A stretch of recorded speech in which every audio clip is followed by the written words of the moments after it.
Does he have it? Oh, they're going to toss it! They haven't got it! He's on the outside line though, going into the fastest corner on the circuit. Surely this can't work. Dominic Ligner has got a sensational run outside line now, though, for the heavy braking zone. Around the outside goes the Audi R8. Look how much Miller's caught back into play. Exactly. Miller's still start trouble. He's not on second and change. All of a sudden, Miller's back in play. Can Barry do it? Big Barry's going to do it. Big Barry!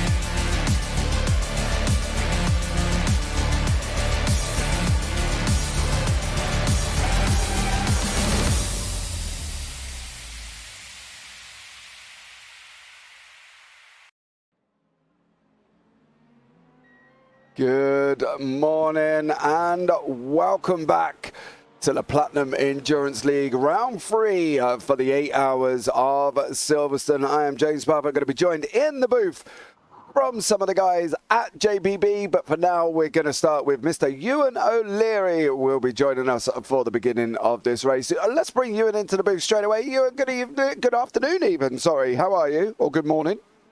Oh, good morning. Yeah, it's a bit of an early one, I guess, for us, a little bit earlier than normal. But yeah, good to be here for another Platinum Endurance Championship race, and very much looking forward to it. 8 hours of Silverstone. It's a fantastic endurance racing circuit. It's obviously synonymous with this kind of form of racing, and it should work well around here. A little bit of a longer race as well than what we saw last time out at Road America, and so yeah, I'm very much looking forward to it. Yeah, it should be a really great event as per normal. We've got 48 teams participating here today as well, and something that we can look forward to. Silverstone, the classic circuit used for Formula One and for many other events as well. What are we expecting here today then? What's going to be the deal with Silverstone? What's it going to bring for us, and what's it going to produce in terms of racing? Well, I think it's going to produce a good race. As I mentioned, it works quite well with traffic around here. It's not particularly too narrow around anywhere. Particularly, it's not too technical in any section really, in terms of really tight and twisty sort of stuff. But it's nice and flowing. You can see through here, Maggots and Beckett's obviously iconic corners. These prototypes will enjoy that especially. It should be good for the multi-class traffic to race around this circuit, but to be fair, most of the circuits on this calendar this season should work well with multi-class. Even Road America last time out was not too bad, so it should be a good one because there is so much multi-class racing around here. These drivers should be very well practiced at this. Yeah, they definitely should be as well, and obviously welcome in. Thank you so much to everybody for joining us. Of course, if you are here, don't forget to give the video a big old thumbs up. We celebrate the week where JPB hit 1,000 subscribers this week as well, and what an amazing achievement for us up here in the booth and within JPB as well. So thank you to everybody for that one. We will have an announcement coming later on from Marnik Heister, obviously one of the organisers within PEC as well, who will be joining us into the booth around about 4 hours in. So make sure you stay and listen out to what the announcement is, or what can it possibly be coming up there from Marnix as well. He's going to give every driver winning points and boost their standings. I don't know, possibly not, but at the end of the day, we've got that coming up as the day goes on as well. If any drivers, as per normal, want to jump up into the interview room, they are more than welcome. Just jump into the waiting room. But thank you again for joining us here today. Qualifying's coming up, Ewan. You know, we've seen the format before, 20 minutes for each class, starting in about a minute's time. It's going to be an interesting one here. I think, you know, these guys have got the green zone to contend with. They're only allowed to start between the green zone, of course, that's been specified this week. They're running on a 60x limit before they get a drive through, then every 10 after that before they get to 90, and then it is a disqualification for them as well. We were discussing in the green room, 60 to 90 should be enough for an 8-hour race, right? It should be more than enough, I would say. Even 60 in terms of avoiding a drive-through, I think should be enough at this circuit. If you think about it, you can still get 7x per hour and still manage to make your way through without getting a drive-through throughout the race. That's quite a lot of off-tracks, in my opinion, for this kind of circuit. Obviously, oh my word, maybe not if stuff like that keeps happening, to be fair. We'll see. I mean, it's one of those circuits where I don't feel like off-tracks are particularly strenuous around here. At times there are a couple of places where you can pick them up quite easily, but it's nothing like Spa or one of those kind of circuits where you're just picking them up constantly, and you can't seem to get rid of it while going through with any sort of pace. Thinking of corners like Copse and Maggots and Beckett's, maybe Stowe as well. Towards the end of the lap, maybe there's a chance to pick up an off track a lap or here or there, but 7x around here should be absolutely fine, unless of course you're getting into a lot of contact, which means you're probably not going to be winning the race anyway. Yeah, I think that's going to be one of the interesting things. I know it was mentioned in the driver briefing just to give space and not take silly dives and allow the GT3s room, because obviously that natural drift out on corners, they need to obviously be able to go and take their line and stuff like that. But surely these guys are experienced now in doing this, aren't they? We've obviously seen incidents and accidents before, but surely it's coming to the point where everybody should kind of learn what's going on. We've had nearly 12 hours of racing so far. Isn't it common sense that this shouldn't be happening? Well, I think that in a normal series, you would say that people should be getting used to each other by this point, and this kind of thing shouldn't be a problem in terms of car-on-car incidents. But multi-class racing is so different and it's so difficult that I would say it's excusable even at this point for there to be incidents. I don't think there's ever going to be not incidents in these races. We've got a few less cars this time on the grid, but we've still got 30 GT3s out there right now, and that's a lot for the prototypes to deal with. Admittedly, there's only 18 prototypes now split across GTP and LMP2. However, it's still a big challenge for them, and there will be a point in the race where they'll end up overtaking at least a car a lap at some point throughout the middle of this race. So I think it's normally you would say that they should get used to it, but it's so challenging that you've got to expect, I guess, at some point incidents throughout the race anyway. It's just a case of keeping it clean as much as you possibly can.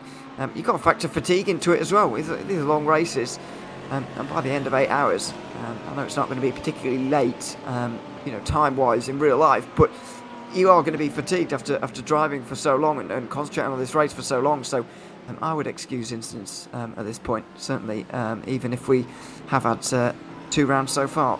Yeah, where are we expecting flashpoints then? Whereabouts on this track is going to cause this issue? Because obviously, you've got the tight areas going up through Farm, Village, the Loop and Aintree. You've got Brooklands, Luffield, Woodcote. Is there anywhere particular where we sit back going, all right, you've got to be a bit sensible here, you've got to be a bit sensible there? It's a big old track in Silverstone. We know this. Everybody loves Silverstone.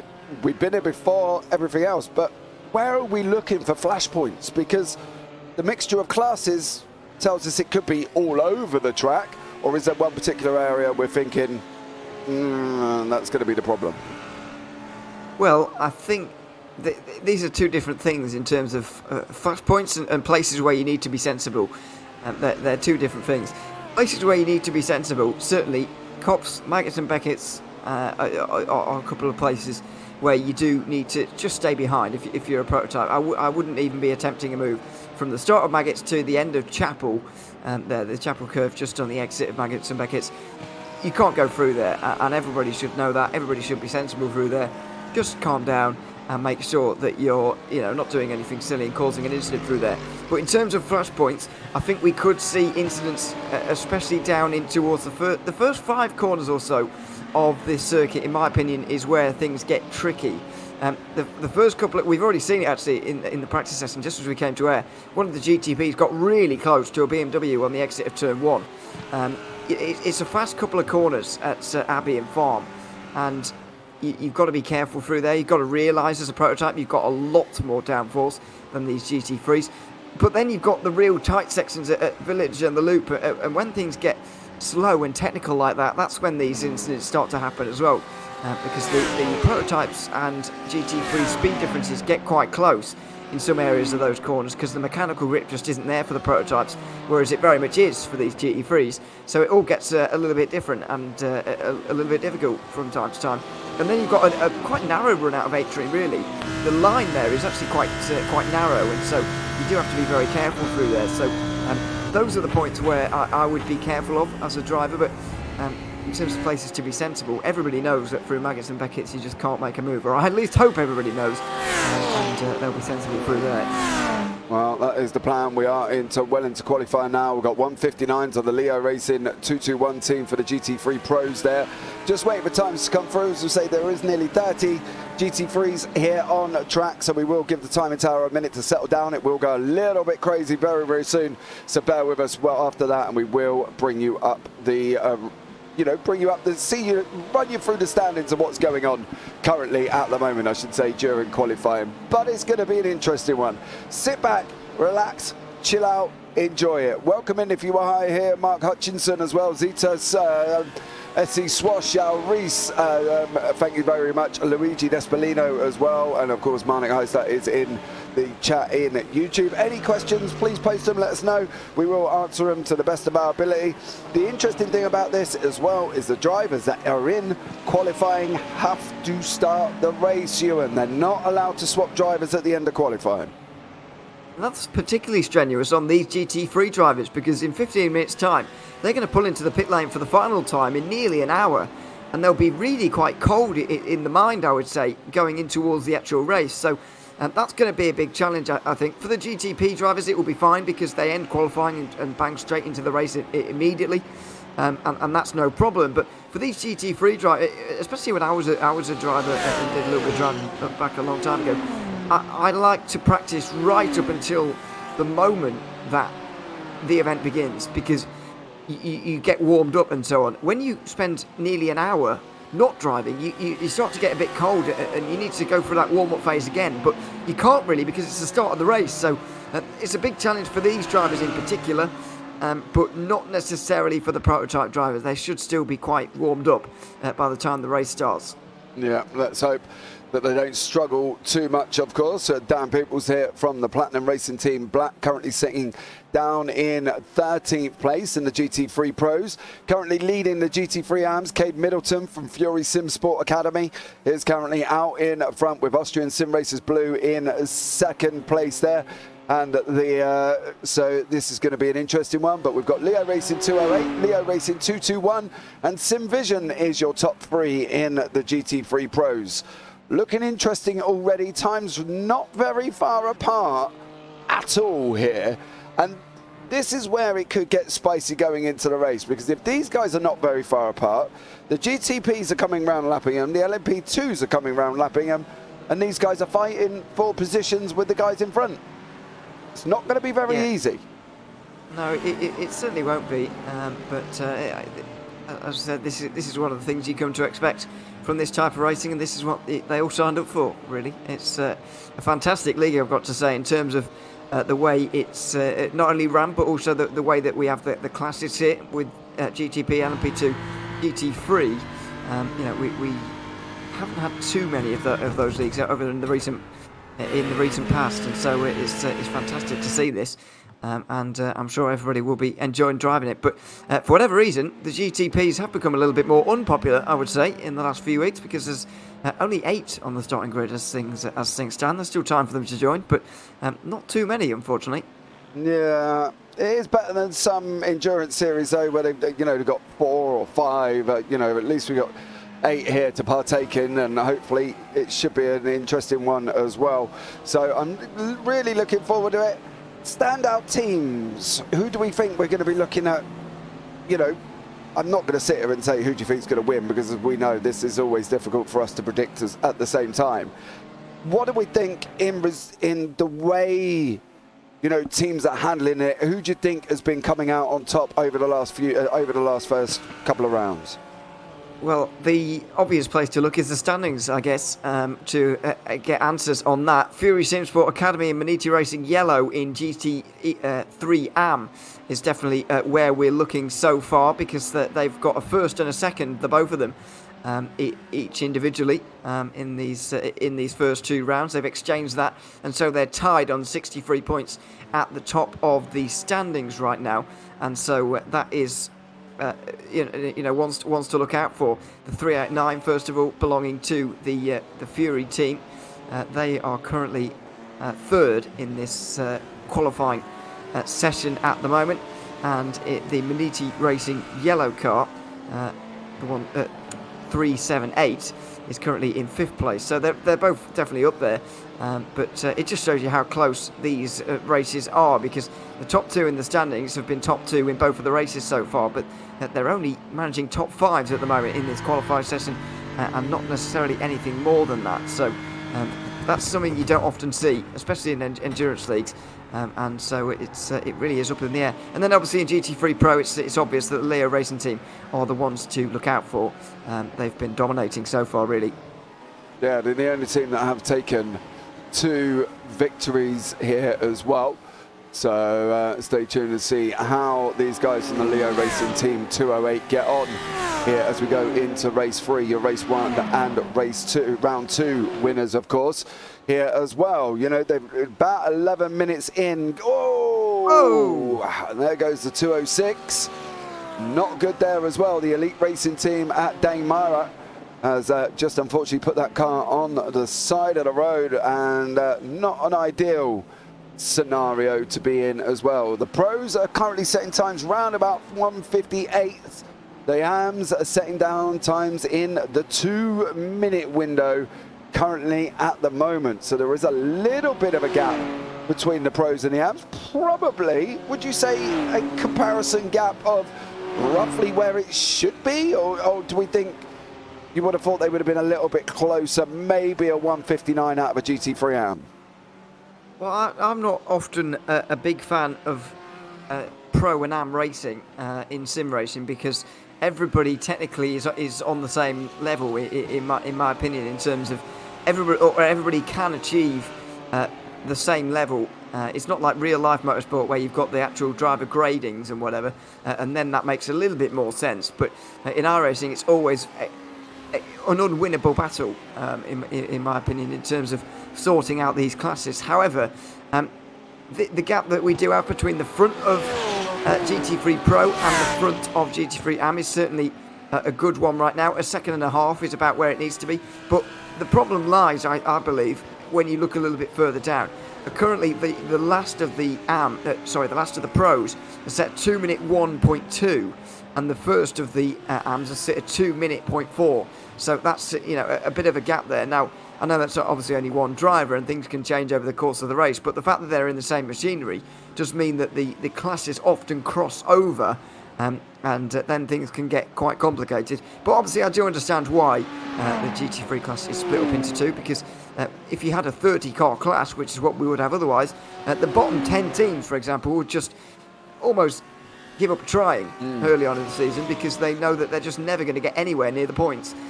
Which is obviously not what we want to see. Yeah, I think that's one of the better things as well. You definitely need, a class, I think, when you've got that amount of people here on track as well. Charles Lee Dennis, good morning. Good morning to you, sir. I hope you are fabulous. Alessio Bernardini currently going purples in the sectors, as you see on the bottom of your screen. They are represented by orange, purple and green. So purple's there, but means they're going fastest overall. Greens means they're improving on their own. And obviously orange means they haven't improved in that sector. So, but Alessio Bernardini here, is he going to be just about to take pole? Currently on a 1:59.28. What is he going to be able to do when he comes across the finish line? We'll see, and hopefully see what happens here as well. I'm really looking forward to this. I think this could be, an epic race. I think overall, with the amount of cars we've got, 48 is a nice number, isn't it? It's not 60 where they're all tripping over each other. It's not 30 where it's looking a little bit thin on the ground. It's kind of that middle ground where you think, actually, yeah, that works. I mean, that works, if you get what I mean. Yeah, no, I do. It is a nice number to have. here. I think always that the concern for me is that, especially in an endurance race, that you're going to find yourself on your own and you're not going to see another car for ages, which is always the problem as a driver in an endurance race. You really don't want that. So for me, even 60 cars, that's perfectly fine by me, even as a driver. I'm aware that it will be chaos, but maybe that's my attitude to racing, to be fair. I don't take it too seriously, so I just want to see other people, and that's fine. But maybe some of these drivers will be quite glad of the fact that there's a few less than maybe we saw earlier on in the season. I think the GT3s will be happy about that as well, because they make up 2/3 of the field here almost, with 30 of them, and only 18, I think 18 prototypes. That's especially good for the GT3s, because that seems to be where we've lost the entries from the first 2 rounds into this one, especially in the GTPs as well. And GT3s generally don't like getting dived by the prototypes constantly, so I don't think they're going to be too disappointed at all with the turnout we've got here. Yeah, no, let's face it, there's always this little bit of ta-ta-ta between the GT classes and the LMPs, and obviously the GTPs. Nobody really likes being dived by either of them. And the thing is as well, I think that's where the sensible, it takes 2 to tango, right? That's what they say. It takes 2 people to tango. You can't do it completely on your own. You need help from one, you need help from the other. They've both got to accommodate each other. There's this thing about whether or not a GT3 should obviously stay on his line, which they should, as we already know. But if they're not racing each other, should they be going full bore down the straight into turn 1, or should they be lifting there and allowing the LMPs through? And I think that's the discussion overall, isn't it? It's pick where you think you need to facilitate a move. Now, me personally, I'm an advocate of blue flags. I'm an advocate of moving out of the way. I'm an advocate of, if I'm not racing anyone, I'm not going to get myself involved. I will take the earliest opportunity to move out the way, regardless if I'm in a battle or not, because I know that battle will come back to me, because the person in front has got to do exactly the same as what I did and allow them to move over. Now, not every driver thinks like that, and we are coming to the end of the qualifying for the GT3 freeze here. But is that the thought process, Ewan? Is that the thing of thinking, actually, I've got 8 hours here. Do I really need to be running this LMP2 all the way down, or should I lift down the straight and allow him to go through? There's a balancing act, and obviously with drivers, they've got that mentality where it's like, I've got to go. Yeah, you've got to go. I understand that, and I'm not, blinded to that fact. But if you're going down the straight, you've got an LMP or a GTP behind you. Surely lifting makes more sense, right, than trying to run him into a corner and hope that he's not going to dive you. Well, I think if you did that every time, you would lose too much time, to be honest. But I will say there's a difference between what can I do within the rules and what should I do. Is definitely a difference. That's sometimes people don't quite realise. Maybe sometimes as one of the slower class cars, it is probably better to back out of things on occasion. But as I said, first of all, you are going to lose too much time in an endurance race these days. You can't really afford to be lifting off all the time, and also it's multi-class racing. After all, you've got to view these as 4 different races. Really, and they're almost not bothered about what's going on around them. Obviously, you've got to focus on who's coming up behind you or overtaking if you're in one of the prototypes. You've got to think about all that kind of thing. But it's multi-class endurance racing, and this is what it's like. Everybody will know the score here because everybody's signed up for the league, they've read the rules, and they know what's going on. So they will know that they're well within their rights to hold their line. And the GT3s, in fact, are told on occasion, lifting off and getting out of the way is the worst thing you can do, because you'll be unpredictable in that point. People don't know, is he going to get out of the way this time? Where is he going to go? Where's he going to lift off? What's going to happen here? It's better to just run your line, because you're a racing driver as well. You know the racing lines of everybody, so you know where they're going to be from A to B throughout a corner. So sometimes it is counterintuitive, but driving faster and on your line is actually a better idea as a GT3 driver, because the prototype is less likely to hit you. Obviously, things can still happen, but they're much less likely to hit you if you stay on your line, if you do what you normally do, because that's the most predictable thing you can do. And that is the number one advice that every slower driver gets in this, in any multi-class series. If you're driving a slower class, be predictable above anything else. Don't be, don't have to be quick. You don't have to be setting the world on fire all the time, but be predictable for these prototype drivers, and you'll be absolutely fine. I'm not saying, I think that's the thing, I'm not saying that they need to be unpredictable and they need to dive to the right-hand side like they do in F1 and get out of the way. I'm not saying that. I think coming down the straight here, right, as we're looking at now, if you've got an LMP2 driver behind you, the worst thing you don't want him to do is dive you, okay? That's what the whole problem is. Oh, LMP2 drivers diving us at GTPs and all that. What I'm saying is, before you get to Abbey, or before you go down into co-ops, maybe lift off just a little bit. I'm not saying slam your brakes on and stop in the middle of the straight. I'm saying lift, let him through. Then you wouldn't have the issue of diving, would you? If he's already making a move down the inside on a prototype, then I get it. And there is ways, I'm sure we'll talk about when we actually get into the race. We'll see some of the smarter GT3 drivers, like Alex Gall, by the way, who's taken pole in GT3 Pro, very strong driver, and very experienced as well, and all the others really. Leo Racing Team guys, I'm sure will be doing it as well. There's a way of actually, as you say, lifting off and actually saving fuel as you're going through as a GT3 and the faster cars coming through, because as I mentioned earlier on, these GT3s in some of the slower corners, there will be points in the corner where they'll actually be quicker because of the mechanical grip they have versus the prototypes. That goes for both categories in the prototype field. So there are ways where lifting off it is a good idea, and you can save fuel and benefit from lifting off. If they're already making a move, then you should let them go. If not, then you're more than entitled to go for it. And it's a difficult one because, as you say, there is the problem of dive bombing or whatever, and sometimes you just don't know whether they're going to go for a move or not, because it's kind of 50-50. Yeah, I think that's the thing. There is quite an interesting talk in chat as well, since no one benefits if you crash yourself out by not moving out the way of an LMP2. Stick to your line and be predictable is the advice I've always been given during endurance races in the past. Yeah, you probably, everybody's been given the same advice. We all live by the same advice. Be predictable. Stay on your line. We get it.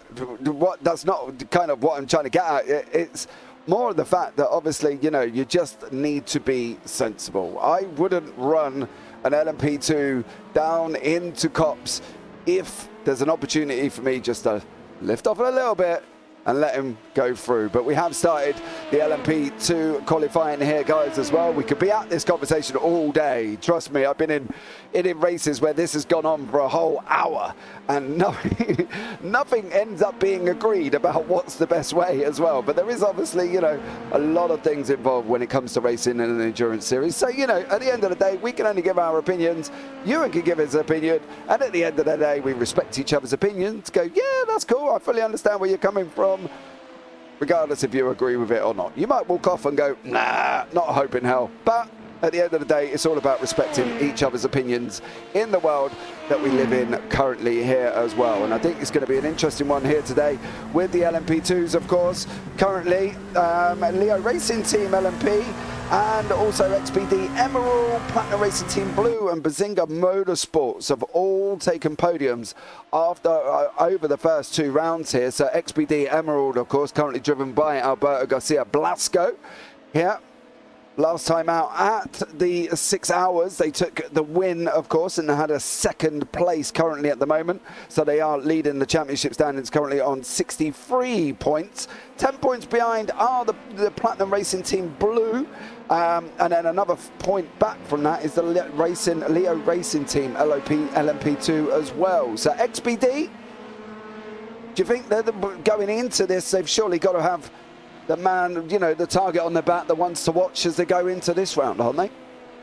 Well, a little bit, but as you say, the three quite close to each other. Three teams separated by only 11 points after the first two rounds here. So all three of those will kind of be looking at each other and seeing what they're all up to really throughout the course of the race. But it is somewhat early to be discussing and figuring out quite who should be looking at who in terms of the standings, that kind of thing. Really, in an endurance league and and one with as few races as this. Well, I'm not saying 6 is a short amount of races, but in terms of a championship season, for an endurance league, it's absolutely fine. But a championship season means that generally it will stay very close. It's really until the penultimate, maybe, but definitely final round, where you have to look at these things. And so I don't think I think anybody at this stage in the season is focusing on the result that they can have, looking at themselves. It's really towards those final 2 rounds where you start looking at others. Yeah, definitely. I think, you know, with the season ahead, of course, if you're not familiar with the season, you know, here we go. We did start off with the 6 hours of Le Mans. We're at got 6 hours of Road America, also for round 2. We're now here at round 3 for the 8 hours of Silverstone. Then we've got the 10 hours of Sebring, 4 hours of Barcelona, and a 12-hour of Daytona. Now, obviously, the 12 hours is going to be an interesting one, and at Daytona as well, and that is always going to bring a different sense of racing, because obviously we incorporate the NASCAR curves, and it can all get very, very tricky. So I'm expecting it to be, if it is close going into there, it could be quite a final season ending. But you will join us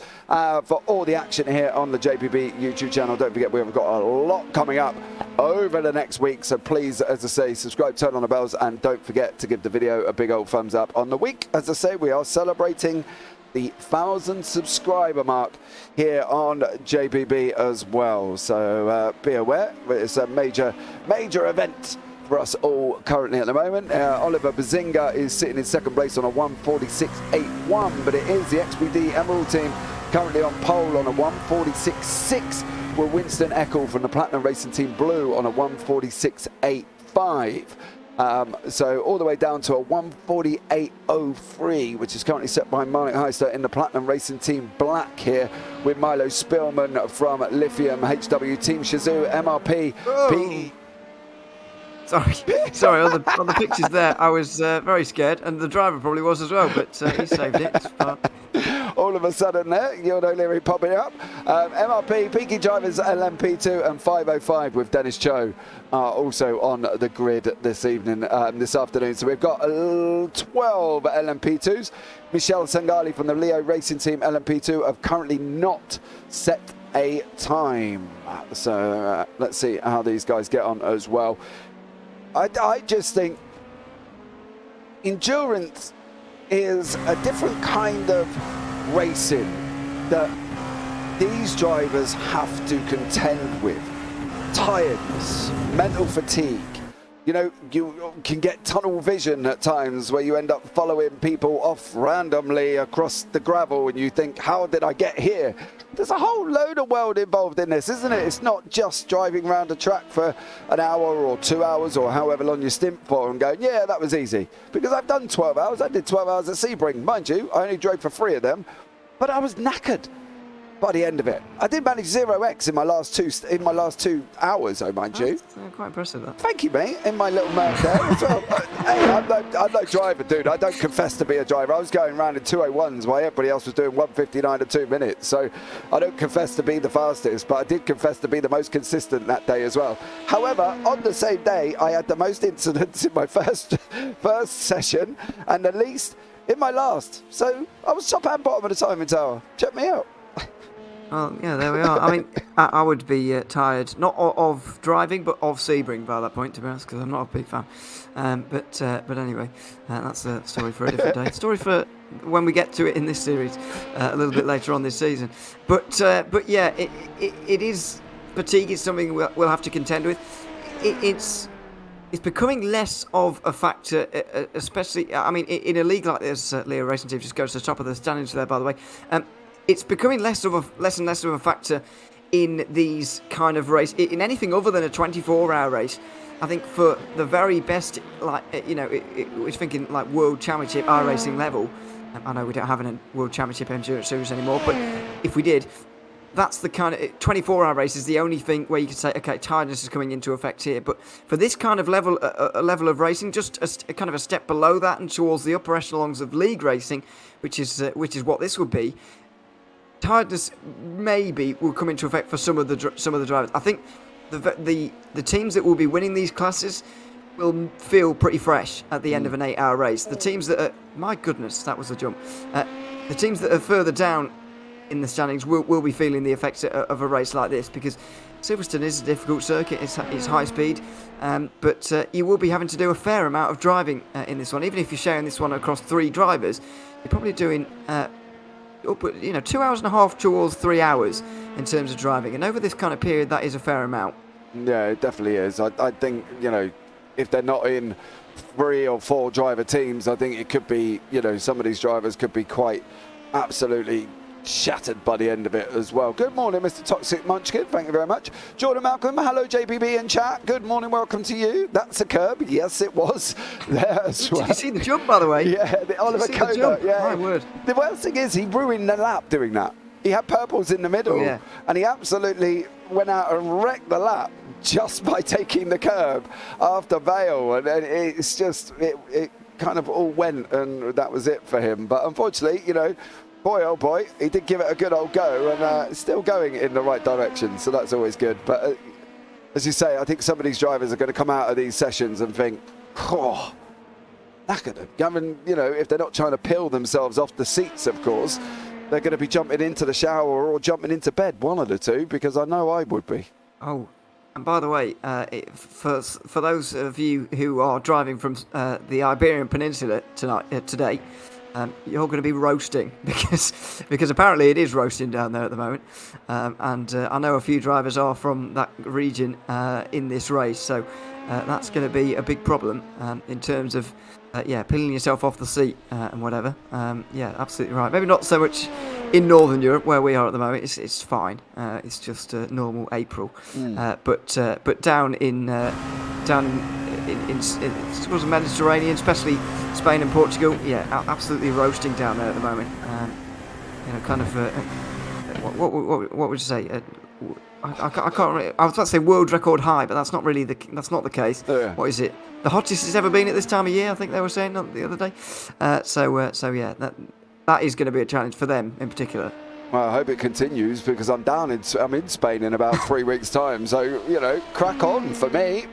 I don't mind a bit of hot weather, so you carry on getting hotter out there. That's fine with me. I'll take me fat to 50 to make sure I don't come back and burn like a absolute piece of toast that's been like into an Englishman. Yeah, like the only good thing about it is I'm not a fair skinned. I'm more kind of olive tone, they call me.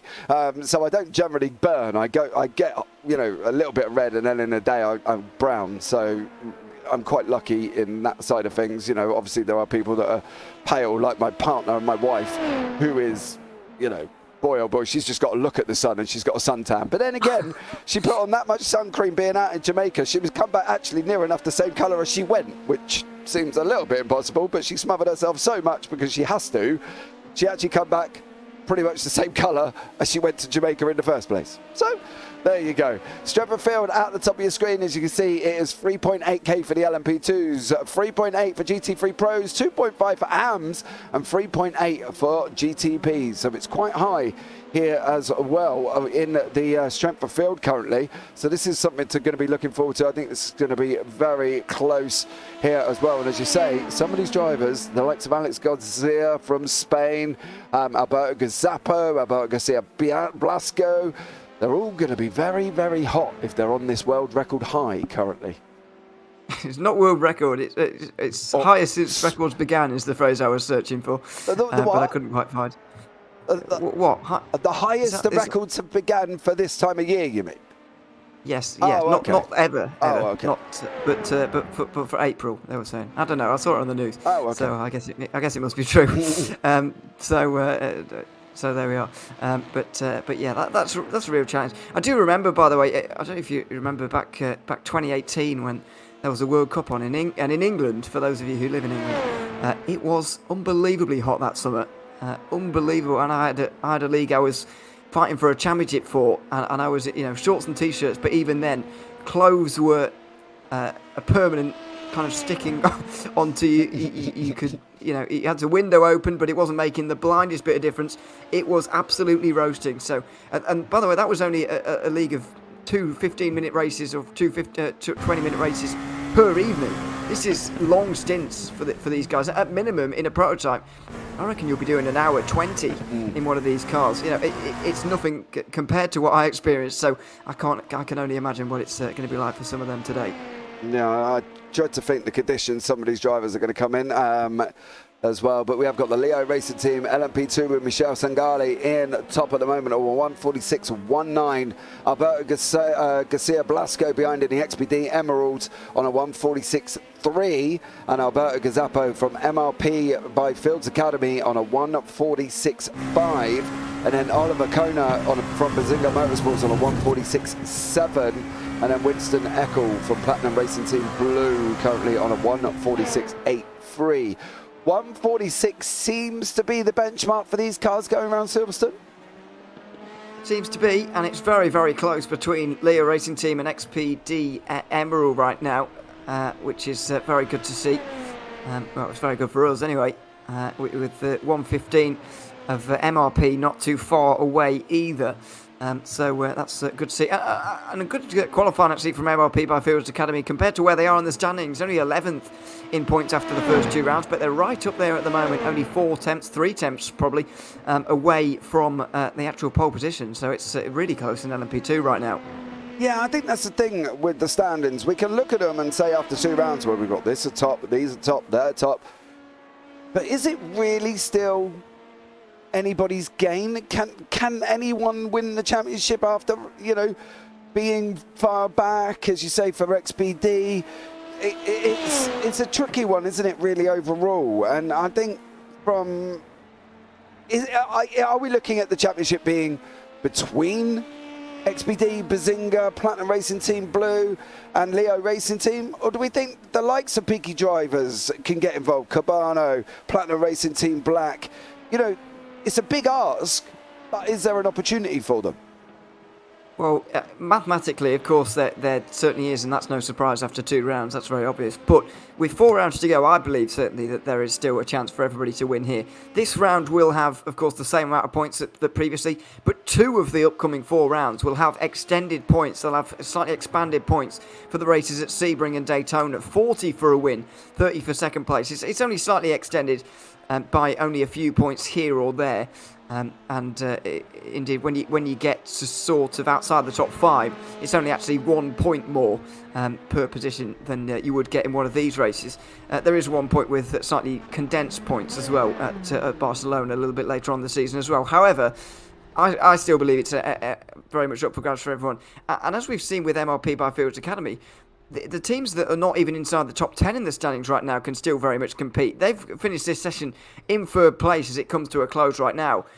That's right up there. They just need to convert on an actual over a race distance now, as opposed to just in qualifying, which clearly they have struggled to do so far this season, judging by the standings. Yeah, we have got Leo Racing Team LMP2 in 1st, XPD 2nd, MRP 3rd, Bazinga Motorsports 4th, Platinum Racing Team 5th. It is turn of the GTPs. All 8 of them currently out on track as well. Get your predictions in chat as well. If you think, if somebody you think will win, and let us know. And if you know you think somebody else is going to win, let us know as well. And don't forget to get your shout out for your driver, for your team, for who you think is going to have a good race, who you think is going to have, you know, be there or thereabouts, and just put it in chat. Let us know who you're supporting this afternoon, because it is always good for these drivers to know that people are supporting them. So put it in chat, let us know who you think is going to win, who you think you're supporting, and it will be ideal. I think this is just going to be a great evening of day really of racing as we go into the 8 hours of Silverstone. Don't forget, we have got other commentators coming into the booth as well. After me and Ewan, we got Mikhail, Zach, Daan Pepels and Ryan Walker all jumping into the booth. It will be me and Ryan later on from about 6 p.m. where we will round out tonight's racing there as well. So lots going on, a lot of people coming in. As we say, Monik Heister will be jumping in as well round about 4 p.m. 5 p.m. CET to come and give us an announcement as well. So stay tuned for that one coming up here as well this afternoon on the JPB YouTube channel. I still can't say this afternoon because we're still only 20 to 12. So technically this morning. Well, It is in the UK. I think most people watching this, though, it will just about be afternoon. But anyway, it doesn't matter too much, does it? I'm sure people don't mind. Yeah, it's oh dear, some things loaded in there. Yeah, it's going to be interesting. Final qualifying session coming up for GTP, and as I say, only 8 on the grid here for this one.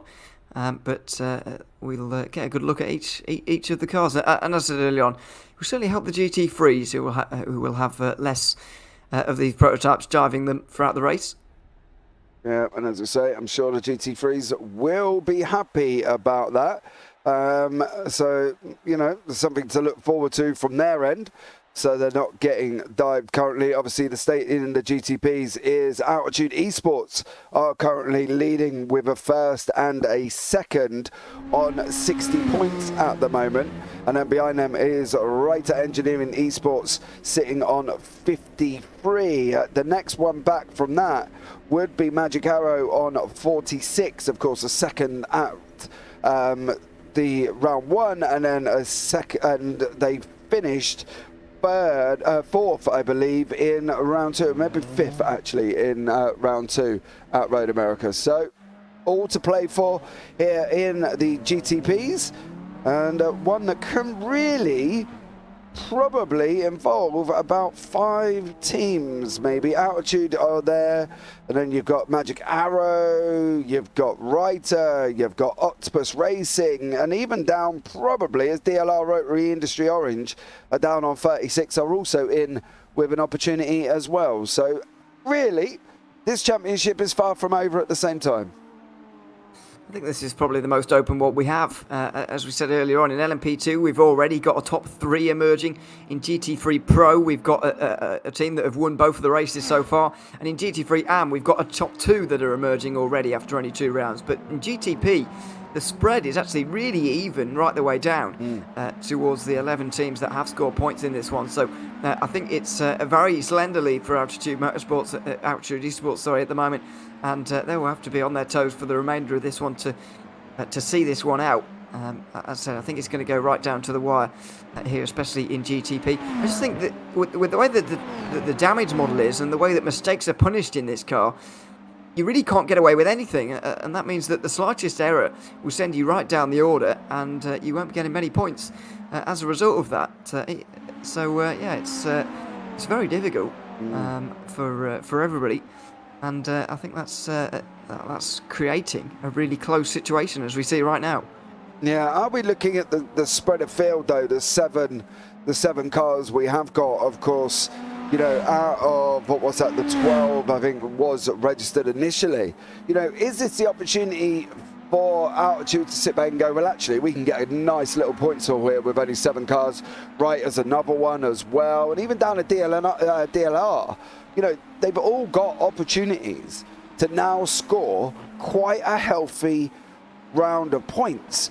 Does that then, do we think that affects the driving mentality of some of the drivers thinking, well, to be honest, we've only got to finish, because we've seen it before. Obviously, GTPs going past LMPs or GT3s, and they've all had a big coming together, and neither of the teams have finished.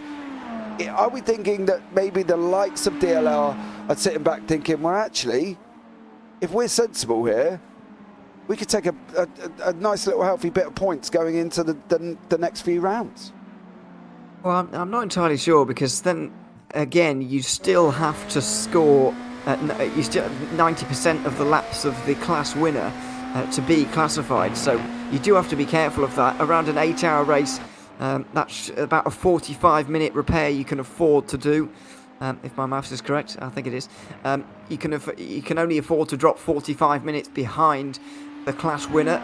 If you're 50 minutes behind or more, then you won't be classified.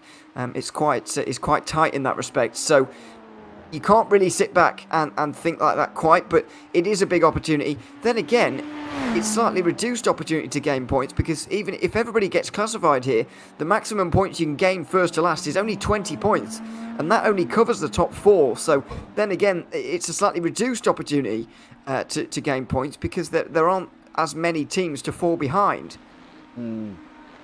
As we see Simtech Motorsport LMDH go on to pole 143.575 currently at the moment. Magic Arrow there 143.422 and 146.403 by the boys at altitude there as well. That's Tom Dadswell currently behind the wheel. Well, currently slower than an LMP2, but I'm sure that will improve as the session goes on. I think really hoping for him to improve on that time. I shouldn't think that will be his lap time. So, because otherwise he could be in a bit of trouble. But yeah, I'm hoping that will improve, and I'm expecting it to here as well. Of course, the Simstep Magic Arrow boys there from Ballastorowski, of course, driving this car as well. You know, interesting season so far. Took second place at round 1. Not great in round 2, but they're still in with a shout. They're not far back from the leaders. They're only 14 points back from the altitude guys. So again, another team that's got all to play for going into this race. Yeah, and it was still a top 5 at Road America, by the way. It was still 5th place, so it wasn't terrible by any means.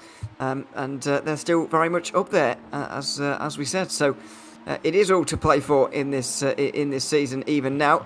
But they will have to be careful that Altitude Esports don't get too far in front, because it is a short amount of rounds, only 6 rounds in this championship, and you can't afford to let a team get too far out in front, especially not a team that have already taken a win this season, so you know how good they are.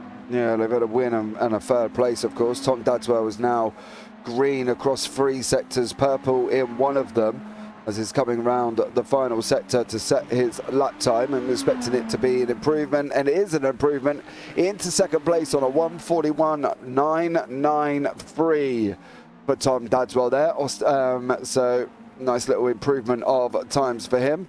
Augustine Vera Blanco for the Octopin Racing Team is improving in sector 1 and 2. He's now coming down through Cops, of course. Here as well on the run into Maggots and Beckett's for sector 3, so we can have a look and see what he does here as well. I think it's another green, so well done to him, improving on his first lap as such, getting a nice little time hopefully on the board here as well. But thank you so much again for joining us. Let us know if you are here, say hi, don't forget, don't be afraid, join in with the conversations, pick your winners, cheer your teams on, and then sit back, relax, enjoy it. Get your lunch sat next to you at the table. Get your drinks, because it's going to be an interesting fight here at Silverstone with myself and Ewan O'Leary opening up this broadcast as well here this evening. So thank you so much for joining us. How are you in regards to racing, Ewan? Are you an endurance fan? Are you I prefer to do little short, sharp races. What's your sort of cup of tea in terms if we said, right, Ewan, you've got to go drive. I want a commentator's report while you're driving. If I've got to drive, then I think it depends very much on the series. I used to be pretty decent at the F1 games back in the day, but I got quite good at that. But and it was all right. But if I was to pick only one to do forever, I guess, if that's the situation I was put in, I would pick endurance racing, just because there's something about it that I just enjoy more. And I haven't really done all that much. I did win an endurance championship once, it was quite an achievement for me at the time, because we won a 12-hour race at Le Mans as well to win the championship, so it was very exciting. If I was to pick one, then it definitely would be endurance racing, because I know that the team camaraderie as well, and just it does feel like a real challenge to even get to the end, and that's what I enjoy about it. Whereas sprint racing, you can feel like it's not really a challenge to get to the end. It's not as rewarding to just finish the race. Yeah, I think because. I don't really know, to be honest. If I sat back and picked a favourite, what it would actually be. I don't mind the endurance racing because of the camaraderie and the team spirit, but I think the sprint racing gives it something different and gives you that, I want to say get up and go, but that's not quite the words I'm probably looking for, to be honest. To be able to think, right, I've got to go now, I've got to be able to do this, I've got to be able to do that. And I don't know, I'm more of a, I think I'm just mixed between the two. I think I would do either, and I'd enjoy either, but there isn't probably a firm favourite that I would probably sit back and think, yeah, I really like that. You know, the sprint racing is a different form, as we know, of commentary as well. You're sort of more fast. Ooh, Balastarovski there from the Magic Arrow team. There's a curb there, mate. Want to try and avoid that one. You know, even in commentary, endurance racing is a different style of commentary to sprint racing, isn't it? Sprint is like on it, go, go, go, go, go. And endurance, you can be a little bit more relaxed. I want to say something now, but please don't go and roast me in chat here when I say this, but it's almost kind of, you can compare the commentary from endurance to more NASCAR or something a little bit more relaxed, chilled out from the big, you know, you get that moment, or even Formula One, you get the beginning, then you get the middle, and then you get the end. And that's kind of what endurance commentary is really, isn't it?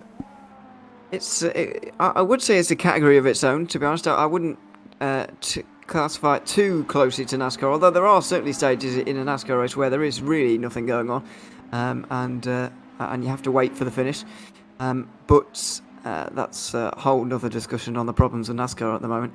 Anyway, it's kind of a classification of its own, really, and you will notice us going wildly off topic, I guess, at some point throughout this race. But do forgive us for that, because that generally does happen. I mean, if we to be fair, if we entirely spoke about the race the entire time, people would be bored also, because there are stages of these races where not that much is happening, and we go on a bit of a diversion, and we'll come back again to our destination again. So we'll wander off topic from time to time, but hopefully not too often. Yeah, I think that's the thing. You know, people, I'm sure they all sat through it before as well. I like endurance more than sprints. And Jari said, congrats on the 1,000 subs. Thank you so much for that as well. That was past 2 days ago. Thursday, yes, it was 2 days ago. Past the we sat on 999 for ages, mind you, and my wife was like, "You're on 999." Yeah, Zach kept unsubscribing, I heard. Probably. I was expecting. Do you know the thing where you break something? You break a milestone. Like you see these big YouTubers go out and go, "Yeah, we hit like 5 million," and then all of a sudden it goes back down to 4,999,000. I almost expected that to happen when we hit the 1,000. I thought it was almost going to go back down to 999 again. And I was tempted. Yeah, I know. I had a message from Craig Jones, who I work with at JB at the in the Clio Cup at JPB, of course, and he was like, "Oh, I could be that guy." I said, I'm expecting that guy to come along at some point. But fortunate enough, we haven't, and we have moved forward now. We are 1,015, I think it was the last count. So we are above the 1,000. So we've got a long way to go before we drop down below. Thank you very much for keeping us above there as well, because I think that's what you said at the end of Thursday, wasn't it? We've just hit 1,000 subs. Please don't go and unsubscribe. Well, yeah, exactly. I did say that. Yeah, it's more of a joke than anything. I wasn't expecting anybody to actually do that, but there we are. Please don't also at the same time. So yeah, but yeah, nice to be on that milestone now and move on past it. Find a couple of moments here in qualifying. I'm trying to decide whether these guys have got one more chance here, because I did see the top two in the pit lane not so long ago. Writer Engineering, Esports, and Simtech as well, with Standerson out, and Altitude Motors. I keep doing that, don't I? Altitude Esports inside the top three. I think they'll just about have time for one more here, but it really is last chance now for everybody, and we'll see who takes pole, because it is very close. Yeah, it is 7 minutes, of course, in a little bit. And Writer Engineering is on top. Simtech Motorsports LMDH in second, and Altitude Esports are in third, with Magic Arrow, Raycar Esports, DLR, and Octopus Racing LMDH there as well, down in seventh place, with Delta Racing down in eighth. So there we go. If any Dadswell's called it a day, I think. Strandra Schnell from Simtech Motorsports LMDH, and Balastarovski still going round here as well. So it's going to be an interesting one. There you go. I like endurance. Yes, Dennis, the German dominance team strikes again. Yeah. be a little bit careful on that one, young sir. It didn't strike in race 1, did it? They didn't have a great race 1, but they have made up for it in round 2. But altitude. Say that. 2 top 5 so far. I would more than take that, but I don't know. Maybe that says more about me and my expectations. Yeah, they're doing all right so far, and it's momentum, isn't it? Really, that they can build on. With that win at Road America, they can hope to get the snowball kind of rolling and continue to pick up wins from there.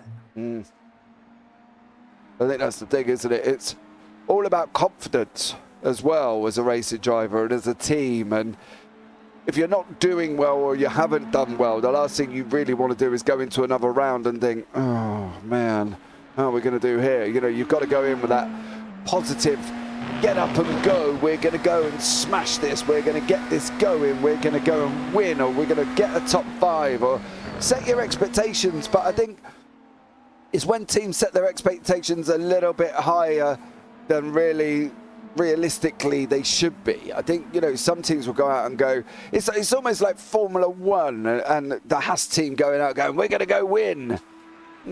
Are you really? You know, set your expectations at the bar level of what you feel is capable. And at the end of the day, I think this is what these teams have got to do. They've got to be realistic with their targets. If they're aiming for top 5, aim for the top 5. If anything above the top 5 comes into it, bargain, bonus. You know, you've done a great job, and at the end of the day, that's, you know, you've hit your target. But don't go for a win and then realistically, are you ever going to get there? I think that's the thing. Part of it is, though, that every team, I guess, lining up will be hoping for a win in this, in any league, in any race. So you know, I can't blame them at all, really, for setting expectations as high as possible. And of course, there is no higher than that. So you know, I don't blame them at all on that. But we'll just have to see whether it comes off or not, because that's a whole different discussion. But yeah. I mean, it's only qualifying so far as well. There's a long way to go here. Dadwell did indeed get up into second place with that late lap time for Altitude Esports ahead of Sander Senel. So, you know, that's good news for the championship leaders. And 1 and 2 are on the front row together. But yeah, it's a long race ahead of us here, and qualifying won't mean too much in the grand scheme of things by the end. Yeah, but going forward, it's always nice to sit on pole. You know what I mean? However, if you stay in... Octopus Racing Team LMDH there, taking a spin. One of the jeopardies of the Maggots Beckett's complex. So it's going to have to be a little bit more careful in the race than that one, because you don't want to be doing that in the race, because at the end of the day, it will cause you a problem. As we see the Simtech Motorsports LMDH team of Stander Schnell going into the pits, of course, and that brings us to the end of qualifying here. Once it's all finished and dusted, we will have the grid for you before we start going into the race as well.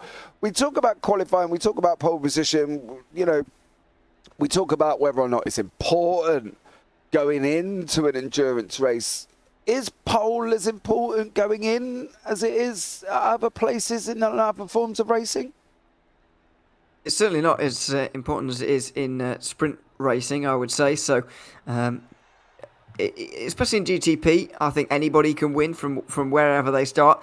I would say when you start getting it down to the GT3 categories, where especially GT3 Pro, it's difficult to win from 18th, because by the time you get up towards the front, you have lost so much time that you have a lot of catching up to do, and you have to be quite considerably better than those at the front to actually catch them up. So it's important down there. In the prototype categories, I would say not so much, because it is such a long race, especially in GTP. We're going to see a lot go on throughout the day. So it is very much reduced in terms of how much it matters. I think that's one of the things that, you know, it's going to be an interesting one, and how these drivers go around and deal with this situation. This whole endurance experience is just that, isn't it? It's just an experience, you know, to go out, get on the track, drive for 2-3 hours, and then come out, and it's all just a whole kind of bubble in its own right, isn't it, really, endurance racing? It is a form of its own, as I mentioned earlier on when we were talking about commentary style. It's a form of its own in terms of driving as well. So yeah, it's not worth getting too hung up about these things. But I think it is important to at least be up there, be inside the top 5 or so in these categories, and you'll be absolutely fine because you won't have much traffic to work through, and you won't lose too much time for the leaders doing it. Won't lose too much time to the leaders from doing that. Yeah.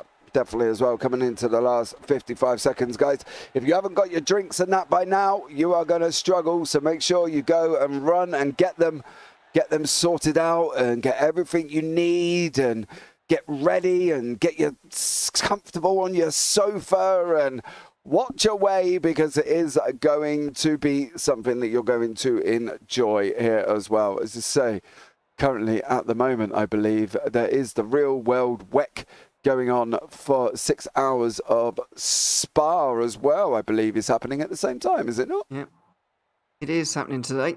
So don't watch that. You can stay here instead. It is bizarre that an endurance race would be scheduled at the same time, but there you go. There's not enough days in the week or weekends in the year, is there, really, for these things? It seems that every weekend there's a lot going on these days. Yeah, I think that's the thing as well, isn't it? These people plan these seasons so far ahead. There's no real confirmation of when dates are going to be out for real world events. It's just that, that is the way it is. Biggles is not here, Zia, today. So thank you so much for inquiring about him. He may fly in a little bit later on. But he is on another broadcast later on with Zach Sweeney as well. They're doing some F3s a little bit later, so you can tune in for that one.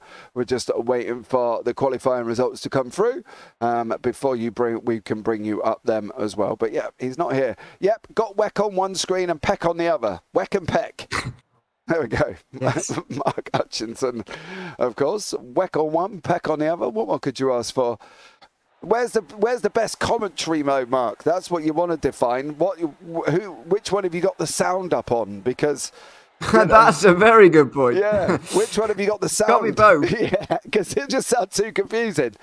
Which one have you got the sound up on, Mark Hutchinson? Being that he's responded in our chat, do we take that as a win?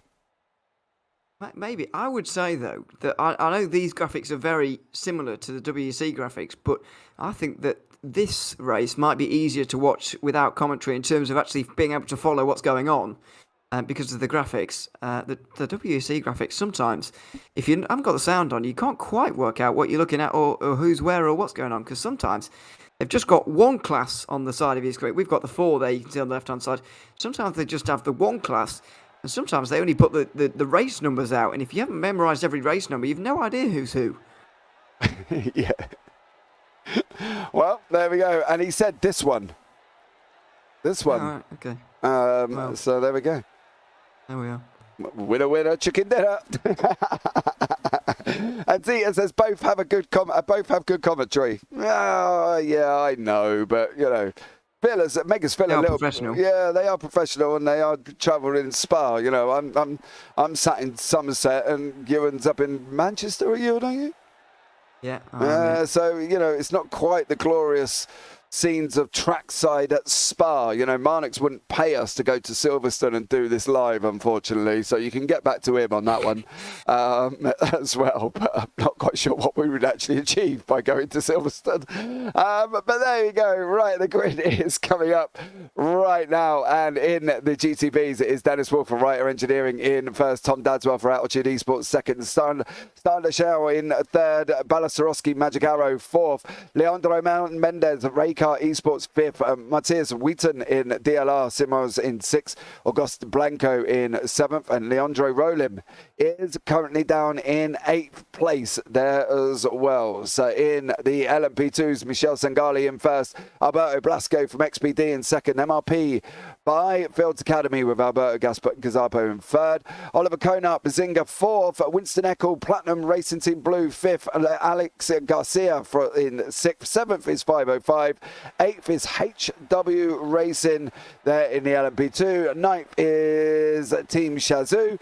Lithia Motorsports in 10th. Mane Heister, Platinum Racing Team Black in 11th with Vicente Lara in the 12th place. In the GT3s, it's Alex Goh in pole position for the pros. Alicia Bernardino, Leo Racing Team 208 in second. Fabio Ponta in third. There, Felipe Barreto from Simvision in fourth. Rubens Lorenzo Cabano in fifth. Martin Hobson, Platinum Racing Team Orange in sixth.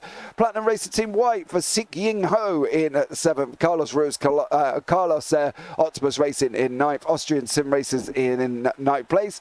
Elite Racing down in 10th. Grey Racing Team Red in 11th and Chris Racing Team Green in 12th. Ingersoll Rand Esports 13th. SR Technic 14th. Platinum Racing Team 15th. Blue Chip Racing 16th. Protosim 2 in 17th. And YS Sim Sport Peck in 18th place. And in GT3, Peaky Drivers GT3 is out in front in first. Peak Sim Sport Austria second. Chris Racing Team Blue third. SR Technic Peck in fourth. Fury Sims Tech Academy in fifth. Austrian Sim Racers Blue in sixth. Maniti Racing Yellow down in seventh. And Team Upstate GT3 is in eighth place. And beyond that, Shinlake Chicane Online Racing Orange and TR Geeks Energy, Trackside Esports and Proto Sim. They're down in 12th place. Well, I'm not going to lie, but that was a bit of a mouthful here as well. And, well, here we go. God blimey. GTP's moving already on track as well. And a 50-car grid here this evening. So stay tuned for this one. And looking forward to this racing. Ready to go here once more. Pace lap. Here, Ewan, you know, they've got to be a little bit sensible. We are going to be under green very, very shortly, and we are already. Writer Engineering currently out in front with Tom Dadswell, starting to sell from Simtech Motorsport behind them, Magic Arrow behind that, DLR Sim Sport behind that, and Raycar rounds out your top six at the moment. But it is Writer Engineering with Dadswell tucked up right behind him here from the Altitude Esports team. Currently sitting in second place. Down in the LMP2s, they're just about to go green. Leo Racing at the front with Michelle Sangali has gone already. XPD and MRP behind them. Going down into turn one here. Currently there's a Bazingo as well. Oh, Oliver Konart very close. Making that move up into third place here. And he is up in third. Down in the GT3s, we have got Chicane Online Racing Red in first place. Into the green zone they go, of course, once more, and they're on their way, underway, currently with the Chicane Online Racing Red team there as well. Peaky Drivers down in the GT3. AMS! Oh! Contact. Have gone round. Peaky Drivers Ingersoll round one of them. Yeah, Daan Pepels is off track as well. So a lot going on here as well. Not entirely sure what's happening with iRacing currently at this moment in time as we flicker around quite randomly at this moment with just under 8 minutes to go. And there was contact early on at the beginning of the GT3s. There certainly was. It's turn one's not normally a huge problem around this circuit, actually, but it certainly was on this occasion, I'm afraid. Couple of drivers going off into the gravel in the background. The GTP order was very, very clean through turn one. There was a very close moment in LMP2 involving the points leaders at the moment, but in GT3 I'm afraid it did go a little bit wrong. But already to the end of their first lap, the GTPs right now with Dennis Robin Wolf converting that pole position to a race lead. It currently is at the moment. Balasterowski sitting in fifth place with DLR in front and Raycar Simsport behind them at this moment here as well. Down in the GT3s, we've got Rubens Lorente for Cabano and Leo Racing Team sitting fourth and third with Alicio Bernardini and Leo Racing Team 208 in second. Alex Gould's opened up about a 1 second gap currently at the moment at the lead of the GT3 pros. Down in the AMS, Kate Middleton from Fury Simsport there is out in front with Christian Mara from Austrian Sim Racers Blue behind that. A nice little battle from Team Upstate GT3 and Chris Racing Blue behind there as well. They're just, okay, are we finding our feet? Do we think that's maybe where the contact at the beginning might have happened? Because, you know, was a little bit calamitous, should we say? There was certainly a lot going on in that opening section there. We've already seen one of the Lamborghinis in to the pit lane, and I'm sure we'll see a few more as well as we go on. We've got the 230 into the pit lane from GT3 Pro. I'm not really sure. I think it's just that was Proto Sim Esports, by the way. Not really sure why they're contacting towards turn 1, but it's just one of those things. There's 30 of them, to be fair, running down in towards that corner there, so I can't really blame them too closely for that. Just because of how many there are and how difficult it is to get through that in the opening lap. Yeah, very difficult there as well. Leandro Rowland from Delta Racing is in the pits currently at the moment. Balastarovski from Magic Arrow going rather slowly and has lost a good old few places and is now down in 7th there. That doesn't... Still slow. Yeah, still slow. Something's ongoing here. It's not a single incident. Something's ongoing here. Is he stuck in gear? No, he's changing gears fine. Just really off the pace. He's up to 3rd, 4th. Where are we up now? He's back up to speed now. His steering seems straight, so he's not hit anything. Strange one for Balastarovski there. Oh, rear end's not liking that, but yeah, our first mystery of the day, 5 minutes in. Balastarovski in his GTP there, struggling. Milo Spillman down in Lithium has got Marnik Heister in front of him from the Platinum Racing Team Black here. So for Marnix, currently sitting down in 10th and 11th in class, currently at the moment as well. What's your thought process as a driver here? What are we thinking going in to this whole beginning stage? Are we kind of wanting to survive, I suppose, the first hour or more? Well, this lap coming up right now is definitely about survival for the GTPs. They've just caught up to the GT3s for the first time. We're only at the end of lap 3, but because of the split start we have in this series, it means that immediately you're into the traffic pretty much in this one. Writer Engineering Esports and Dennis Robbie Wolf is going to have a pretty hellish lap here, and this part certainly is about survival. It's just about getting through the traffic as best as he possibly can. He's already been slowed up by that Lamborghini out the final corner. His lead has been halved roughly. Thomas Jadwell right on the back of him, and this is going to be so fascinating to watch because there's so many to come through here for the prototypes, and it's well, hopefully it's going to be clean, but it's going to be really, really exciting to watch. Yeah, and I think that's the thing from Dadwell's point of view as well. He knows he cannot allow Reiter to get so far up the road. He's got to try and stay with him, but at the same time he's got to be able to manage this traffic in a way where he doesn't get kind of held up here. But like that, for instance, because Dennis Reiter is now clearing off down the road a little bit, opening up a second gap now. So from Dadwell, it's all about got to be able to stay with him, isn't it? He's got to try and take that chance and stay with him, but it can mean at times putting yourself into a rather precarious position. Sometimes there's not a lot you can do about it, like this with the Maniti Racing Ferrari just up in front here. Can't do anything about that, have to slow down in order not to hit it at Cops, and so now there's separation between them, and once again Wolf can put cars between himself and Danswell into Magnussen Beckett. Oh, there's somebody off there going through. That was one of the GT3s as these prototypes come through. Now you can see the gap. There's more likely that there'll be a GT3 wedged in between them, and so Wolf can start to push this advantage out as the race leader. Yeah, that was Lewis Gregg. Louis Gregg there has unfortunately gone off from the Chris Racing Blue team. So he had a bit of a moment and has gone off track. So he's going to have to try and fight his way back through. You can see the guys from Reiter up front there trying to weave their way through. Look at the line they've got to try and get through. It's all about how far you're going to get down on this line. Dadswell currently trying to stay with him. He's got a chance here as well. He's very close down towards turn 3. I'm not sure he'll try and move because the amount of traffic around, but now that he's got close, you can see that it's a lot harder for Wolf to put a GT3 in between the two of them, and so the gap is more likely to stay closer now. Yeah, I think that's the thing. These guys got to try and... Oh, that was literally close. How is Dadswell going to be coping with this? He's got to try and get in front of that BMW before they go down, of course. Just manages it this time around Brooklands. Now we've got the Platinum Racing car BMW in front of us. you see the way Dadwell was able to jump down the inside there. If that happened a lap ago and they were at the distance they were, he wouldn't have been able to do that because he was too far back.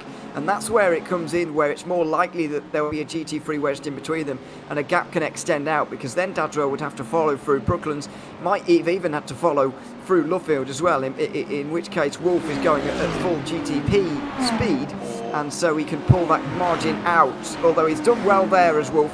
Dadwell trying to do his best to hold on, but it's so difficult for him, Mason Beckett's. Yeah, Dadwell pulled off at inside, went on the inside, and then chance going round the outside. But here we go now for the lead of the GTPs overall. Tom Dadwell from Altitude and Dennis Robin Wolf from Writer Engineering. Both of these guys are no slouches in this car, and they're both trying to battle traffic, battle each other. They are up to Alex Gall, which is the last remaining GT3 before they can just go at it. Of course, Alex leading the pros for the Chicane Online Racing Red guys. So he's another one leading currently at that moment. So he is now going to sigh a big old sigh of relief here, as iRacing does wonderful iRacing things again there. So that's it now. They're clear. They're going again once more. But there has been an off. Oh dear. Yeah. Big off. Ray Carr there, unfortunately for him, into the pits. It's a big off. Big damage there for Raisari Sports team as well, which is a shame to see. So yeah, they are out the traffic now. You saw it was we're on lap 6 now, so it was 2 laps of pure traffic, and the LMP2s are about to catch up to the GT3s as well, by the way, so they'll have to deal with that. But when the GT3s when the GTPs get around next to lap the GT3s, the LMP2s will just about have made their way through, and so once the GTPs have done what they've just done again, then they'll have to negotiate these guys. And in my opinion, sometimes the second run through traffic can actually be worse, because it's actually a longer, prolonged period of time of maybe 4 to 5 laps at worst. Yeah, this is Michel Sangali, currently got 1.6 second gap in the LMPs over MRP by Fields Academy, behind him with XPD tucked up right behind that, half a second back as well. These guys are just starting to enter in through the traffic section, so lap 6 for LMP2s on the GT3s. Oh, what's he doing there? I don't know. Maybe he's just trying to make absolutely sure, Michele Sangali, that that car knows he's there, but that was a bizarre weave down the old pit straight. Yeah, I think it's just more of a notification saying, hello, we are here. Gazzapo, I can understand the flashing of lights there, sir, but, you know, got to get there first, mate. Give them an opportunity. You are going through Maggots and Beckett's. We did talk about this early on. Probably not the ideal most amount of sectors for you, the section of the track for you to be going having a go at a GT3. You'll be a little bit more sensible, as these top guys here, top 6, are all really together and rounded out by the peaky drivers. LMP2 there, the last one in the list with the Platinum Racing team in front of him. Again, the same kind of thing for the that was, yeah, Stefan Kuzman. Yeah, championship leaders in the GT3 AM category, or tied championship leaders, I should say.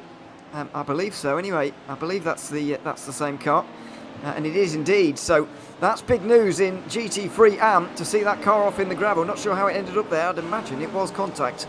Yeah, it definitely looks like it could be here between the LMP2s and the GT3 there. They are trying to weave their way through. Probably not an outside. Yeah, the outside line's probably not the best, I'm not going to lie. Oh, he's off. Oh, Platinum Racing team blew off. He come back, managed to keep it back on track, but that's the problem, isn't it?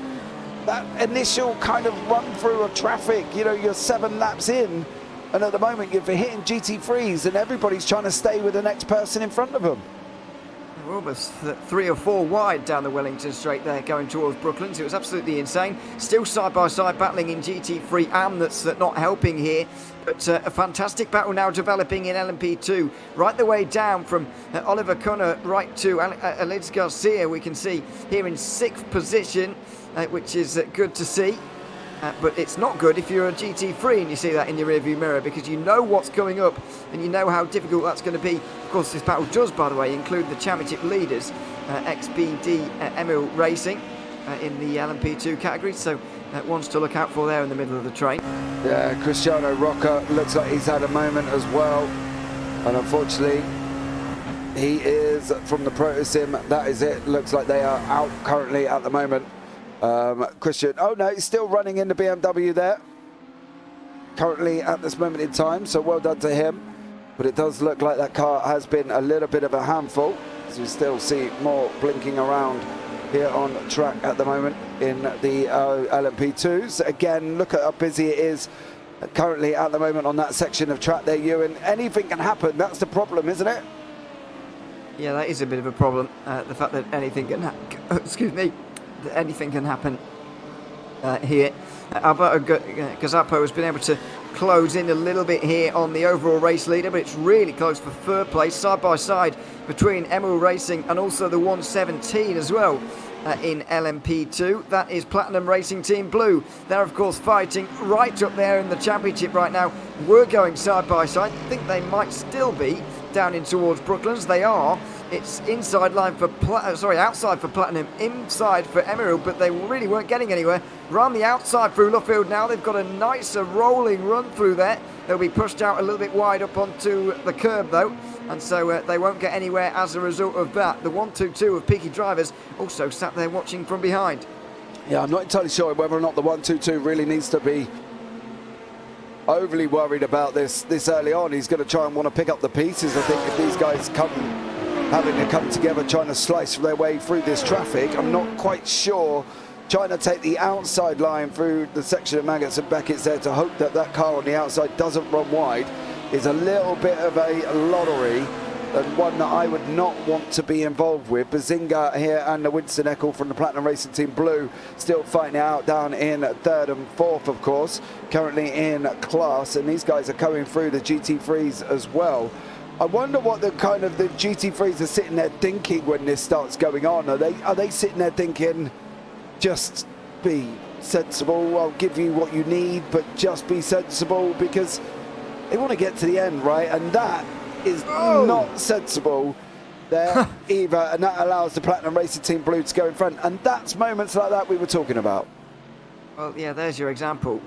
That was not particularly sensible from Oliver Kerner of Bazinga Motorsport there, down the inside again. And I have seen a lot of dive from the prototypes, particularly through these faster corners, through Maggots and Beckett's.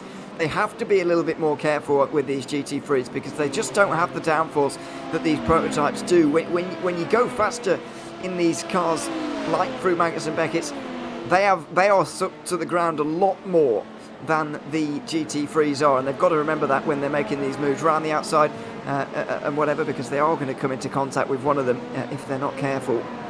Yeah, 505 here in HW in the LMP2 class, splitting that GT3 either side. That poor young sir there in the BMW. It must have felt like from the Chris Racing Green team, he was kind of through in an LMP2 sandwich currently. So let's see how he gets on. Milo Spillman from Lithium chasing down Platinum Racing Team Black. Keeping an eye on the GTPs. They've spread out more now. There's about 2.5 second gap between the leader and second place. Down in the GT3s though, there is a nice little battle in the AMS for third place at the moment. Dennis Kuhn in the currently in the Lamborghini with Upstate GT3 behind them. Blue Chip Racing and SR Technic Peck team are all very close together as well. So currently in the GT3 setting, Alex Gull is leading the pros from the Chicane Online Racing Red. Bernardini in second from Leo Racing 208. Fabio Ponta from Leo Racing 221 is your top three. In the GT3 AMS, Christian Meyer from Austrian Sim Racers Blue leading by 1.96 seconds. Kate Middleton, Fury Simsport behind them, and then a 6 second gap, mind you, to Carlos Ruiz. Carlos there in currently down in third team, and then in the GTs, Dennis Kuhn and the guys down in third in class after that as well. So quite a little compact field we've got going on coming into the first 20 minutes. Yeah, I think that's a mistake, by the way. It's not called Carlos Ruiz Carlos. It's the Carlos is a bit on the end that shouldn't be there. But yeah, it's close in GT3 as well. But they've just got this problem of the prototypes coming through. The GTPs now are catching up once again to these guys, so it seems never ending for the prototypes to just watch. But you've got to think there's spare a thought for the GT3 drivers here, because it will feel very endless to them. Yeah, it definitely will do. It's just a non-stop fest. Does that take away from your ability to race in a GT3, knowing that you're going to constantly have traffic? Obviously, I don't think they were expecting them after lap 3 and lap 6, but that's what they've got. And now, obviously, they're starting to come through once more. Does it just seem a rinse, repeat, diving out the, being careful, trying to move out the way process? I think it certainly does interrupt the battling, although it's not impossible, as we can see here, side by side up towards, up towards Copse briefly there. So it does interrupt the battling a little bit, but they know exactly what they've signed up for here. And this is exactly expected in a multi-class endurance race, so it won't be a surprise to any of them. I mean, maybe the aggression from one or two will surprise them, and they won't be happy with, but these constant battles, as he said earlier, between GTs and prototypes happens all the time in multi-class racing. They seem to not get on too well. Yeah, there's always these mixed opinions of who's in the right, who's in the wrong, who's done what, who shouldn't do this, who should have done that. It can get quite sort of catty, really, within the divisions, I think, partly because, one set of the GT3s expect one style of driving, the LMPs and GTPs expect another style of driving, and there's just never, ever a full agreement on who has done what. I think that's just what multi-class brings to it, and as I say, I think once they could talk it out and be a little bit more like, yeah, okay, fair enough, I can see your point, that's probably more how it's going to work out here as well. Tom Dadswell currently sitting in second place with Simtech Motorsport 1.2 behind, and 3 seconds in front are Reiter. But down in the GT3 AMS, Christian May from the Austrian Sim Racing Blues here. That is the pros of SR Technic in front of him.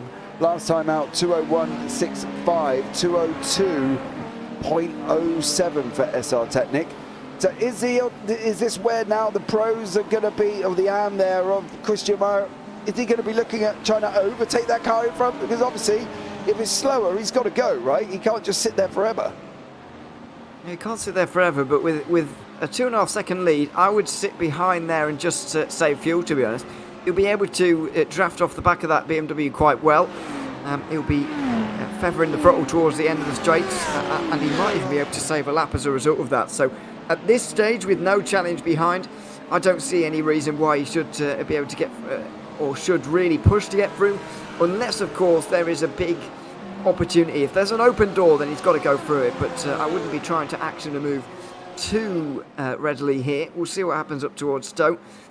Yeah, it doesn't look like he's going to be close enough anyway, but yeah, just save the fuel that you can, really, here at this situation. You don't really gain anything by overtaking here at this point, because he's not really being challenged for the lead at the moment.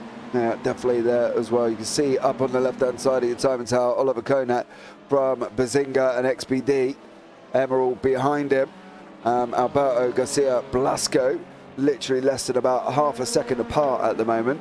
So these guys battling away down in 4th and 5th for the LMP2 category as they're coming round Luffield now, down into Woodcote. And of course on that run down into Copse here. Is this another kind of thing where we see this, and we saw it a lot as well over the first couple of rounds, people just sitting behind each other for the first pit stop phase. They're not really making that aggressive maneuver. They're saving fuel, and it's all sort of, is it more comfortable for them to sit behind the people in front of them currently at the moment? Because there isn't a real need to go and be rushing the overtake this early on, is there? Well, this is what I would be doing, certainly. Just staying where you are, and as I said earlier, saving fuel. Just that little bit.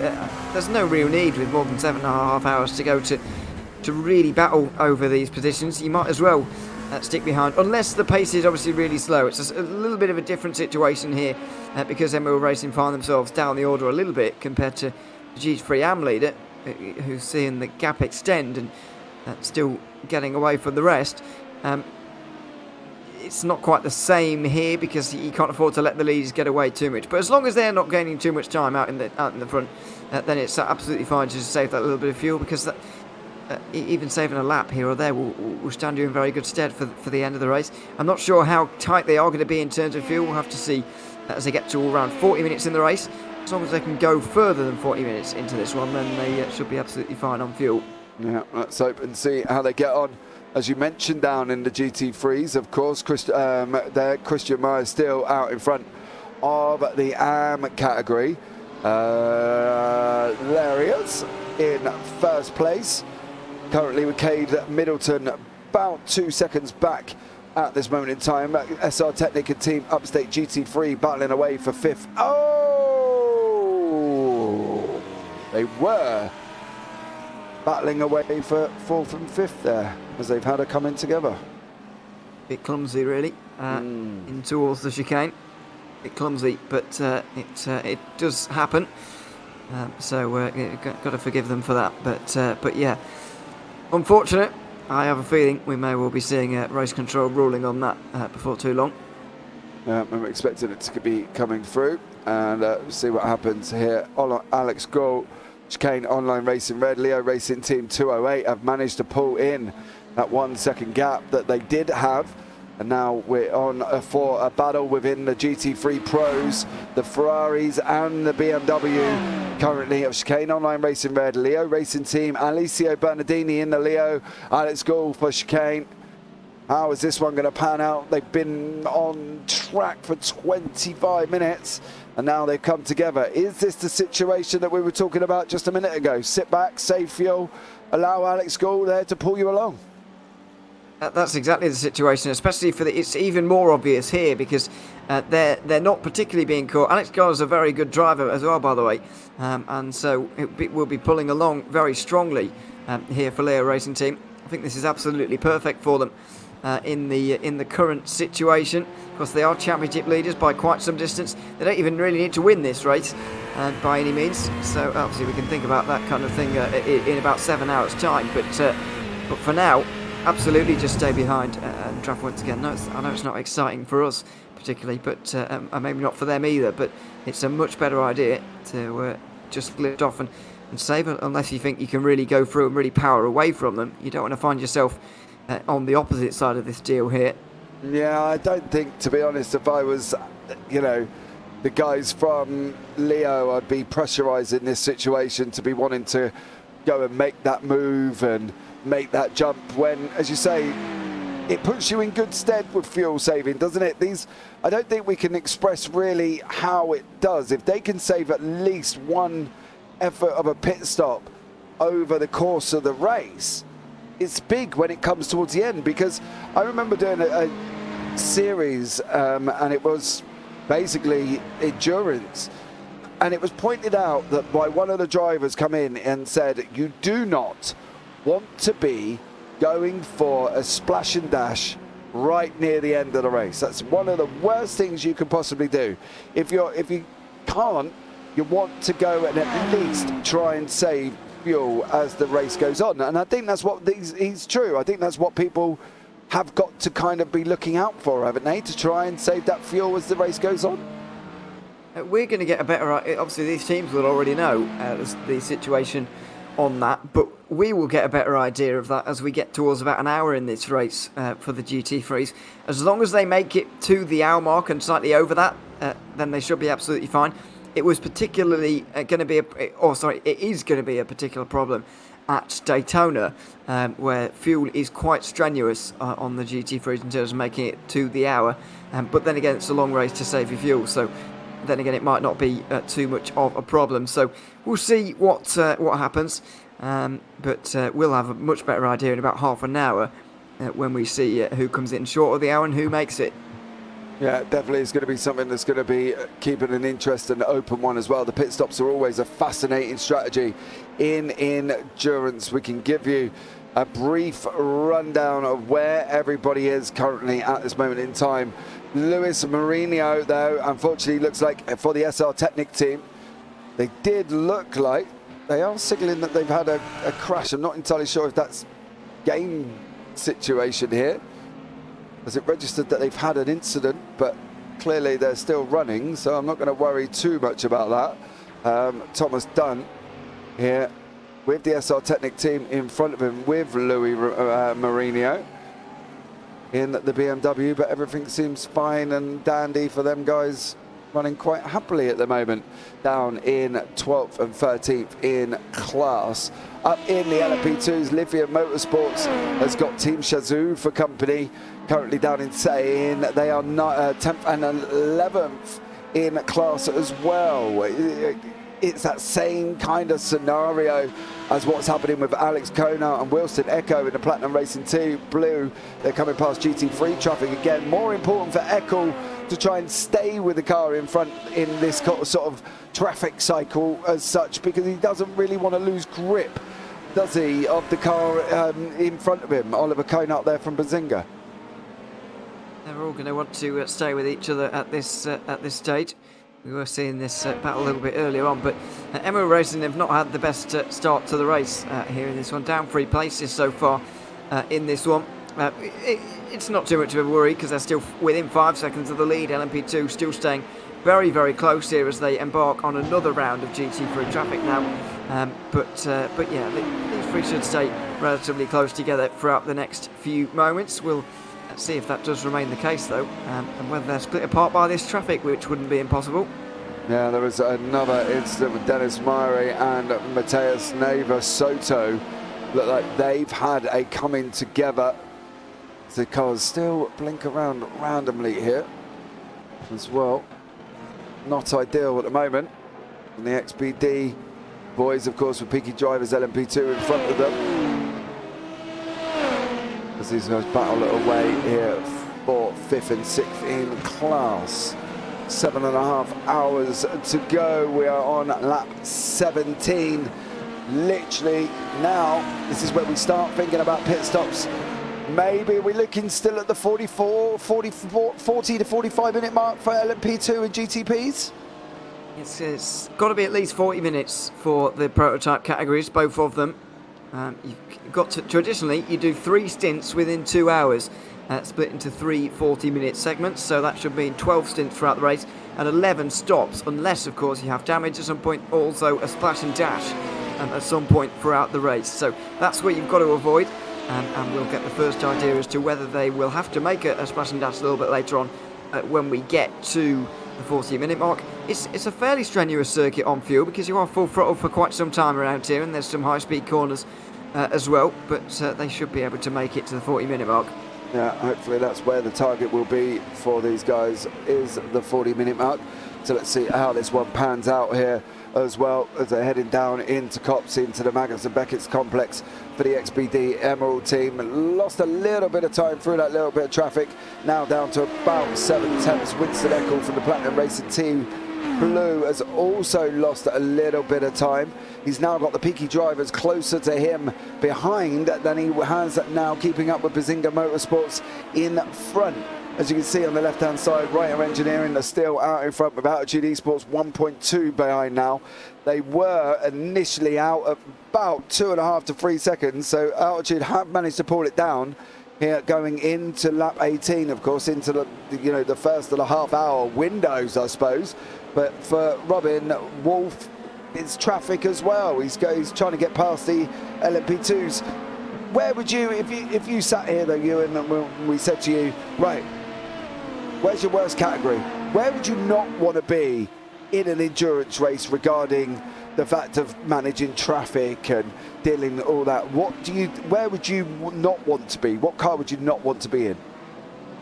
Well, that all comes down to personal preference, I find, and some people do like being in the slower category and being passed by everybody, but I would prefer to be in the prototypes, to be honest, and doing the passing, because I feel like more of your fate is in your hands when you're in the prototype category. Sometimes in GT3 you just get dived and hit by a prototype, and that's the end of your race without you doing anything wrong. That's nearly happened there. So that's exactly why I would prefer to be a prototype driver, because you're much more in control of your own race, really. When you're in GT3, it's in the hands of others sometimes. Yeah, the boys from Altitude were in your back shot there as well. There they are on the right-hand side, of course, as this poor GT3 has been lapped by an GTP and an LMP2, all coming through at the same time. We've got all 4 classes on track there. nice to see, but unfortunately it means that everybody's wrapped up, which gives them more chance of incidents and accidents as the leaders start pushing their way through once more. And it's going to be a tough one here as well. We've already lost Raykart. They're in the pits and have been in the pits for about 23 minutes currently at the moment out of the GTP category. So it's going to be a tough one, but Altitude have now up into 0.6 second range with Dadswell. He's still got the LMP2, sorry, Bazinga Motorsports in front of him. So going forward, he's got to try and clear that and then push on again. But again, he doesn't want to be silly with it. It's just such a managing fine balance here that, you know, you got targets one end, you've got your racecraft the other, and are you ever really going to find a complete balance between the two? Are you ever going to find that sweet spot where you're managing traffic and being on target at the same time? Saying that, as I look over at YouTube chat, Mr. Hedge there, did I hear target? Well, you did, but I think that come a little bit later than your message there, but there we go. Are we ever going to be, is there any going to be a balance, Ewan? Are they going to be able to manage this traffic, stay on target at the same time, keep with the cars in front and look at gaining positions? Because as we both know, one mishap is all gone, is all over. I think you certainly do get into a rhythm with these ones, but it's difficult to get at this stage in the race when all the traffic's still in big trains, big clumps. It's very difficult because you get maybe a lap or two of no traffic and then a lap or two of madness, which is what we've seen so far. When you get into the race a little bit further, then we'll start to see the rhythm a little bit, and you can pick them off a little bit more easily. But at this stage, there is no rhythm to it really, or getting used to it. It's just about dealing with what's in front of you, which has proven very difficult to do. Tom Dadswell did get very close towards the leader actually on that last lap, but just hit those pesky curbs at the final chicane again, and really ruined his run onto the front straight, which caught him behind some traffic, and he lost some time. He'll catch up again now, and there should be a battle for the lead here. By the way, I don't know why there are curves everywhere at the final chicane, because there's grass stopping you from exceeding track limits anyway, so I don't really understand that. Yeah, Fury Simsport, Kate Middleton has jumped into the pits in the GT3 AM category. We'll try and have a look back at that one as we can see the altitude. Oh, careful, boys. Oh. Now what do we do? Leader in LMP2, by the way. He's side by side with, and really has to shoulder him off there. Still side by side through entry. The LMP2 driver realises that this is not what he wants to be a part of right now. But Dadswell wasn't backing down there at all. Bit of an awkward moment between the two, really. Michel Sangali there for the LMP2s. Dadswell does weave his way through. Matthias Wynn and Ostit there, and the Simtech boys are side by side currently. And they're trying to weave past the Platinum Racing Team Blue there of Winston Eckel. Not a lot separating these guys at all, but at the same time, you really don't want to be in this situation for Winston. Oh no! He's gone! That's exactly what you won't want to do. And let's hope the prototype wasn't caught up in that as well. DLR, excuse me, getting down the inside at cops, and that's exactly why you don't make late moves there, really. Yeah, it's struggling to pick up Winston Eckel here. He's jumping up, it looks like he's jumping around, but I can pick up somebody else. But then every time I go back to this kind of middle category, I get this wonderful effect happening. Yeah, one of the Mercedes struggling there on the straight as well. Not sure what that was all about, and who that was, but that they were very much involved with all of that. Yeah, oh dear, big problems here for one of the Mercedes. Yeah, Cabano Esports for Rubens Lorente there. Not entirely sure what they've been up to. He's in the pits, he's had an incident. You see sparks flying out of his car. We'll try and have a look. He's got a collapsed suspension corner here. He was smacked by someone. Goodness me. Absolutely smacked by one of the prototypes.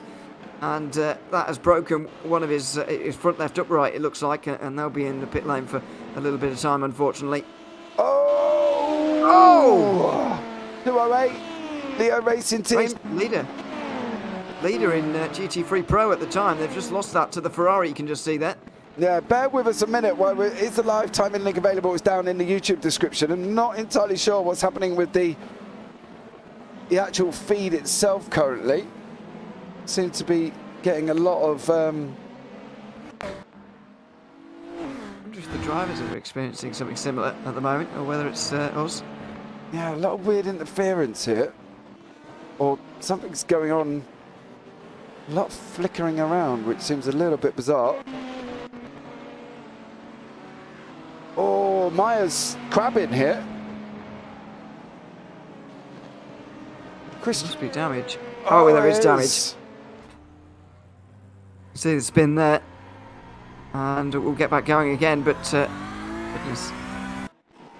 There's big suspension damage there on that Porsche, unfortunately. Yeah, Christian Meyer does not look comfortable currently in the moment. The first LMP2 for Team Shizou is into the pits. DLR, of course, were involved in that incident earlier on.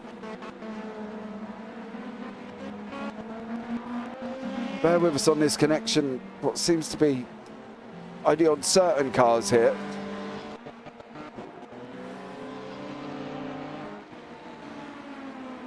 Seems to be a problem with certain cars and not a problem with others.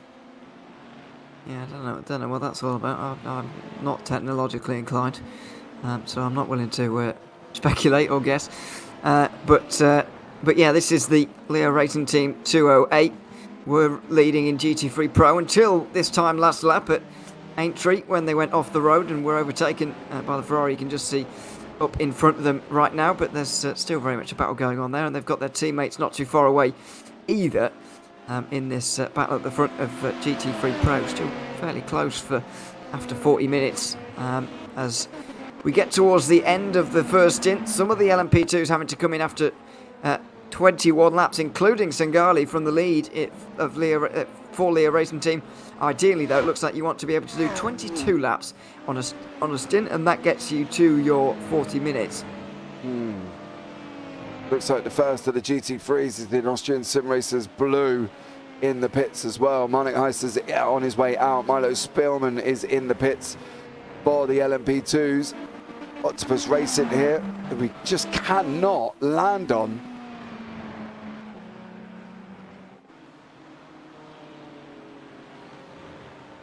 Whatsoever here. It's so bizarre. Well, this is new for me on this one.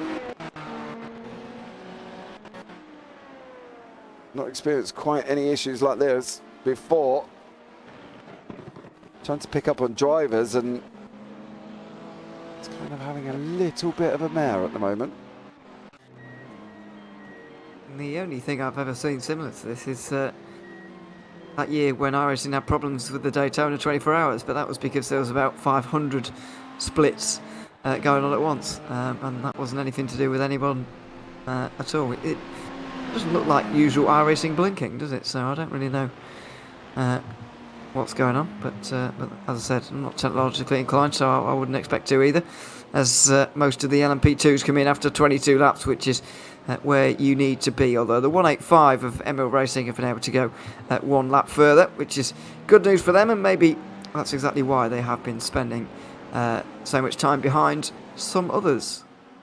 Yeah, I'm still trying to resolve and trying to adjust and deal with the issue here. I really want to pick up on DLR and Octopus Racing. There we go, we're now sort of settled back down here as well.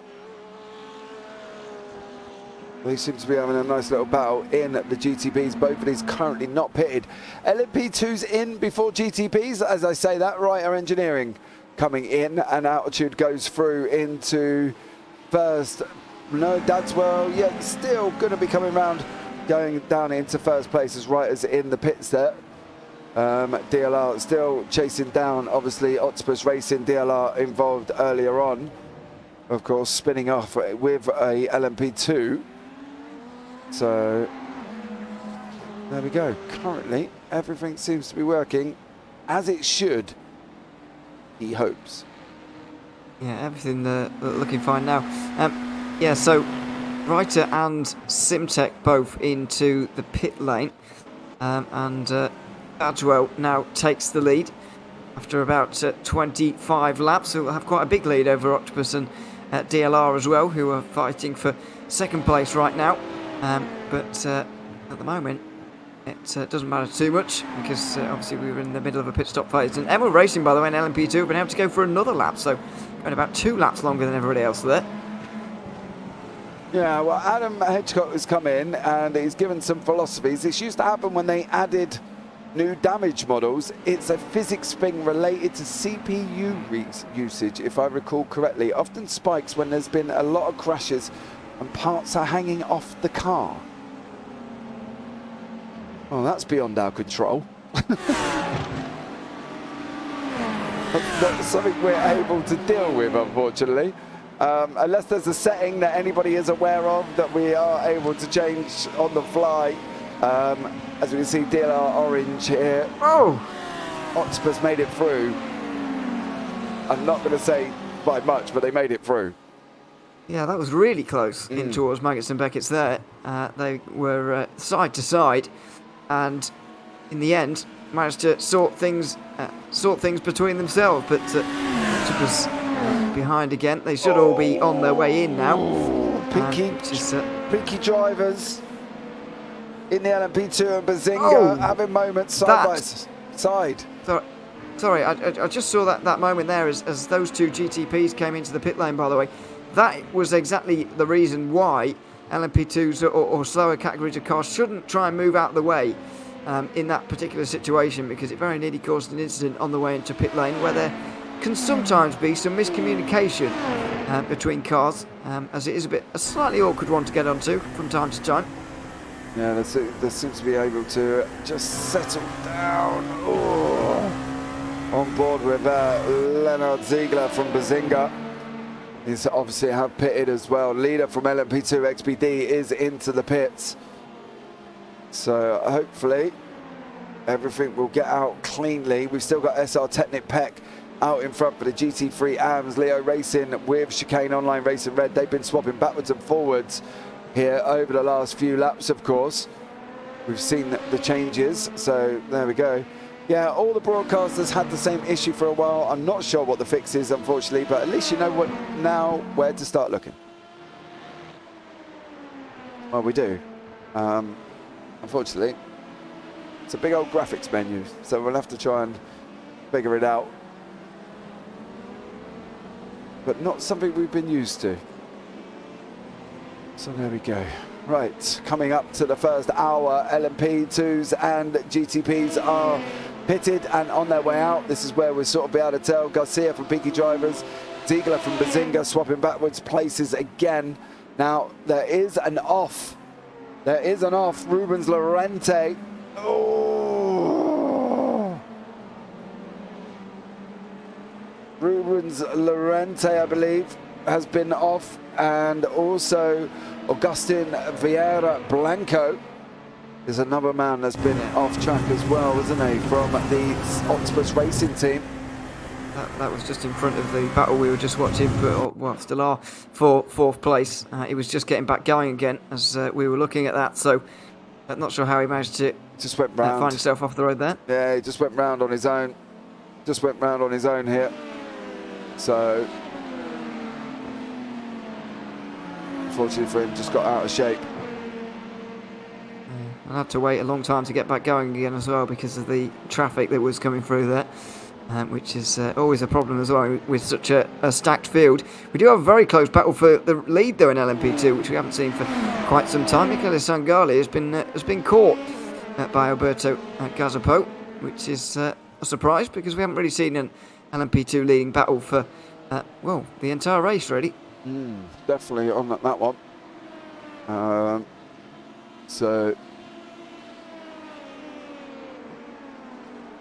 going to be able to see a nice, hopefully nice tidy battle here from these guys, and hopefully they keep it nice and clean and are able to get round cleanly without any issues whatsoever. So hopefully it won't end up as some of the other battles have done currently at this moment in time. And from that point of view, Ewan, Should be an interesting one here in the LMP2 category. Well, it should be. We'll just see how willing they are to fight each other at this stage, because as I mentioned earlier, sometimes it's not the best idea, and they will be a little bit concerned with how far Emma were able to actually go. Although, then again, their pit stop was 1 minute, which is about 25 seconds longer than everybody else's pit stop for Emma there. So they found themselves nearly 30 seconds behind these guys, and that could be a problem. But that's something to work out over the course of the remainder of the race. Yeah, 7 hours remaining. Of course, coming up to 7 hours remaining here. Octopus Racing Team and Simtech still battling away. And once more, they are side by side. Oh, this could be a tricky one here as they go through Vale and through coming out of club.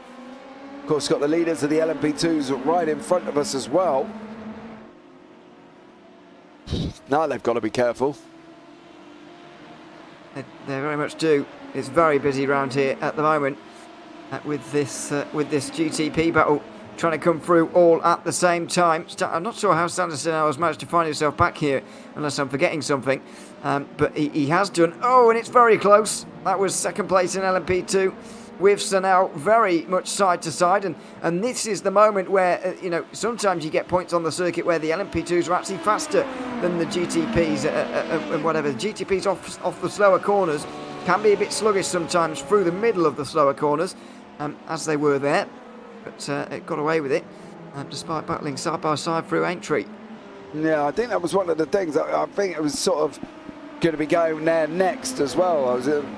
And you kind of answered it about the sluggishness of it. We see that every now and then with an LMP2 and a GT3 as well.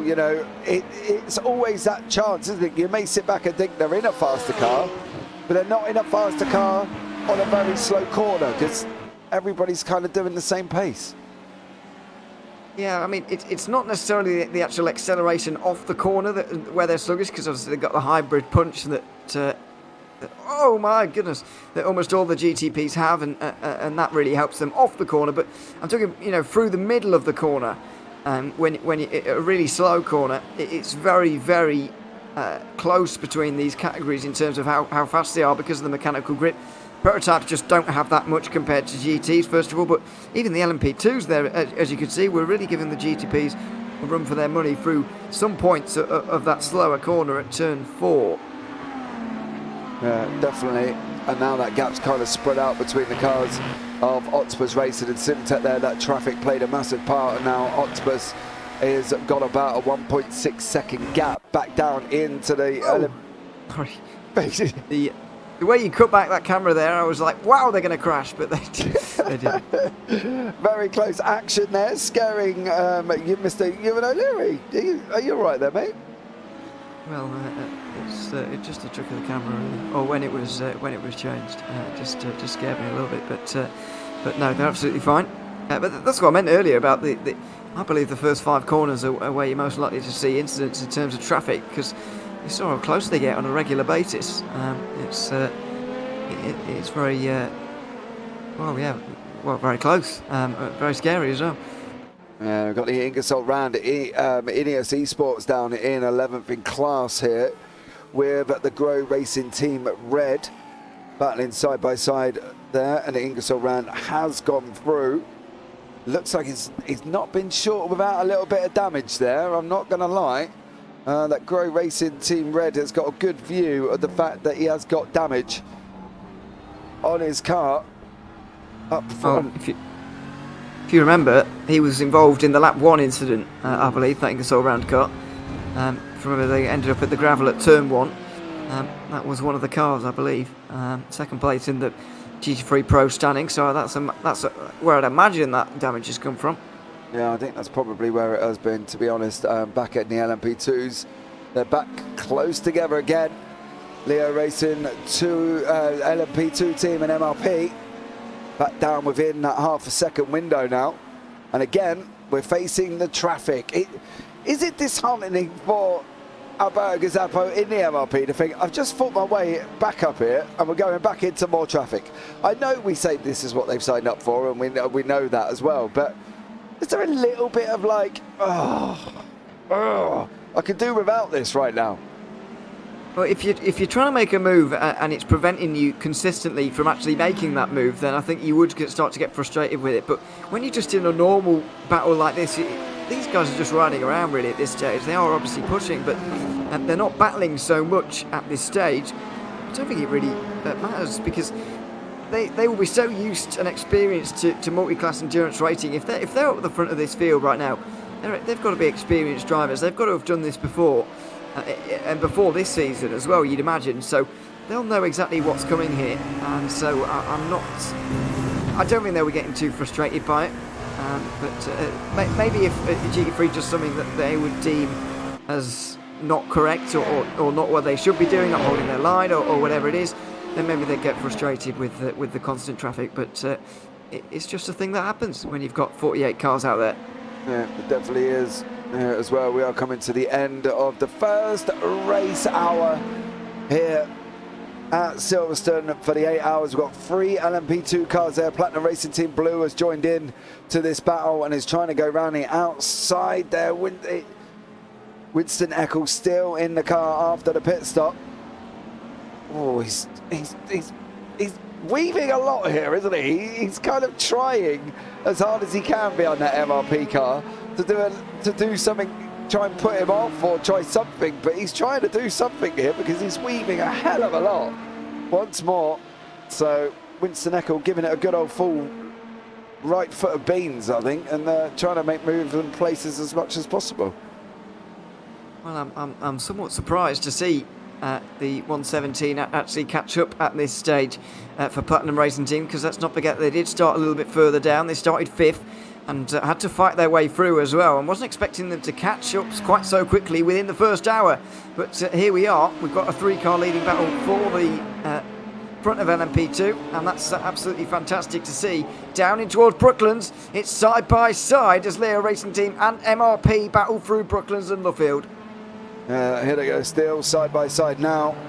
GT3 in front, he's boxed him in. Leo Racing has blocked in the air. The MRP car there, he used that GT3. The GT3's in the middle. We've also got Magic Arrow out in the BMW. He's running down on the left-hand side for Ballas Tarowski there. Just made it through from this battle. But now, this is it with Winston Eccles. Cleared the MRP, boxed him in behind that GT3, followed the Leo Racing car through. And that is what they call a good use of traffic, I think. Absolutely it was, and a good driving from everybody to keep things clean as well. But Platinum Racing Team and Winston Eccles are having a fantastic time of things right now, jumping through the order. Very, very quick they are as well, and at the first opportunity they took that place away from MRP by Fields Academy, who maybe could have been a bit more aggressive. If this happens in 6 or 7 hours time, they could have been more aggressive there and pushed a free wide moment a bit earlier. A wrist contact, but at this stage there's absolutely no point. They did the right thing, but it was smart driving in the end from Leo Racing Team to block their rivals behind one of the slower cars. It's kind of tactic 101, if you like, of endurance racing battling, multi-class battling. Yeah, definitely use the back markers, or I don't know, GT3s to your advantage, I suppose. Not really back markers, but the GT3s to your advantage as best you can. Back as well, there's a nice little battle going on down the order as well in the GT3s. Pros. Oh! Dear me, what happened there? Carlos Rocca, I think. I'm not sure who it was. It was a BMW. Carlos Rocca and Alex G. I'm not sure. Let's have a look side by side. It's going to involve one of the GTPs. Magic Arrow. Oh dear. He tried to stop it, didn't he, from the Ingersoll Rand. Do not do that, by the way, for those watching. Don't roll entirely across the face of the racing circuit like that, because that is going to cause an accident. Thankfully, there was no one around to create one. But, I mean, that GTP was side by side for quite some time going in towards 8th Street, so I wouldn't pin that on them particularly, but I would tentatively say that Torres almost did that to himself. Yeah, it looked like it. I don't know whether he tried to brake too hard and to stop getting into contact with the GTP, but at the same time, he didn't kind of make any, I don't know really, it looked a bit strange. It just looked like he was trying to not hit him. I think that was from the purpose of it. The racing team went very wide through Stowe there. Not sure what that was all about, but Platinum Racing Team have completed their run to the front of the field, and it's been very, very impressive from them so far. Currently at second place in the standings, 10 points behind Emerald, who are a long way down at the moment. So this is absolute dreamland for them right now, but I'm not entirely sure how they've gotten through on Leo Racing Team there, because the 104 just seemed to be going really wide through turn 1 for no reason. Yeah, and he went really, really slowly as well. And that's not the only car we've seen go slow, is it? We had it up with one of the GTPs earlier on as well, just dropped right off the pace, and all of a sudden it was like, well, what's going on here? But it looked like Leo Racing with Michel Sengali did exactly the same thing and just dropped really a hell of a lot of pace, and caught him, found himself back down. It was so bizarre. But from Sengali, MRP still catching up behind him, of course. Now Peaky Drivers is in the mix, so they brought somebody else in at the same time here, Ewan, and now this, what was 4-car train has now gone down to 3, because obviously the Platinum Racing Team Blue, there he goes, Winston Eccles was sort of bolted off a little bit. Yeah, so the leader's gone, but we've still got a 3-car battle here, but this time for second place. And once again, it's Leo Racing Team heading MRP, and somebody else trying to infiltrate it from behind, as we can see with Peaky Drivers this time. So it's continuing on here, which is good to see. It does seem that a little bit of the intensity has been ripped out of it now, given the fact that the 117 Platinum car is now in front, and this is no longer a battle for the race lead. But I'm sure we'll still see these guys fighting each other, and they'll still try and be catching the race leader as well if they can. Yeah, Michel Sengali flashing the Ferrari there. Platinum Racing Team White, who really needs to kind of hold up a little bit. There we go. Does allow him to go through. XBD have caught up with HW, trying to go round the outside. I don't know if that's such a good idea around Stowe. As I come down into Vale now, XBD 185 on the left, HW 105. Our very own Daan Pepels does not look like he's having a happy time currently. He's unfortunately looked like he's been involved in his own little incidents twice, and it's looked like he's had another one. But we are focusing on the XBD and HW car here. Oh, the HW car seems a lot stronger there. Or was that just my eyes going through that section of Abbey there? I'm not entirely sure. It's hard to judge. When they're running so closely like this, it is hard to judge both of them really, because they're kind of being influenced by one another. So it's not really fair to say. We've just crossed over the hour mark, and we are now seeing pit stops, by the way, but we have certainly seen quite a few in GT3 Pro not able to really make it to the 29 laps mark, which you probably need to at the very least. Only 10 have been able to do that. Top 3 are in right now, and Inam they're in as well right now. So yeah, unfortunately we are going to see a bit of fuel saving throughout this one for the GT3s. Not all the cars, but some of them are going to need to avoid a splash and dash by the end of the race.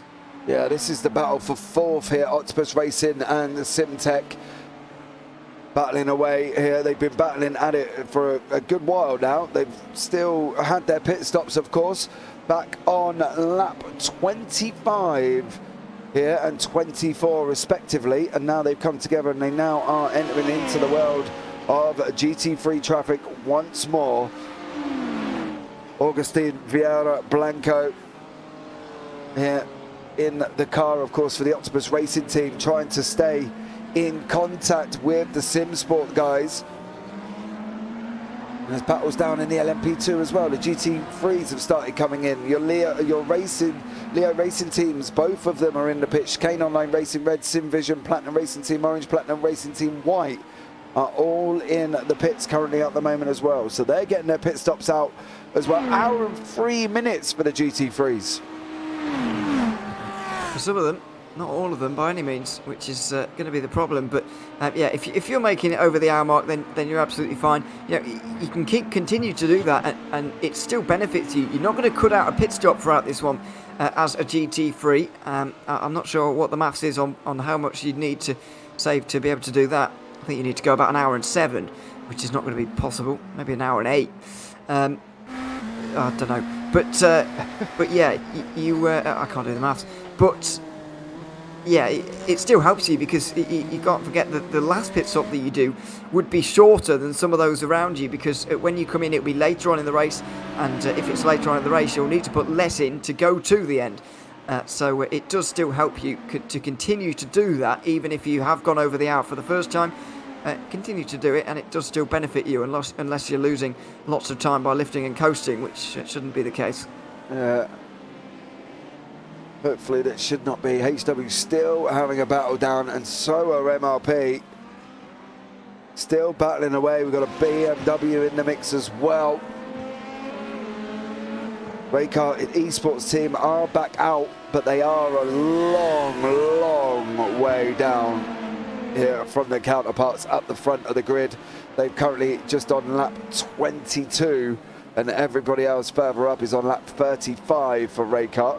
So I guess the attitude of we just need to be scoring points probably might want to do that, I guess. It's got to survive. Very close. Yeah, they've got to survive. That was really close.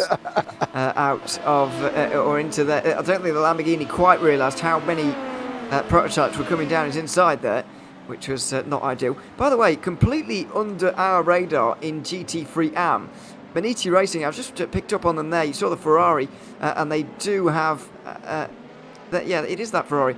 This car is back up to 3rd place. It was almost down in last, if you remember, down after an incident down at the final chicane very early on in this race. But after an hour, they've stealthed their way into 3rd place after their first pit stops as well. Obviously, 5 of the 12 have had long stops already in this race, unfortunately, so clearly there's been issues for a lot of them. But that's still 4 overtakes that they've had to do at the very least, and they've had to catch up to all of those cars as well. So fair play to Beniti Racing so far for catching up so well and doing what they've done so far in this race. Fury Simsport Academy in the 389 are one of those teams that have had issues so far in this one. They're 4 laps down currently, tied championship leaders with this Ferrari you can see on your screen right there. And at the moment, that championship lead would, of course, change because Cade Middleton down in 12th place, which is not where they're used to being. Yeah, they have been off track, dear sir. Cade Middleton did end up having an... Did we see that, or am I not remembering? We didn't see it at the time because we were having these wonderful flicking issues on the screen and we wasn't entirely sure where it was coming from.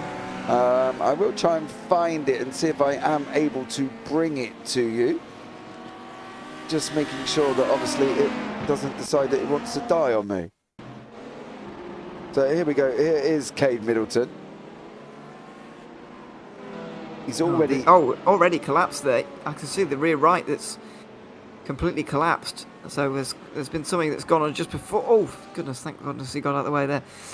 Yeah, something has gone on beforehand there, I would suspect, because that car didn't look to be sitting properly on the floor.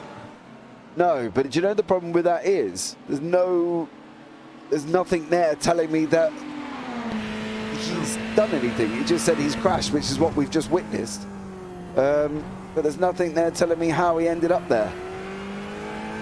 Well, I wonder whether he hit a curb then, maybe out through the loop, maybe, or something. Because well, it'd be quite difficult. Maybe Village if it was a rear right, but yeah, that's the only thing I can think of. They're quite lethal on occasion, the curves, but I wouldn't expect them to be able to do not the Silverstone curbs anyway. Wouldn't expect them to do that amount of damage.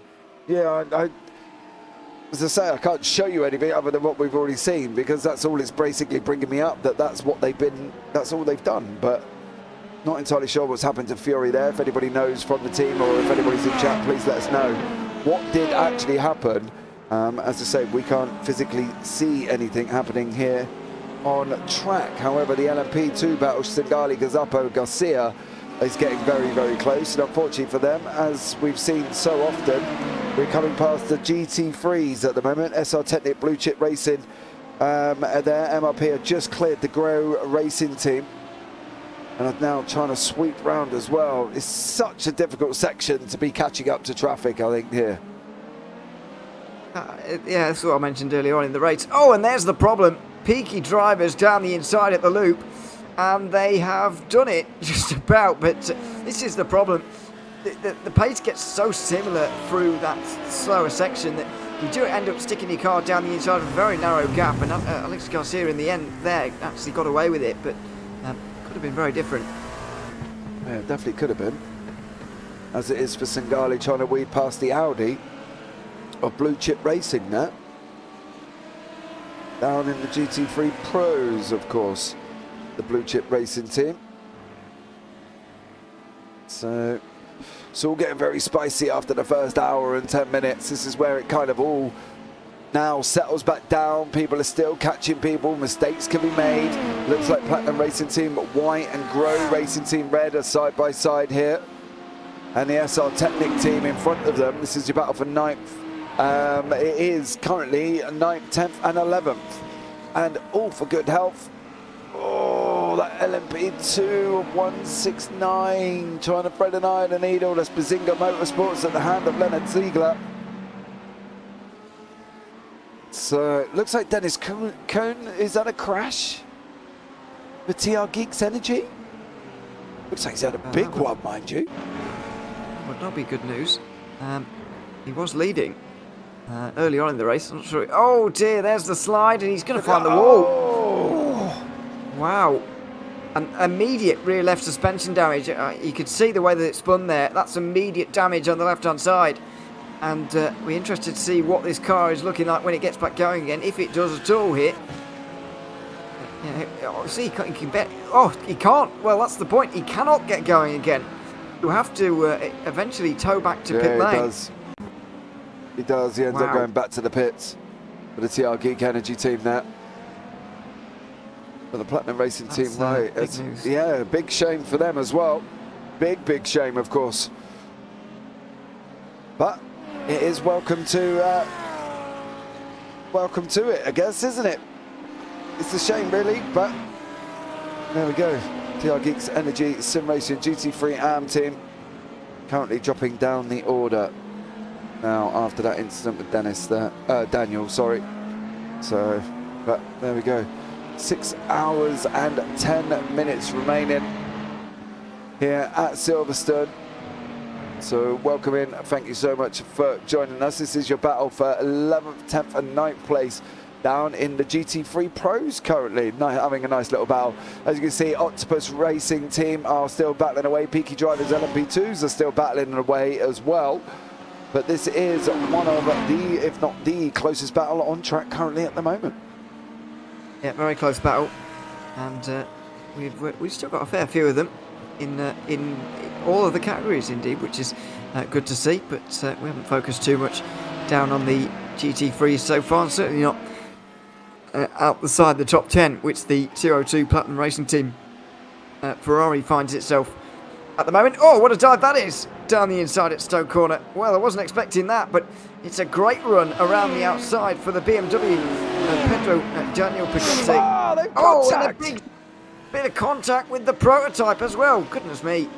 505 there, trying to thread an eye of a needle. He went one way, tried to come across in front of the Platinum Racing team White, and they made contact.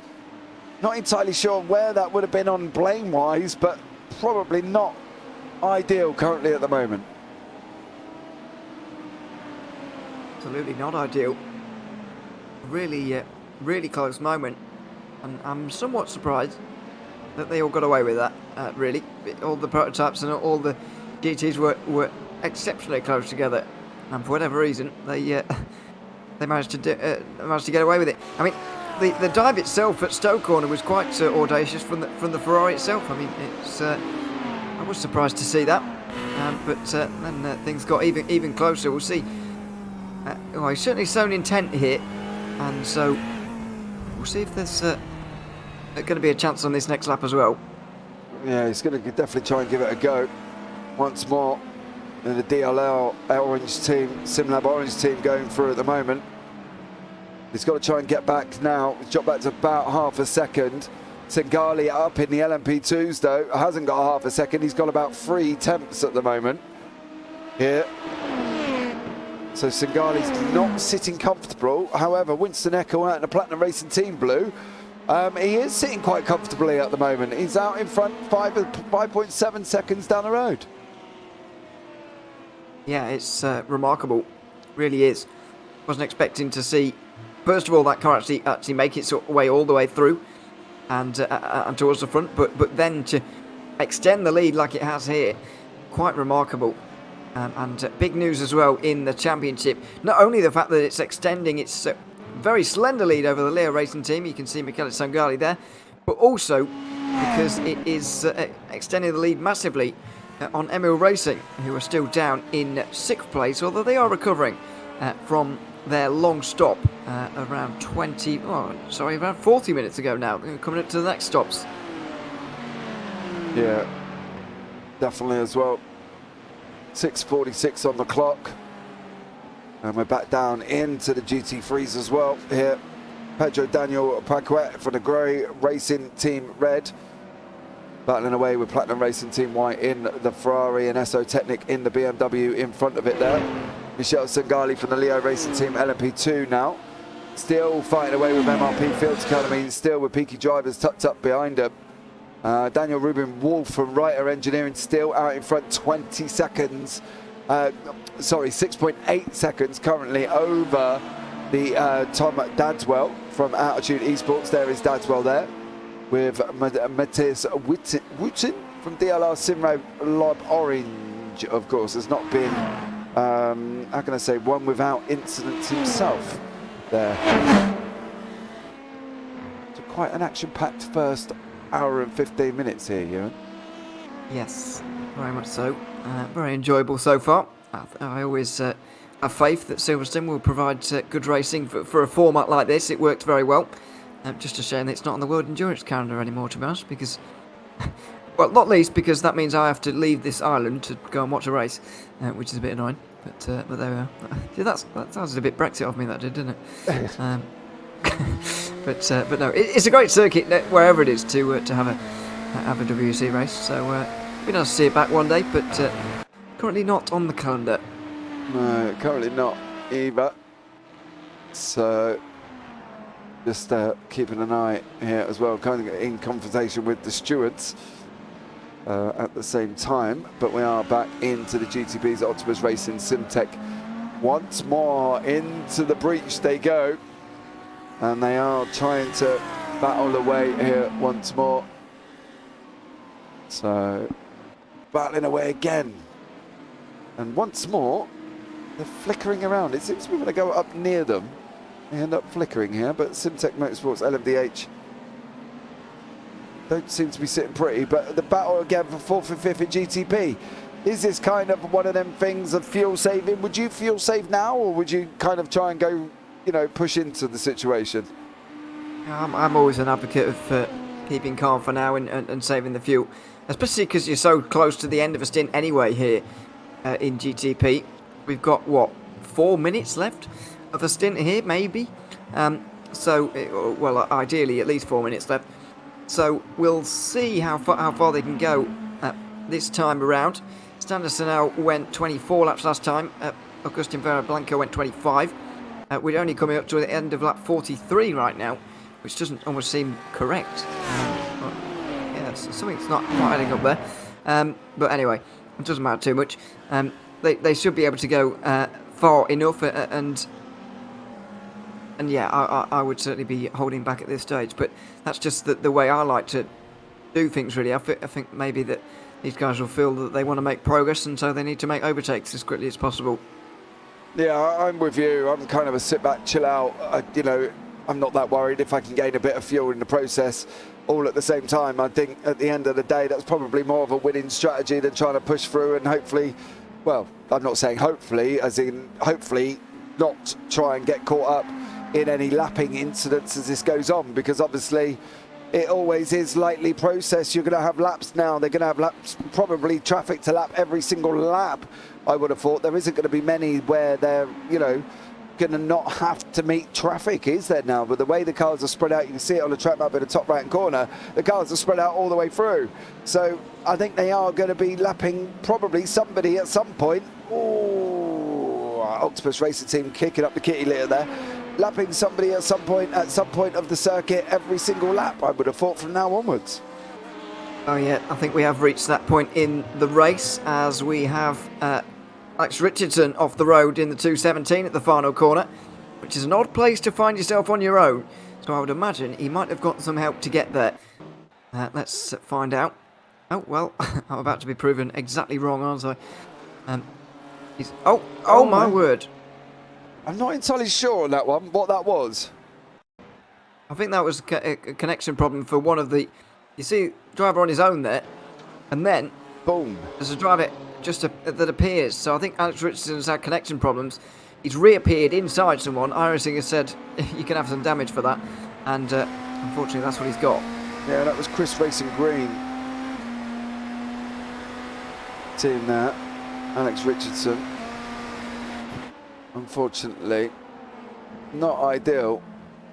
Not ideal at all, but one of them things that unfortunately happens, which is a bit of a shame, to be honest. But then again, it's been looking like that all the way through, hasn't it? Because we've had connection issues up here in the booth as well, as such. So, as to answering whether or not the drivers are having the same issue, maybe that's the point proven. Callum Milan, welcome in. Thank you so much for joining us, bud. I hope you're well as well. So, let's see how this one pans out here for the Simtech GTP boys, of course, battling away, and now they've got 505 Endurance behind them. Obviously from the LMP2s, they got Lithium Motorsport in front of them there, Ewan. Yeah, it's a good battle. So that's it's good to see from GTP. The rest of the gaps are actually really quite big at this stage, over 20 seconds up to the next car, and nearly 20 seconds to the one behind them as well. So so quite some time. And these guys are, by the way, making it comfortably to the 40-minute mark. They're even doing nearly 45 minutes in the GTPs. It's the LMP2s we're a little bit more concerned about in terms of fuel, and we may start to see some pit stops there soon. Yeah, we've got Daniel Kuhn sitting in the waiting room there as well. Daniel, welcome in. How are you, sir? Yeah, hello guys. Yeah, just wanted to let you know that we are giving up for the race. Was not really had now 50 minutes damage or so, and we're flips down. So now it doesn't make any sense to compete there. Like also like driving standard wise, it is. I said to my teammate before, yeah, I think it will be a lot of carnage. Is carnage okay to say? Yeah, carry on. Yeah, because today I will not say a swear word. Please don't. I'm doing better, okay? Not as the last two times, but yeah, driving standard wise, it is really not good to say that. Like GT3s who are trying to go with to brake into the corner too late and force you off track, or like we had a lot of understeer because of damage, like 2 minutes of repair and tires. Like we came earlier in the pits and the left front tire had only 3% left, so yeah, no chance to get a good. But they try to squeeze through there and then touch you, and then they half spin you and something like that. And also like we had an incident with an LMP2 who sends it. He got a drive-through because of that. But you know, like Road America was not really that good. But this is a completely new level downwards. Like from our side, it's not good how most people drive there. Because like when you're a slower car, I can understand that you want to go faster, okay, yeah, but drive cool and not like a maniac. But they all drive like maniacs today, and I don't understand that. But yeah, this is why we give up. Like it doesn't make any sense with 4 laps downwards to drive anymore. with damage because the car will not be the same. Like the completely rear axle and front axle were done. Like completely, we did a grab walk and then towed. But yeah, no chance there. So, but I really have to say, today is not a good side from driving standards wise.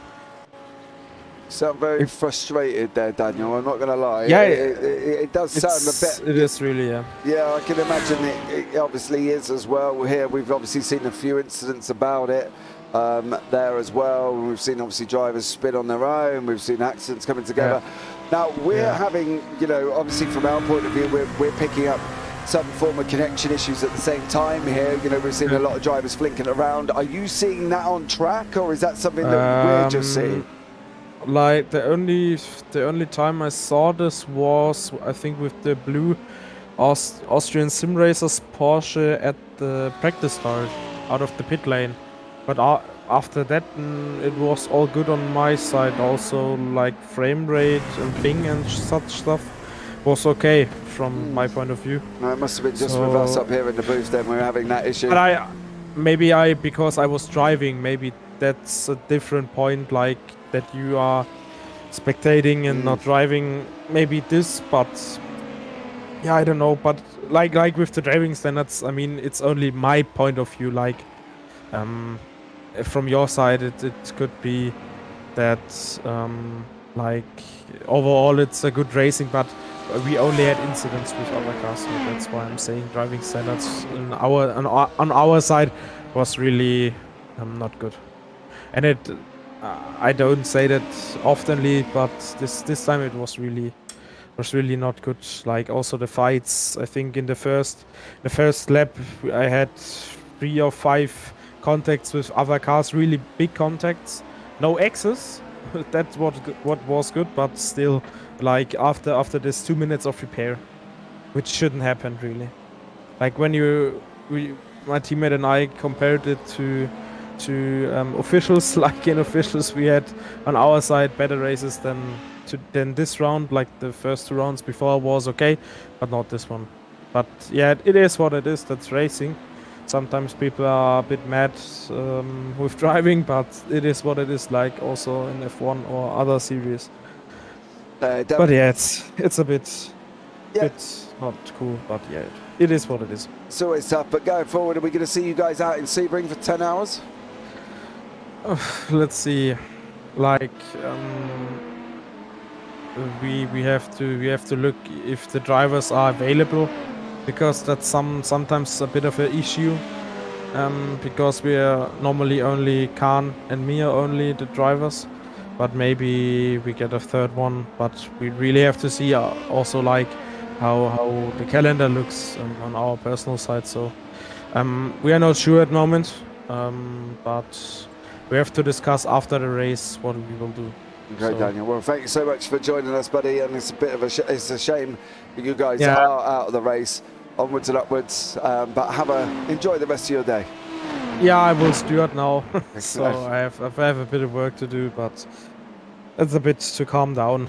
Let's say it that way. Yeah, you take care, and I'll catch you soon. Yeah, see ya. Bye. Is that me, or does he not sound happy? Like, well, I guess you wouldn't be, would you? From losing the lead in that situation, and it's down to traffic and all these kind of things we were talking earlier on. This is exactly one of the reasons, though, why I would always drive in a prototype category if I was in an endurance league. It's because, as I said earlier on, you just feel like the race is in your hands a little bit more. When you're in a GT3, as we saw there, they're in the lead of GT3 AM, but even then, the fate is not in their hands. A prototype can decide it, and that's unfortunately been the case for that team. We saw their incident down towards turn 3 where they smacked the wall. Unfortunately that's spelled the end of their day. Yeah, definitely did that. Well, we're still in the battles with the LMP2s here. GTPs are coming into the pits once more. There's been a few LMP2s coming in at the same time. We saw why we were having that interview with Daniel Cohen from TR Geeks Energy Sim Racing there. So there has been a few pit stops overall, round about. They're probably close again get to that 40-minute, 45-minute mark. Oh, you can't get through. That's what I mean. I can understand now, looking at that, why the frustration would come in. Why are you trying to go up there? This is just, we sit back up here in the booth and, you know, and we see all these things happening and we sit back and try and be diplomatic about it and be on point. But if you're going to try and do that, you're not in control of your own destiny there. That's just madness driving. It was a speculative look down the inside, I would say, down towards Lovefield as it was. So I love the fact that you're a bit more diplomatic than me. Well, yeah, because I understand what it's like. I understand what it's like to be in a battle like this, and you're obviously chasing the car in front. You want to try and make the move. You want to try and stay with them at the very least, and so you can get very tunnel vision and single-minded about that. But you do sometimes have to look at the bigger picture and not do something like that. I mean, there really wasn't space down the inside of that Porsche there because it was on the grass for MRP there. But you know, I understand what it's like to be in one of these battles, and it you know, you can be so focused on that actually making you're just focused on getting the GT3s behind you. It doesn't really matter how sometimes. Yeah, I understand what you're saying, and I have been in that situation, obviously, you know, in an ESS race or something like that, but your destiny in an LMP2 is your destiny. It's only under your foot that you can control. Obviously, you've got a GTP that might want to be trying to take a move there, but, you know, sensibly, you're the driver. You are physically the driver, and trying to squeeze it up the inside of a Porsche that you're expecting just to Houdini out the way and disappear is just, that's not going to aid your fight. And now you're trying to siphon through traffic and you're 1.6 seconds back, so you're going to get even more wound up. But you've got to be sensible. You can't, you know, you can't be doing that. Take the rough with a smooth. You've still got 6.5 hours to go. Come on, guys, think about it. You know, we've already heard from Daniel Kuhn and TR Geeks Energy there. They clearly had, you know, been bounced around like a pinball. So it's, I don't know. You can't be trying to expect a car to disappear though. Surely they can't just magic out the way. No, they certainly can't.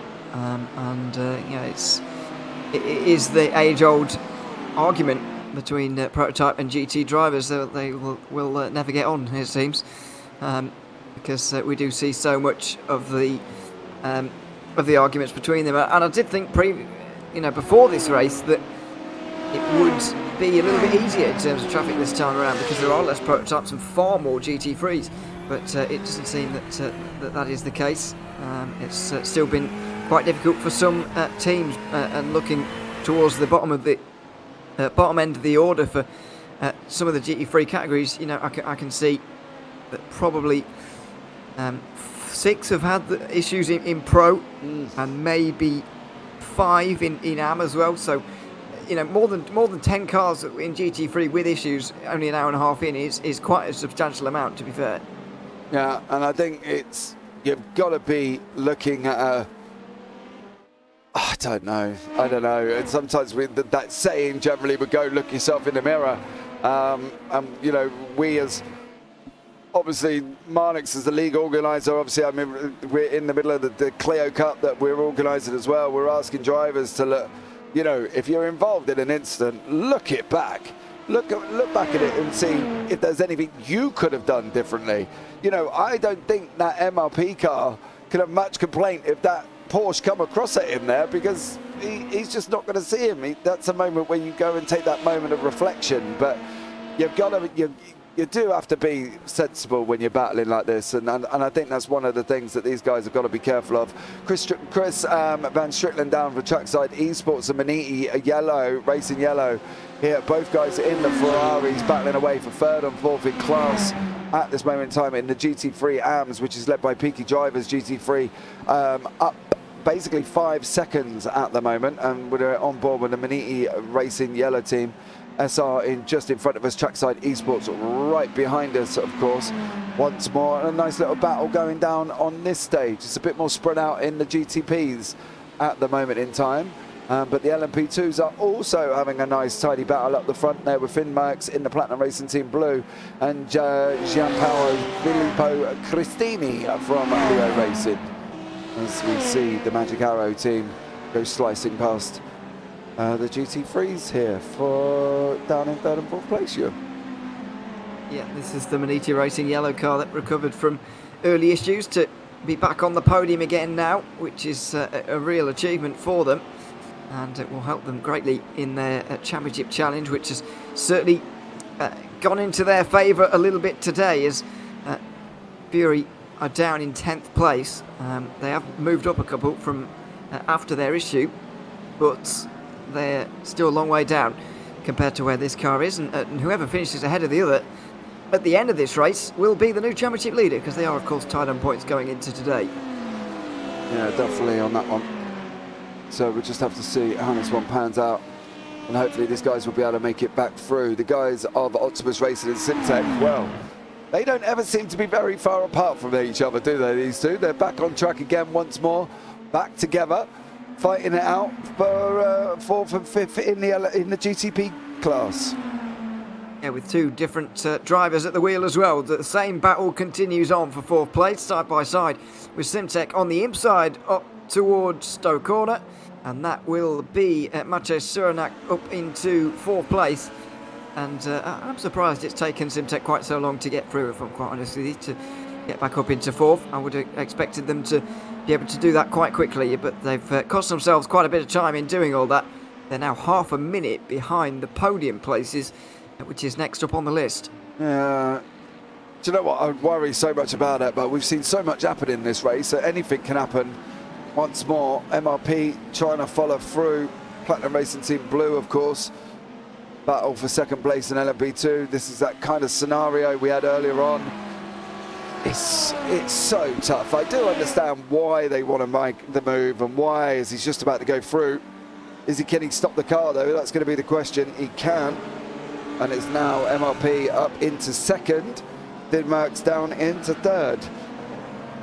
So this could get interesting going on for the next 25 minutes or so before we reach the top of the hour.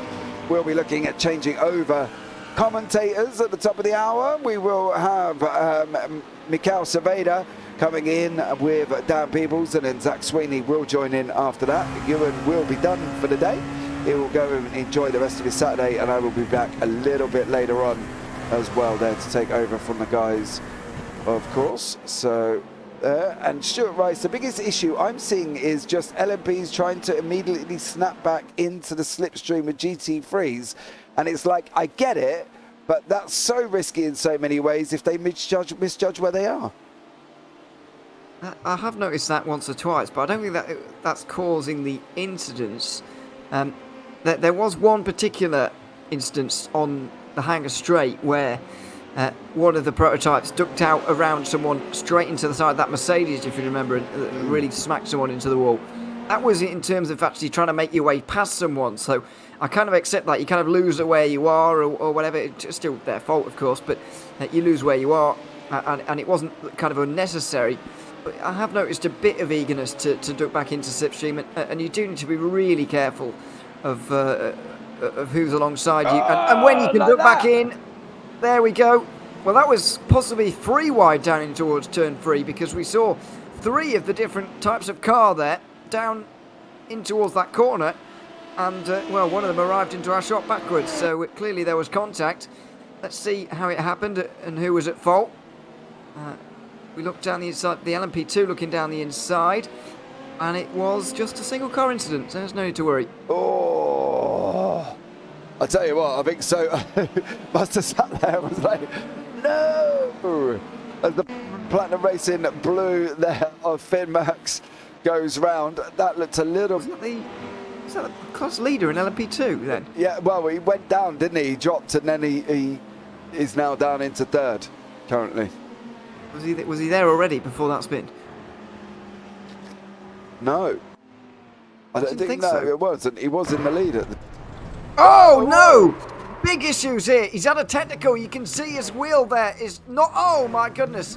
He's not in control of his car entirely because he's had a technical here. You can see... Oh, no, he hasn't. Sorry. He's He's had some form of problem, but he's got damage now, and, well, that was all very confusing. From the lead of the race, Platinum Racing Team have... Yeah, so they've had internet issues, and they've reappeared, I believe, right inside that BMW, which is a real shame for whoever that is, and a shame for Platinum Racing Team as well. Oh, as they get hit on the way past as well. Let's see, was that Leandro Rome? No, he's just gone off track trying to avoid the chaos. Can he keep it back on? Oh, yes, he can, but a bit of a mission now. Let's see if we can pick up on that. No, he's gone. And then he comes back. Is it one of the Leo Racing Team cars? It's another BMW? yellow and black car. It is one of the BMWs, certainly. So, oh no, it's not a Leo Racing Team car. Oh, there's one more to go through, isn't there? There's 3 of them. No, I don't think it is. I don't know who it was. One of the yellow and black BMWs. There can't be too many of them. Yeah. But yeah, nobody's fault really. It's just one of those internet things. When you reappear, iRacing just sends you into whatever direction it likes, and well, that's sent Platinum Racing Team down to 5th place. Yeah. Now 6th. Oh, look at the damage as well. Look at the way he's struggling. Yeah, I get he's trying to get it back to the pits, but he's still got half a lap to go. Well, he's gone past them once. He crashed at Maggots and Beckett's. He's coming up to Maggots and Beckett's again right now. He's gone past the pit lane once. He decided that he can soldier on here, but clearly he can't. That's inside his cockpit. Speedy seems all right, so his bodywork seems to be okay, but the suspension is probably mangled, if we're honest. He's not going to risk it going through on the GT3 through here this time. Oh, well, yeah, maybe he is. He doesn't look like he's in control, mind you. Not as much as... Particularly. Yeah. Not ideal for PRT Blue there. You can see just the front left headlight. Well, as if you get a rear headlight. The right headlight, just slightly out of whack there, but yeah, not quite in full control or how he was before, but needs to continue on for the fuel strategy, unfortunately. So it's going to be a nervy 20 minutes for him. Yeah, it definitely is. But unfortunately for him, that's where it's led him to. And that probably was the BMW. That was Protosim Esport. Looks like he may have just gone past there. Down. So now we've got Maniti Racing Yellow Trackside Esports. You can see them there in the mirror on the dashboard. They're still together. Still. Oh, contact. SimVision 4 Pro. Is that a lapped battle or is that a positional battle going on right now? Well, this is now a positional battle. He's put himself under with Australian sim racers. Yeah, I know this will be, but I'm wondering if that overtake there was for position or not. I would imagine it might be. No. No? They're a lap apart? Yeah. SimVision are currently in 5th in class and coming round to nearly end of 49. Maniti Yellow and Trackside are coming round on the end of 48, or just starting 49. So 47. Yeah. So yeah, they are a lap behind. Yeah, you're right. So yeah, they'll be feeling, the BMW team, they're feeling that, you know, the cars in front should be letting them at least go down the inside there, but it's a bit of a risky one really at Maggots and Beckett's. You might as well wait for the hangar straight, but obviously he'll feel that he has the privilege given. Oh, he's a lap in front and he's been hit now by someone. I think that wasn't dropping it on the power. I think he was hit by someone there. Let's see. Or was he? No, all on his own. It's a vicious mistake. You don't often see that in a GT3 with the traction control. Yep. Not ideal. It looks like Oliver Cornet has also crashed as well in the Bazinga Motorsport car. Again, all on his own. Curb, yep. That curb is so annoying as well. Just put some grass around the outside. Enforce track limits that way. instead of putting a stupid curb. Imagine if there was a side-by-side. Or imagine if someone had a crash on the way in towards the chicane there. They're coming flying towards that curb. They're going to get launched into the crowd. You know, it's a terrible idea. Yep, not an ideal place there as well. So, what more? I don't really know what else we can say about that, Ewan. To be honest, our influences on the Silverstone curbing within iRacing are probably are very limited there. So I don't think we're going to be able to do much. I understand it from iRacing's perspective because they are just mirroring what's there in real life. But why is it in real life? Why is it there in real life? There's. Do we know if it's still there, mind you? Don't forget, obviously, the scanning of the track. I remember it from the 2022 British Grand Prix. I'm pretty sure I remember it from that race. So I'm going to guess that it is still there in real life as well. They might have taken it out for the 2023 season, but I haven't seen any racing around here yet. Yeah. That doesn't mean there hasn't been any, but I haven't watched it. Yeah, well, maybe we'll have a little bit of scan, or I'll have a scan on my little break and see who is, whether or not that curb's still there, or if anybody can tell us at home whether or not the curb is still on the outside of that corner. That would be ideal. As we can see, Leo Racing Team under the hands of Christini, trying to clear some of the back markers. That's Maniti Racing. Oh, see? Oh, come on. This is... Ah! No! Oh, dearie me. I need to stop getting so engrossed, I think, Ewan. Oh yeah, I know. Yeah, it just doesn't bother me personally to see something like that. I mean, because I understand what he was trying to do in terms of go wide at the first part, get a late apex and duck underneath there, but just went for it slightly too early. Slight misjudgment, and in the end there was no contact, so I don't see what the problem is. We can all carry on with our day. But yeah, it's certainly a battle on now, and that pressure will maybe push him into some moves that maybe he wouldn't otherwise want to make because of the pressure from MLP Byfields Academy right behind. Leo Racing Team want to hold on to the lead, and so that little bit of pressure does just get you into moves that you don't always need to make, and just makes you misjudge things that you wouldn't otherwise misjudge. Stuart Rice has confirmed it's definitely still there. Yeah. Well, Ewan O'Leary says that's a ridiculous place to put a curb. It is. It is. It's going to take a car to get launched into a crowd for it to be removed everywhere. Oh, dearie me. There's another one. Daan Pepels. Oh dear, I think that was GT3 on GT3, wasn't it? Yeah. Looked like it. We can all laugh at him when he gets it. Got up the inside. Nice pass, actually, up the inside at turn 3, and then gets hit. I wouldn't say that's Dan's fault at all, to be honest. No, was that the 313? Sure. Not sure. Unfortunately for Dan. Even more bizarre if it was an AM car, actually. Was it Alex Richardson maybe in the 217? Don't know. But yeah, it would be even more bizarre if that was an AM battle because Daan Pepels is driving for a pro team. Yeah, very bizarre there.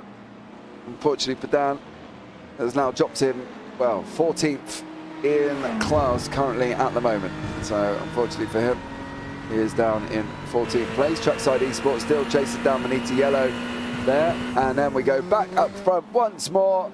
And the two cars are still together.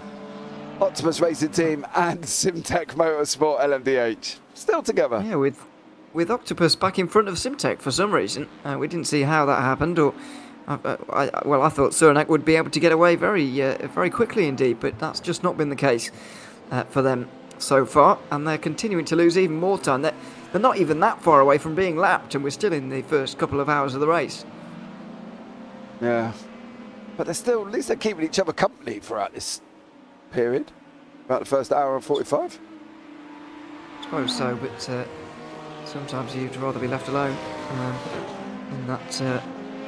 in this situation. Sweeney Racing Yellow have lost that place for third to the 383. So that's a couple of points lost there, and more battles in There's- GT3 as well going on. There's the driver, Austrian Sim Racers Blue, with Daan Pepels, green livery. Yes? No? No? Was it the Dan's way in the background there, isn't he? the green? So we're on board with a 375. Oh, and one of them off. Chris Racing Green is off. That's Peaky Oh, and- Drivers going off. What is going on all of a sudden? So that, Well, Alex Richardson was the BMW who went off. Austrian Sim Racers is the Porsche involved there. Dan is behind him, but well, that's the he's catching up. Peaky Drivers he's that catching hit up him. now. Yeah, Peaky Drivers was the one that hit him. So it's this car. Yeah, we've figured that out. It was an AM car then. It's especially bizarre for those two to be fighting each other so hard when they're not even in the same category. And sitting second. Oh no! We've got damage here as Fernandez, and he's going to have to make his way to the pit lane here in a moment because, as you can see, couldn't chuck that car into Maggots and Beckett's the way that the BMW can normally be chucked into.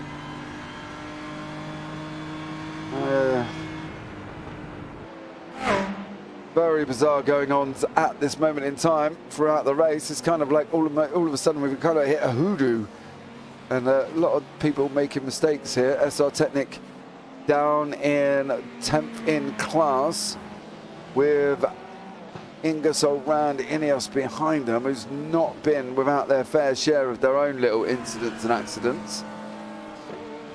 Yeah, but they've still got to do a good job here. Let's not forget they're second place in the standings at the moment with Alex Torres, so they've got a lot of work to do here, and the team they're chasing in those standings are currently leading this race, so that's not exactly good news for them. Yep. Not good at all, to be fair. Don't really love good. Just like how the second chicane at Monza launched that Aston Martin during WEC last year. Yes, for those who didn't see it, it's quite a remarkable accident, but as an Aston Martin sent into a spin on the way into the second chicane, got launched over one of the curbs and sent barrel rolling down towards the first Lesmo. So that's exactly the kind of thing what I'm talking about. Get rid of those curbs, and motorsport will be a lot better for it. Just as we see Torres down the inside here. Yeah, he make just that got move. the job done now.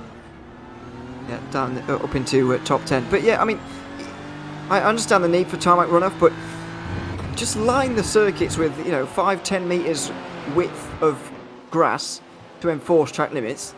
That's fine, and then you can have tarmac on the outside, whatever. And a little bit like you've got somewhere around turn 2 there on the inside. You can just see a bit of grass, and then you've got tarmac to save yourself. So you can enforce track limits and enforce that not everyone gets stuck every time they go off the road. Yeah. It's down in club we're looking at, aren't we? That's where we're mainly talking about. It's that real exit curve. I sometimes get the ones on the inside of the corners, but they're still as dangerous. Yeah, I'm just trying to see if it's still there on some recent pictures, but it's always difficult to see, of course, when you are looking. Stuart Rice says that they're not there anymore. They're not, or they are? Yeah, they're not. Checked from a live stream 2 months ago, and they weren't there. Says you can even see where they used to be, or where it used to be. So we're basically basing it on the fact that we got older version. Well, we haven't iRacing yet, but it can't be too much work to remove it, can it? It's not like waiting for them to add rain. Well, I remember hearing about rain rumours back in 2016. so yes. Do we really need to go there? Because I feel that this conversation I have had previously with multiple people regarding the rain in iRacing, and everybody keeps sending me these wonderful things. I remember Colin Wynn sent me a bit on Instagram once where they were literally saying about the slider that goes up and down, and then they put the date on it, didn't they? 0401 or something that they were making as a time. And I said to him, Colin, look back at the other side of that. That could be the fact that, April Fools, maybe. And then they come out and release pictures, and now we've not heard anything else. It's gone back to radio silence. But we have got a nice side-by-side here from Grow Racing and Victor Sanchez Fernandez in the Peaky Drivers GT3. And it was the Grow Racing team come out in front. So since that picture of the rain, we've now gone to radio silence for almost another month. Yeah, I've been experiencing this for about 7 years, so it's nothing exactly that new, to be honest. I've accepted it will come when it will come, but for now, iRacing is it's taking its time. And I mean, as I said on a broadcast the other week, I really hope they nail it when it comes, because they can't afford to. I don't believe anyway. They can't afford to make people wait so long. To to get it produce wrong. To get it wrong, exactly. Yeah. Yeah. So I really hope they nail it straight away. Yeah, and all the things that are promised do come through, because there's definitely a gap in sim racing where nobody's quite nailed the weather absolutely perfectly. Some sims have got it very right and done very well with it, but I still think there's room for improvement sim racing as a whole with the whole concept. Yeah, I just think that it's been a hard one. I've seen Reddit posts about it. I've seen leaks, and we're obviously scouring around for information consistently about it as well. I've seen rumours from anything from the fact that their whole engine can't cope with rain. They've got to completely design their engine, and until is able to cope with rain.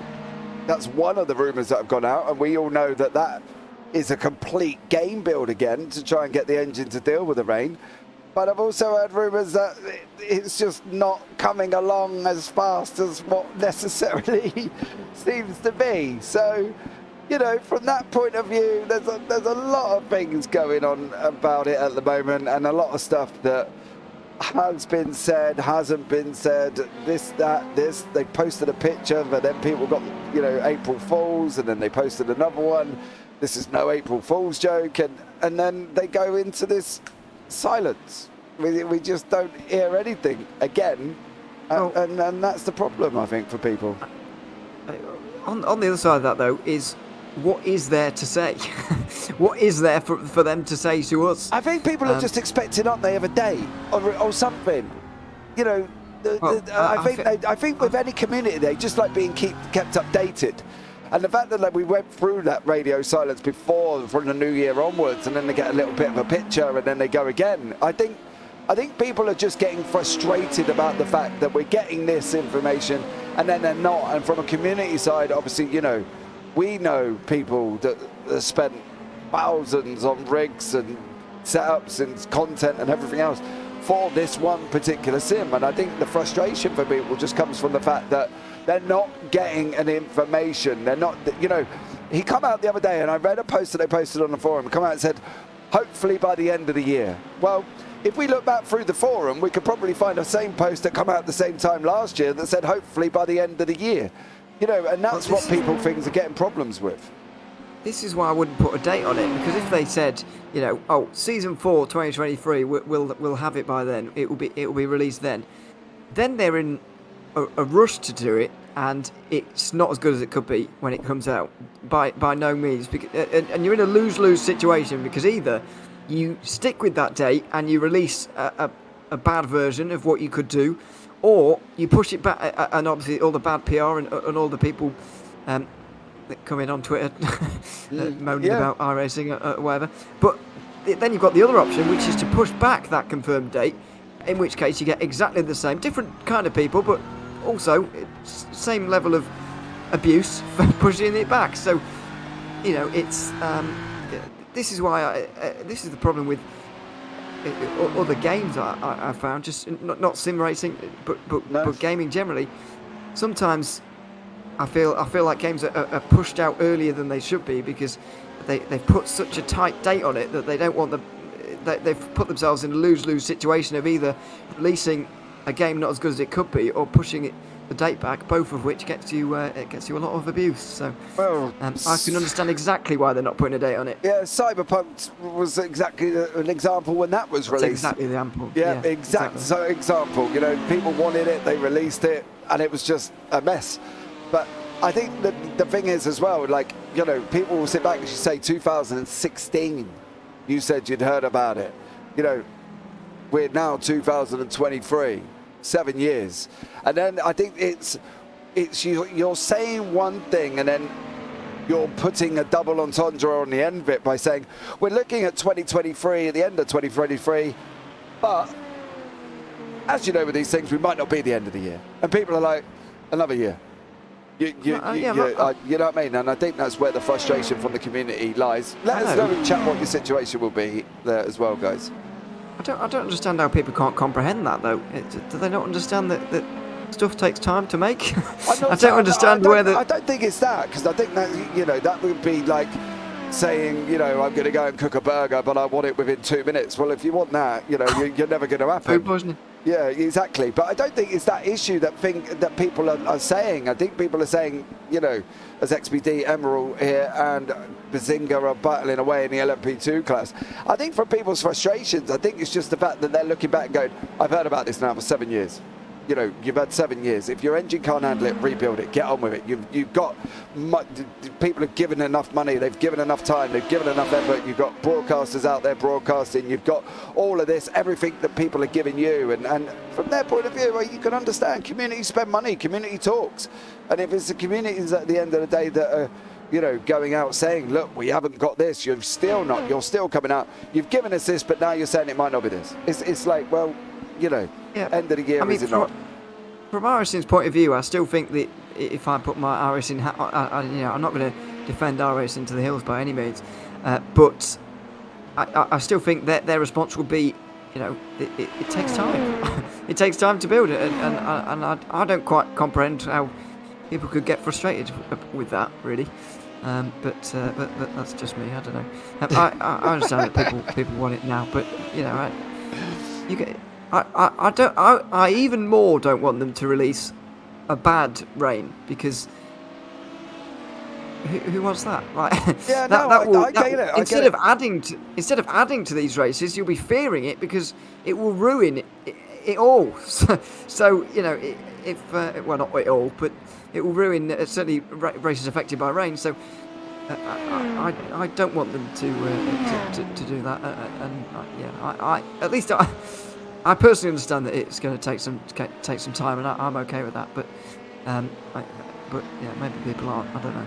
Yeah, I know what you mean. Mark, just to look at Cyberpunk now, though, completely different game than when it was released, 100 times better. Look at Destiny 2. You could say the same thing to that. When that was released, that was filled up with bugs and completely everything all over the place. Now, by what reports of a friend that has still suddenly plays Destiny 2 and will continue to play it forever, has come out and said the game is completely different. Destiny 1 was a prime example. You got a storyline that made literally no sense whatsoever because they were rushed about putting it out.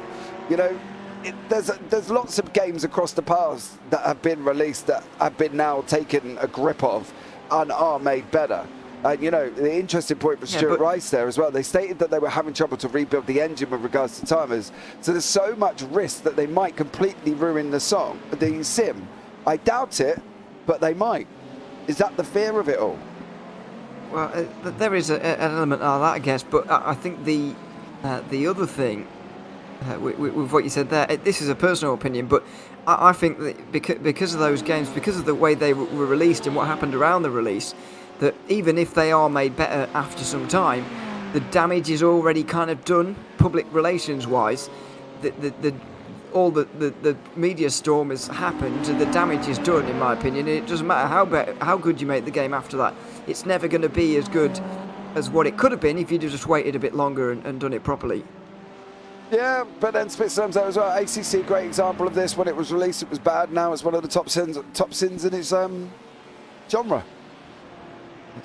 I feel like sim racing is different though, isn't it? Because it's got more playability sometimes than some of these other games. Well, ACC, are we saying ACC's a sim, right?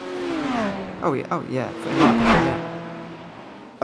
Just because obviously, you know, That's the point of it, I think, as well. I think it's just a mixture of multiple things within the community that they've got them questioning. You know, ACC have got rain, you know, R-Factor, Race Room, whatever. They've all got it. F122's even got it. And as we know, Biggles is famously going around just saying, that's a kid's arcade game. And yet, one of the top sins haven't. I think that's just people's frustrations in general. But there we go. Once more into the breach, my dear. Mr. O'Leary, you are departing the booth, I believe. I will be, yeah. It's been good to be here. I told you we'd go off on one of those tangents at some point. Yeah. We did, definitely. But yeah, it's battles have calmed down. GT3s are just making the second pit stops of the day, and yeah, another hour is just about passed. And another quick hour at that, mind you. It has been a very speedy hour here as well. But Mr. O'Leary, thank you very much for joining me, young sir. We will bring young Mikhail into the booth here with us. I am patiently waiting for Daan Pepels, so I will be nipping out as well when Dan gets out of the car and gets settled back in and comes to join me. But Ewan, thank you so much for joining me, dear sir. Yeah, thanks very much for having me again, and I'll be back for the next round as well, when I'll be doing a little bit more. First 2 hours of the race again. Yep. Okay, mate. Well, you take care. Catch up with you soon. Right, let's bring Mikhail Silveda into the booth. Mikhail, how are you, sir? I'm very well from the chat here into the commentary box for 1 hour. Hello, James. How are you? I'm very good, thank you very much. We've been an interesting part of the racing. We're still having what seems to be mad connections issues. iRacing is always a much smaller dev team than others, so it's only natural these things will take longer. Yeah, as I said, Mark, I think it's a natural response to basically anybody's thing as well. It seems weird though, isn't it, that iRacing is a smaller dev team considering the fact that they're the largest sim, is it not? Yeah, one of the largest sims, and it still has a pretty small dev team. It has been alive since 2008. Yeah, I know. Yeah, it's crazy. Yeah, I think the fact on that one as well, you know, we've got iRacing have brought in a load of devs from other sim racing games in the last year, just taking their time to bring them up to speed. Yeah, to say there's lots of different, I think, from that one, opinions on the situation with rain. As I say, it's one of these things that we could be here literally all day discussing as well, and an interesting thing all in all. But let's get back off. We did end up saying we would go off tangent, and there we have gone off a little bit of tangent there, Mikhail, as well. You know, have you welcome in as well. Thank you so much again for your hour, and then we will be joined by Mr. Zach Sweeney here as well. But it's been an interesting race so far. Now, as you probably heard earlier on, Daniel couldn't come in from the TR Geeks Energy team. Said he's had a little bit of an issue with other drivers here today. You know, been seen a few incidents and accidents that might not have always been best. And that's certainly what I noticed. Crash I still saw live, then I had to do other things. Was the spin? I think it was an LMP1, the BMW, but that was like at the start of the race. Yeah, I don't know if you may remember it even. Yeah, there's been a lot going on, mind you. We're 2 hours in to an 8 hour. We've still got 6 to go. So, and then, you know, it's going to be a long old run for these drivers. This is the battle for 4th and 3rd in GT3 AMS. Maniti Racing Yellow and Trackside Esports. Of course, Maniti was involved in the incident near the beginning. Miles Owens has taken over the Platinum Racing Team red car in the BMW. He's got Aurelio Camaro behind him in the SR Technic PEC car here as well. So nice little battles down in the GT3s. Currently in the GTPs though, it is still led by Writer Engineering Esports there with Dennis Robin Wolf, who's now been in the car well over 2 hours. Brian Loynes has taken over the car here as well for Altitude Esports in 2nd. Mateusz Wooten from DLR Sim Racing SimLab Orange in 3rd. Matej Serenak from Simtech Motorsport LMDH in 4th. Stefan Severia, Lario Hugo from Octopus Racing Team in 5th. And then we've got Norbert Tamas from Magic Arrow in 6th. And Leandro Rolim in the 7th place there. Why don't you take us through the LMP2s, Mikhail? Well, for the LMP2s, it's Sito Silverstone even in the Peaky drivers now going into the pit lane with the beautiful white livery. Actually, really like how it looks there. Overall, with the LMP2s, there we go with other drivers. Why is my screen a bit blurry? There we go, Discord issues. Right, there we go. In third place, yeah, you got Gianpaolo Felipe Cristini, currently sitting in third there as well. Andrew Fields in the MRP by Fields Calavi, Olivia Konak by Bazinga Motorsports, Ben Dutton by 505, Diego Pereira there as well. Vincent Ulsums from Platinum Racing Team Blue is in the pits. Currently, Nico Kirsten's in the pits. Yoengo Gregera is in there in 10th place, and Kevin Ngayan from Lithia Motorsports in 18th. In class currently at the moment as well, we will be able to bring you the GT3 Pros. Leo Racing 208 on top of the time in tower. Luigi Nespolino, Leo Racing 221 there in second place. Niels Kors, Chicane Online Racing Red in third. Benjamin Moser from Austrian Sim Racers Red in fourth. Stephen Bird fifth. Vijal Rouse from Sim Vision in sixth. David Flores Perez, Platinum Racing Team in 8th place. Optimus Racing Team in 9th. Blue Chip there. And Grow Racing Team down in 10th. In the GT3 AMS, we got Peaky Drivers GT3 on the top at the moment. Aurelio Caramello from SR Technic in second place. Pet Carstens from Trackside Esports in third. Jan Alcazanders from Manita Yellow in fourth. And then Mateo Sora from Sis State Punks Racing in fifth. And then behind that, Ruben Carapedo in sixth. But Louis Craig from Chris Racing Blue in seventh. And Justin Cole from Team Upspate GT3 currently in 8th place there as well. But this is your battle down in your GT3. Blue Chip Racing in 9th place, and Grow Racing Team Red currently sitting in 10th there, Mikhail. Now the battles will start to get interesting for a little bit, with all the pits happening right now as well, as you said. Second pit stops, changing drivers into the second hour. Very interesting strategy that we will see here with the changing of drivers around the car. As you said, some people have already switched, but if you have the battle with Blue Chip Racing and Grow Racing Team Red right now going through Cop. If I remember the corners right, I'm not British, I do not remember Silverstone by heart, like most of you do, guys. Now into the LMP from away from the battle. Don't know what's going on. Now going through Maggots and Beckett's. He's at the top side of the circuit through Village and the Loop currently at the moment. He is marked on green on the track map on the right hand side there for the Peaky Drivers team, with Bazinga Motorsport, Olivia Carnett trying to chase him down. He is in front on that run down the Wellington Straight, coming into Brookfield and Luffield, and then round up for Woodcote there as well. And down, still fighting down in the GT3s is Nicholas Larson and Pedro Martins, fighting away here from the Blue Chip Racing and the Grow Racing team. Blue Chip, of course, in the Audi, Grow in the BMW. So let's see how these guys get on once more and have a good old battle down in the GT3s at the moment. But welcome in, thank you so much for joining us. Don't forget to give the videos a big old thumbs up, turn to subscribe, turn on the bells. That would be absolutely incredible as we broke the 1K mark this week in subscribers here on the JPB YouTube channel. And then we're going back into the LMP2s with MRP by Field Academy, Oliver Kernet with Bazinga as well, chasing down Peaky Drivers in the LMP2 here. CO Ferreira currently, Mikael, having a nice little battle down in the LMP2s. Yeah, very nice battle. Now going down into Brooklyn. No, down into Stove, I'm so sorry.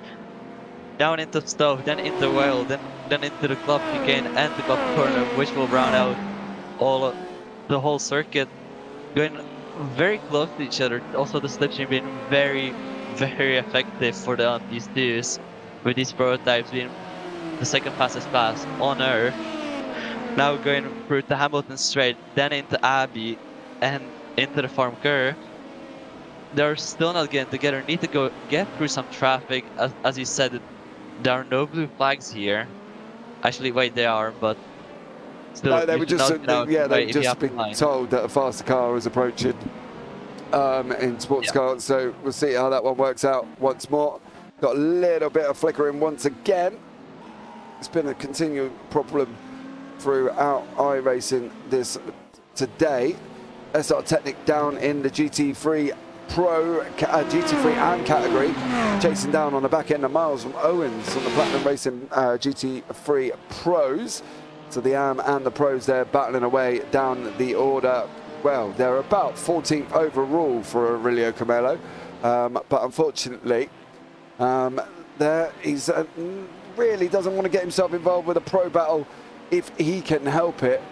So yeah, definitely there as well. What do you think these guys are going to have to try and do now, Mikhail? They've been on the track. Some of them have been on track 2 hours and 15 minutes.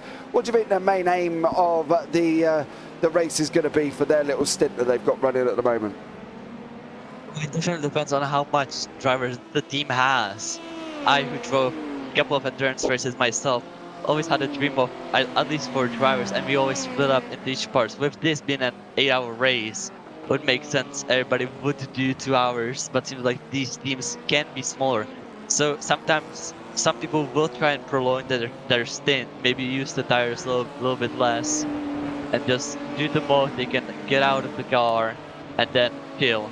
If you have 2 drivers, everybody has to do, both of them have to do 4 hours, which that's a pretty long time, but you can definitely do it in a car while being in the zone. So yeah, I think the only problem for these drivers will be now if they want to go into the bathroom or not. Yeah, I think so too on that one as well. We're talking about tyres. These guys, I would have thought, would be taking tyres at the pit stops as well. I'd be very surprised if some are double stinting. Let me know if you are a driver in chat, of course. You know, I'm not expecting you to spill the beans on your whole completely pit stop strategy, but it's whether or not you're going to be double, triple here as well. I'm being surprised if any of them are going an elongated version of that, maybe the GTPs at the beginning, but I think overall it's going to be probably a one-stop change, as we can see down 14th and 15th in the GT3 Pro and Pro category. YS Sim Sport and Chris Racing Green are all mixed in together here. It's getting a little bit tight. He's coming onto the back here, so it's going to be tough for these guys. How do you handle traffic, Miguel? You know, you said you've obviously driven in endurance races. How do you go about handling it?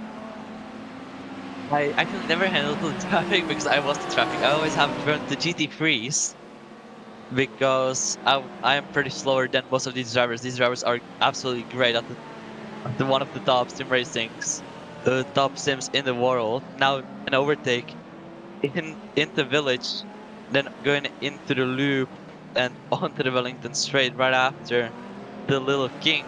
Oh, Sanders there from Mini Racing, from Trackside Esports, got himself mixed up there. Miguel, bear with me 2 seconds.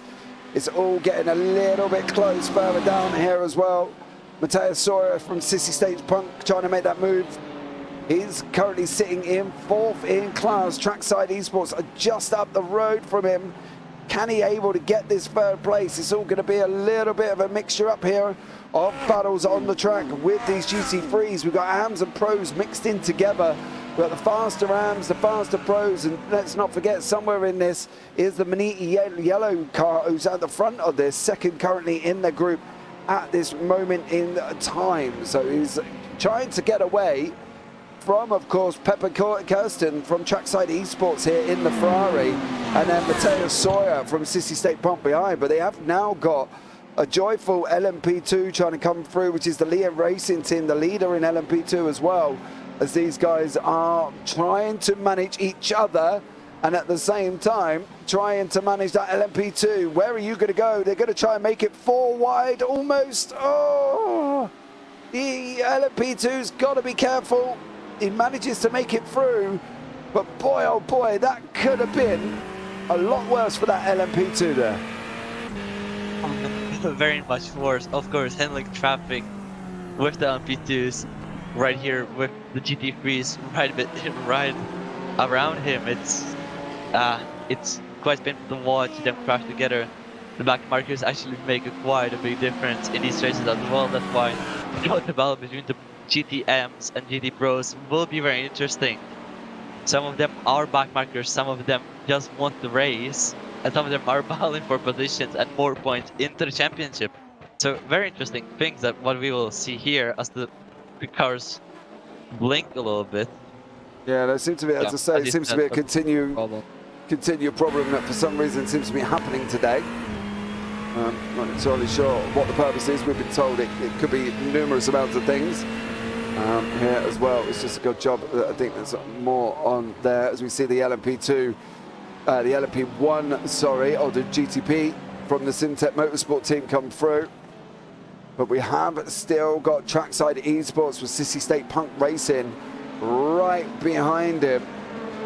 There he is, third and fourth in the GT3 AMS. So let's see how this one goes again here with these guys as they're coming round, Cops down through the Maggotts Beckett's complex. It's going to be an interesting one because mixed up in that one is also an LMP2 of MRP. Got to be careful with all this traffic here. Got to kind of make sure he just gets through, hasn't he, Mikael? Cleanly? Yeah, he just has to get cleanly, almost going side by side, almost touching there as I saw. They have so much more power, so much more downforce than the GT3s. The LMP1s are faster in every aspect than the GT3s, but it's still very hard to just go through them. So some dives are necessary, like this dive. Now going in the stove, go, and now side by side Pepper Kirsten, and who is it next behind? The right before him, I don't know. Yellow. Now an LMP2 joined the fun as well, going side by side, those three. As I said, LMP having more ball. Now into the club chicane, then into club. Oh, so much carnage happening right now, but it's so close to each other. The LMP2s battling with the GT3s. Yeah, Things are about to get interesting. Yeah, this is the mixture of what we've been having for most of the day as the LMP2 come through. That Bazinga Motorsports has managed to get in front of the Trackside Esports team. Chris Racing Green is down in 15th. That's not a battle for position. He's trying to make his way through the field, of course. It's an overall position. It's not a class position for Emery Camelda there. But he has trying to chase down Pepper Kirstens in front of him.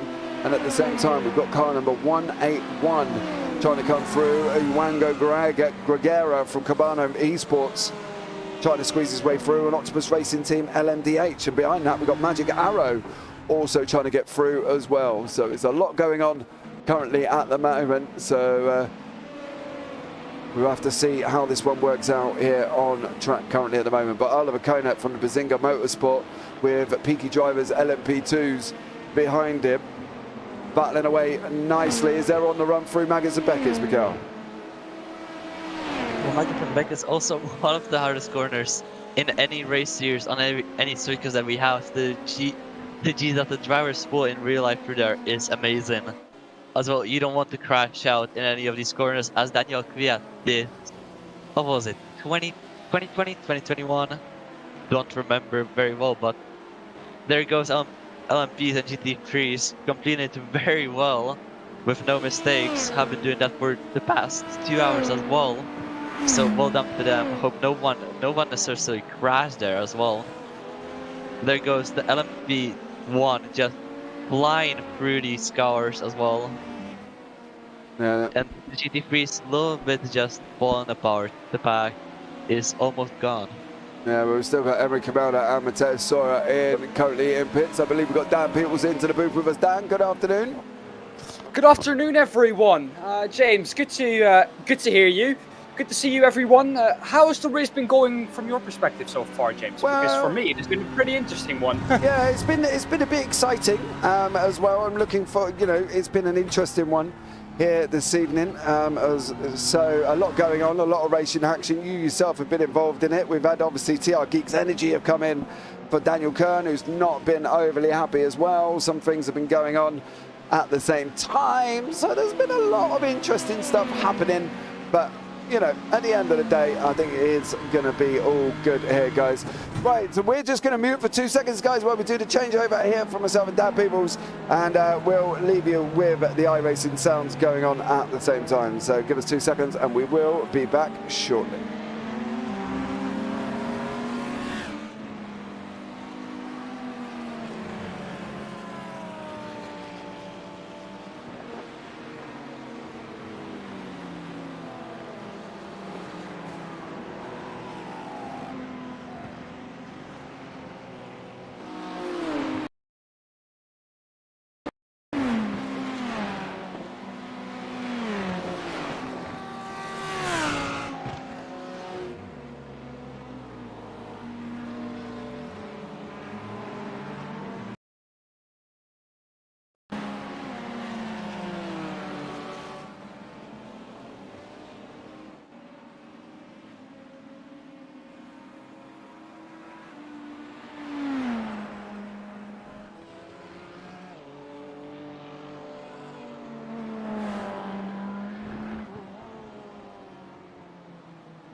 And we're back, guys. Right, that's all done. Dan's going to take over with Mikel. I will see you in a couple of hours or so. Enjoy the racing. Guys, over to you. While James is off getting his burger, Mikel, well, the race has been great so far. 2 hours into it, 2.5 hours into this 8-hour race almost. At the moment, it is Writer Engineering Esports leading the way in the hypercar field. So the GTPs, Leo Racing Team LMP2 leading the way in the LMP2 field, as you would have guessed with that name. Leo Racing Team also a 1-2 in the GT Pro field. So they've been pretty quick in the LMP2 and in the GT3 class so far. Not definitely, for sure. We have some very fast drivers here.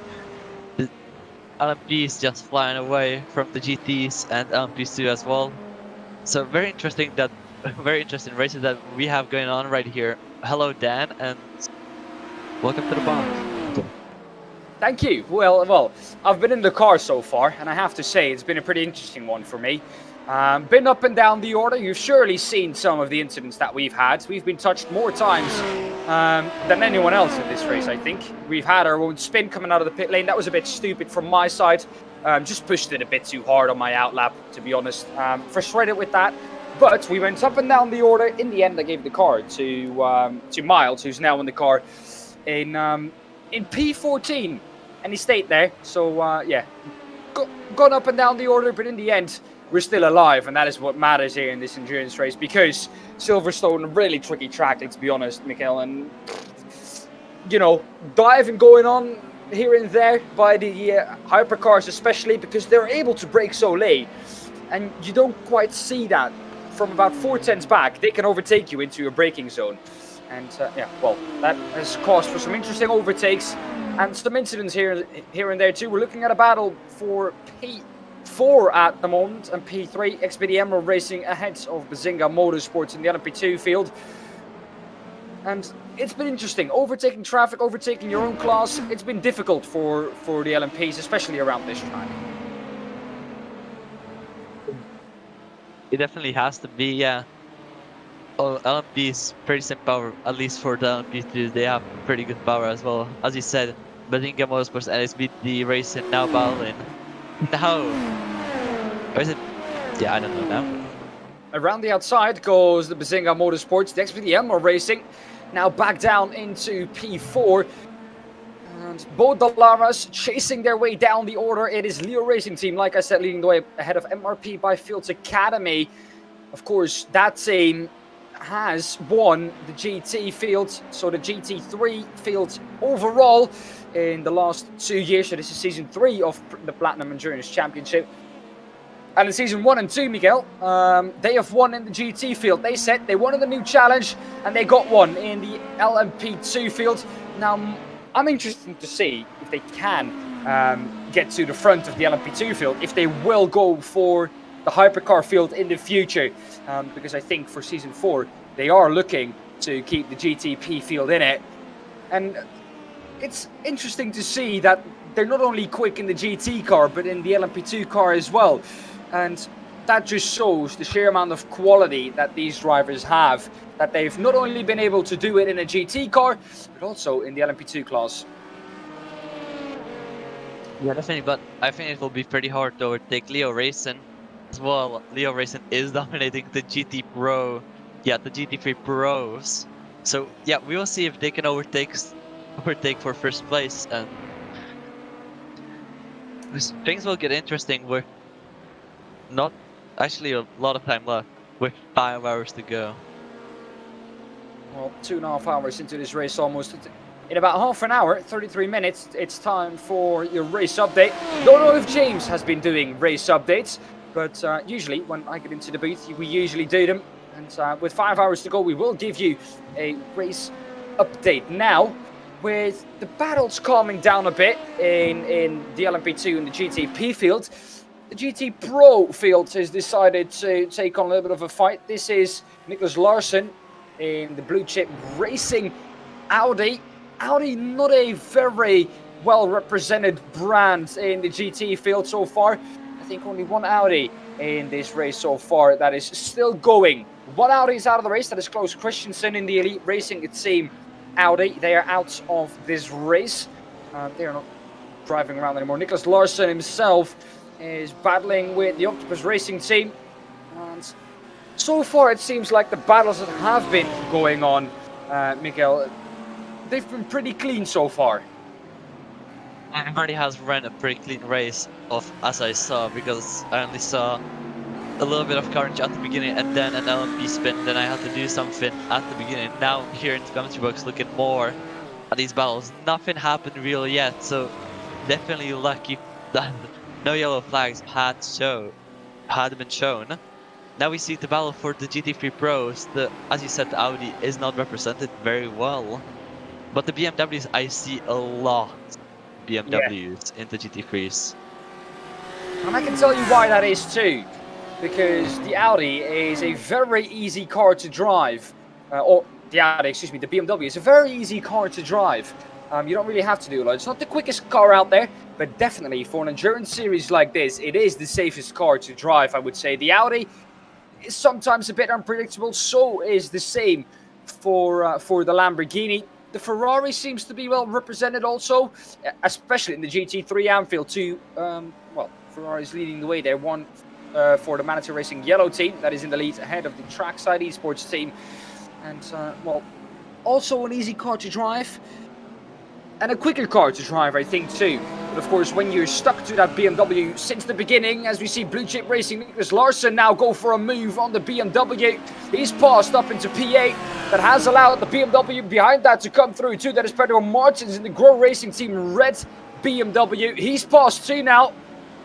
A double whammy for the BMW and the Audi Octopus Racing team back down into P10. Next gap now to the car behind Ingersoll Rand and Sources Esports. About 2 seconds for Octopus Racing team, but Octopus Racing team here dropping down the order quicker than an elevator at John Towers. Use that one from James. Sorry, James, stole that one from you. David Flores now the next one for Platinum Racing Team White. Platinum Racing Team Orange, meanwhile, in P5, fighting for P5 with Joao Rice in the Sim Vision BMW. So both BMWs, both in the same machinery. So it's either setup or driver that is going to make the difference here, Michael. It's usually both the setup and the driver. I know a lot of drivers that can race. That's mostly ACC lobbies, but here we are in iRacing.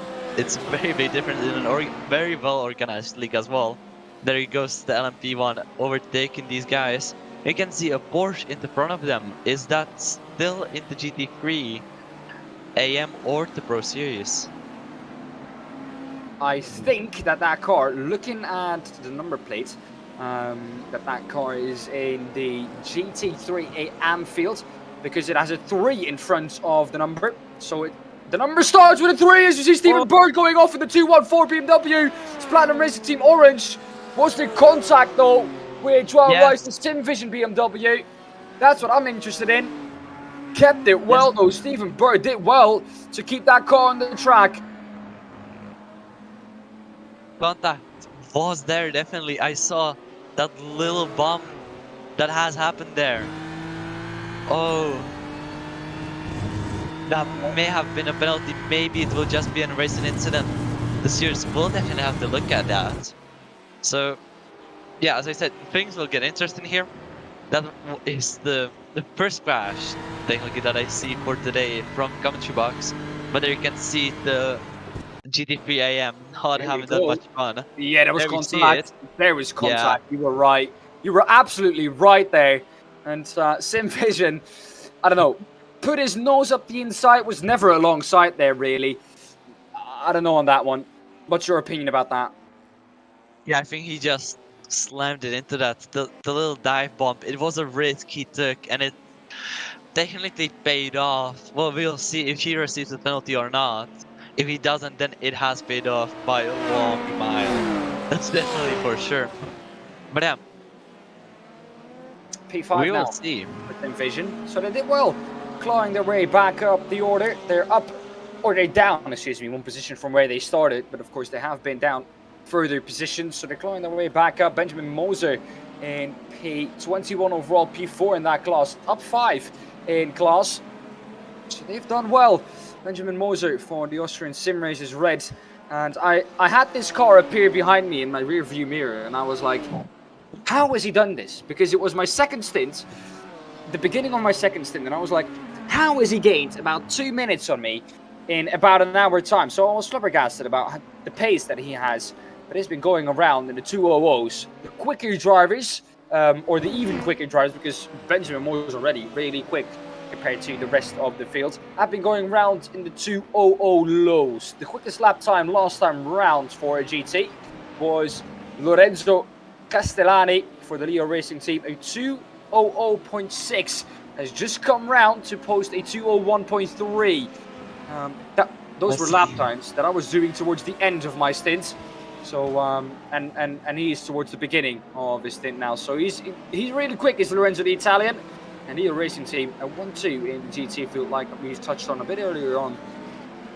Chased down though by Chicane Online Red. Talking about fastest lap times, I see the best lap time by Chicane Online Racing, 1:59.71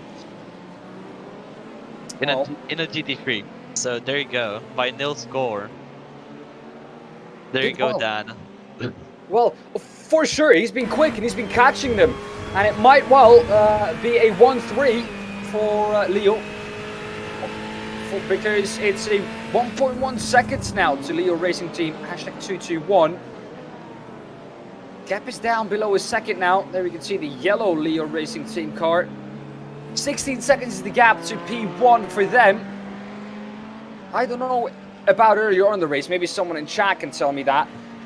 But have they been working together? Have they been looking at the strategy together, pitting at the same time, trying to tow each other along? Don't know about that.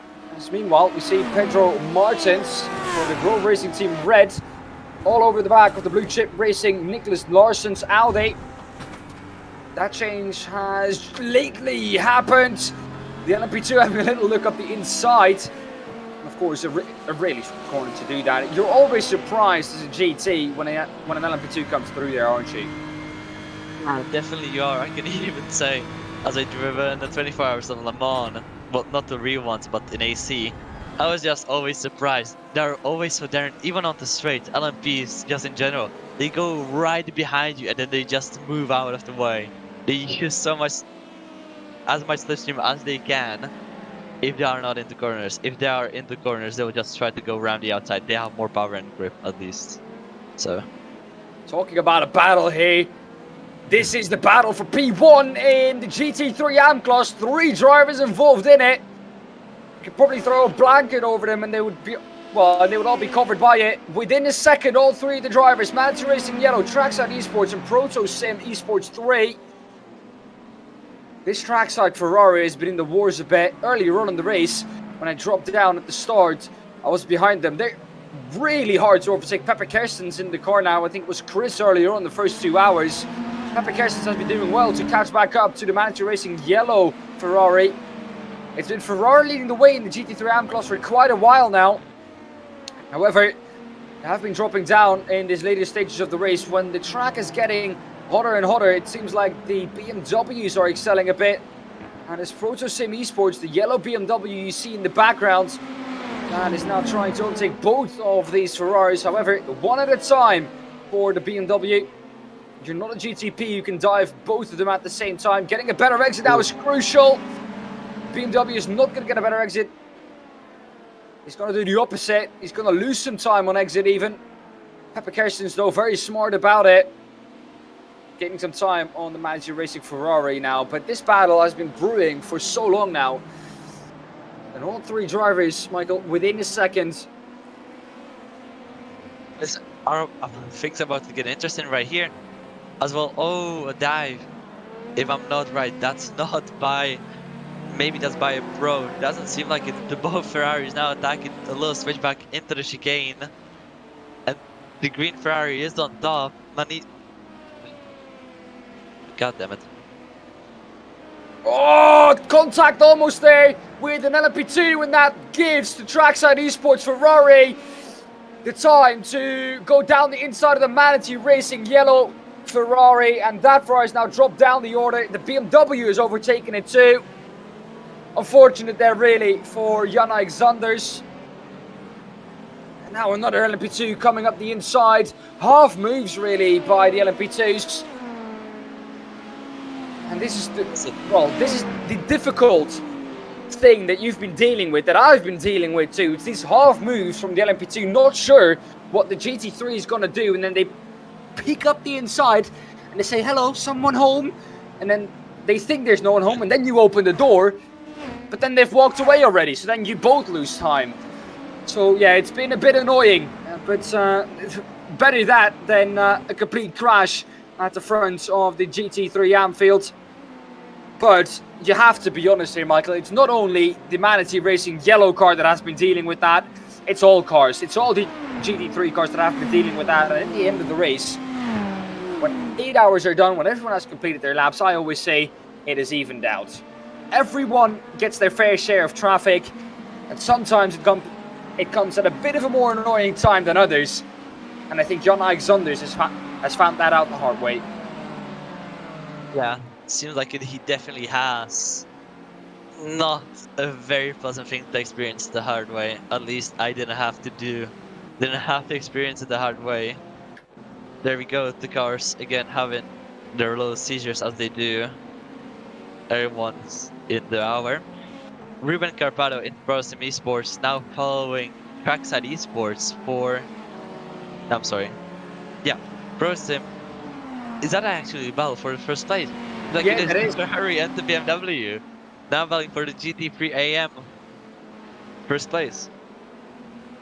Now, I do have a story about Pepe Kerstens. Pepe Kerstens, of course, a great friend of mine. He's been so involved in that trackside picture. He got into it, and I was the first one to do an endurance race with him.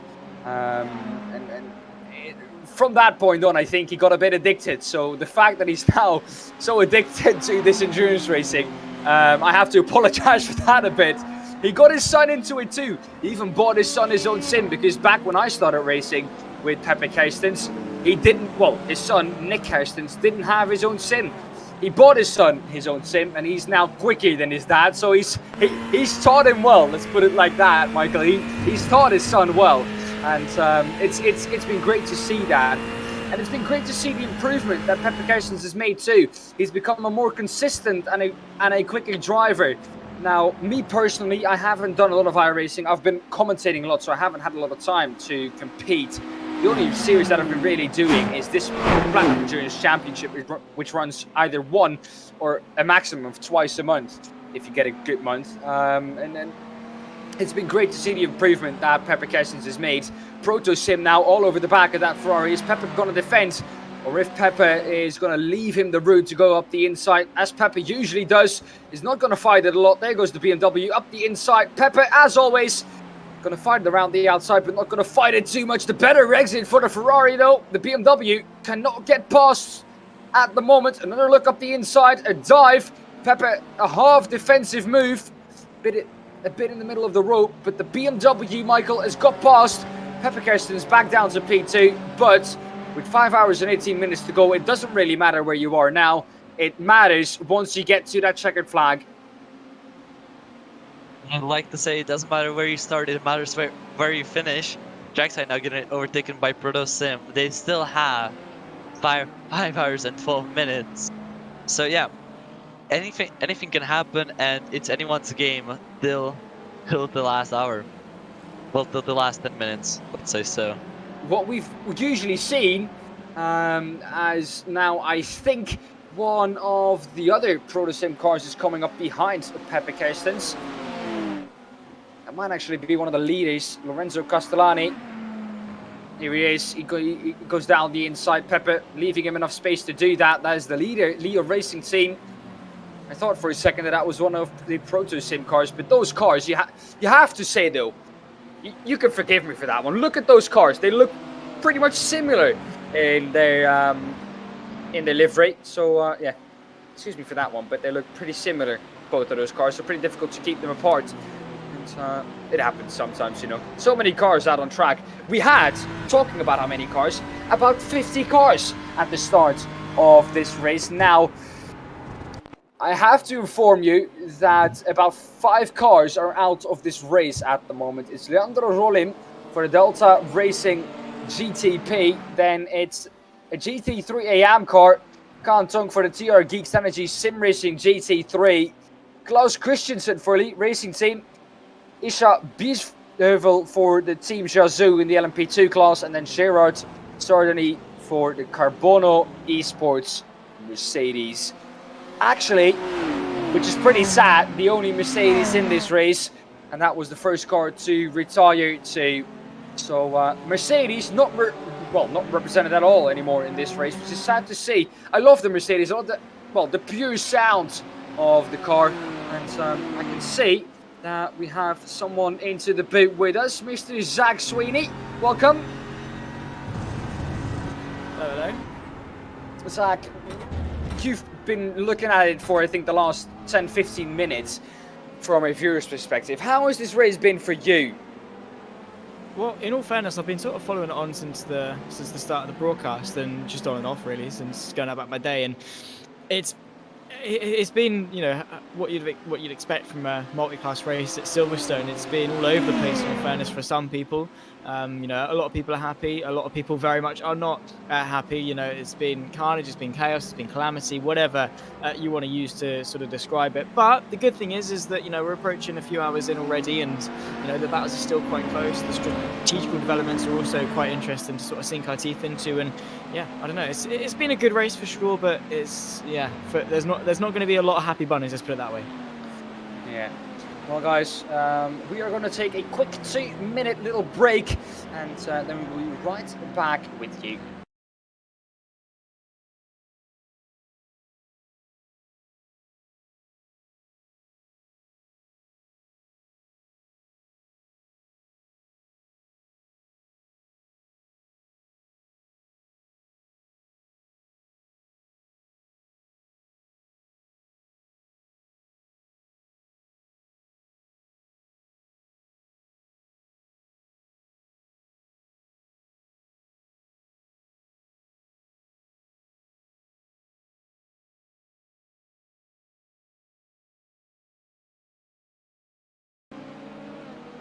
Well, we're back with live action. Pepper Kerstens is the driver we're still looking at. Has dropped down a bit from the Proto Sim Esports BMW. But, well, Michael, it's time for you to take some well-deserved rest.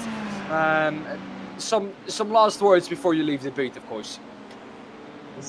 Thank you for the hour that I can be here. And have fun, guys. Thank you. Well, Zach, it's over to us now for the next 2 hours, I think, at least. And well, we're into the little bit of a quiet stage of this race because not as much battles going on. We still, don't get me wrong, have battles out on track like this one. The Ferrari having a look at the inside of the Leo Racing Team 221. There's a Lamborghini in front of him now. I think that is lap traffic, losing him out a bit. But it seems like, Zach, that it is, well, the pace and the battles have slowed down a bit. Yeah, I mean, that's obviously, you know, to be expected. Naturally, at this stage in an endurance race, those sort of things start to happen. This is also a pretty interesting fight between Nicholas Larson and Pedro Martin, I think. Fight. And actually, no, it's Lewis Craig. So there's quite a few battles, actually. It's quite deceiving on the live timing because you look at it and it's like, oh, there's a close battle. That must be the only one. No, fortunately, there's quite a few. Lewis Craig on the back of Zanders in the Maniti Racing yellow car. This is the fight amongst the GT3 AMs. But yeah, obviously, naturally, at this stage in the race, things are going to quiet down a little bit. People are off doing their own thing. You know, they've really settled into the race. You know, mistakes have happened. Lap traffic, pit stops have all sort of come into play, which, you know, over the course of the race are going to build themselves into 5, 10, 15, 20, 25, whatever second gaps, which it is natural. It's the portion of the race where that is to be expected. But we do still have fantastic battles like this, where Lewis Craig is on the back of Jean-Yves Sanders and side by side in towards Stowe Corner. It should be a fairly easy move because, again, at this stage in the race, Dan, no one's really that interested in fighting. They just want to get off and do their own thing. Yeah, exactly. And then, you know, oh, the Ferrari having a look down the inside. That's a late look also with a GTP on the outside, which is going to make things very tricky. GTP gets through, BMW stays ahead, Ferrari back down into P4. The Maniti Racing yellow has been dropping down. It's been in the wars a bit in the last couple of laps. Of course, we saw that little bit of an incident. It wasn't really an incident, but he had to take avoiding action for a GTP down the inside of Abbey and lost some time with that. Now, he's back down to P4. He's dropped off the podium. You have to say, though, the Crips BMW has been quick the whole race long. Yeah, I mean, it's been one of those cars that have sort of stood out, but there is that thing between, pace and consistency. You've got to have a balance of both, and well, at the moment it does seem that Protosim Esports, especially the GT3 AMs, have sort of got the reins a little bit, but again, that is subject to change. There's still a long way left to go in this race, so yeah, I'm sure we're going to see a bit of more of a fluctuation in terms of who's where and what the situation is, particularly obviously with the very precarious situation of lap traffic. I know Ewan was talking about it during qualifying in terms of how much of an easy job, I guess, is the term that traffic should have around Silverstone. It's very wide. I think the Wellington Straight is for 16 meters wide, which you can easily fit sort of 3-4 cars if you sort of nail it. But it's been a surprise as to why the traffic is sort of being that way. But again, that is a very... You don't really want to go for a while in the Wellington Straight, though. No, absolutely not. But I'm just saying you could. The potential is there. Like, you've got the space to lap cars. Is what I'm trying to say. I'm not trying to say go 4 wide. You'll have fun. You won't. You'll crash and burn and probably have a very miserable end to your race. I'm just saying you could, in theory, go 4 wide, which means that you have got the space to lap. But what I'm getting at is the fact that they've got the space to use, but they're not using it. There's still that. There's been quite a fair incident with some lap traffic. I don't necessarily know what the reason for that is, because it's not necessarily like they're eager to pick up major points in the championship, because we're only at the halfway mark. Well, I think what that is down to is just the nature of this track and the either very fast or either very slow corners that this track has. The very slow corners allow for GTPs and LMPs to just dive up the inside, because most incidents between the multi-cars have happened in either a quick corner or a slow corner, where Silverstone has a lot of 18 to be exact, 10 to the right, 8 to the left, and it's so easy for a GTP to just send it from 4 or 5 tenths back, and for a GT car not to see that. But yeah, it's been a tricky one, let's be honest about that. And I think you said it correctly, more incidents have happened than were really necessary, but I mean, it's just the sheer nature of this track. 100%. I mean, Silverstone, as wide as it is, as fantastic of a circuit as it is, there are a lot of sudden changes of direction. You look at Copse Corner, Maggots, Beckett's Chapel, just as a very quick example there. There's also Brooklands, Luffield as well. There's where you can see Dominic trying to work his way through a bit of traffic as well in the I'm going to say DPIs, kind of is, GTPs, LMDHs, whatever you want to call them, the BMWs. He's working his way through a bit of traffic. He's been doing a pretty good job, I think, for Ryder Engineering and in their campaign for the championship. A little bit off, I think, Altitude was coming into today, but they've stepped up to the mark and they're trying to close the gap as much as possible in the championship. But yeah, I love Silverstone, but the quick flicks of direction through Abbey, Farm, Copse, Maggots, Beckett's, etc., it tends better to the prototypes, and obviously that's where the biggest disparity is the downforce stuff, because the prototypes have a lot more of it than the GTs do, so they've got it to use, and well, that's where they don't necessarily want to get slowed down, which I guess explains as to why they're going for the moves for the downforce stuff, is because they don't want to waste that potential. But at the end of the day, it's an 8-hour race and we're not even halfway through it yet, so I think people just need to take a bit of a chill pill, is what they need to do, just breathe a little bit. But then again, Silverstone, it's a long circuit, it's not the longest in the world, and it is a very busy circuit, so yeah, I mean, there's 2 sides to the coin really, and you can sort of see both sides of it, I suppose. Well, while you were talking about that, a penalty has come in, a drive-through for the number 122. That is Alex Garda in the Peaky Drivers LMP2. And, well, he has had contact with the 378. And that penalty has come in just about when you were talking about all the traffic. And that is an incident between a GT3 AM car and an LMP2 car, something that is easily done.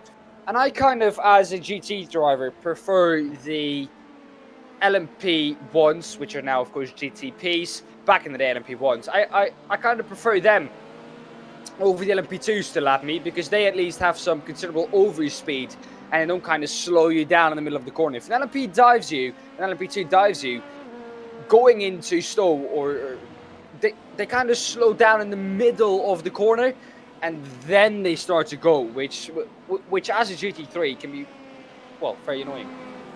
Yeah, obviously the LMP2s don't necessarily have the assistance of, I say necessarily, they don't have the assistance of ABS or traction control.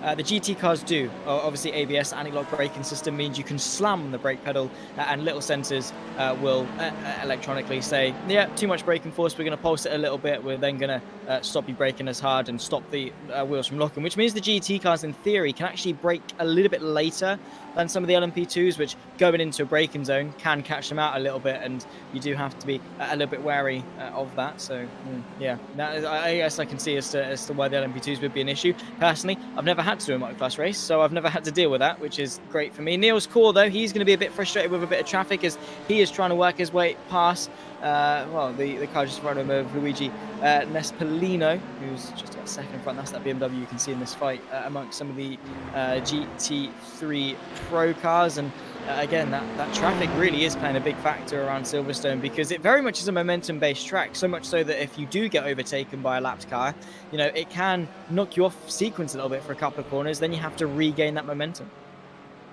Well, Miles Owens in a battle with the YS Motorsports pack BMW. If you look on the left-hand side now, it almost looks like GT3 Pro is only BMWs from P10 all the way down to P16. Only BMWs to be seen, so that's quite fun, or quite funny. Miles Owens, though, I don't think this is a battle for outright position, because I think the YS Motorsports pack car is pitted already. Miles Owens, I left him with the car, and he's going to fuel save a bit. So we are looking to not do a splash and dash, something that a lot of the BMWs and all of the other cars in the GT field have done earlier on in the race. We thought, well, there's something weird going on with the strategy, but that's just cars going into the pit lane to take their splash and dash early so they don't have to do it at the end of the race. Yeah, it sort of saves the headache a bit later on. You know, at some point you are going to have to do a splash and dash. It is, I'll be honest, I'm quite surprised, because usually the GT cars are pretty much bang on for an hour.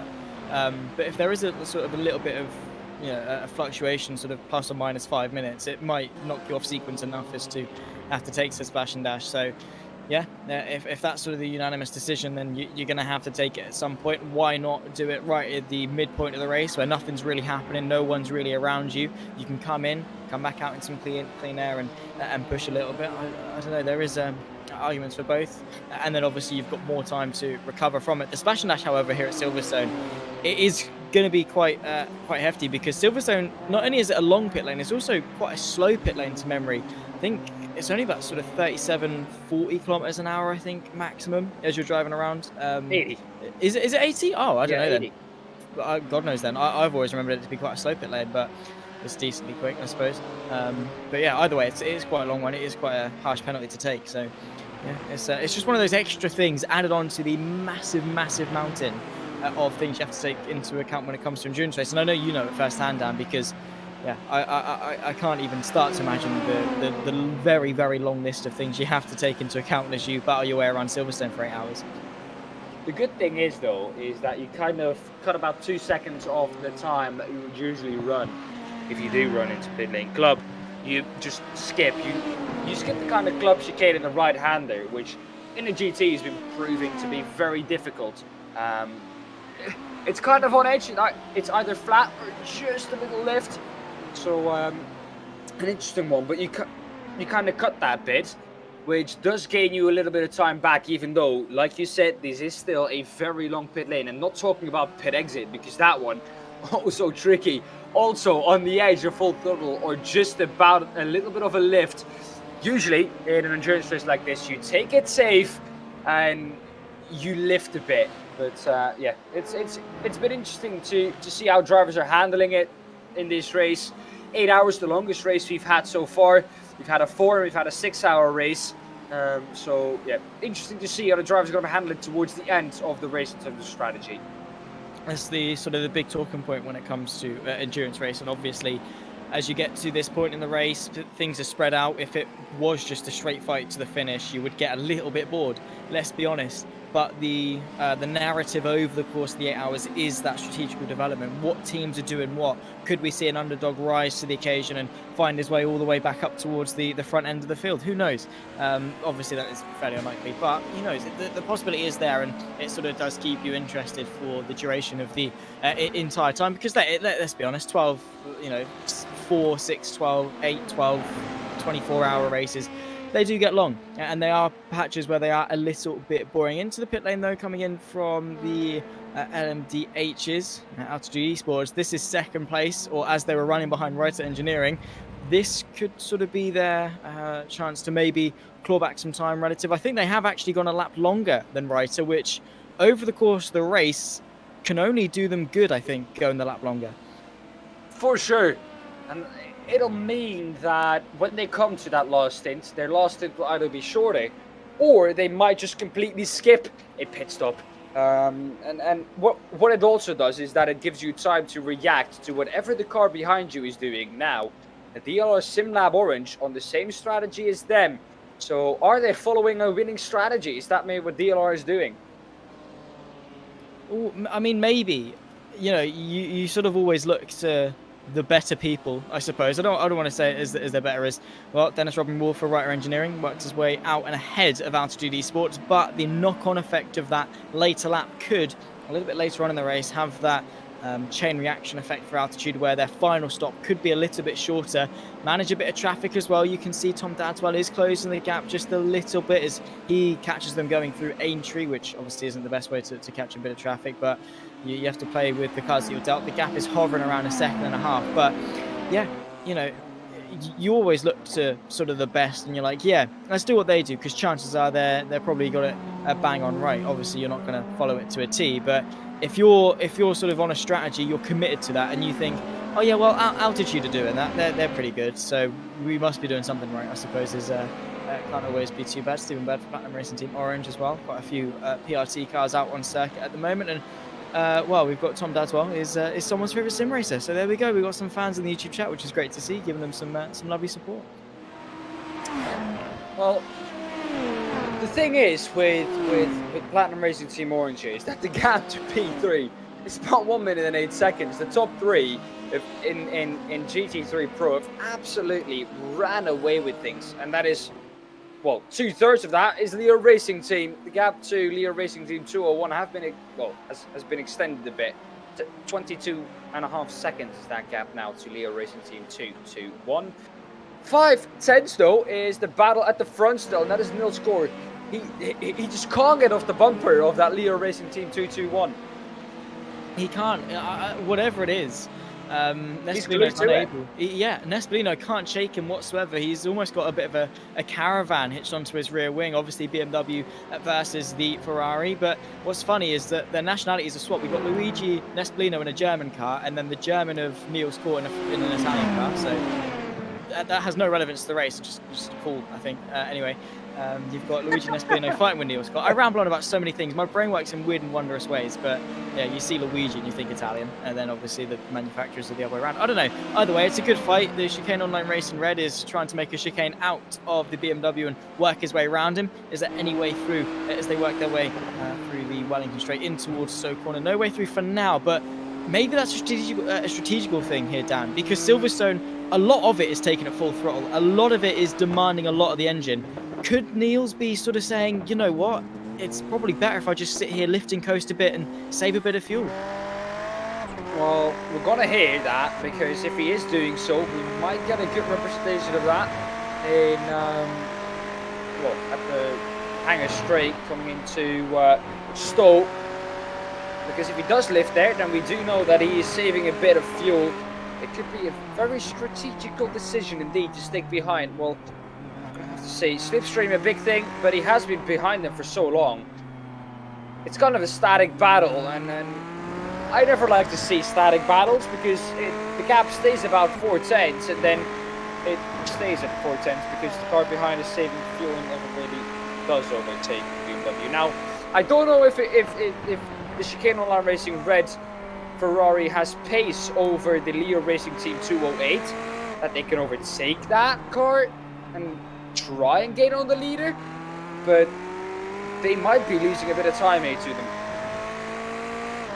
I mean, yeah, obviously you have to sort of look at the lap times and sort of gauge it. I mean, Lorenzo Castellani is 23 seconds up the road. His last lap was a 2-minute dead, as opposed to Nespolino, which was a 2:01.1. So naturally there is going to be that gain. But Niels Kor, if he was that much quicker, surely he would have found a way through. Surely the benefit of him using that pace would outweigh the fact that he's going to save a bit more fuel. But he did get a really good run through Maggots Beckett's and now into Chapel Curve, where you saw that Nespolino was a little bit wide, and that run definitely could work the way of Niels Kor, who is closing at a rate of knots and actually does pull to the right-hand side of the shot. It'll be the left-hand side of the circuit, and the long way round through Stowe Corner. They rise up the slight hill on the brakes pretty much as soon as you pass the curb. Long way round for the German. He's going to sail that chicane online race in red. The long way round is Stowe Corner. Beautifully done. Up in a second place in the GT3 Pro field, and both of them into the pits. So good timing, I guess, from Niels Kor. He wanted to get ahead before the pit lane sequence. Absolutely crucial for Niels Kor. Now that does lead me to believe that he is not saving fuel behind that BMW. He finally got a chance to, to kind of take the BMW on the hanger straight. Stowe was the corner he eventually did it in, around the outside. Beautiful move. An absolutely lovely one, as you see now most of our GT3 field into the pits, except, of course, the car in the lead. Yeah, so no movements at the moment from Castellani, which again is only going to do him some good in terms of stretching the stints one lap longer. Means his splash and dash potentially towards the end of the race is going to be that little bit shorter, as we say. So if you can stretch it as long as you can, then jobs are good. And Pepe Kirstens as well for Trackside Esports is also sat in the pit lane as well in the Ferrari, pulling away in the GT3 AMS, as it was sat in second place. Where that will be when they emerge is a different thing entirely. Also pulling their way out is Niels Kor for chicane online race in red. Has got about an equal stationary time, 42.3 relative to a 45.0. So actually 3 seconds quicker than Nespolino. 3 seconds in the pit lane, that's quite a hefty bit of time. Did he not take tyres? Did he, not take as much fuel? I'm not entirely sure. Either way, he has kept the track position. Well, I don't really know, honestly, what happened there, because the tyres go together with the fuel, so it would be a bit weird if he wouldn't have done that. Now, here we can see Lorenzo Castellani into the pit lane for Leon Racing Team 208, the leaders in this race. And they're coming up to lap Sim Vision, which is P4 overall at the moment. P4. They're lapping P4 after about 3 hours of this race. Now, once this pit stop phase has played his way out, and once we have seen all the pit stops come through from the whole GT3 field, we will give you a run through the order. Now, the GT field making up about half of this field so far today. So, the GT field, a big grid, but also usually with how the format runs in GT3s with the BOP and everything, pretty interesting battles usually. Now, you would say that would be the same in LMP2 too, but that is also, I think, causing... Well, a cause of that is that the field isn't as big. The battles are usually in the GT3, we haven't seen them in the LMP2 yet. Yeah. Obviously, you've got the Amira Racing car not too far back in this fight for third versus the MRP Byfields Academy. You've got Louis Martinez Lewis. Oh, yeah, cool. Sure, that's a Spanish name if you've ever seen one, I suppose. The 185 machine, though, is closing the gap, but again, not really quite close enough. And obviously, at this stage in the race, it really is just a fight for track position more than anything. It's not necessarily, going to ferment yourself in the position for the remainder of the race, so you have got to be quite careful. But it is a shame that we haven't really seen much from the LMP2 today, because that's usually the category, the class that you depend on to sort of bring some good racing. We've seen, obviously, in real life with the Daytona 24 hour with the LMP2s, after 24 hours of racing, the top two were separated by 2/100ths of a second or whatever crazy margin it was. LMP2 usually gives some really good action, so I'm not entirely sure as to what the case is for Silverstone. Yeah, maybe it's just an off day for the LMP2s. Maybe just people are a bit more spaced out than we would have expected. And maybe this is why, because traffic plays both ways for the LMP2. They are overtaken and overtaking, which naturally would space them out a little bit more, I suppose. Oh, to the outside goes Lewis Martinez. The Lamborghini not happy with the move from the Spaniard. Showing that with a bit of a flashing of the headlights. Now, here comes the interesting part. You just said it. The BMW is going to try and overtake the LMP2. And now coming through Luffield. It's an interesting one. Yeah, I mean, you know, endurance racing in general, I suppose, is an interesting one. But multi-class, I would say. Multi-class, yeah. not endurance racing. To be fair, you yeah. have 24 hours of spa sometimes. And the traffic in that, in some regards, might be even more difficult because you have the same class to overtake. And sometimes the back marker doesn't want to get out of the way. And when he doesn't, you can get stuck behind him for quite a long while. I actually had that with one of the ASR cars. I think it was one of the pro cars that was down the order. Let me try and find the Austin Sim Races Porsche that was behind me for quite a long while. It was a lap down, and it was about the same pace as me. Maybe a 10th quicker a lap, but for me, it would lose me personally time to let that car pass. So it's an interesting one. I mean, yeah, when it obviously comes to multi-class racing, you know, you've got bigger disparities between the classes, between the GTPs and the LMP2s. Obviously, the BMWs just put their foot to the floor and drive past. The LMP2s the same with the GT3s. So you're not necessarily going to be held up for a long duration of time, maybe, you know, no longer than a couple of corners or so when it comes to multi-class racing. But the in-class race lapping, as you say, with single-class endurance races and things, yeah, it does make it a bit more tricky because there's no big differences. It's more just a case of which driver's quicker at different points, which does make it a bit awkward because it's like, yeah, well, I overtake, but then they're just going to sit behind me, and do I really want to deal with someone sat behind me? Are they then going to go a bit quicker and try and re-overtake me again? It does make it a bit more of a headache, but fortunately when it comes to multi-class racing, it should be okay.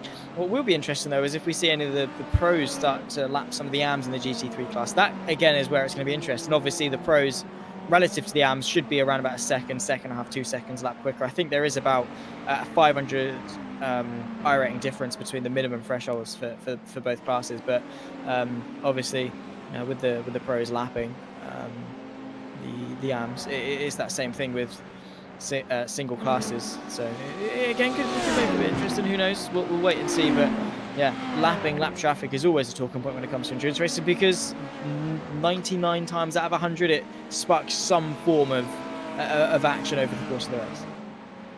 Well, we have someone patiently waiting for us.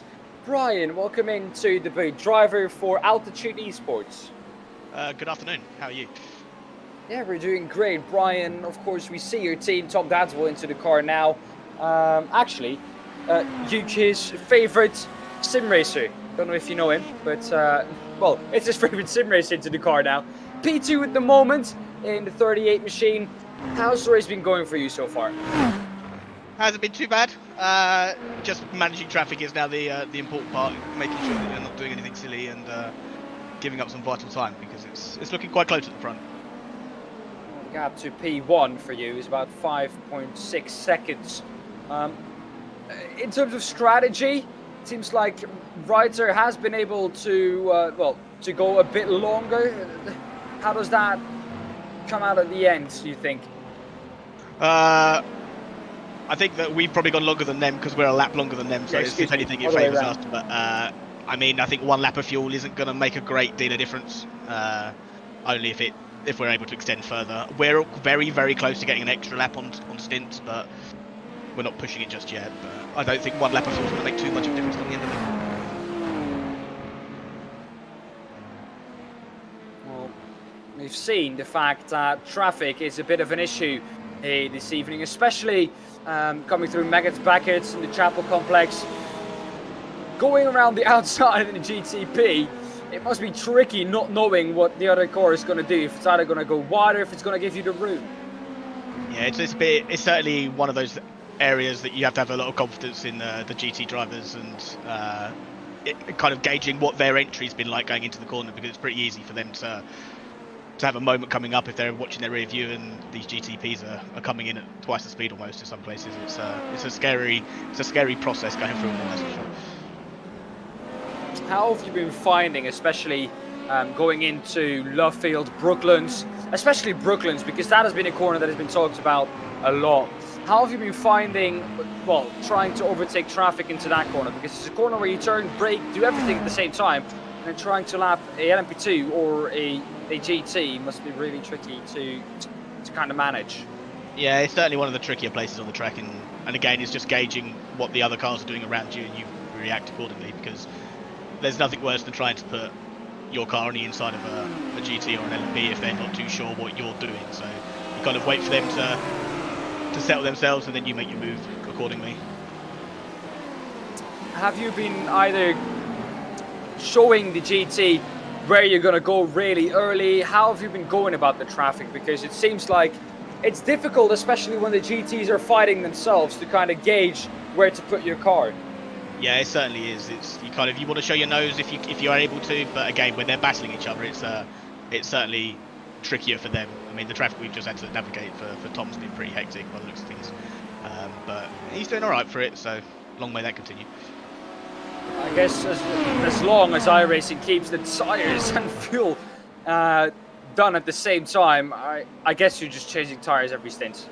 Absolutely. I mean, we're coming off with like 40%, 30% on the tires on a clean run. So yeah, definitely tires every single stop. All right, Brian. Well, thank you for making some time to entertain us a bit here in the booth, and well, good luck out there, of course, for the remainder of this race to you and the team. Thank you very much. Thank you. Well, Zach, I think a very happy Brian so far, especially with how Tom Danswell is well, he's going about with the traffic. It was very busy while he was in the booth, right in front of the nose of Tom.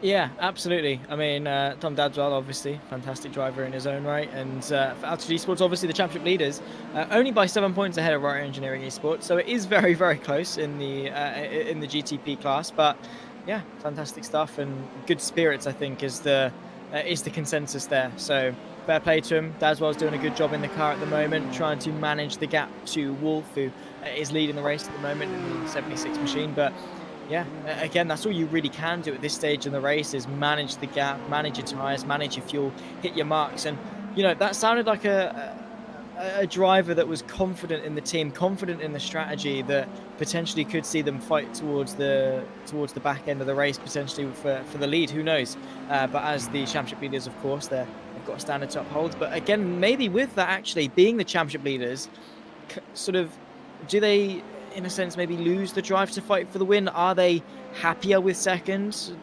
Are they not necessarily wanting to throw it away? I mean, I guess it's a bit different in this situation, because the people that would be winning the race are their direct championship rivals. But I don't know, we're at the halfway point of the season. The championship is a bit more important. That surely is playing in some form or another in the back of Altitude. For sure, it's something you can't take out of any driver. If you're leading a championship, you're kind of more cautious. They've got the start of the season that they were hoping for. They're there at the front, and as long as they can just finish in the top 3 consistently in every race, it's at least going to give them a top 3 finish. They want to get that championship. They are leading at the moment, and in some regards, I would say it makes them even more aware of the situation that they are in at the moment. Because if you're kind of third, you want that position. You want every position you can get. You want to catch P1. Now, they themselves know that they don't necessarily need to catch Rotor Engineering Esports to be up there at the top for a fight, at least in that last race. The last race is where it's all going to come down to, because I don't think that either one of these teams is going to give an inch in this season. Absolutely not. I mean, the competitiveness has been brilliant, and when it comes to endurance racing, sometimes you do have some of the closest margins, that you see across sim racing, and you might be thinking, well, really?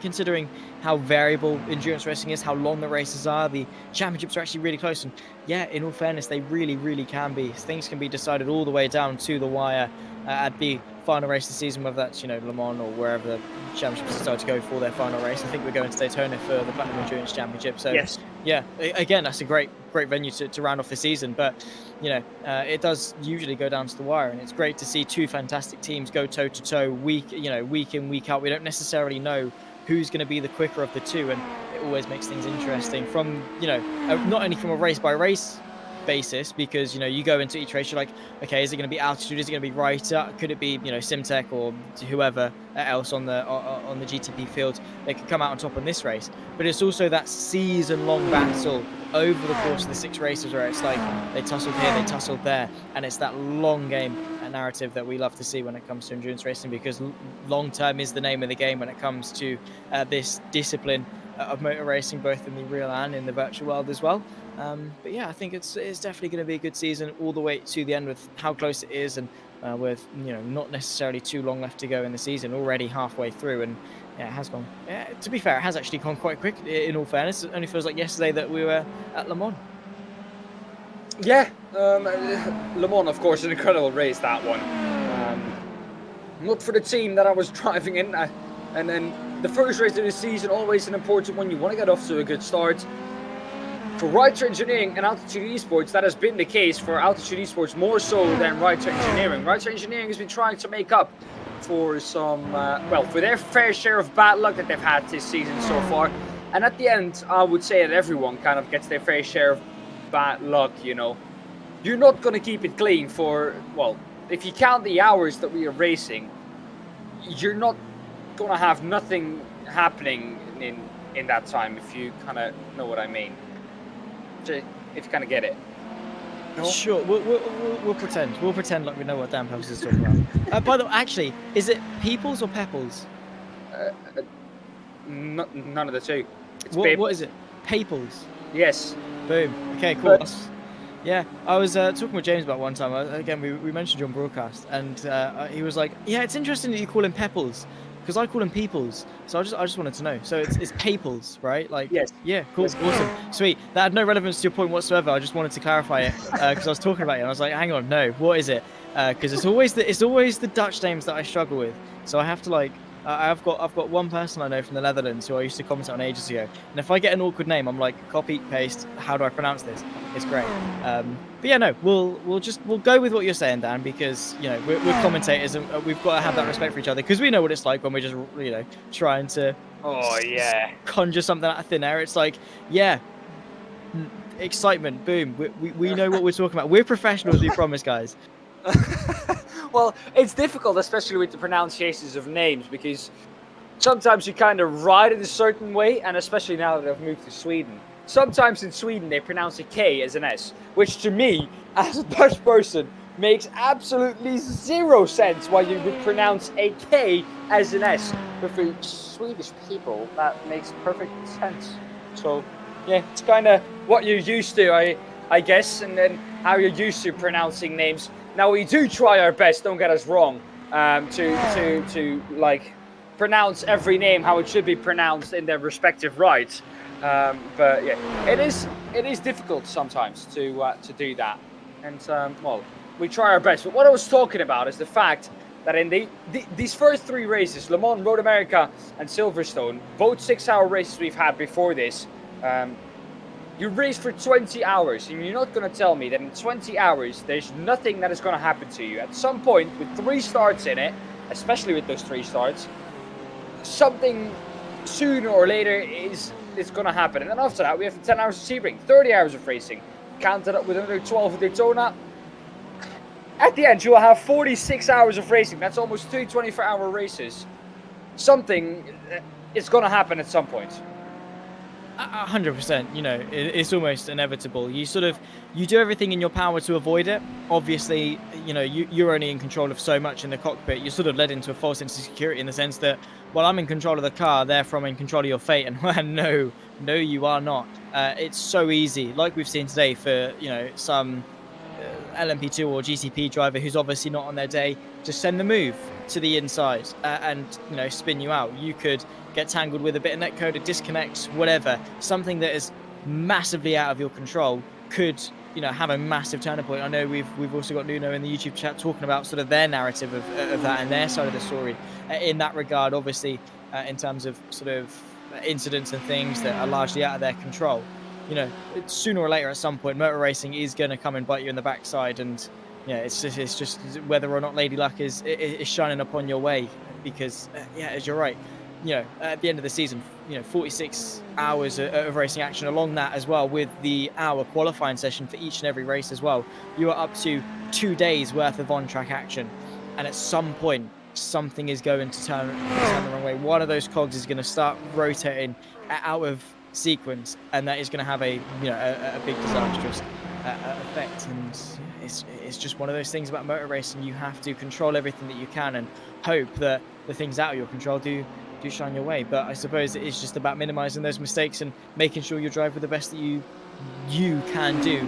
And again, as I say, just hope that things don't go very downhill, I suppose, for lack of a better term. Yeah, well, it's difficult. It's difficult, and especially with the amount of time that you're out on track, for nothing to happen, really a miracle needs to happen, and then still something happens, and that's a miracle. There we go. So yeah, that's how you look at it. And at least, even if nothing happens, a miracle happens. So something happened. Yeah, 50-50 chance. Either something happens or nothing happens. So, boom, sorted. I don't know. Yeah, it's great. We love motor racing, don't we? It's one of those fantastic things where you love it and hate it for the same reason. Yes. Agreed. And it's difficult to kind of, especially as a driver, with how things have been going, especially for us today, with going up and down the order, and just. The luck that we've had in this race has been tough, and at the end of the day, you have to kind of see the positive of it. You're still alive, you're still in the battle. Not that we're going to win this race by any means, but you're still there. You're still able to fight for the positions ahead of you. It's not like everything ahead of you is about 2-3 laps ahead, and you're just driving around hoping that something ahead happens, or you're still in it, and that's something that you can be very happy about, especially on this track where with multi-classes it's been so difficult for the drivers. And then we've touched on it multiple times, we're gonna touch on it multiple times in various broadcasts of every race. Multi-car racing, it is just so difficult for both classes to kind of have enough respect for each other. To see the LMP2 now going through on the Ferrari of Papa Kerstens. The BMW trying to have a look on the outside again. This is for overall position. This is a corner grip in the Pro class trying to make his way through the LMP2 now to the inside of MP. And that is what can happen. And that is how tricky it can be. And a mistake in that kind of situation is so quickly made. Oh, 100%. Obviously, Pepe Kerstens was trying to work his way through. We saw the move into Stowe on the previous lap. Then Conor Gibb was like, nah, mate, not happening. I'm coming right back at you. Great fight between the pair of them. Obviously, Kerstens in the AM contingent, and, well, you've got Conor Gibb in the Pro. I think that's how it works. The twos are the Pros, and then the threes are the AMs in terms of numbers. Yes. I think that's how it works, right? Yes. Yeah. Because 0 to 99 is GTP. 100 to 199 is LMP2, is sending the move there as Kerstens to the inside of Brooklyn. It's not quite able to work his way through on this particular occasion, but yeah, considering they're fighting just for track position and overall position, I mean, it's a good race, giving us something to watch. Is it worth it, though, for Pepe to kind of fight this? It seems like the BMW is holding him up a bit, so in some regards I would say yes, but then the opposite of that is he is a pro driver. If we just stick behind him, try and kind of go with him, you can both catch up to the drivers ahead. 100%.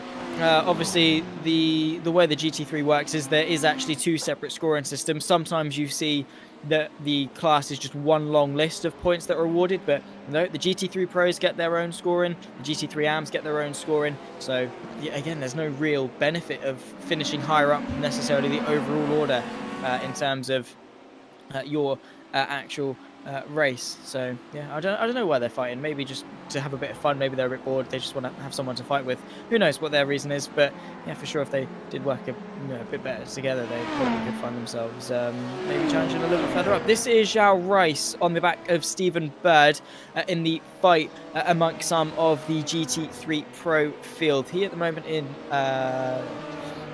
the BMW, he's closing the gap. The gap is about half a second up to Stephen Bird, so again a close fight, but well, it's pretty much the BMW Cup in the GT3 Pros. Really, it's hard to say they're not in a BMW. Yeah, it's difficult one. It's gonna be, you know, you want to keep that position, especially if you are Stephen Bird, but you've also seen that Joao Rice has been catching you from about 4 or 5 seconds back. And if I personally would have been in the car, now I'm not up there at all. So I personally would say that I would let him pass, try and go with him, like I just said, kind of use his slipstream, use his lines, try and learn something. Because it doesn't matter how quick you are, there will be no lap is perfect. There is nothing like a perfect lap. So you can always learn something from someone else. And that's what I would do if I would be Stephen Bird. But I also wouldn't be fighting for P5, let's be honest about that. Yeah, well, I actually mentioned not too long ago, Zhao Rice actually has a bit of a look to the inside of Brooklands once again. Seems to be quite a popular overtaking opportunity in those GTs. But I was always saying, you never get any luck in these Platinum Endurance Championship races. I remember back to Road America where you got spun round twice. And then you come in today and I remember you getting spun through turn 3 and 4 at a village in the loop. So, yeah, I don't know. Maybe it's just not really your thing, is it, Dan? No. Yeah, difficult one. Not my fault. That's my excuse. Never is, well, is it? Well, now, loop was... There was no further action, but once the no further action came in, the driver that punted me off, in my opinion, because I overtook him. And in my eyes, that was the best overtake I've done this whole race, because I kind of got into a narrow line in Abbey, switched back, got a better run out of farm, and into village. I took the inside and then was ahead, and then, yes, I did brake a bit earlier, but I also had a different line than I would take normally into the loop. So, difficult one. But yeah, the steward said no further action, so in some regards, it is my own fault. And you have to go with that, because the stewards at the end of the day, they're boss and they decide how hard it sometimes is to take. So we've ticked off GTs, you've crashed GT, you've also done single-seaters because you spun the F1 car at the Nürburgring. So are you just going into the pit lane as well, of all things? Are you just going through the disciplines of race and just like, yeah, not for me, not for me, not for me? Are you trying to find one that you don't mess up in? Is there a discipline other than those two that you do? Don't get me going, please. Oh man, my absolute love in sim racing and just real life racing, it's past, sadly. The LMP1, the tractor. I can tell you, if the tractor existed now and there would have been an LMP1 class in here, I can tell you one thing, I would have been up there at the front, because that class, for some reason, honestly, I started my sim racing career in R-Factor, in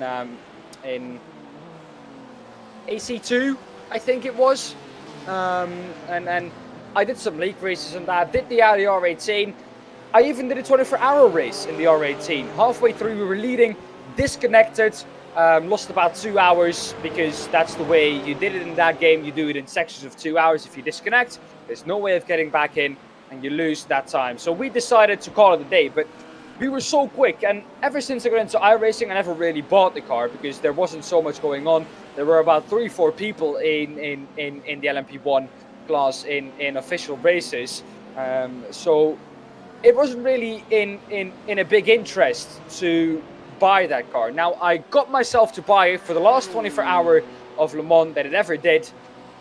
We were in second, closing in on the leaders, and well, unfortunate things happened when my teammate got into the car, sadly like a practice, and didn't know the track really well in the dark. So he smashed into every wall he could find at the Circuit de la Sarthe. So, well, that's what sometimes happens, you know. But yeah, I am very quick in that car, and for whatever reason, it's only in that car that I'm able to keep up with the really quick guys, and in no other car. What that reason is, I don't know. But it's that car that is my love and my true love in iRacing and every sim that I've done so far, and in real life too, because I think it sounds, it looks great, and just a great car in general. It sounds like a skill issue, to be honest. You need to be adaptable, Dan. Honestly, you need to. I all know. over the place. You need to get good. Basically, get good. I can't talk. I am an absolute wass because I am dreadful. Yeah. I mean, to be fair, I'm decent, but I'm not by any means good. But anyway, yeah, well, we'll digress because you've got Ryan O'Connor trying to work his way past Luciano Gomez in the fight with the GT3 AM contingents. This is actually the fight for the race lead between the two BMWs. As you can see, the 303 car Luciano Gomez is trying to hang on desperately to the race lead in the AMs, and wow, this is a good little fight starting to develop here. Ryan O'Connor seeing the lead in front of him, surely has sort of got that drive and that passion to try and compete. Well, it's a fight for the lead in the AM class, a fight that we've seen so much already. It was Pepe Kerstens earlier on in that car. Pepe Kerstens has gone into pit lane. Now that seems like quite an early one. That seems like one that is off strategy. Now, excuse me, that is not Pepe Kerstens into the pit. That is a pro car. Connor Gibbs for the Crips Racing Green team has gone into pit lane. I was worried for a second there because that is a very off-strategy call from the Crips Racing team as they now make their way out of pit lane. There they appear, out of the ground, out of the tunnel almost that you can call it, and they come up onto the racing track into the path of 15th class. Martin Perez for the Octopus Racing team LMDH gets past back into the race for Crips Racing Green. Yeah, I am quite confused as to how off sequence they are because there's no safety cars, no VSCs or anything like that when it comes to this endurance race, the Platinum Endurance Championship. There's nothing like that. There's no full course cautions. There's nothing to really entice them to go off sequence other than a crash. But it's sort of, we're about 25 minutes off the hour mark at the moment, and usually that's sort of a good baseline, as we were saying, in terms of GT strategy for about an hour plus or minus 5-10 minutes, whatever. But 25 minutes? What? How are they off this far off sequence?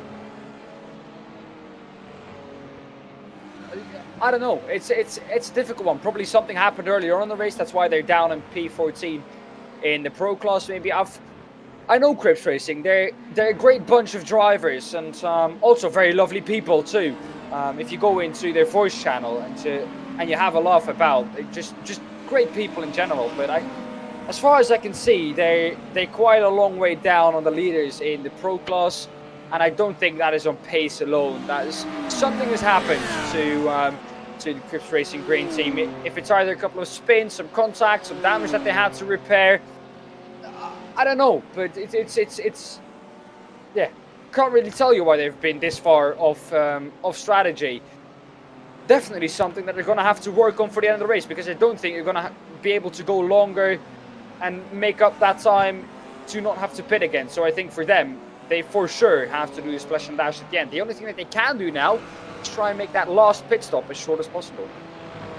I suppose you can only really work with the cars that you've been dealt, and you've got to just roll with it and commit to it. That's the thing when it comes to strategies. If you do go off sequence slightly, if you do decide to do something a bit unorthodox, then you have to commit to the bit. You know, you've got to hold that out all the way through, because if you do change between a different strategy and maybe the more conventional one, you are just going to lose a lot more time in the long run. So if you go for it, stick with it, and well, hope that it works in your favor, I suppose. This is Blue Chip Racing at the moment, and well, at the moment trying to work their way through on, well, the Platinum Racing team white car just ahead of him. And, well, we'll wait and see as to how this fight is going to develop. This is Nicholas Larson versus David Flores in the 202 versus the 207. Nicholas Larson up 10 places, by the way, so he's trying to make that 11 and, well, climb his way up the order in the GT3 Pro field up to what will be third relative to the Platinum Racing Team white car. So again, I think we've actually been, treated quite well. This is also Stefan Schuster a little bit further down. He's on the back of Pepe Kirstens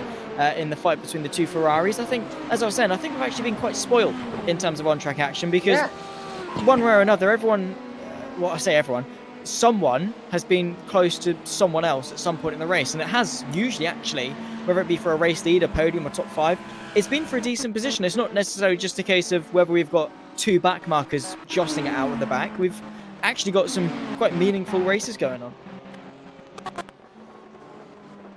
Well, Stefan Schuster for Manatee Racing Yellow. 4th place. The battle between these 2 Ferraris was once for the lead. Now it's for P3 in class. They've both been dropping back a bit. Now, ladies and gentlemen, don't go anywhere because in about 22 minutes time, we have an announcement for you. So it's exciting times here. Platinum Endurance Championship. In about 22 minutes time, Marnix Heister and James Parfitt, the boss man himself, are going to come in for a little bit of an announcement. So don't go anywhere. If you're here now, stick with us for the next 20 minutes because there's some great on-track action going on in that time too. And you won't miss the announcement that Marnix and James Parfitt have in store for you. I personally don't know what it's all about, so I will We're not important enough. We don't get to know that stuff. I guess so. You have to wait too. Yeah, we're in the same boat. We're like, what's this announcement? Watch they hype it up a lot, and then it just, I don't know, be something like, oh yeah, there's 4 hours left to go of the race or something. I don't know. That would be really harsh. I'm sure it's very important, and we are looking really forward to it. But yeah, we don't get to know that stuff. We're just told, we got an announcement. Who knows? Oh well. No, we're just kidding. But stick around. Stick around not only for the next 17 minutes, but stick around for the rest of the race because it should, in theory, be a very good one. It definitely has the potential to be a very good one. And at the moment, we're following on Stefan Schuster and the Manatee Racing Yellow on the back of Trackside Esports. And once again, the fight for the podium. Pepe Kirstens is trying to hold him off at bay. It's been, as we say, a brilliant race so far, and it will continue to be a good race. Obviously, those watching along on the JP Broadcasting YouTube network, make sure you like, subscribe, turn the bell on for notifications as well, not to miss a single thing that comes your way in terms of sim racing, because the best thing about JPB, Dan, is the fact that we do everything everywhere. We've got every discipline of racing on pretty much every sim that you can think of. I think, if you look for versatility, you'll find it here at JPB. Well, for sure. We have everything. Sprint races, endurance races, everything. So if there's one channel you want to be subscribed to, it's the JP Broadcasting YouTube channel, because you will get spoiled with everything, like Zach just said. And it's amazing to see the amount of action and the amount of, kind of programs, whatever you want to call it, kind of formats every league in its own right comes up with. So interesting, as I think the Porsche has a little look up the inside in front. The Ferrari of Stefan Schuster has, could have a little look up the inside there going into the loop, but was too far back, I think. Yeah, into the loop, it's always a bit sketchy. I remember Enzo Benito in the either it was the Esports Racing League or it was the ERWC, the Esports Racing World Cup, one of the two. And he sent the move into the loop from quite a while back, and it just caused a whole lot of chaos because you sent the move, the inside is there, it is open, but naturally the car is going to want to come across. So you have to be careful with moves into the loop. Yes, if you can get a good run, it's a perfect place to get an opportunity to overtake off the exit of Village, but if you are too far back and you do send it quite optimistically, expect to be turned across. To no fault of the defending car, by the way. It's just how it happened. That is how the corner is taken, and you do have to be careful as to how far you are sending it back. But again, Silverstone doesn't at all lack overtaking opportunities, particularly in that GT class, because on the brakes just that little bit more into Brooklands, Laffield, Cox, Stowe as well. Brooklands and Laffield, as I said. Then obviously you've got Village and the Vale chicane as well. Loads of places to find a way through here at Silverstone in the GT car. So Stefan Schuster, he's just sat back, analysing his opponent, maybe waiting for an opportunity with a bit of traffic to get a good run. He's just sat idle, playing the patient game, I think, because, he's got plenty of time to do it.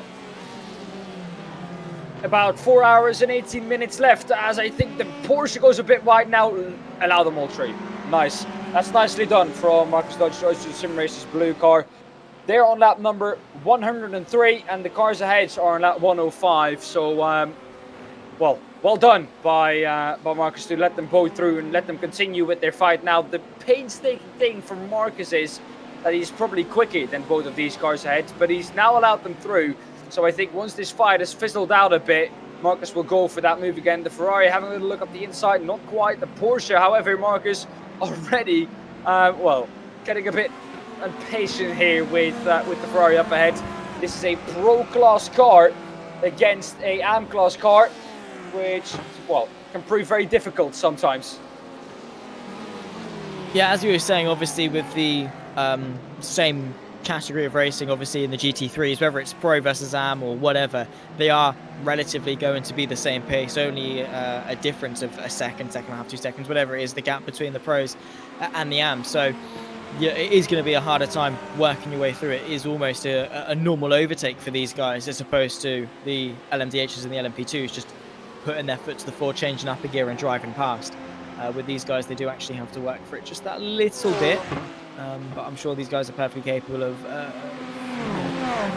being numpies and not smacking into each other. There's hope, touch wood, that doesn't happen, but still a great fight as Schuster is still putting on some pressure in this fight for third. And how eager is Kirsten's really going to be wanting to hold on to this? Obviously, at the moment, holding on quite well to third place, a podium. It's a prestigious thing to have, a win, a podium, top 5, top 10. Those are sort of the milestones that you reach for. A podium is one of them.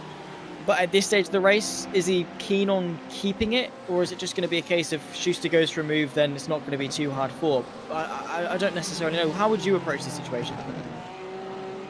I don't know. I've been in the wars a couple of times, especially at the beginning of the race. I was quite frustrated what happened in turn 1, that I had to take avoiding action because the driver had spun off. Then I tried to take avoiding action. He didn't hold his brakes, so I had to take avoiding action again.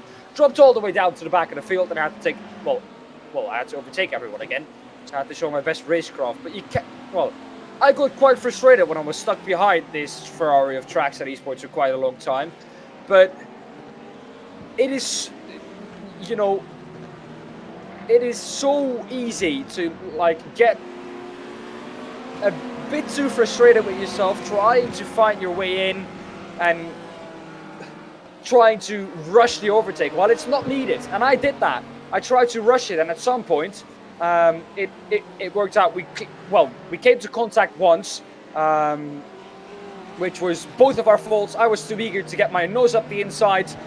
He turned in a bit too early, didn't leave me any space while I was there. In the end, no harm, no foul. We both continue our race. No penalty was given out. I didn't even think there was a protest for it, because it wasn't worth anything. But you have to kind of, in your mind, you have to kind of work out what's best for the team and what's best for you at a certain moment in time. Yeah, you sort of base it on how you're feeling, what you want to do, and how you want to approach the rest of the race. Whether or not you're happy to sit behind, whether you are just going to be like, yeah, you know what, don't care, just going to send it, why not, let's go for it, push and make the most. Obviously, with these cars, they're going to be changing every stint, so they can use the tyres a bit, so why not use them to the full effect. We've got to drive through a second one, I think, for the 1-1-10, a little bit further up the field as well, so we'll confirm that in just a second. But Stefan Schuster, again, it's that case, I think, if he is close, but he's just not quite close enough. Maybe the intention is there for him to find a way through. It's just a case that the opportunity hasn't sparked his way. Maybe he's not being, he's not really got the run through Chapel down through the Wellington Straight. Maybe he's not got the run through the loop and Aintree for the Hangar Straight. Whatever it is, Schuster is struggling to find a way through. A little bit further up the road, it's also a battle between Nicholas Larson, Blue Chip Racing. That battle, though, that gap outside a second, so we'll stick with Stefan Schuster for a second because it's very busy up the road in front of him. For the Ferrari of Epic Kirstens, it is too. They've both been gaining a bit on the Protosim Esports BMW ahead of them. There's a car ahead of that blinking. But it's so easy to get frustrated with yourself and lose your patience a bit. Go for a move that was not really needed and take both of you out of any contention for the victory. And that's what Schuster doesn't want to do. He know he's in there. He know he's in contention for that victory. And with 4 hours, more than half of the race still to go, 4 hours and 13 minutes, you don't want to go for a ridiculous move, let's be honest.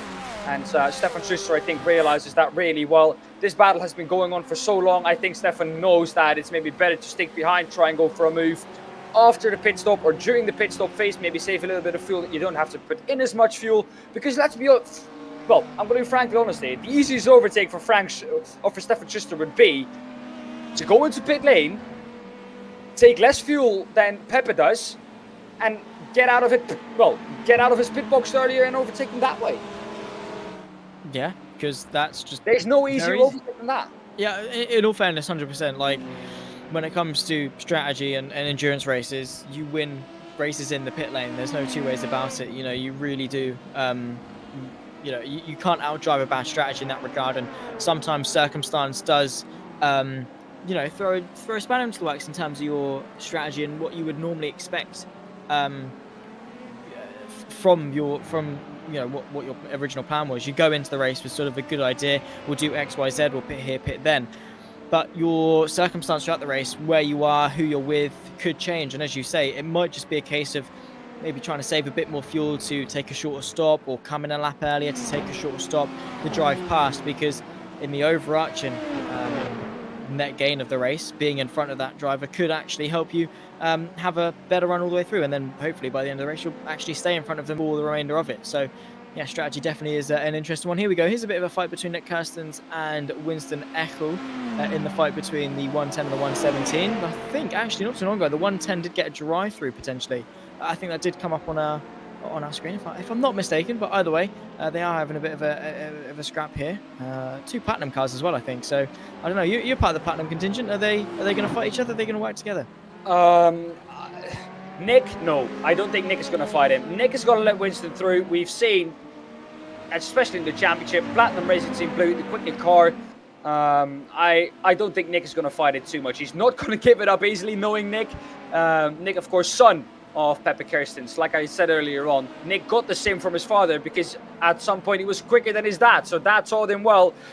Did dad tell him, or did dad at some point, you know, learn him how to let a quicker car through from your own team? We're going to see that in action maybe here. Nick, is he going to let him through onto the Wellington Straight? He is not, and I think he's actually going to fight him, looking at the battle right now. Fair enough. Good stuff. I'm again here all for it. I'm always up for a fight. So these guys want to give it a bit of an elbows out scrap, then fair play. Have to say, well done to whoever designs the Platinum Racing Team liveries, because they do look amazing. Always on the LMP2s and obviously on their GT cars as well. Looks great, both the red and the blue. So good stuff. Well done. Anyway, we're cutting away up and down the field as well, because this is Martinez into the pit lane. Front right. Oh my word, that is that positive cambered, or is that, no, I think it's just I don't know. Either way, that is a very stricken car. Ooh, that would be very positive cambered. Yeah, that is into pit lane, and well, that's not what you want to see for Luis Martinez. He might lose a lot with that. We're going to see his pit stop time. He's not in his pit box yet. Now he is. So we're going to see where this pit stop time, usually for those cars, about 40 seconds is where you want to be. But that front right looked like it had, well, it had been in the wars, and it lost a lot of time on that lap too. Who was in that car? Luis Martinez. I can't see anything happening on my incident screen. I can't see anything that happened to Luis Martinez. So I'm a bit, well, confused as to why that front right was all of a sudden so, well, positive in camber, whatever you want to call it. The platinum blue car. Hunt was going for a dive on the red card, the 110 on the 117. But yeah, well, I've got orders that the buzzman himself is back into the boot. James, how was your burger from McDonald's?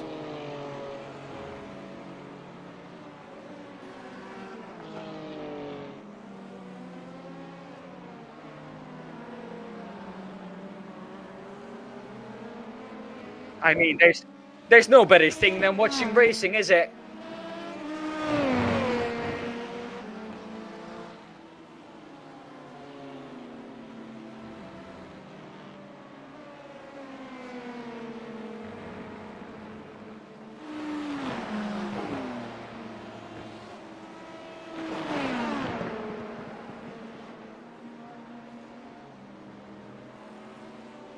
Well, Zach said about that car that it was positive camber. Now, how it looked for me, it looked like the tire was almost perpendicular to the track.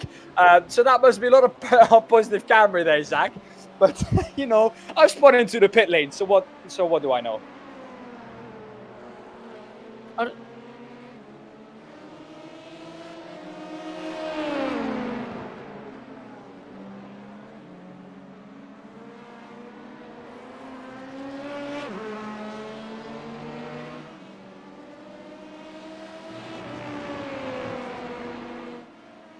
Yeah.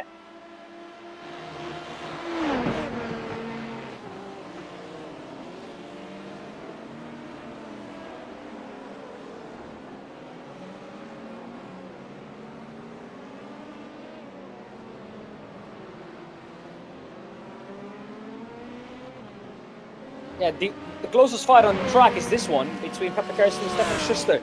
Now, I do have to say that this battle, it's not the first time we see this. LMP2 up the inside of Kirsten. Now, might this allow Stefan Schuster to get a better exit and try and get alongside? It does not. A tricky complex, though, to overtake into this next part.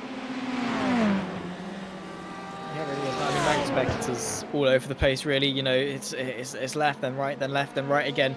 Very quick flicks of change of direction, so you just got to send the car in, and yeah, there's no real opportunity to go side by side because you are already on the absolute limit of adhesion in terms of what the car can handle. If you try and risk it side by side, bound to have something go wrong. But Stefan Schuster is practically pushing him up the hill in towards Stowe, sends the move out to the right hand side quite late. Side by side go the two cars between Stowe and the outside car. Unfortunately has to relinquish it. Trackside Esports down to fourth. Miniti Racing Yellow up to third. A good move there from Stefan Schuster. It was decisive, it was confident. He didn't, you know, wait. Well, he did wait around quite a long, but in the moment he was confident and quick-minded. Sent the move. Job's a good one. Now his job is to try and prove as to why he deserves to be in third place.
I've been with Daan, so can you really call it a good time? I'll be honest. No, I'm kidding. I'm kidding. I love him. He's great.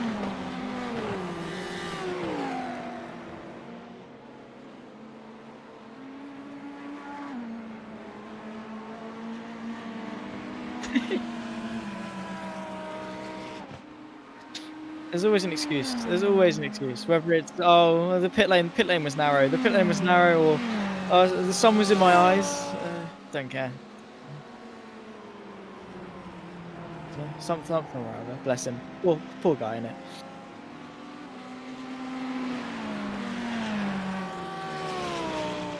All good, all good. How about you guys? Yeah, perfect. Great. How's the racing so far, guys?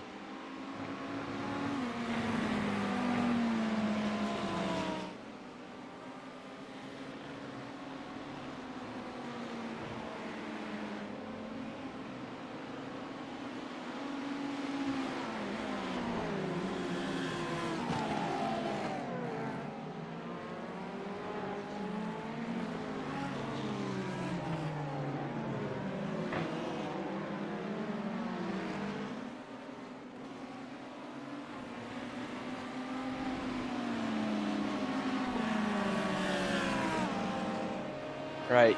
No, it seems like it's a hard track for everyone. It's a lot of fast corners, and yeah, I think the drivers are just struggling with that.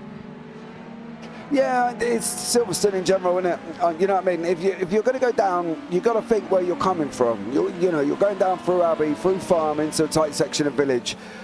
And if you're 3 wide, you've got to back out. You can't take it 3 wide around that section. If you're longer than where they, if you're in an area that's going to get and this is what we were discussing earlier on with me and you, and if you're in an area that's going to cause you a problem, then, they've got to look at themselves and look at the situation. I think at the end of the day, that's where a lot of it lies. And, everybody's got to look at it and see what happened. Agree. That is also a situation dependent. Each situation is all different. Look at the corners and the bendings or whatever. Car speed, entry speed, etc. So there's a lot to take account, especially for the stewards who have to look at the incidents. But yeah, overall, I experienced it as a little bit of fun driving the LMP2 today. Not really my track, but yeah, I enjoyed it so far. So I have to get in after this little conversation. Yes, tell us about it. What is happening with IMPEC? Right. So as we all know, we have been doing PEC now for almost 1.5 years. The first 2 years were. Our first 2 seasons were a bit of a struggle, a lot of requests, not the right people, and we couldn't really do anything. Also with this broadcasting was stuttering, but this season was so good that we wanted to continue back for another season. Season 4 will come after the summer, so we'll be starting to work on PEC season 4 with another great season of racing with LMDH, LMP2, GT3, hopefully rain as well. We'll see if iRacing will implement that on time. Otherwise, we'll just implement it somewhere mid-season, maybe. But yeah, we'll start working on season 4 as well as with you guys, as we've partnered up for the rest of this year to provide the broadcasting. Really happy for that, mate.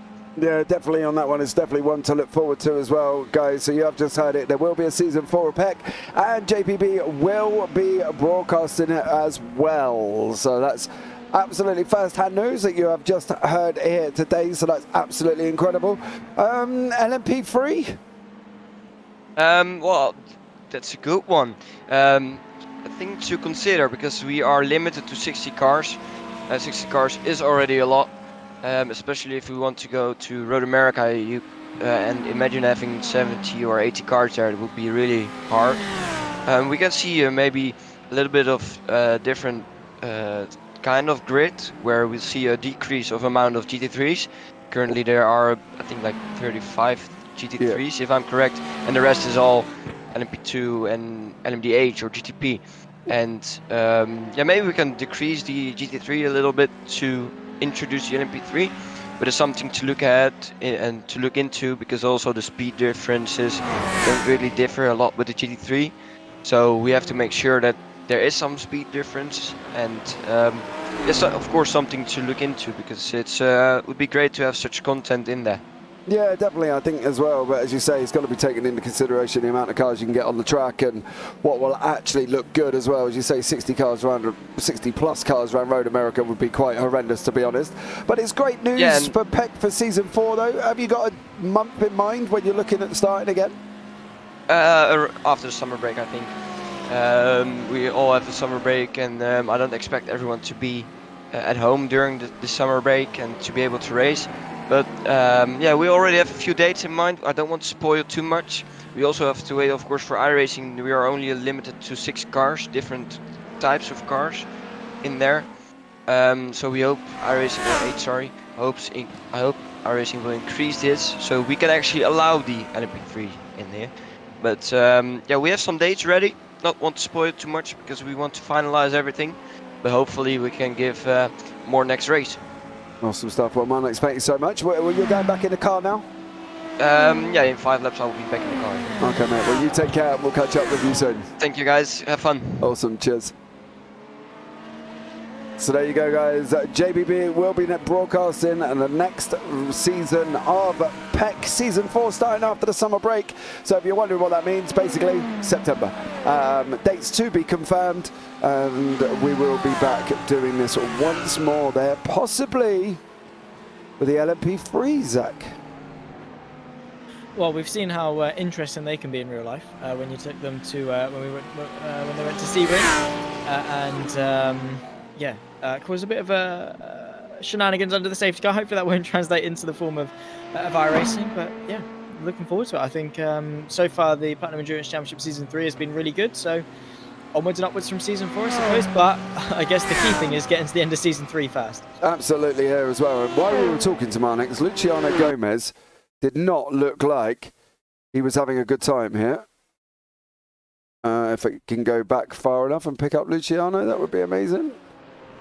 Oh, nope. And then he ended up in the wall for Proto Sim there in the GT AMS. Unfortunately for him, he went on. The car was grabbing in the wrong direction and did not look healthy as well. There's also been another off as well, which was a little bit worrying here for Michel Singali in the LMP2. He got spun as well by what looks like the Maniti Racing yellow team on the way into the pits. So for Michel Singali there, that looks like just a little bit more contact than needed. I suppose the problem is when you're going to go round the outside of somebody and they want to go into the pit, that's where you put the car, and unfortunately that's what the problem is. Yeah, I mean, there's no real point overtaking if you're just going to cut across them anyway. It's like, you know, when you're on the roads and you don't overtake a cyclist before you turn left, I suppose. It's that same reason as you are just going to cut them up. So you do have to be a bit more patient. And if you do intend to go into the pit lane, it is better off just to lift off, stay behind, and then go into the pit lane as you would normally. But things happen, obviously. You're in a rush. You're not necessarily thinking about that. You just want to end just and get into the pit lane and sort yourself out as simply as possible. But of course, you have got to think about all the variables and hope that you don't smash it, make any mistakes and smash into a barrier, I suppose.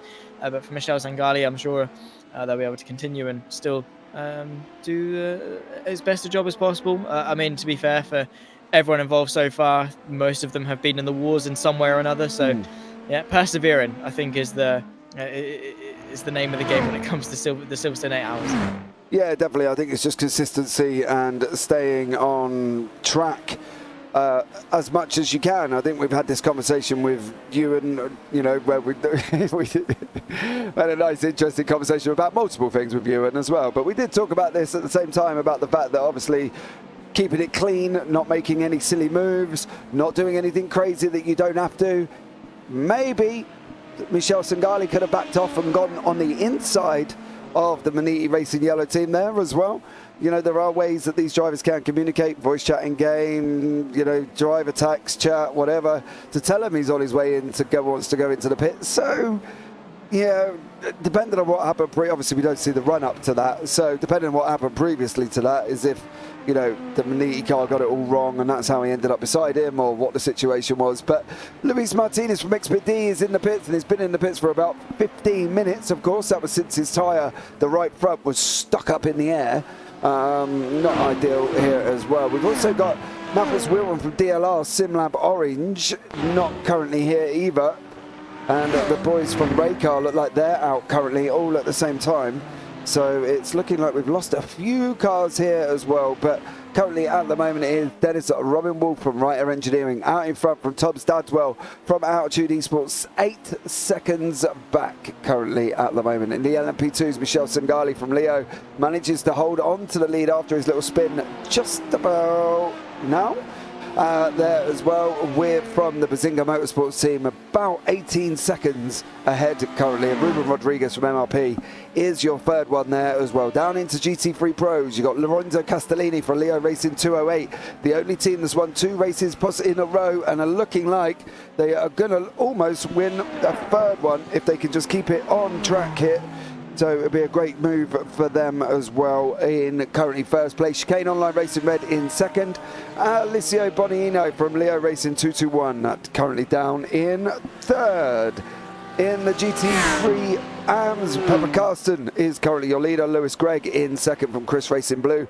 And Stefan Scheuster from Maniti Racing Yellow, who was involved in with Michel Singali there, currently down in third place. So that is currently the podium positions there as well.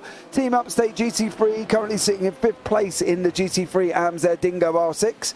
So still moving around in the Porsche with Austrian Sim Racers are the only other 2 Porsches on track at the moment. BMWs, Ferraris, well, BMW seems to be the strongest car there, Zach. Yeah, not too long ago actually, the balance of performance on iRacing was adjusted. I think there actually was quite a big overhaul in terms of GT3 physics as well. So that did naturally change the course of things a little bit. We did see what was previously the Porsche being by far the quickest car, no matter pretty much any circuit that you went to now the Ferrari I've seen be quite a quick car, the BMW as we've said, and then obviously the Mercedes and things have stay the same. But the big surprise there was the Porsche being quite a slower car now, as opposed to where it was before, which is again I guess spicing things up a little bit. But it's a shame for those that committed to the Porsche before the overhaul in terms of GT3 physics, but it's probably as to why we haven't got as many Porsches out on circuit as we do now. But the BMW for sure does seem to be the car of choice. Not necessarily the quickest over the course of one lap, but where it does aid itself is the long game thing, the consistency. It's quite a comfortable car to settle into. It's not going to spit you out at every opportunity. It's got a nice fuel efficiency as well, and it's pretty decent in a straight line. So over the course of an endurance race, the BMW will rise up and be quite a good choice, which is why if you look to the GT3 Pros, which I don't want to say the GT3 AMs aren't necessarily taking it as seriously, but the GT3 Pros are sort of your more hardcore, yeah, that's a word now, boom, moral there. The GT3 Pros are more the people that are going to take it a bit more seriously, aspire for championships, etc., etc. They're going to be the ones that go into the BMW because it's a quicker car. So yeah, I think we have got a nice variety of GT cars available, and usually you do see most of them used all at once. But recently, yeah, the BMW and the Ferrari, in all fairness, have just sort of taken the spotlight. Yeah, they definitely have as well. I think that the saying goes is the Porsche doing Porsche things.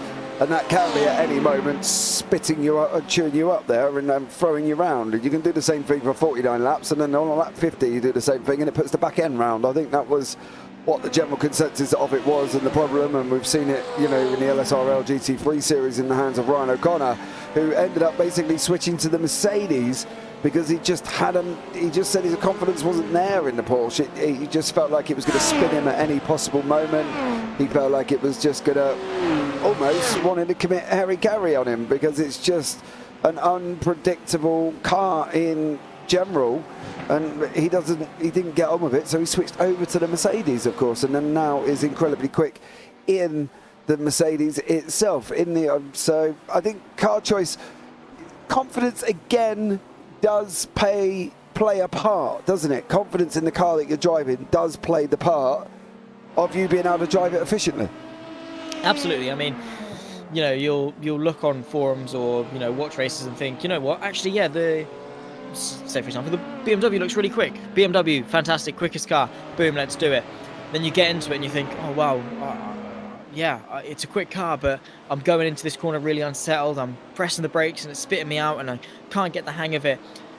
You'd be better off going into a car that you feel comfortable in. If that's the Lamborghini, if it's the Ferrari, the Porsche, whatever it is, get into a car that you can feel comfortable and confident in, because you cannot outdrive a lack of confidence. If you are going into every corner on edge and thinking, oh, what if I don't press the brake hard enough, or what if I press it too hard and I make a mistake? Yes, you've got the quickest car, but you can't extract the full potential from said quickest car. You're better off going into a car where you can extract, say, 95 to 100% of the car's potential and get the most lap time out of it, and be on to you, relative to you, the quickest that you can be, and over the course of the entire race as well. So yeah, maybe if the BMW is the quicker, that's why we might see some people opting to go for the Ferrari or the Porsche, etc.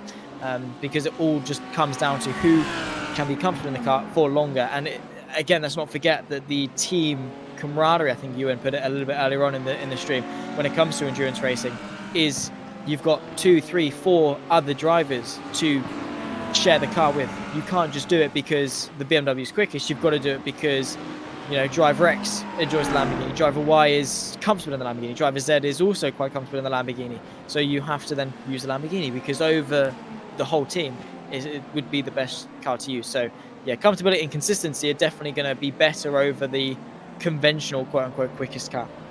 Yep, definitely agree with that one. Completely agree with what Zach's statement there as well. So no real comparison at the end of the day. If you're not comfortable with the car, no point taking it. But let's load chat, guys. Welcome who you're cheering on here as well. As we go into the last, we've just broke the 4 hour to go mark, and we've got 3 hours 47 minutes left on the clock. And we've got there the Norbert Windows from Sissy State Pure Punks Racing over Maniti Racing Yellow. And funny enough, in front of the Maniti Racing Yellow, there he is the Leo Racing Team LMP2. Of course, they've had contact once already, I'm glad to say. They didn't have it again this time. So, all in all, not bad at all. Where are we at, though, Zach, in the thought process of the drivers? Because at the end of the day, you know, we've been at this now for a while. 3 hours, 47 minutes remaining.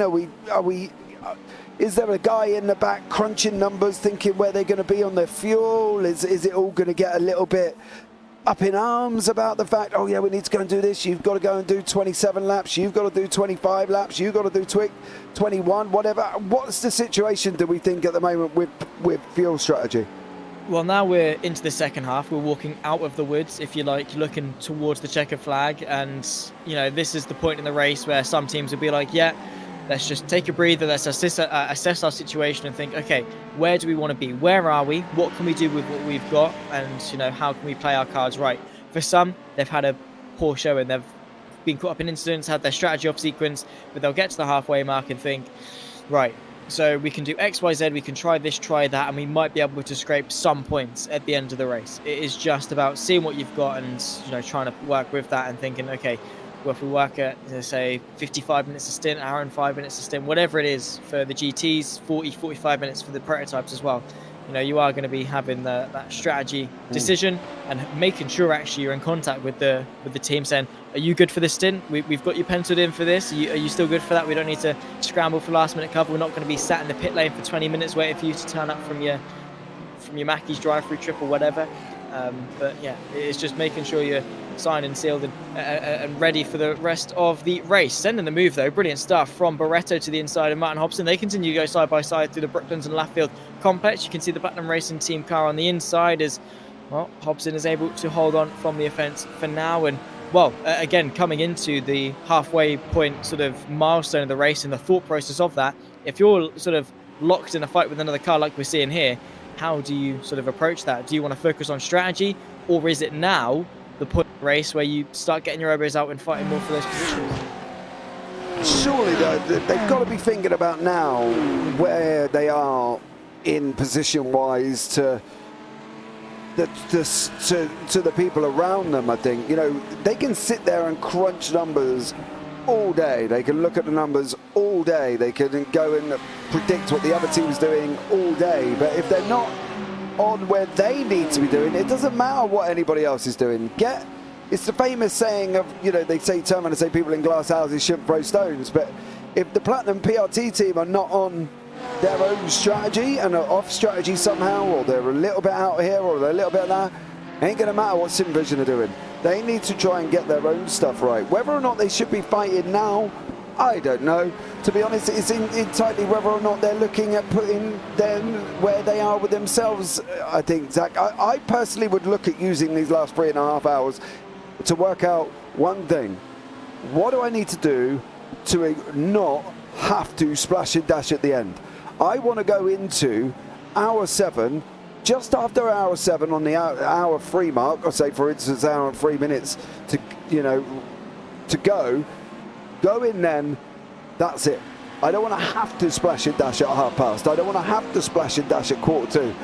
You want to really plan your strategy now to get that fuel stop on that last hour. We know the cars can go an hour. They were going an hour and 3 before on the first set of stops and everything else before we saw the first ones coming in. They don't want to be splash or dashing anywhere within that last hour. The longer they can take, they can just get 5 minutes under the last hour, then pit. That will put them in great stead for the rest of the race, because I can guarantee you that with the amount of sort of, how can I say, fracas that people may have had here into, you know, throughout the race, someone somewhere will have to splash and dash. And you can only but hope for Martin Hobson here, it might be Lurchbacker, it might be Bonino, it might be Gall, it could be any one of the cars in front of them giving them the opportunity. They don't want to be smash and dashing any further than about, or pit stopping within about further than about 5 to 10 minutes into the last hour. You want to kind of get rid of that stop if you can. Absolutely, but I don't necessarily think that's exclusive to the halfway point of the races. Once again, side by side between these two is Felipe Barreto tries to send the move to Hobson, does get given the space as they now run their way downhill a little bit towards the Vale chicane. Outside line goes the way of the black and blue BMW, trying to work his way through, but Hobson has it nailed. The Dutchman now still holding off the offensive through Club Corner. Is he going to get given the spaces? Barreto, he does indeed. Once again, side by side as they enter the Sir Hamilton straight in towards Abbey. They've got a big gaggle of cars just in front of him, which could throw a spanner into the works. Now inside line. Hobson's got the outside all the way around the outside of Abbey. Given the space once more through Farm. Throws the car back up the inside, but it will very quickly shift the way of Barreto once more. The advantage swings the way into turn number 3 for the 220 BMW, and well, this is fantastic racing here. These guys at the moment not really too keen on their strategy. They're just having an all-out brawl. This is great. Yeah, going for it. Full T-for. Oh! Yeah. Octopus Racing there. Nearly come a cropper. Rushing a move that he had a straight to do it on. Come on. Discussed this earlier. Keep it sensible. You know, you managed to stay with them through the Abbey and Farm bit. Could have just waited just a little bit, and you wouldn't have had that issue, but he nearly ended up there on the back end. And once again, the PRT boys are going to be going 2 for now over Sim Vision once more here as well. As you say, it looks like, to be honest, there's always one or two stints within a series where you can just forget it. Just go. You try and save enough over the first 3 hours. Hour 4, hour 5, just go like a banshee. Go use as much as you can, go as fast as you can, and get it done, and then we'll worry about it for 6, 7, and 8. And I think that could be where these two are at in their fuel strategy at the moment. Doesn't exist. We're just going to go full out brawl, see what happens, and go from there. But we are going to find out more as the racing gets on, of course, as we've got 3 hours, 40 minutes here. Zach on the clock. Yeah, so in retrospect, actually not too long left to go when you think about it. 4 hours is barely an endurance race, really, when you get things going. So they've just got to do that again, really. But yeah, continuing on, doing their best, as a lot of them have been doing. But yeah, the strategical development has been a race-long thing, even going into the race, before the race, in the hours of preparation. Depends how obviously seriously they're taking and how much practice they're putting in. But yeah, they'll obviously know what the fuel consumption is like, what they'll have to do, and from lap 1, really, if they're keen on succeeding, they'll have that planned out stint by stint. How much do we have to save in order to not have to take that splash towards the end as starting their way through traffic? Barreto is just picking them off one by one, and yeah, it is very difficult to work your way through. Particularly me and Dan were talking about when it's, you know, GT on GT action, because there's no massive difference like there is between the prototypes and the GTs. Essentially, they are the same pace, just the differences in the drivers, which just adds to the headache a little bit in terms of working your way through. Yeah, I think that's it as well. And for the guys at Fury Simsport, they've had their own little bit of issues earlier on. They were involved in an incident and were in the pits for quite a while here. Obviously, Cade Middleton currently sitting on lap 121. Obviously, the leader of the GT3 Pros is on 124, so he's about give or take 3 or 4 laps down at the moment. They were sat in ready for repairs. This was one of your closest battles on track. Cade Middleton chasing down Christian Meyer in the Porsche Austrian Sim Racers Blue. They're just up the road going through Beckett's now. And now we've got Peter Hariska from Simtech Motorsport LMDH is in the pits as well. Looks like Milo Spielman may have had what can only be described as his own little incident. Are we going to be seeing you putting on too many? Ooh. And around he goes for Milo Spielman. Just had to sit there and wait for the Altitude Esports LMDH to get through, which was a good job it did as well. So yeah, it seems to be at the point now, though, Zach, where it's all just kind of settling down, apart from the people that are near each other. As we said, Cade Middleton here and Christian Meyer are having a good old go at, you know, trying to go for it with each other as well. Are you looking at this area now? Are you looking at this stage and think, right, let's just go. Let's go for it and see what we can do? I mean, for some teams, that's all they really can do. You know, after some pretty woeful, you know, starts to the race, it's just all or nothing really. Put everything on the line. But for Cade Middleton, trying to find his way past Christian Meyer in the 375 car just in front of him. You know, he's trying to keep himself occupied. They're not necessarily fighting for podiums or race wins, or you know, not even a top 5 or whatever. You know, actually, to be fair, no, they're just off the fringes of it. This is for 6th place in the GT3 AM, so you know, it's still for a decent place, but it's not necessarily for a win. It's just, you know, trying to scrape what they can get, what points they can muster up, which for Fury Simsport after, you know, some issues is probably, you know, they're trying to reap the best rewards they can get from, you know, what would have been if they just given up a complete write-off of a race. So it's that determination, that perseverance that we've been talking about, you know, to drive them through and well, get them to the end, because at the end of the day, crossing the checkered flag is the best thing about an endurance race. It's the only time you actually do see a reward. If you give up, you've then written off any chances you've got of getting any points. So I'm sure Fury, Simsport, and obviously the Australian Smart Cars team as well, you know, they're just sort of, you know, they're just carrying on. They're not, you know, twiddling by their thumbs or anything. They're not just tapping their feet and sitting around waiting to get to the checkered flag. They're going for it. They're still trying to bounce back and using the issues as motivation rather than something to sort of feel sorry about themselves for, which is definitely a good mentality to have. Yeah, definitely. I think the fact with you know, a short car grid in the GTPs and the LMPs, and obviously if you've got an option of sitting in 7th in GT Pro as well, or GT AMS, you might as well take it, because at the end of the day, it's still points. You know, that's the thing. It's still points that you wouldn't have got if you just turned around and went, well, I'm done. Do you know? And I think that's the thing with some of these, is sometimes you sit back and think, well, guys, you know, could you have carried on? Could you have maybe sort of gained something out of this?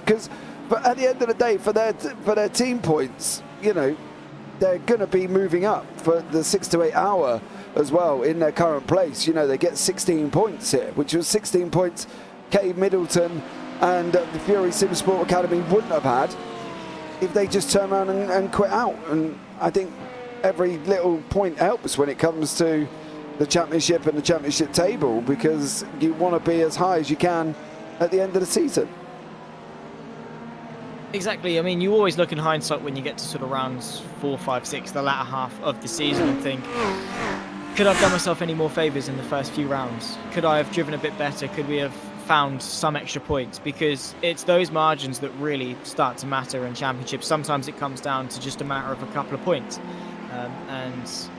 You go back and you think, yeah, could have scraped 1 or 2 more there, which would have helped us in this situation, would have alleviated a bit of pressure off our shoulders. So do your, you know, pretend your future self is your best mate and you're trying to do them a favour, and think, yeah, you know what, my future self, they're going to need these extra couple of points, so I won't give up. I won't, you know, just alt F4 out of the session. I'll keep going and see what happens, because chances are the same bad luck that happened to you very well could swing the way of one of your rivals, and then you could very quickly find yourself back into not necessarily contention, but at least a point scoring position. So yeah, perseverance very much is the aim of the game, and at the end of the day, it's an endurance race. As I was talking with Dan, it's not only an endurance race, and it's an endurance season. 46 hours of green flag racing action, plus with the sort of the qualifying sessions and things like that. You spend, you know, upwards of 2 days competing in the Platinum Endurance Championship over the course of the 6-round season, which is a lot. And over the course of those 2 days, something at some point is bound to happen to you. You're not going to get through the whole season with a perfect run, a clean slate, 0 X's. No way, Jose. Yeah, you know, you ask Santa Claus for something more realistic, like a dragon, right? It's not going to happen. So you do have to sort of think, okay, what can I do despite the bad situation? How can I make this a little bit better for me, for my future self, for my teammates as well? So, because you got to remember, you're not only driving for yourself, you're driving for a team, you're driving for a better objective. So you can't just give up and, you know, play that solo game. You've also got to think, what will my teammates think if I just give up here? So yeah, you just, basically the bottom line is, if you crash, keep going. Yeah, definitely. And don't forget, Fury Simsport are tied at the top of the table with Maniti Racing Yellow, of course. Both teams on 63. Maniti are currently sitting in 2nd place and will go away there as well. you know, with more points. So they've got to try and limit that damage, because at the end of the day, Maniti do run away now with 28 points in a 6 to 8 hour race, where currently Cada are on, where are they, still in 7th place, should we say? So they still score 16. So they would only take a loss of 11, which keeps them within that championship hunt. And there's no reason why they shouldn't keep going, because at the end of the day, they want to kind of stay as close as possible to what will be effectively, if Maniti stay where they are, Maniti Racing Yellow will be at the moment currently top of the championship. Yeah, so fair play to them. They're doing a great job, and yeah, the championships themselves are actually really close. I mean, you look to the GTPs and Altitude Esports versus Reiter. They're only separated by 7 points, which isn't a lot. Then obviously LMP2s, 10 points between them. Leo Racing and the GT3 Pros is a bit of a different story. 24 points is the difference between first and second, so a bit of a bigger margin. But as you say, matched in the GT3 AMs. So it does come down to whoever finishes in front. And Maniti, with that pressure, despite that pressure, have been able to deliver today. Whether that's a poor showing from Fury Simsport is another thing entirely. But definitely in that championship fight, that's something they've got to look out for. And maybe if Fury end up losing the championship to Maniti, Silverstone will be the day that they pin it on. So scrape some points, get up into that 6th place, try and claw your way back up into 5th. If there's a disconnect, you can still get some points, and they'll be hoping for that. This is very interesting racing here at the moment as well, with Seking Ho and Raymond Lip and everyone involved in this little bit of a kind of chaotic battle. And again, that's the thing that Fury could be having in their mind, is these cars are fighting so hard for the same bit of tarmac. All it takes is one of them to crash, and boom, that's a free place for them. Ooh, exactly that. So many times I've been in, when I first started sim racing and joining the endurance team, so, you know, we did about 4 laps and then the guy crashed. He was like, oh, I'm giving up now. Like, why? You got like 8 minutes out of 12 hours, bro. Yeah, no, there's no point. We can't win from here. Okay. Do you have a crystal ball? Can you see into the future? So at the end of the day, I think not giving up. There's so, I think this is what everybody doesn't understand currently at the moment. There's so many variables to endurance racing itself. That's the thing. Because you're online racing at the same time, right? You're not doing this from Silverstone. Of course, there's probably more variables in the car at Silverstone, but you've got all sorts of issues that could happen to the cars in and around you. You know, there's hardware, internet, electricity, all of these things, game crashing that can just happen randomly. You know, there's all of these things that are involved with this. So you might as well keep going, because for the guys at Cape Middleton at Fury Simsport, Christian Meyer might have an issue, Team Upstate GT3 and so on. And as you say, there's points paying positions that they are going to gain and minimise the loss over the Maniti Yellow team. I think that's why it's more important for them to carry on and try and get to the end of the race, because that at the end of the day is what's got to be their main objective currently. As we see here, Sekying Ho from the Platinum Racing Team White and the Inglis and Rand Ineos team with Blue Chip Racing behind them, currently mixed up in their own little battle with 8th, 9th of 10 of GT3 Pro. They're going side by side. There's an LMP on the outside. How is this one going to work? Is he going to be able to get through before he gets into the chicane? He can. Can the Platinum Racing team get in front? No, they cannot. Once more, unlucky enough for that LMP there, or their GTP prototype, managed to make it through before the chicane there. Otherwise it could have been definitely messy there, Zach, going down into club. Oh, always, yeah, there's always that possibility when it comes to this style of racing. But yeah, Yin Ho is looking out to the right-hand side. Is he brave enough on the brakes? Indeed so. Brilliant stuff, and continuing to go side by side. Gets the advantage, of course, relative to Raymond Yip, and Caesar Carrigal is also on the scene. And we're going through the loop there, also side by side. The Audi R8 gets himself into the limelight now through Aintree, and well, Caesar is trying to work his way ahead. The Audi R8, of course, is the Blue Chip Racing car, and then BMW is, of course, Raymond Yip, who is wheel to wheel with the Audi R8. Great stuff to see an Audi this far up the field, in all fairness, because yeah, the Audi is one of those cars that is a little bit underrated, I think, and yeah, giving it his all, trying his best, but unfortunately losing almost, yeah. Well, actually, it does in the end lose 2 places in the span of only a couple of corners. So Roman Yip has definitely seen better days. Yeah, I think that's the thing with the Audi. It's again, it's the Audi does Audi things and the Porsche does Porsche things, but it's a car that if you can grab hold of it, it reminds me of a wild bull in the ring in Spain, horns going, feet stomping, smoke coming out of his nostrils as you've seen in a Wild Coyote cartoon, and then you get in it and you're too soft-handed and it just wants to go, no, see you later, take care, you can't do that to me. You know what I mean? It almost like it's that thing of putting the man in the ring over the fence. You've got to be bull by the horn with the Audi. You can't be too, you've just got to get it and grab hold of it and say, you are not going to kill me today. You've just got to go for it. And Raymond Yip is doing that for the Blue Chip Racing team currently at the moment with Cesar Carango and the Ingersoll Rand Ineos Sports team in front of him. But that's what it reminds me of. The bull with the matador and out of it. Right. Okay. Yeah. Sure. I don't have you taken your meds today, James? I don't know. Do we need to wheel you back to your room? Yeah, I'm surviving. I got a lot of sleep last night for whatever reason. I got into watching a mad Netflix TV program and I just couldn't sleep. And I think I finally fell asleep about 4 o'clock. And then by that time, the alarm was going off at 7:30 to get ready and sorted out for this. But you get what I mean? It's a car you've got to get hold of. You can't fingertip the steering wheel. You got to grab it and Absolutely.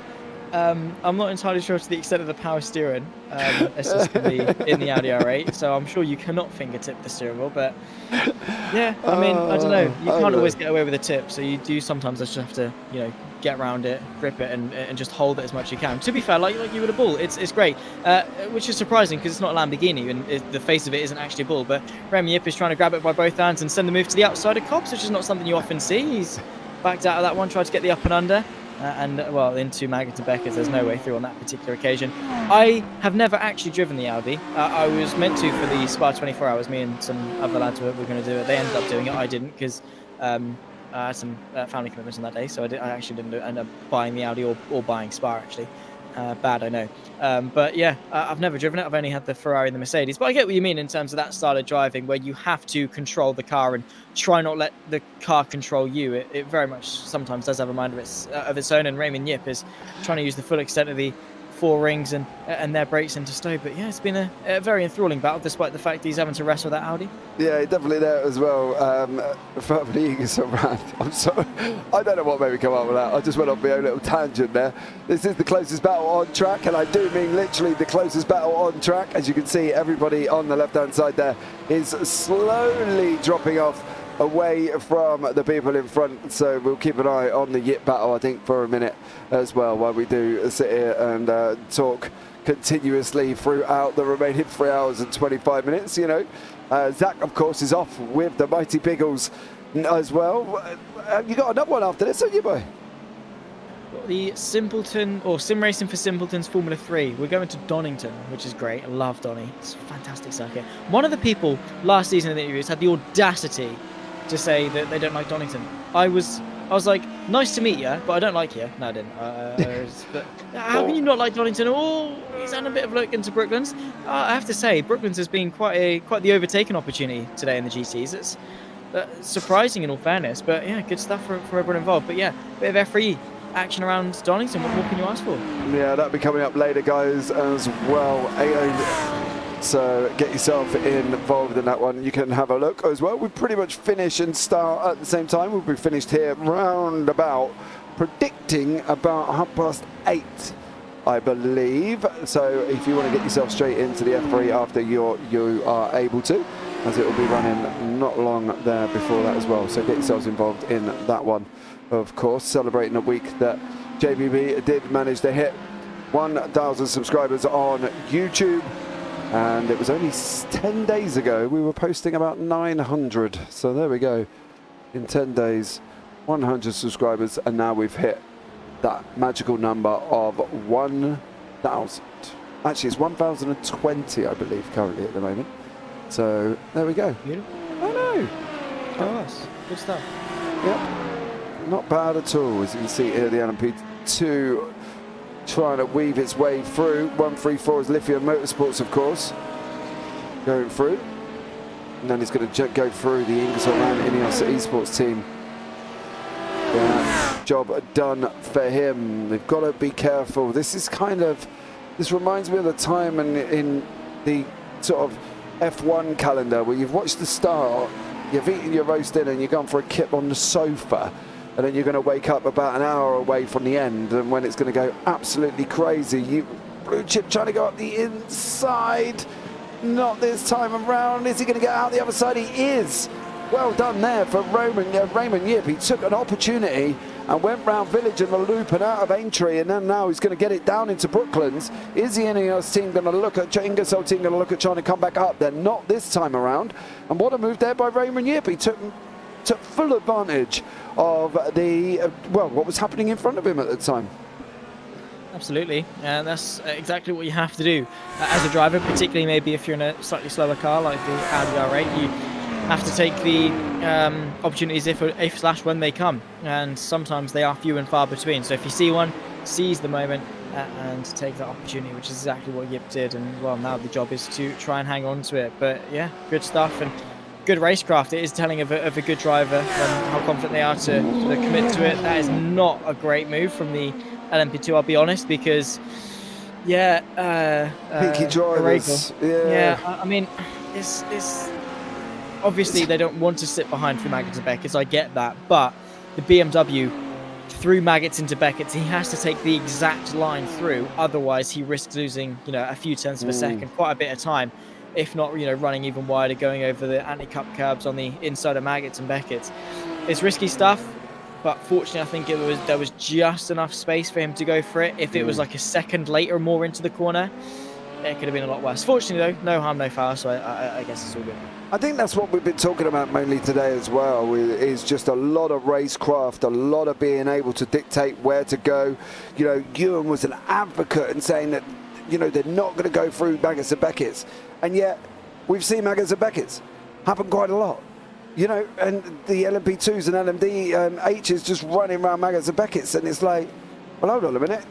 You said that we wouldn't be seeing this, and now we are seeing it. And it's like, it's just incredible some of the momentum moves that people have made that you sort of sit back and think, you realise that could have gone a lot worse, right? That you just scraped through, but yet your 5 hours that you've nearly done already could have been gone like that because you chose to go and dive a gap at Maggots and Beckett's.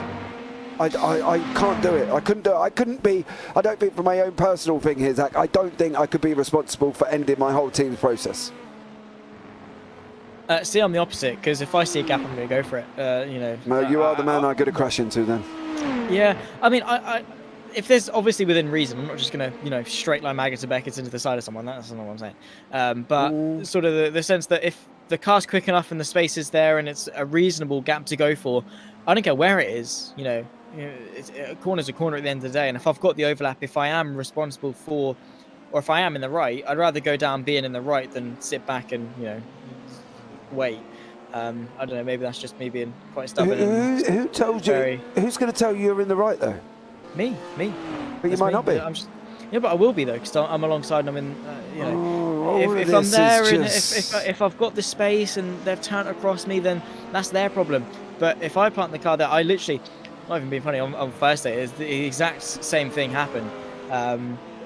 Granted, it was only corporate cars and whatever, but it was at the race start, into the first corner in the wet. The front of my car was alongside the rear left of the person I was overtaken.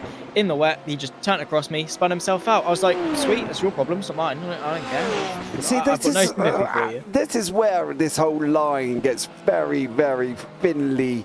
It's almost like this line is so thin, it's drawn on tracing paper, right? Alongside, in my book, and I've watched a lot of racing, right, and I'm old and that. Alongside, for me, just because your nose is, I don't know, just up by his rear wheel arch here, right, on the rear right there, That is not, I'm sorry to say, alongside. Alongside for me is either past the rear wheel, almost at the door arch. That classes as your space and right to go and make a move. Your nose going up just on the rear wheel in an LMP2 does not classify as alongside. That is just sticking your nose in, hoping that he's going to give you room. And if he doesn't, and he comes across because he wants to make the turn, and you haven't lifted or hit the brake pedal, then that's on you, bro. I mean, I 100%, I see what you're saying. I think it depends when you get alongside. So, obviously, if you're, alongside, I've always seen it as the rear, your front wheel alongside their rear wheel. That for me is significantly alongside. That is what I would class as alongside. But it also depends when. If you stupidly send it to the inside of cops and don't brake or whatever to try and get alongside when the car's already started turning, that's on you. You've gone for a gap that doesn't exist. If you've come out of Woodcut and you're side by side into cops, fair enough. They should give you that space. Once the driver who's defending has committed, anything that happens beyond that, I think, is of the fault of the attacking car. That again, it's just my personal opinion. But it does depend as to when you get alongside.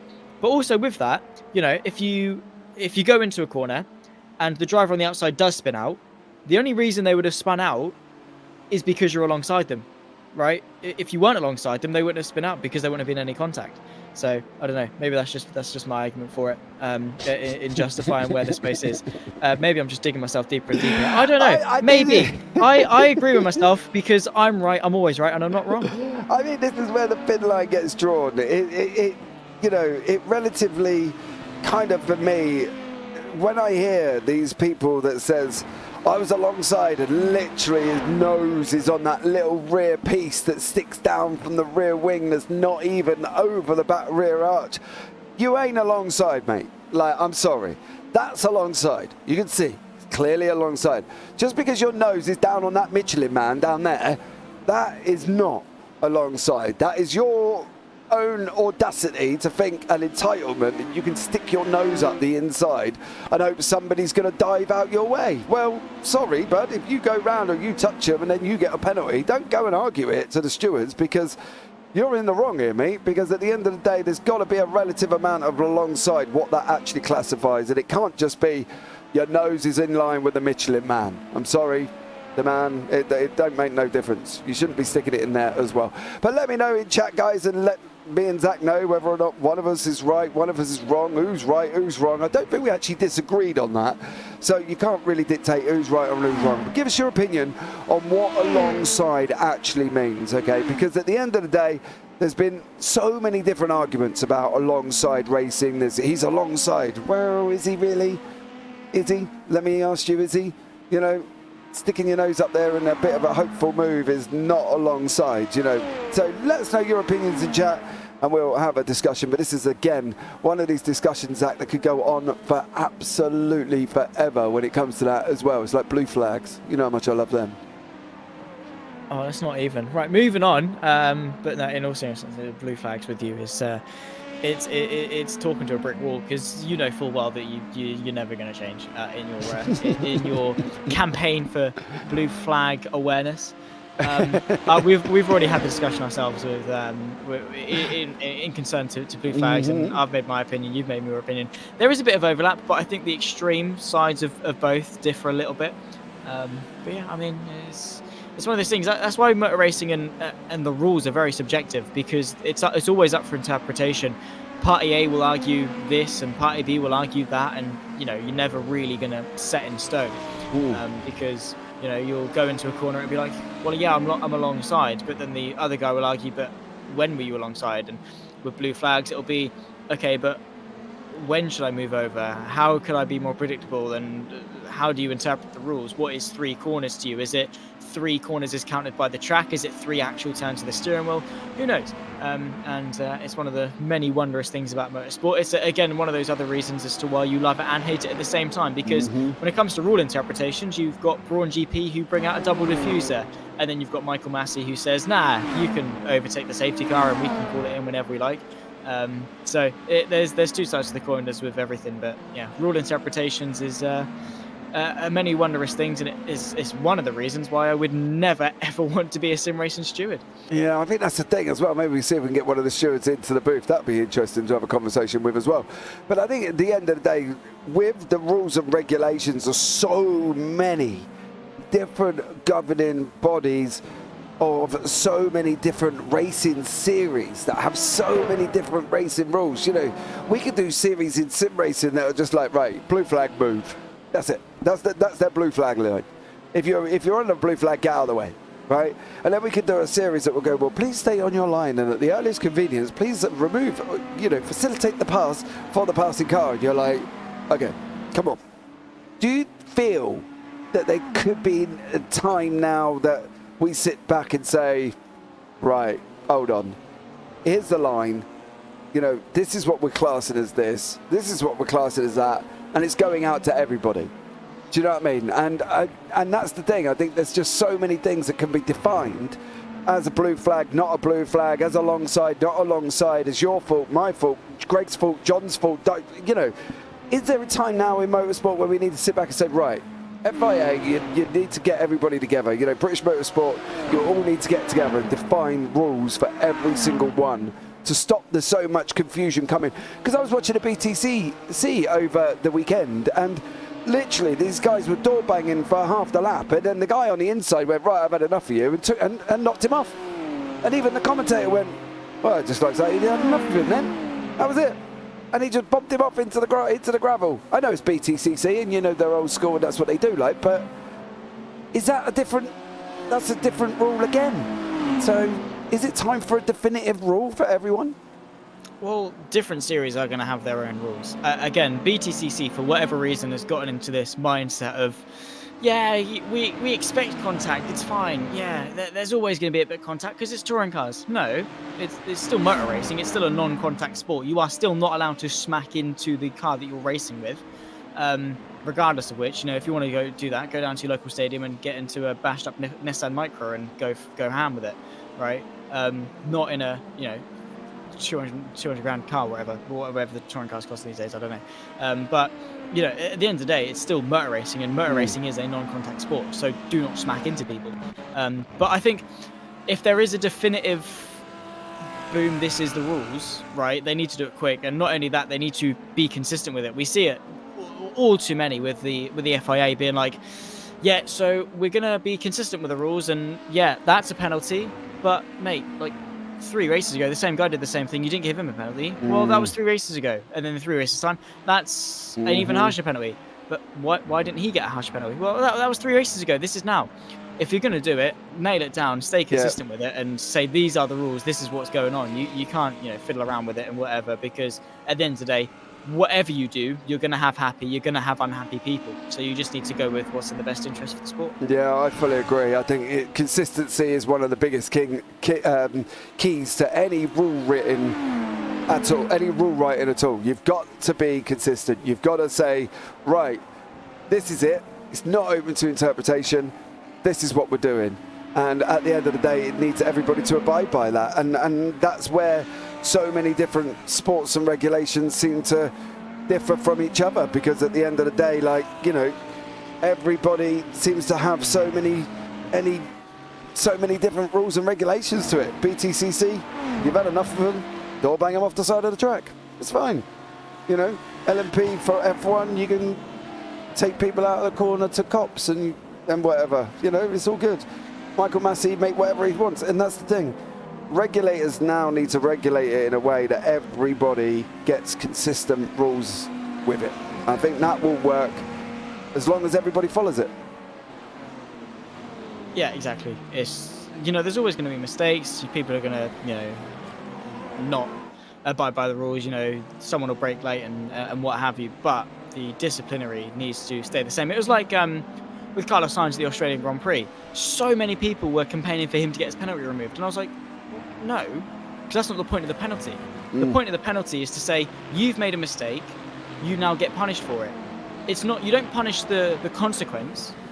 If I, accidentally tapped someone going into a corner and they speared off, their car started fire and they died, You wouldn't disqualify me from ever racing again because I killed someone.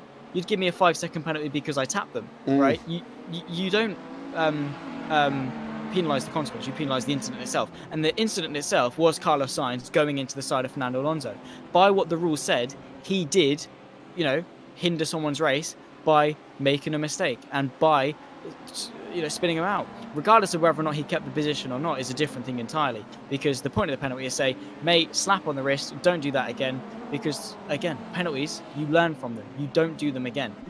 So yeah, again, that's just my opinion, and a lot of people will probably disagree with me because I don't get me wrong, I love Carlos Sainz, but the campaign for his penalty to get removed was malarkey. It was pointless, because regardless of whether or not it still happened, he still spun him out. But I think we're going off in a bit of a tangent there. I just think penalties in motor racing, right, are just a bit all over the place, and they are so subject to interpretation. It's just like, no, that's a 10-second penalty. No, that's a 5-second penalty. No, that's a drive-through. That's not a penalty at all. You could ask 15 different people and get 13 different answers. There is always going to be someone to say something different, and sometimes people will agree, but it's sim racing. As a community, we are designed not to agree with each other. I think that's the thing. That is exactly it. As a community, it's all about who's right, who's wrong. That we're all racing drivers. We need to win. We're famous. We're going to go and do this and do that and all of this. And you're sitting back going, yeah, but you do realise you're doing this from the comfort of your own home, right? Sat on a rig that you spent money on and driving along. But yet, at the end of the day, you're still on your own home. You've got to sit back and think, I do this for fun. I'm not a professional. I'm not being paid millions or thousands or anything sometimes for even doing it. So remember, before you go into it, that at the end of the day, you've got to sort of sit back and realise that it is for a bit of fun, I think, as well. I have seen that, Mark Hutchinson. Thank you very much for informing me that Dadswell is closing in on the Writer team. I had managed to keep an eye on that. However, last time out, Tom was about a second quicker than the Writer team currently as well. So Dominic Reno-Englick is going to have to get a little bit of a move on here, because Tom Dadswell is closing, but he's 4.6 seconds back at the moment, and that could be due to the fact that Englick is caught into somewhat of a bit of a traffic situation currently at the moment. Is trying to weave his way through as well, so we'll keep an eye on this front battle in GTP there, and every other battle is about 30 seconds apart from the leader. That's actually quite a freaky stack, the fact that from P1 to P2 and the yellow P2s is 30 seconds, from GT3 AMS to pros is 30 seconds, and GT3 AMS first to second base is almost 30 seconds. So, bit of a freaky moment there. Yeah, it's spooky, in all fairness, and strange at this stage in the race as well, with people being so close. So, great stuff from everyone involved. I think it's been a really good race up till now, and well, we've still got just under half left to go. I think, I definitely think that the race is definitely not over at all, and if you are sitting there thinking, well, nothing's really happened at this point, there's no real overtaking, it's just cars going around in a very oddly shaped circle of the Silverstone circuit, don't go anywhere. Go make yourself a cup of tea, come sit back down, grow up a bit, and sit around and wait for the checkered flag, because it's going to be a good end to the race. Yeah, definitely as well on that one. Right, Zach, I believe you are vacating the premises. What again here, sir, to get ready for your next one? Indeed, yeah. Got some F3s, as we said a bit earlier on. Donington with good old Dean Biggles. So looking forward to it. And, if anyone is definitively bored of the Platinum Endurance Championship, come over to some Formula 3 action at about 8 PM in the UK. To be fair, actually, you might be able to finish this and then come over and catch the later half of the F3. So whatever you're doing, if you're free, yeah, I'm sure it's going to be a good race. So yeah, looking forward to it. Enjoy yourself there as well. And now we bring back Mr. Daan Pepels back into the booth. Dan, how are you? Good evening, everyone. It's been a great one. An hour on the sidelines, of course, but no, there's been some great action all across the field, and now you actually have a battle for the lead overall in the race, which is amazing. Yeah, definitely. The Tom Dadswell from Altitude Esports has caught up to Dominic Englick there. He's pulled up 4 seconds over the last 2 laps at the moment, and it's absolutely flying. That was actually over the last lap itself. Dadswell's now just about to go up the inside here. Is he going to make it round Brooklands and Luffield? There's a slight little bit of contact. They're trying to run it round. Tom Dadswell's not giving up here. He's going to try and run Englick round the outside at the moment. Englick does come out in front, but for how long? That's going to be the question. As Dadswell's looking at taking the lead in the GTPs. Overall in the race, more traffic coming up as well. As we said, every lap's probably going to be about them trying to overtake traffic, but it's now all about what Dadswell's going to be able to do and whether or not he's going to be able to get past Dominic Englick here and on to the race lead in the GTPs. Dan, what do we think is going to happen? It's also where the difference can be made, James. Through the traffic, you can use the traffic to your advantage. Play a bit of a dirty game. Maybe just lock the other GTP in with a GT3 car. You can do that once you're alongside. So maybe use the traffic to a bit of your own advantage. Now, is it a bit too early in the race maybe to go and, well, to start playing these games? I don't know. But I expect the Altitude Esports car of Tom Dadswell to be at least patient in overtaking Wrights Engineering Esports. They've been leading for so long, Wrighter.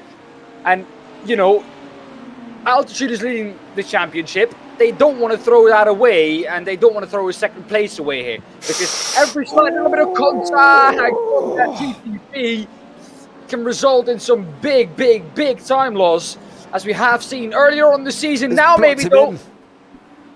No, he's going to block him in. He's going to block him in. Oh! Contact! What? Oh, what was that?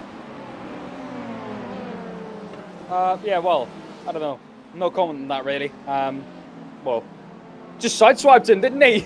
yeah, he just went straight alongside him and went, nope, and turned the wheel. Like, I'm not a steward at all, right? And that was a little bit unbelievable. But I tell you what, who is one of the stewards here? Nick Kirstens has joined us in the booth here. Nick, did you just see that incident last time out?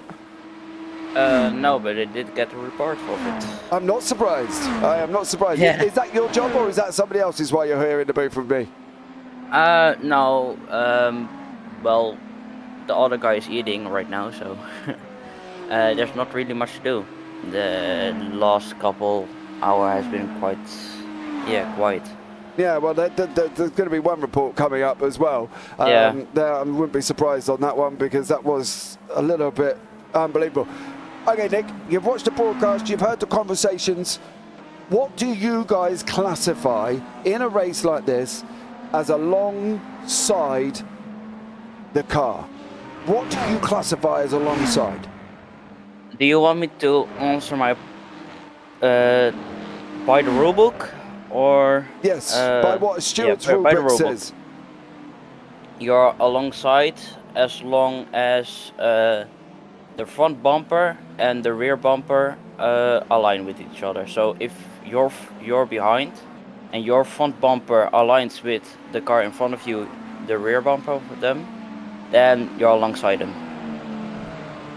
So what are we saying here? So Tom Dadswell's front here has got to be alongside Dominic Englick's rear, like now. He's alongside, yes? So I can understand that one. You can obviously see on the screen, there is a shared screen there if you want to have a look as well. So I fully understand that. Dadswell's going to block him in behind that Ferrari at the moment, and he did do it. Dadswell got through. So as long as your rear bumper, does it matter how far you're alongside here, Nick? Because currently, there's got to be a rule, right? You can't just have your nose touching up to the Michelin Man or whatever on the side of the GTP there. no, of course, it does need to be visibly alongside. Right. Are we saying rear wheel here, Nick? I'm being very pedantic about this because I'm a very big stickler on this rule, and everybody who's watched broadcast will know that there's a difference of opinion of alongside from me and what seems to be every other racer in iRacing, Nick. So, you know, are we saying the rear bumper of Dominic Englick has got to be alongside the rear wheel of Tom Dadswell, or are we saying that bit back from the rear wheel, that little plastic bit hanging off the rear wing? I guess the plastic bit, but if you ask other stewards, I don't know what they will say.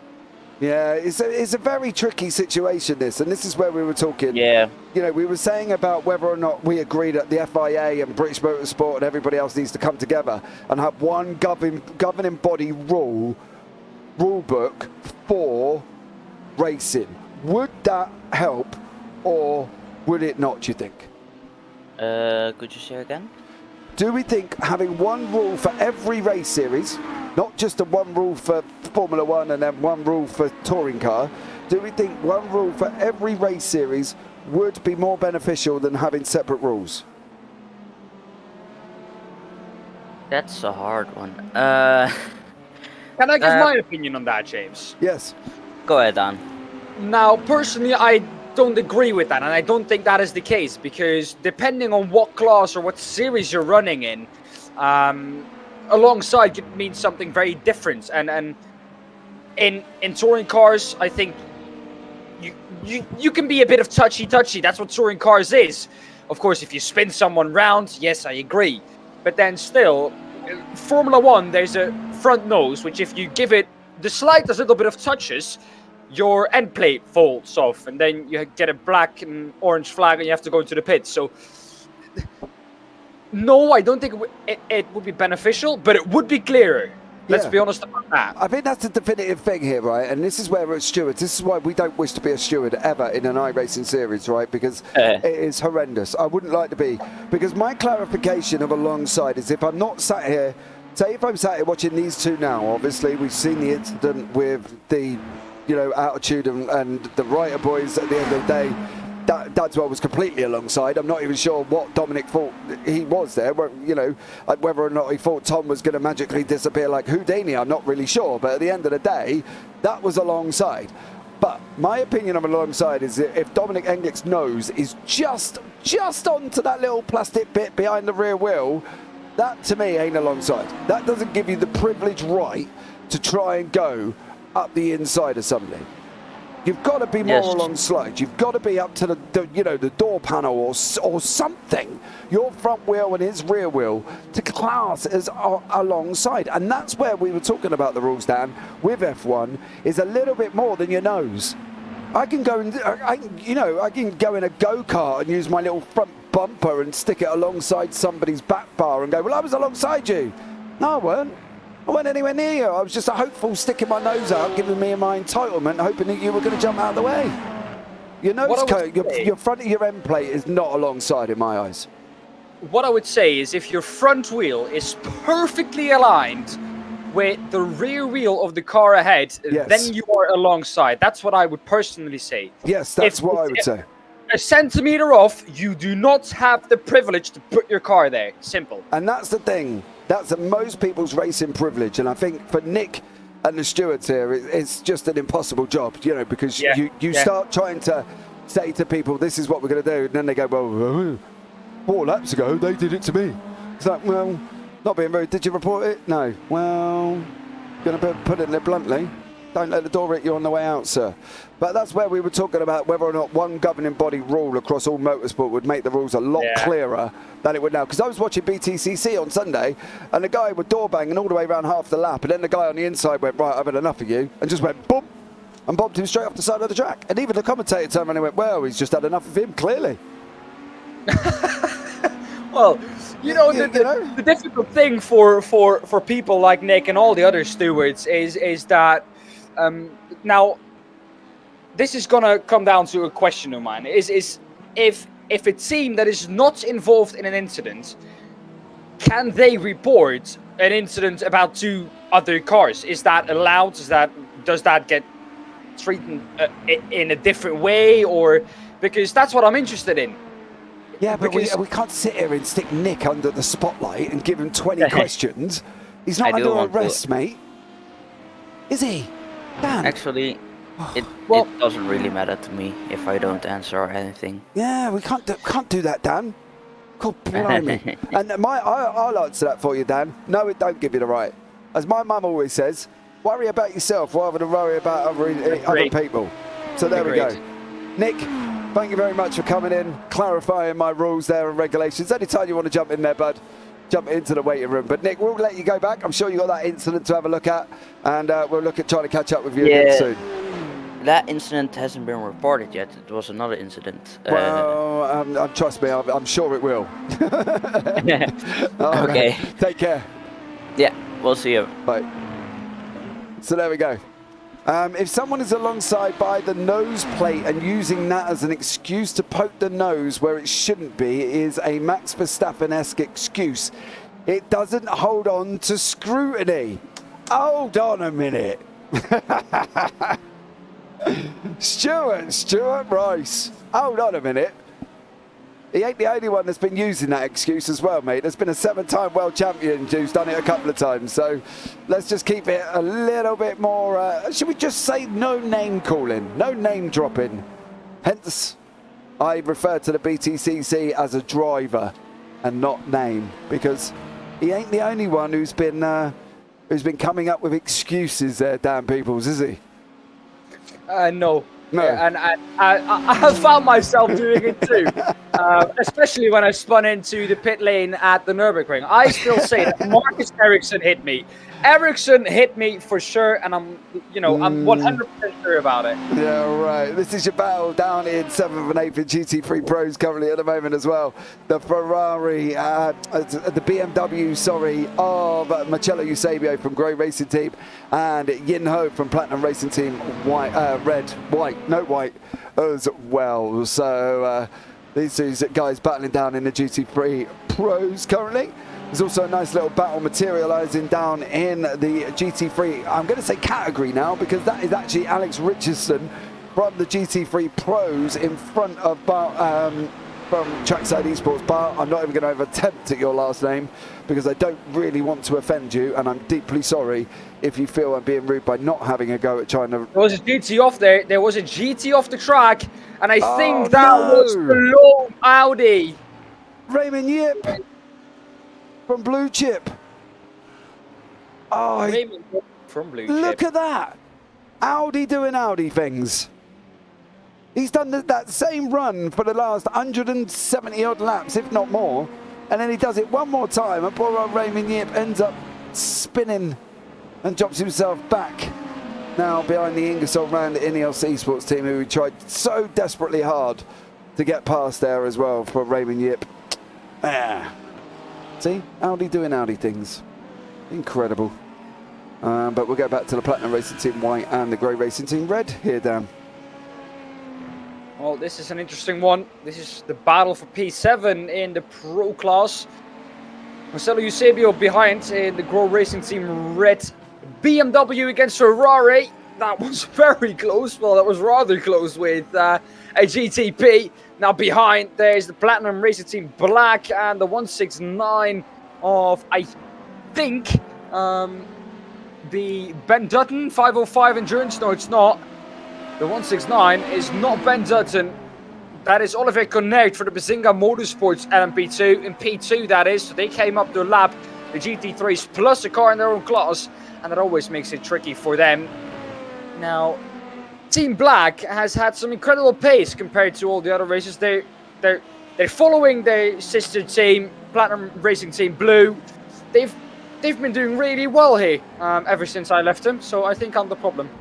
Well, I do like the fact that you have to say that, considering you're racing in the Platinum team as well. Mind you, where are you currently? Sitting in, John Sylvester's in the car in 12th in class there as well, in the BMW. So, at the end of the day, Dan, I'm not one to say anything, but maybe the booth is where your home should be. So, there we go. We did see, Thank you for that. That's all right. We did see you spin a couple of times as well. You know, I think there's that Where did I spin again? Let's say on the track. That saying goes. All right, one of Dan's spin wasn't completely on his own. I've got to be honest. One of them wasn't completely on his own, but he was helped round by another team.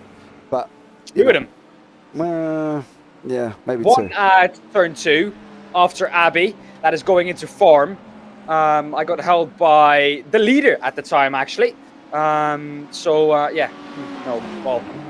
no further action in both incidents. So in both incidents, for some reason, it was also part my fault. So I have to agree with the stewards there, because the stewards are in the end. No, seriously, the stewards in the end are the people who decide, and in the end, they're always correct. So You have to agree with them. Yeah, Stuart Rice, it just made me laugh. He's just put emotional damage in YouTube chat. Well, it has been doing serious damage to me because the amount of times that they have mentioned the fact that I've spun into pit lane, that was late on the brakes there for the Altitude Esports, GTP. Yeah, that's they're right. into the pits, but the amount of times that I've heard that, it's like... Hey, I can't help it. It was like watching a Kylie Minogue video of spinning around. You know what I mean? It really isn't my fault. At the end of the day, round and round you went. It was quite amusing there as well. Well, Mr. Rice, how are you today? Anyway, I thought you're not at some exotic karting event across the UK, or you just sat chilling at the karting event while you're talking to us? Because, yeah, I thought you would have been at some exotic karting event this weekend or something, filming away as you do normally. But it's a bit of an interesting part of the race, guys, as well. I'm not going to lie that he's come into that general part on a Sunday during the F1 where you've eaten your roast dinner and you're going to have a kip for an hour before the end there as well. So if you do want to go to sleep, set the alarm for about an hour and 47 minutes and come back in the last hour. People are spread out all across track at the moment. This is your closest battle with the GT3s, Yin Ho and Marcello Eusebio from Grow Team and Platinum Racing Team White respectively. Oh! Whoa! Bird in the LMPs, huh? Not the first time we've seen something like that. Oh, man. Simtech as well. Wow. That's close. That's too close for comfort. Yeah, definitely on that one. I have, unfortunately, massive bandage on my own arm from a major surgery. Oh, man. So I've got loads of graphics that could have been done, Stuart, if you wanted to sit there. So, you know what I mean? It'd give you something to do. I can send you a list. To just edit in. Stuart, I've got editing to do. I could have sent you a whole list of editing all at the same time. If you needed things to do, yes, sir, you could have hit me up there as well. But we're coming down into the last 2 hours and 46 minutes, and what an interesting journey it's been here for the Platinum Racing Endurance Championship from Silverstone for the 8 hours with myself and Daan Pepels currently, and of course the Ewan O'Leary, Sweeney, Mikel Salvador, and then shortly we got Ryan Walker coming in as well. So we've had a whole team here, so coming into the booth to cover these 8 hours, and it's very desperately needed, I'm not going to lie. But going forward, it is going to be an interesting one as well. 2 hours 45 minutes on the clock here, Dan. What are we thinking? You're in an endurance man. You're a driver.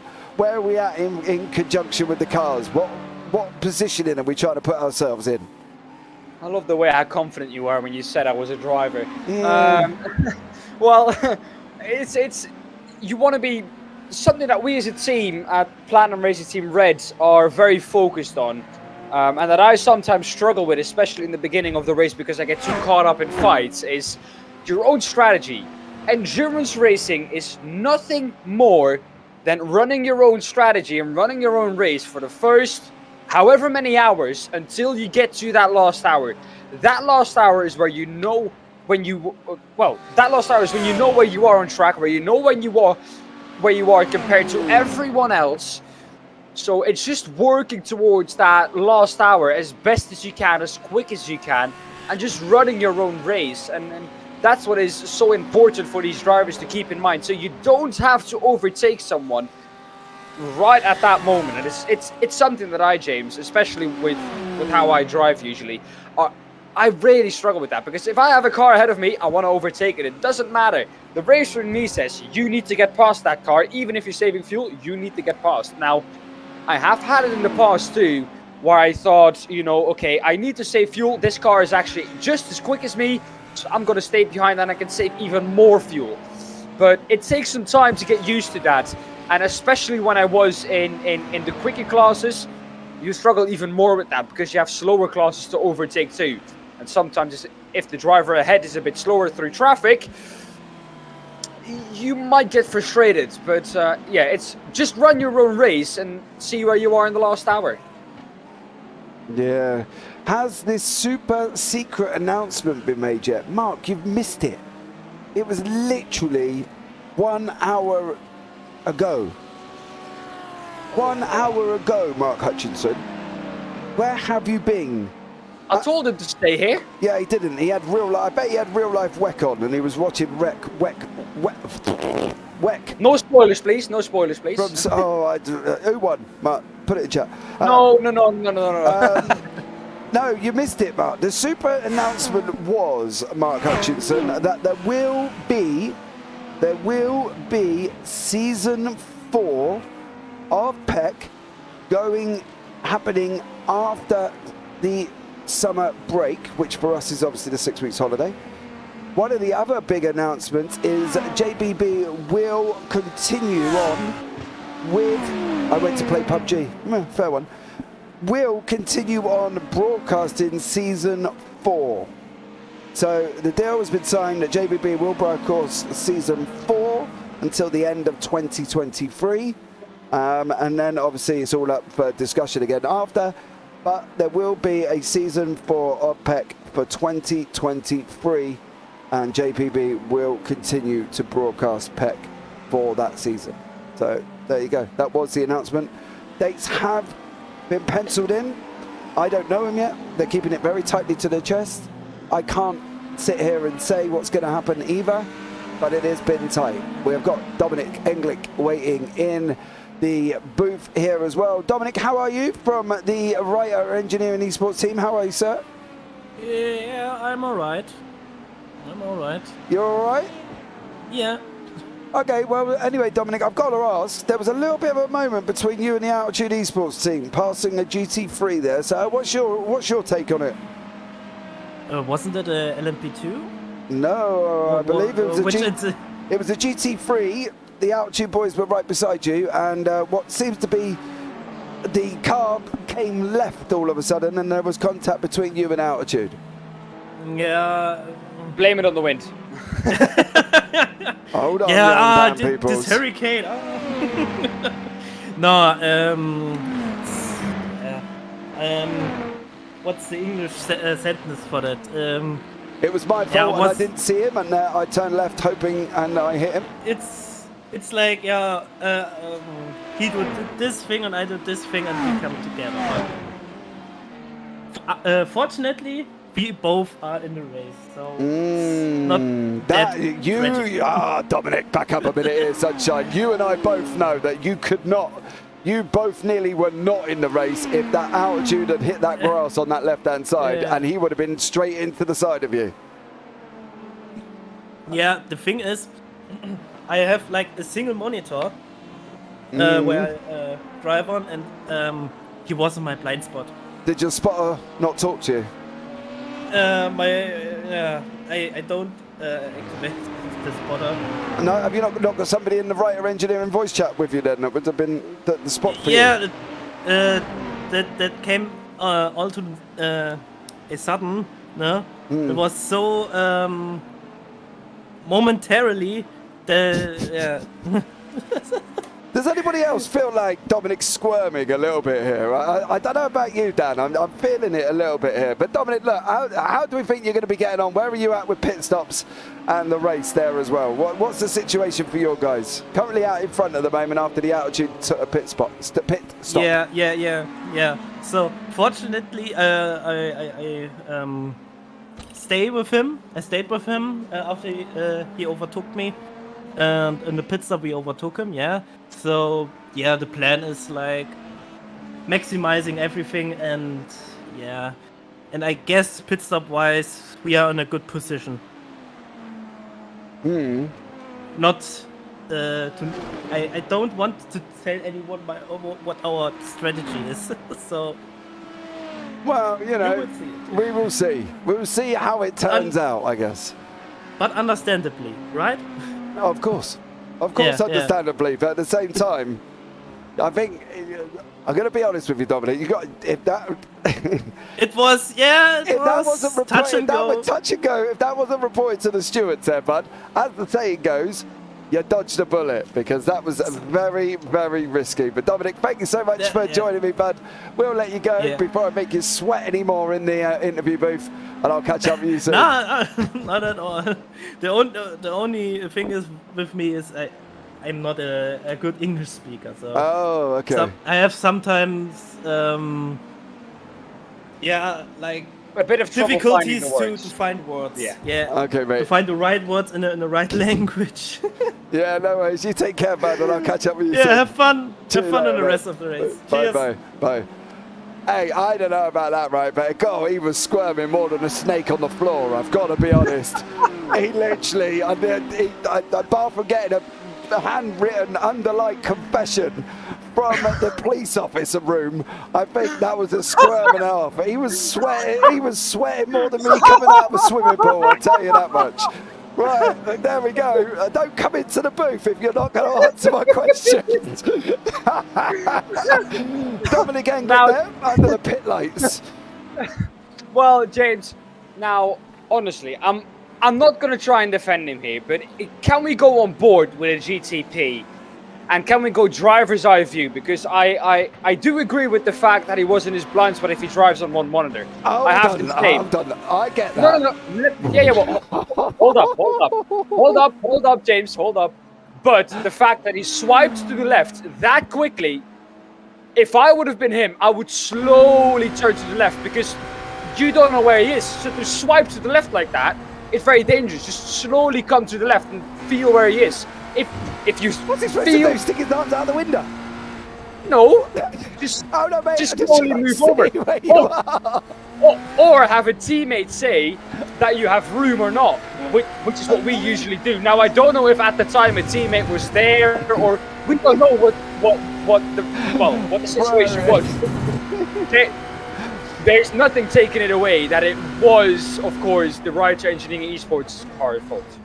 Oh, absolutely. And the thing is as well, I've got a single monitor, but I've got buttons on my wheel that when I press left on the thing, it turns my head to the left, right? So I can see. Now, I haven't got that because on my steering wheel, if I do that, it trips the absolute nuts out of it because it goes all flickery. So that's the reason why I personally don't use it. So I don't have it either. So that is my blind spot too. Now I do agree, the feature is there, so you technically should use it, and there was an option to see him, so I do agree. Yeah, definitely was. Now I'm going to do something that I've been asked to do here as well. I've got a good friend in this series currently at the moment, and I'm just trying to find him. Where are you, sir? As I hunt through the millions of lists of drivers. Where is he? Oh, there he is. Right. Now I've just got to find my bro. Who is this mystery man? Oh, I can't tell you. Cannot tell you. Who's this mystery man? This mystery man in the box with me is Mr. Ryan O'Connor, who is currently in the lead car for Chris Racing Blue from the GT3 AMS here. Good evening, Mr. Connor. How are you, sir? Hey, good afternoon over here. Good evening to you. Yeah, having fun in the car? Oh, yeah, having a good time. Louis and I have been putting in some pretty clean stints here, so this race is becoming pretty enjoyable. Yeah, I bet he is. Is it just the two of you on it? Yeah, it is. Unfortunately, we had an issue with one of our teammates. I don't know what the story was, but he had to back out late last night. So you've been two-man in the car? Yeah, we've just been swapping. We've been single stinting, and then I'm actually going to run a double stint right here, and I'm on the first of my two, and then he's going to take over and finish off the race. Yeah, definitely. I think you should as well. You know, you got a 10-second gap over Maniti Racing Yellow. Was out at 30 seconds at one point. What's the plan for the end here, Ryan? Are we inside that hour for that splash and dash, or do we have to have a splash and dash towards the end? We're going to be close, man. I think we can make it. Just with our scheduled pit stops, I think we'll be okay. I don't think we're going to have to do a splash and dash, but, obviously as the race unfolds, we'll have to see a little bit further. So, yeah, I took a little bit of damage. I don't know if you saw on my outlap. Mistake today, and I hit my right front a little bit, and so my wheels kinked a little bit to the left right now. So my lap times are dropping off just a tad, but should be okay. Yeah, you've got an LMP1, LMP2 Lithium Motorsports on your right-hand side now, coming up the inside. Be aware. There we go. Good job. Yeah, I think we have a little bit of a delay. Yeah, well, we probably do at the end of the day. But your gap's now down to about 9.5, sir. So I'm going to drop you back with Louis. You need to get a little bit of a shimmy on here, son. You know what I mean? You got to get a little, light a little fire under my butt. Yeah, man. Get hold of that stick of dynamite and go as fast as you can. See what happens. I can do that. All right? All right, good chat, guys. All right, man. I'll catch you later on. Take care, Ryan. Yeah, you too, James. Bye. That was Ryan O'Connor, who I know from LSRL, of course. Yeah, he's obviously a driver with the LSRL, GT3s and F1 leagues. And I do talk to on a normal level. Mark Hutchinson, just use free monitors like the rest of us tryhards. Yeah, you could do. You could do. So there we go. As well. So, I mean, that makes it even the more impressive that he is up there even with his single monitor. So that tells me that if he had 3 monitors, he would be miles quicker than the rest. Who? I don't know. Dominic Englick. I'm not going to name any names. Well, I don't think. The thing is, right? Dominic's gone into the car and jumped back out after one stint, right? Altitude got the jump and literally would have gone past him. Dennis has got out of the car and said, right, hold on, give me it back because we're losing it here. So clearly, you know, there's a driver situation, isn't there? Brian Loynes is in the car for Altitude now as well. At the end of the day, you know, the millions and millions of watchers at home saw that. At the end of the day, what that was. I don't know if there's millions, but it just sounds good. Saw it as well. And unfortunately, you heard Dominic literally as I say, man, it was like being in a police interrogation when you jump into this booth, I'll tell you that much. Especially if you've done something wrong. Ryan O'Connor, he's made a mistake.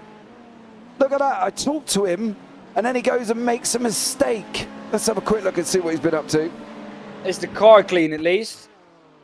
Oh, no! No! Keep it out of the wall. No! Aye.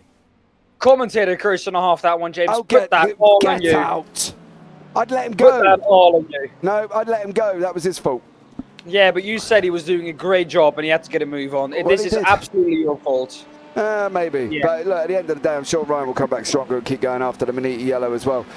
Stefan Kurzman just been given a massive opportunity here to try and make the most of that car. But unfortunately for Ryan O'Connor, it does involve now trying to play catch up with a very battered BMW. So hopefully he should be all right. Gap's still down about 4.6, and I'm expecting him to still keep going there as well. Ben Dutton is in 505. Vicente Lara, Alberto Garcia Blasco is also in for the XPD. Emerald Cabano Esports and 505 Esports team respectively coming into the pits. That's around about roughly where we're at. I'm trying to work out 10 past the hour. There's going to be at least another 1 or 2. There might even be some splashing and dashing from these teams currently at the moment. If we had 40 minutes on, puts you into the last one. Depending on what they've done, because a lot of teams have done their splash and dash in the GT3s early on in the race. So depending on which team you're looking at, they might have done it already, or they still need to do it. So, yeah, the difficult one. I wouldn't bet anything on it, James, if I was you. Oh, I'm not going to bet anything on it. I just think that there's a splash and dash involved. Especially if they've not been able to take it 40, 45 minutes in the car. So if they haven't been able to get that out of the car, then there's definitely going to be a splash and dash at the end. Marcello Eusebio and Yin Ho are swapped places there. Eusebio's just gone past in the GT3 Pros, and now the Grow Racing Team Red are now up into 7th place. So there we go. Looking good so far here for some of these drivers. Obviously the Writer boys for Dennis Robin Wolf is still out. They seem a little bit out of sync with the Altitude boys of Brian Loynes. 8.3, 6 second back now as well. So losing a little bit of time. Last time around 144.58 for 145.33 for Loynes, 144.19 for Dennis Robin Wolf. So about a second gap there currently at the moment as well. So looking very, very sticky on that one for timing, but you know, hey, Dan, 2 hours 30 minutes remaining, young sir. Well, 2.5 hours, of course. Most of this race already gone by the LMP2. A late dive down the inside. In practice, I actually got killed in this corner. Yeah, it's a tricky one, especially for the quicker cars, because the GT3s, if they don't stick to their line there, they're either going to pick up an off track, or you're going to have to brake for the LMP2 to make that pass, which I think, as a quicker car, you should keep in mind, because a car should never need to brake for you to make that pass, because that technically is taking avoiding action.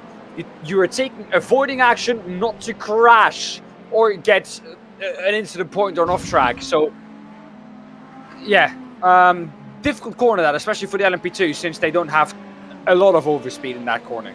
The GTPs, however, they're a lot quicker than GT3 through that corner.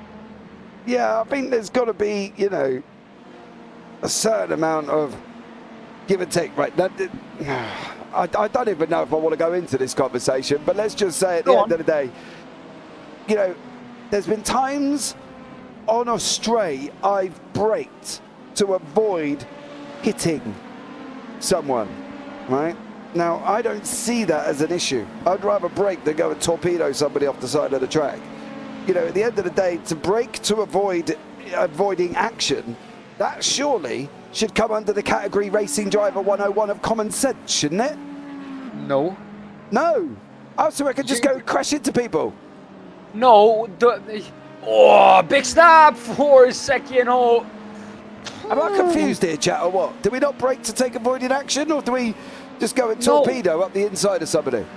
Well, the way you're saying it, yes, but you not always torpedo up the inside or... All right, so we're going down into Cops now. Sik Yin Ho here. He's got an LMP, for instance, on the inside. He's going to run it out, and he's got a brake to try and make the corner before he goes off. Mind you, he ain't got many brake lights left on that. He's obviously clearly been involved in his own little ta-ta-ta. What are you defining? What are you defining by the don't have to brake situation then? I don't get it. Now, I've had a listen to this earlier when you were doing this in or when you were saying this in qualifying. I think the kind of mentality that we're looking from is a slower driver. If you look at P1 in GT3, he will never ever brake for another car to get past. Now, I personally did it to let a car in my own class pass, because for them it makes it 12 times more difficult to overtake me if I don't give them a little bit of help, and it loses both unnecessary time. But for an LMP2 or a GTP, they have to find a safe way past the slower car. It is all over the rulebook, and every multi-class rulebook that you look at, the quicker car has to find a safe way past the slower car. Now, don't get me wrong, this does not give the slower car the right to make any sudden moves and make it a dangerous overtake, because yes, you will be at fault, and if you all of a sudden move to the outside of the corner while the GTP was already there, this is completely 100% your fault. But if that is your normal line, especially through this corner, through the loop, or to entry, if you in a GT3 you can't keep it tied to the inside. You do not have the downforce to do that. You genuinely move to the outside. Now, if a GTP is already alongside you on the entry, yes, I would say lift, let him through. If he goes for the move halfway through the corner, it's completely his fault if you do touch. So it depends on the situation, but you never brake. At the max, I would say you lift. Okay, so I'm into the corner, I've lifted, my car's not stopping, I'm going to hit the car in front. What do I do? That is your fault. Well, then I'm going to brake. Why would you be hitting the car in front? Then you should have braked before the corner, but not in the corner. This is where it all gets a little bit of a thin line. It's like, you know, we were talking earlier on, and we were saying, you know, if you're going down the straight and you've got a faster car coming alongside you, lift. Ain't going to work.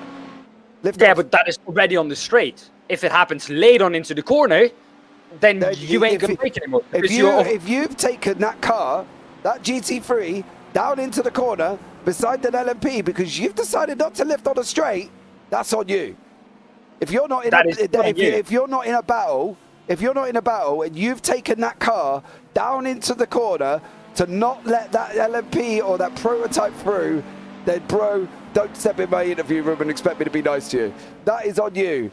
Because at the end of the day, there's been plenty more times where you should have lifted to let that prototype 2 coming down. And I said it right at the beginning. Don't run prototypes into the corner if you don't want to be moaned about. Because then that makes you part of the problem. Your racecraft needs a lot of work if you can't figure out where to lift and allow a car through. That's my be-all and end-all of it, and we could be here all day, but I'll argue with you all day on it, because that's the way it should be. Racecraft tells you now to allow a car through. If you're not in a battle, lift. Let him go around you. Don't run him down into the corner, because if you're running him down into the corner, you have no right to moan when he takes that dive on the inside of you. That's how it works. That, in my eyes, does not make good racecraft. You lift. Now, you lift. Then my argument is to let him through. Does it matter how far the car is up the road for me to be in a battle? Yes, if it's 2 laps, right. But if I'm still in the same lap as the car ahead of me, I'm still in a battle with it. If you're in if he's 10 or 15, 20 seconds up the road, you're not in a battle. Because you're nowhere near him. That's like saying me, I'm on the same level as ITV because I'm on YouTube. I'm nowhere near ITV, BBC, Sky Sports F1. I broadcast from my room at home. That's like saying because you drive an LMP2 in a P Platinum Racing Championship, that you're the same as Paul de Resta driving WEC at Spa. That's ridiculous. Because because you're 20 seconds up the road, or he's 20 seconds, you're not in a battle. You're nowhere near a battle. That's like saying, go on lads, I'm going into World War III, but you send them off on the aeroplane and you're staying in your country. So what you say is once the gap is 20 seconds, you're not allowed to get in any time anymore. I'm not saying that, I'm saying lift. Like now, this BMW, sensible thing to do, lift, allow him through. Don't run him into the corner. Because you're not, if you're going to try and get him running down into the corner, you're going to get dived on. No. Anyway, moving on, because we could be here all day. It does help big time for both parties, though, if the GT brakes even a little bit or lifts. Thank you. Mark Hutchinson, 5.5, 6K, 7K driver there, kind of agreeing with me. I do feel deeply privileged on that one. And if you don't agree with me, well, oh well.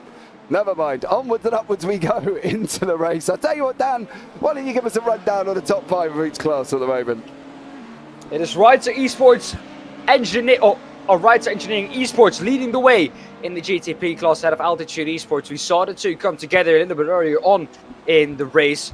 Both of them have been able to continue. Not too much damage, I think, done to the Altitude Esports car. However, they have been losing time ever since Dennis Robin Wolf got back into that Rider Engineering Esports GTP. Mate Surak is in the Simtech Motorsports LMDH in 3rd place in the GTP class for Simtech Motorsports LMDH. Magic Arrow in 4th place in the GTP class, and Agustin Vera Blanco in the Octopus Racing Team LMDH car.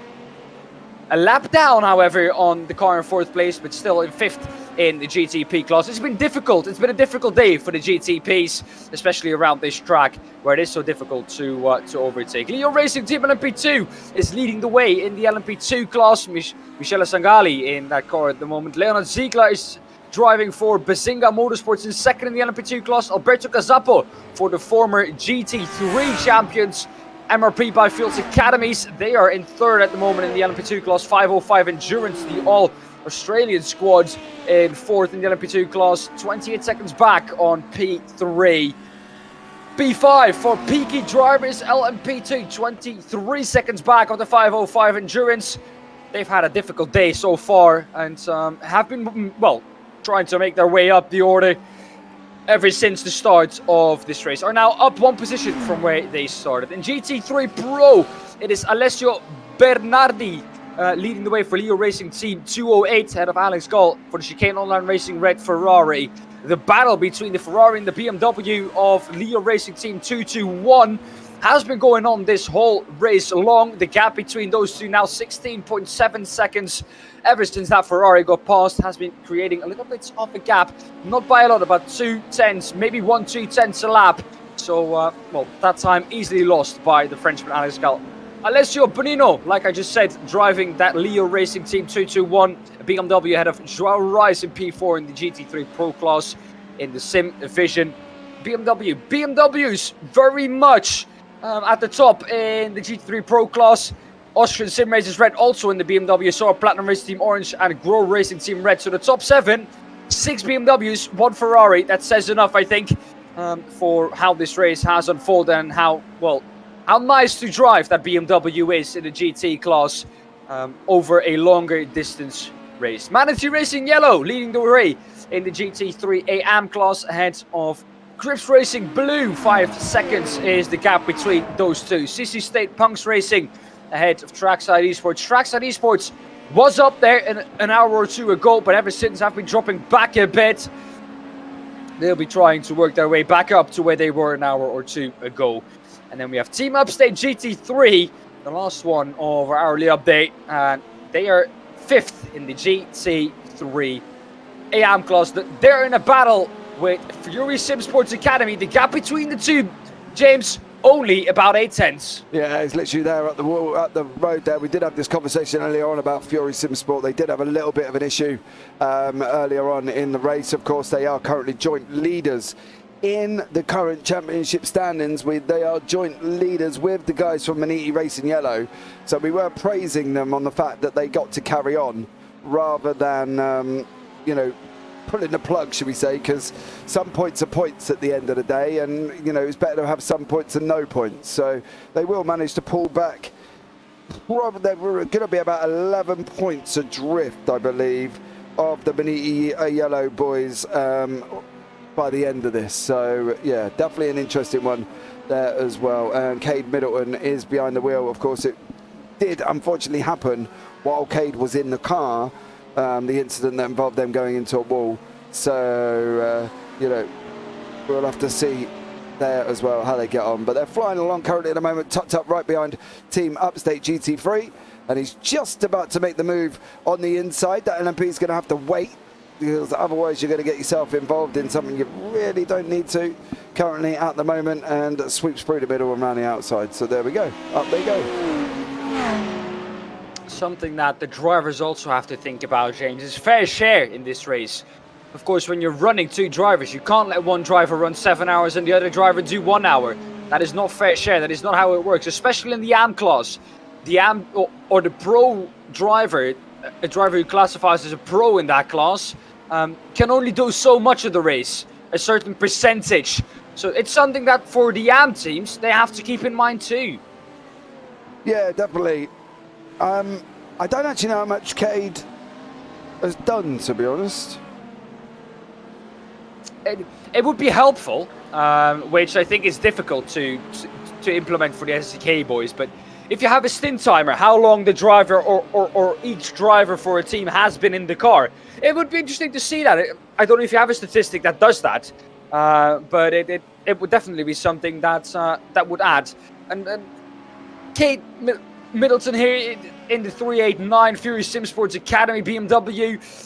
It's something that, especially not only for this Fury Sim Sports Academy team, that they have to keep in mind. Every AM team needs to keep that in mind. I heard earlier on, and when we were talking about, in a team talk, the trackside team in the first race, the pro driver did about 44% of that race, which was almost too much. So yeah, it's a very fine line that you need to try and walk, because of course your pro driver is the driver you want to have in the car as much as possible, but you don't want to have him in the car for too long, and you also don't want it to affect your pit stop strategy that you have to make an extra pit stop. Yeah, definitely. At the end of the day, you've got to mix it out fairly, but then again, it goes back to rules and regulations, doesn't it? Yeah, but for us, GT3 Pro teams, which I don't feel privileged as, because I am not a pro at all. I very much see myself as an AM, especially with the actions I had earlier on track. But, well, it's something else to think about, and I don't know if any team has anything that helps them with that. If so, I would love to know that, because I would love if there's a third-party program that helps them. In ACC, I know that there's a stint timer that tells you how much every driver has left on his fair share driving time, how much every driver can do because you can get a penalty for it. And that penalty, if you do run over the law, can be quite harsh, James. So it's something you have to look at, because if you forget it, your race could be over, even if you're leading. Yeah. Pepper Carstens has said it's all in the entry list sheet. Is it really? Apparently. As both me and Dan go off and hunt the entry list now and think, is it really? No, I know it was on the entry list. That's why I just brought it up, because I had the entry list in front of me. But does the entry list update automatically during the race? That's my question. Does it like tell you? Yeah, exactly. Because like, does it tell you how much driving time each driver has done? Because as far as I know, especially in the earlier seasons of PEC, there was a lovely Vincent Ossems who every night, when I was updating the drivers in imports and SDK, he was doing the statistics, he was seeing how much everyone had driven in practice. So it wasn't the machine doing it. However, it looked like a machine was doing it.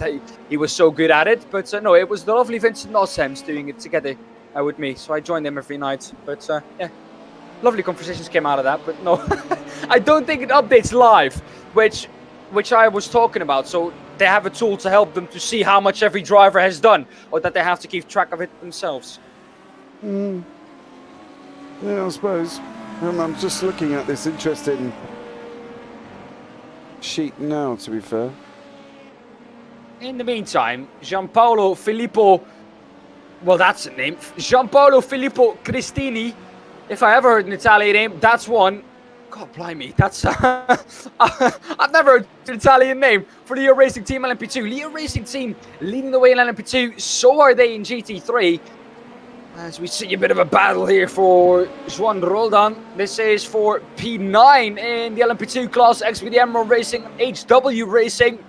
HW Racing has been gaining lately on the XPD Emerald team.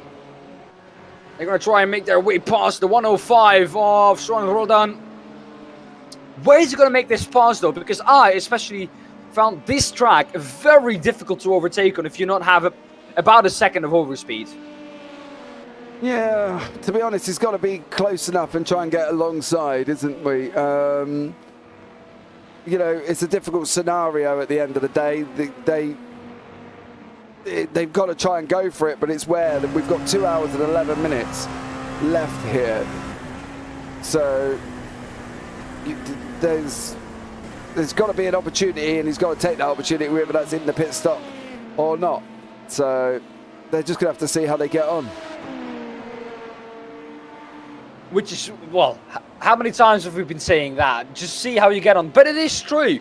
You don't know, James, where you are until like the last 50, 45 minutes, especially in the LMPs, where you pit round about every 40 minutes. You don't know where you are until the last half an hour in terms of your strategy. So it's so difficult to kind of predict where you are now. You might be leading now, but if the gap is smaller than 10 seconds, which has been the case for most of the race at the front of the GTP class, if the car behind pits 5-6 laps later, then you might not be first come the checkered flag. So yeah, it's a tricky one. It's a tricky one, honestly. Definitely is. Definitely is a tricky one. But the one thing we do know is they've got to avoid the splash and dash at the end. They don't want to be doing that. See Brian Lyons for the Altitude team there, pushing in behind them, trying to get through on the GT3.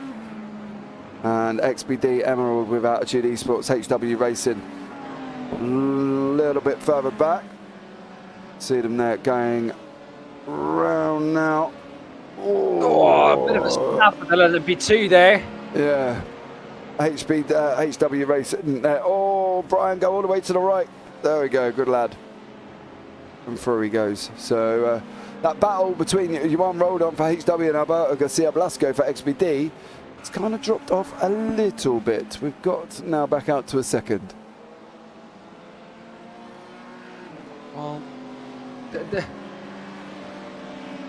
how are they on strategy though? Because if one car is running lighter than the other, one car is going to have an advantage, the other car is going to think about tires. That's something, especially this far into a race, that especially if you haven't been following a team very closely, that is something that's going to be very difficult to tell. And it's only something that usually the drivers or the teams have the information to. But Garcia Blasco making his way through the traffic of Ferrari in front which is running quite well. SR Technic, they're in P7 in the AM class.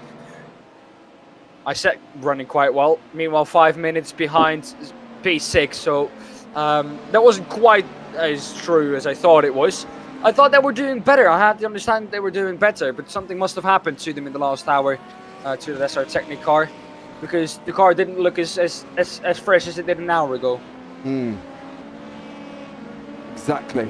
And that's going to be the challenging moment here for the drivers as we wait patiently, of course, for the last 2 hours, 8 minutes remaining here from the Silverstone. 8 hours for Peck, of course. And exciting news. No, it does not. Pepper Kirsten said after the race, Dan, to your updating issue. Well, it's not particularly an updating issue. It's just, if that would be the case, that would be really cool if you could do that. And you probably do have a program for it, but sometimes if you are so into a race, you kind of forget how much driving time you've had, so you need the driver there to tell you, okay, I've done this.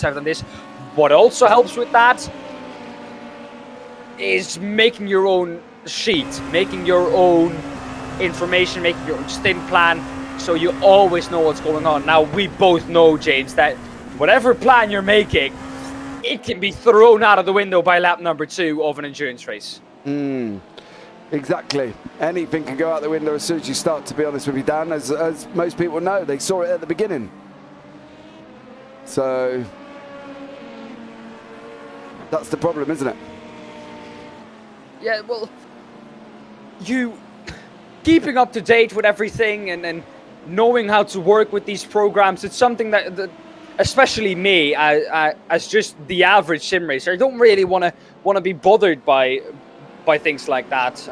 So yeah, but then again, if you join this league and you know it's a regulation, you know you've got to work with it no matter what is going to happen. Let's be honest about that. Exactly there as well. So there we go. Happy days there. Coming up to the top of the hour, we've got about 2 minutes left before we go in, of course, into the final 2 hours. And once again, it's going to be an interesting one here under the 2 hour mark. So let's pay attention and see how we get on once more here at Silverstone. It's going to be an interesting last couple of hours, Dan. Especially once you get down to the last 2 hours. 3 wide though, going into maggots. That's not a moment you want to see, especially as when you're the GT3 driver in the middle. And as you know, that would be a moment where I, as GT3 driver, would say, you know, you go, I'll go second, you can have the corner. Yep. Seems to be, as long as they didn't end up crashing into each other, that's all that matters. As long as they didn't end up crashing into each other, that is all that matters. Because at the end of the day, you don't want to go 6 hours into an 8 hour race and then have them not crashing or not finishing. So there we go. Onwards and upwards we may go, and onwards and upwards we can do. So there we go. Right, I am gonna be big old stretch in my chair and ready to go here as well. Dan, I'm gonna nip and get a drink, mate, and then give me 2 minutes and then I'll be back, and then you're more than free to leave the box. All right? Sounds good to me. Sounds good to me. All right, looking at Alberto Garcia Blasco, he's in 9th place at the moment. He's been gaining on Carbona Esports Black. Has just got past the HW Racing. We saw that move earlier on. It's a difficult one because XP the Emerald, the gap now about 10 minutes. Don't think that he's going to be able to make that up in the remainder of the race with pace. He needs a bit of luck from the cars ahead of him. Platinum Race Team Black, Platinum Race Team Blue, the gap between those two about 1 minute 22 now. 1 minute 27 for Platinum Racing Team Blue to peak his drivers LMP2 ahead of them. If nothing crazy happens, the top 5, or the top 6, the top 5, excuse me, and LMP2 are settled, and it looks like nothing crazy is going to happen there. However, with 2 hours to go, we know how much can still happen, and everything usually does happen in a race like this. So yeah, looking forward to what the last 2 hours have to bring for us. Dennis Robin Wolf for Writer Engineering Esports still leading the way. Brian Loynes now in for Altitude Esports. Writer Engineering now going longer than the Altitude Esports boys. Usual pit stop time for a GTP, around 31 seconds. And it's going to be an interesting one, especially in the last 2 hours with the strategy playing out. So don't go anywhere. If you do want a little bit of rest, I would advise taking that rest now and join us back for the last hour, because that is usually once you know where everyone is when strategies start to play out. So if you do need a little bit of rest, if you do need a little bit of sleep, if you do need a sugar injection, go and get some crisps, go and do whatever you want to do, but be back for the last hour, because that's when the action really commences, especially with everything so close at the front. It's 2 hours, 2 minutes and 40 seconds to go here of the 8 hours of Silverstone round number 3 of the Platinum Endurance Championship. And it's as close as it has ever been in the GTP field. Now, of course, with Brian Loynes having been into the pit for the Altitude Esports GTP, it's a little bit more difficult to say where Dennis Robin Wolf is going to come out. But pit stop time, just as per normal, 31.7 seconds for the Altitude Esports number 36. So no harm, no foul there in that pit stop, and keeping their time almost exactly the same. About 14 seconds was the gap once they started pitting. What have I missed, young Daan Pepels? Not a lot. Albert Garcia Blasco, still in P9. 10 minutes is the gap for him now up. I don't think he's going to gain that on pace. For the front, though, Altitude Esports is pitted, and Writer Engineering we expect in about 1 or 2 laps. Awesome stuff. I believe we've got Ryan Walker in the booth with us. Good evening, Ryan. Yeah, good evening, guys. How are you? I'm very well, young sir. Very well indeed. Right, Daan Pepels, I believe you are vacating the box now. I am. I'm going to drive again, so keep an eye on me, because I'll probably be doing some crazy stuff again. All right, Kylie Minogue, we'll see you going round and round in circles.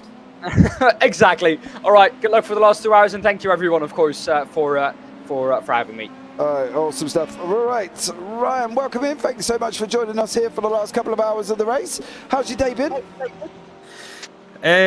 Rather hectic. Busy at work, and apologies for being slightly late, but someone decided not to show up at the last minute. Don't worry, it's always the way.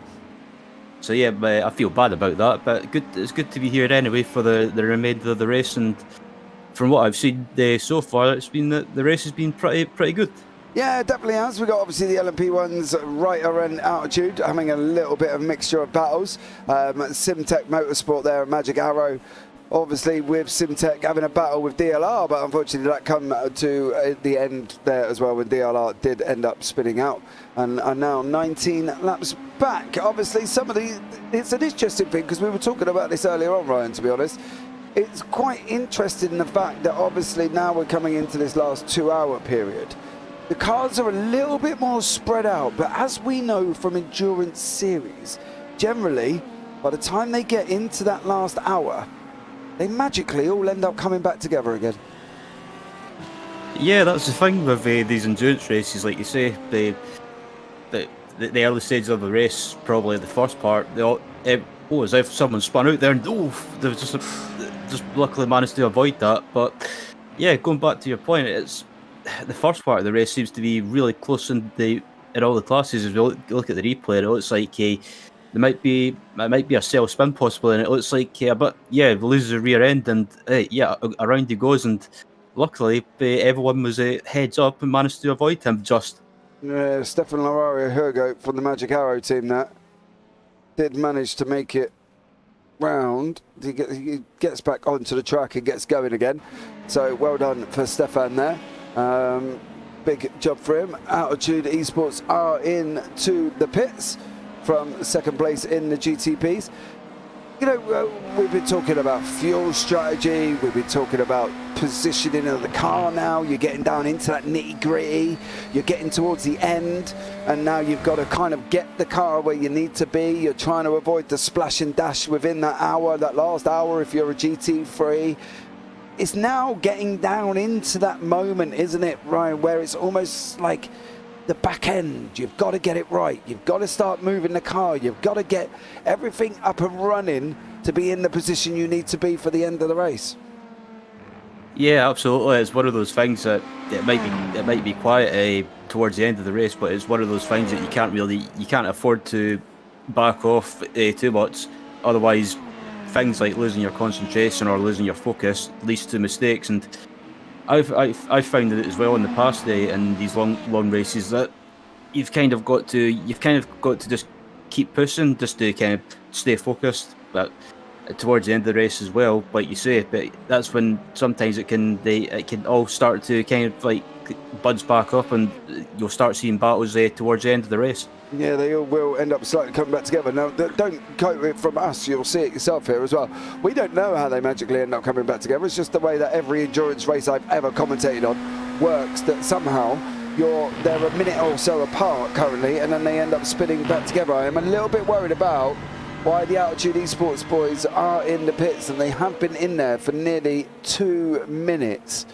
Can't physically see any indication that they went off and caused themselves any drama, but the Altitude Esports boys are in there and have been in the pits there as well for the last 2 minutes and 2 seconds. Mark Hutchinson, if you can give us any updates on that, that would be absolutely incredible. But this is the Sissy State Punks Racing sitting in 4th, chasing down Trackside Esports, and then as well they're trying to chase down Crisp Racing Blue team, who are currently in the pits at the hands of Ryan O'Connor. Obviously, we spoke to Ryan in the interview, and then we saw him, unfortunately, after here. Ryan, we finished talking to him. I dropped it back into his room. He then went and stacked it and put it into a wall. Yeah, I was just wondering what happened to Altitude Esports, because at one point when I got the chance to watch, they went too far off the lead. They were at about 14 seconds, I believe. Yeah, one of the drivers, Mark, has just put unknown. Currently, Mark not driving today.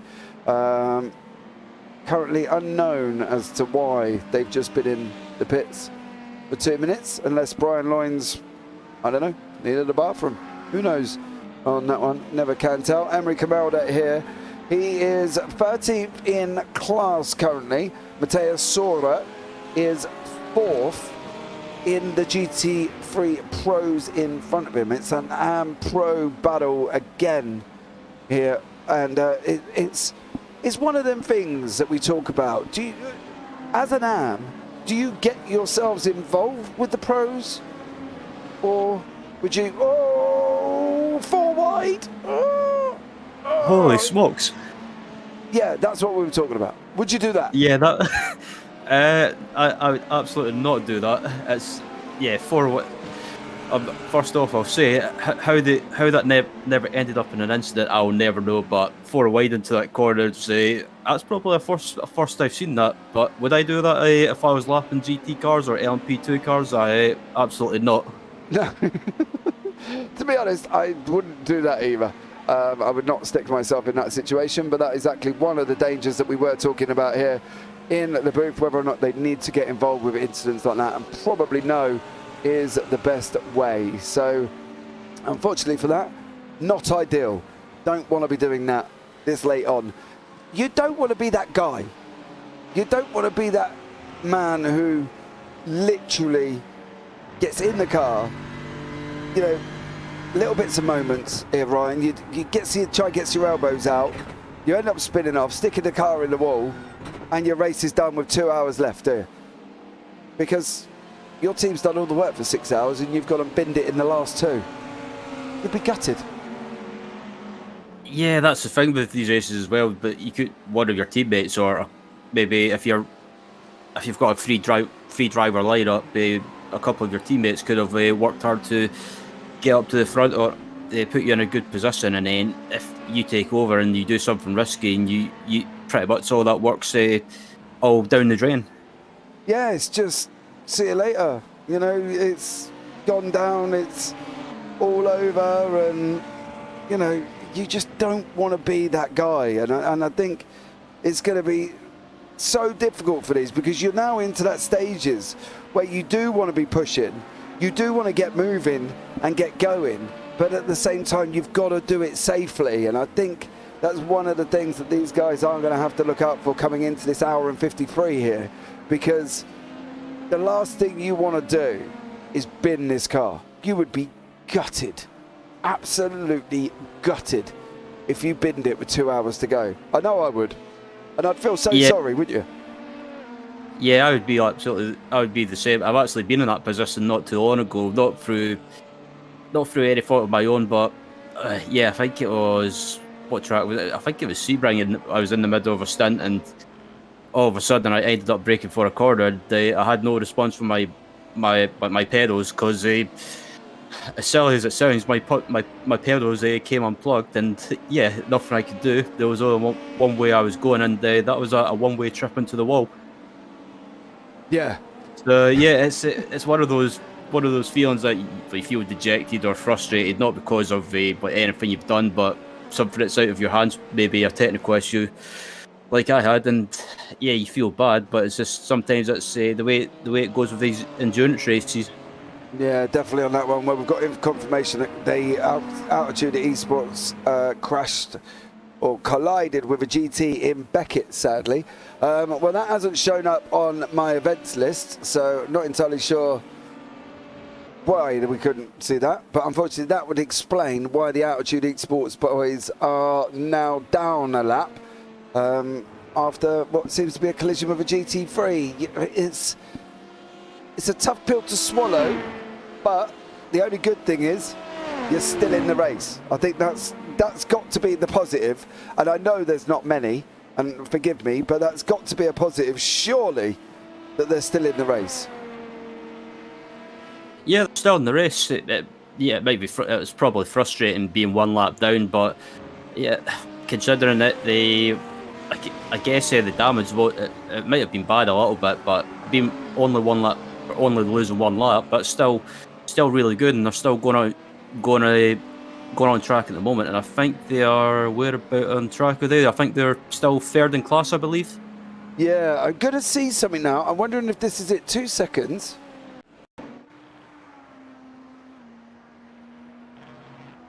They're going to be there.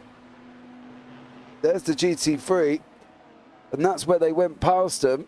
Bear with me while I try and find where that is. I don't think this is going to be it. I've got a funny feeling this might not be it here. No, they're already in at this point.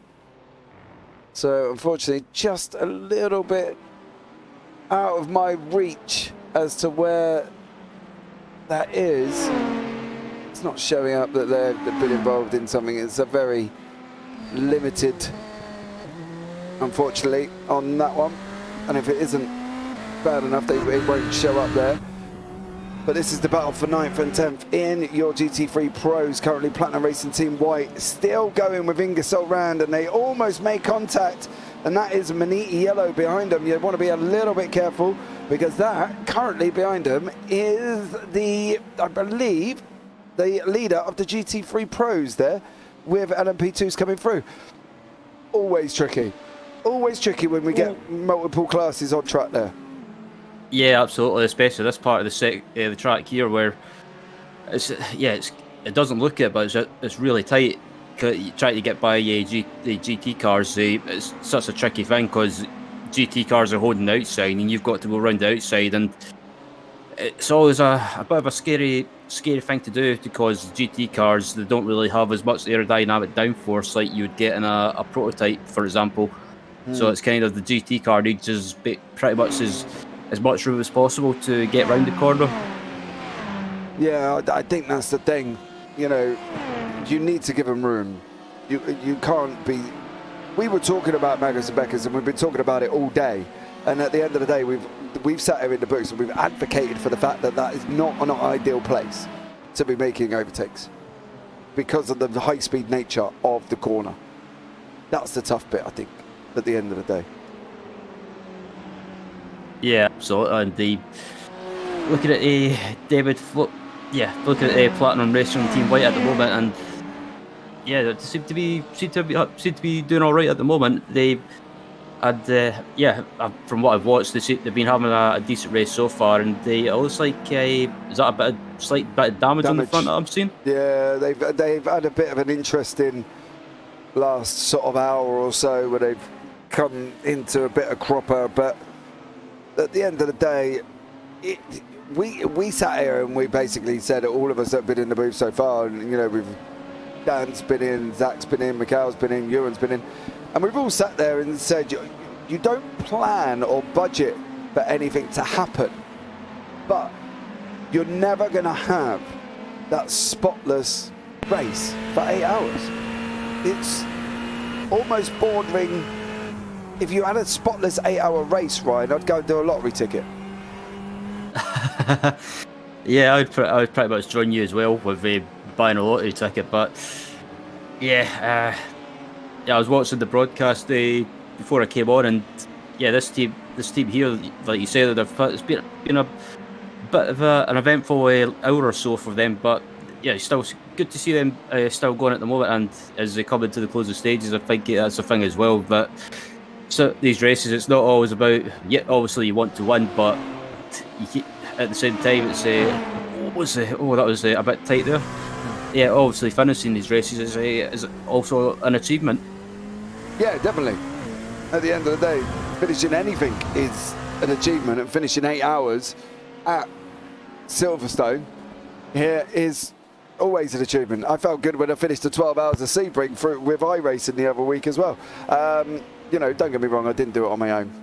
All right, I'm not, a machine or a human. I wouldn't have been able to do that at all.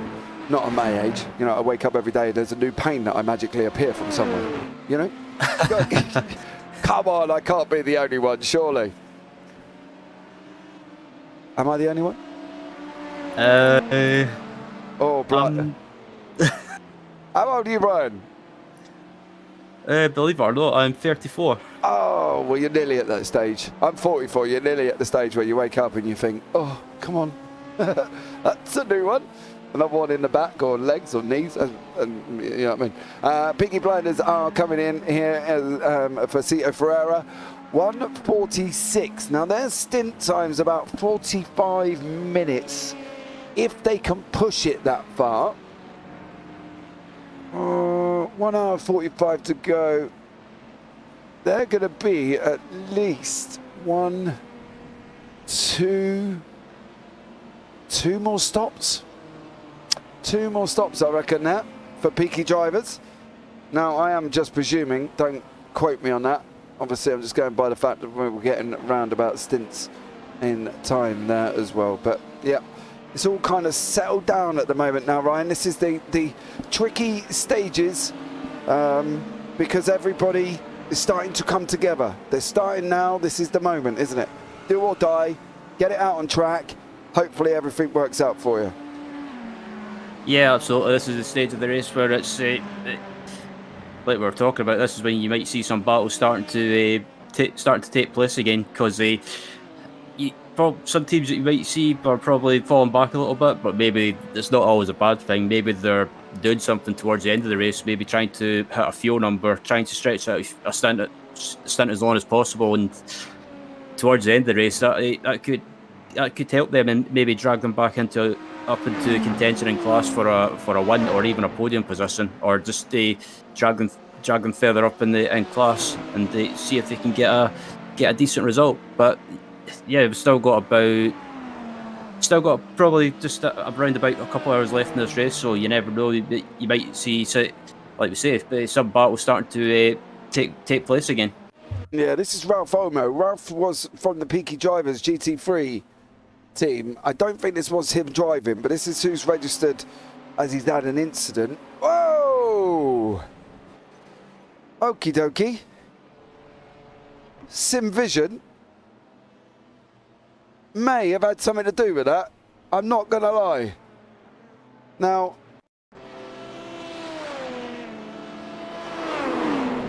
yeah. Contact with the Sim Vision has just sent Peaky Drivers GT3 down into the wall and stopped out on track. So Ralph Omo, if you are listening to this, please come back into the booth because I'd love to have a conversation with you about that. Not that that's your fault. I literally just saw Sim Vision come up behind you and they went to move and pulled almost a NASCAR move on there where you hit your other bumper and you went off the other way. So, yeah, come back into the booth. Ralph, I did see you in there briefly before I could manage to get hold of you. Come and have a chat with me and we can talk about Peaky Drivers GT3 down now 9 places, mind you, Ryan, from down into 10th in class. They were in first at the quali and they're now down 9 places down into 10th. Can't really feel responsible for that one.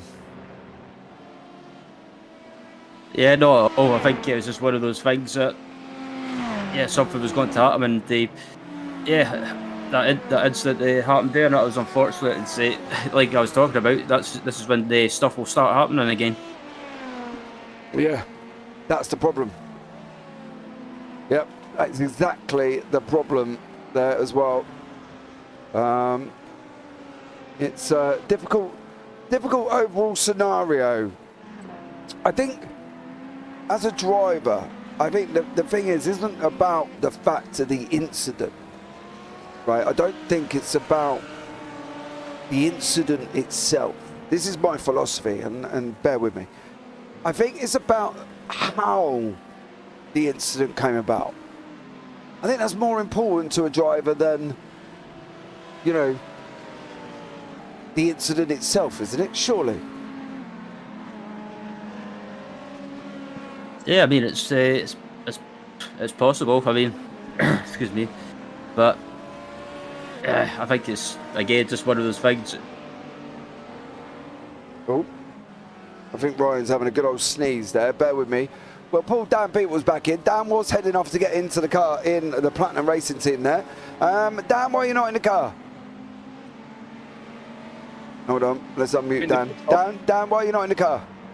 Well, I went into the car during the pit stop, and all of a sudden I was surprised with a beautiful roof of a BMW. So for some reason, my FOV had changed, and I was looking at the roof of the car, which I don't know why that was.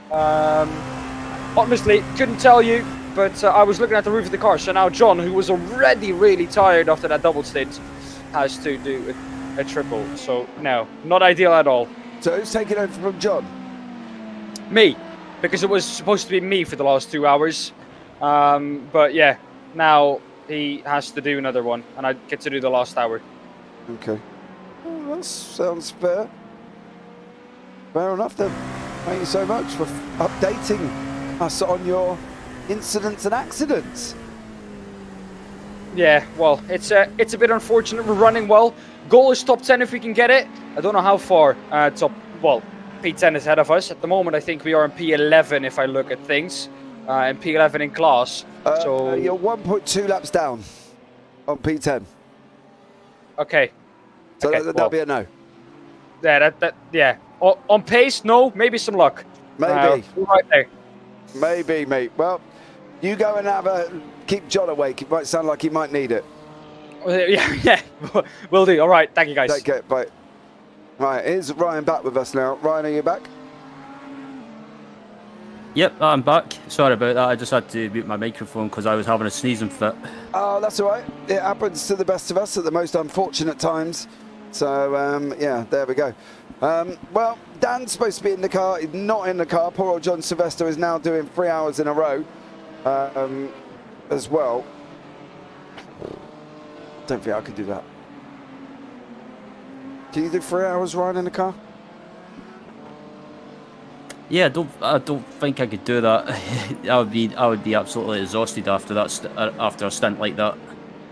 Yeah, I think I would be as well. Not gonna lie, because that's just way too long. But yeah, definitely. Poor old John Sylvester there. taking one for the team, shall we say, the outstanding man. I tell you what I am interested to see here is Ruben Rodriguez from MRP is slowly getting caught by Leonard Ziegler from Bazinga. One more little bit of hold-up traffic. This 3.8 second gap that he's got currently could be diminishing. But the problem with that is, like anything, Brian, you see your gap coming down, you see cars in front of you, and you try and do crazy things. Yeah, that's the thing. When you see a gap coming down as well, it's one of those things. You start maybe, I wouldn't say panicking, but you start overdriving a little bit and making silly mistakes. So the way I go about it is kind of just keep telling myself do my own thing, and if someone catches me, they catch me. It's one of those things. It's sometimes other factors as well. They could be on the new tyres as well, or maybe they've been looking after their tyres a little bit, and just to make sure towards the end of the stint they've got some tyres left so they can start pushing. Yeah, I think that's the most important thing. Basically being able to hold on to it. We got into the last hour, 37 minutes here, and once more it is the MRP by Fields Academy. It opened up a little bit. It's gone back out to 4 seconds now over the Bazinga Motorsports team, but he has just come through traffic. This is the time where we start seeing everybody's hands here. Who's got a splash and dash? Who's not going to splash and dash? Who's going to be able to do the end? Who's going to be able to manage the pit stops? Who's going to be able to do everything possible? Sit tight, guys. Don't go anywhere, because this is where it's now going to get interesting here as well. It's Stefan Schuster from the Maniti Racing Team Yellow out in front from Ryan O'Connor for about 15 seconds at the moment as well. Of course, we saw Ryan off we had there as well. He's got the SimVision car, the 220, which I believe was involved with the Peaky Drivers GT3. I've got a funny feeling that was how they ended up going back in to where they are now as well. So an interesting one for them, and one that hopefully they will be able to recover from. It's always going to be trouble there as well. The cars are a little bit more spread out, Ryan. I think they're probably a little bit more spread out than I was even expecting here tonight. Yeah, a lot more spread out than I was expecting as well. I was expecting it to be really close, but it seems to be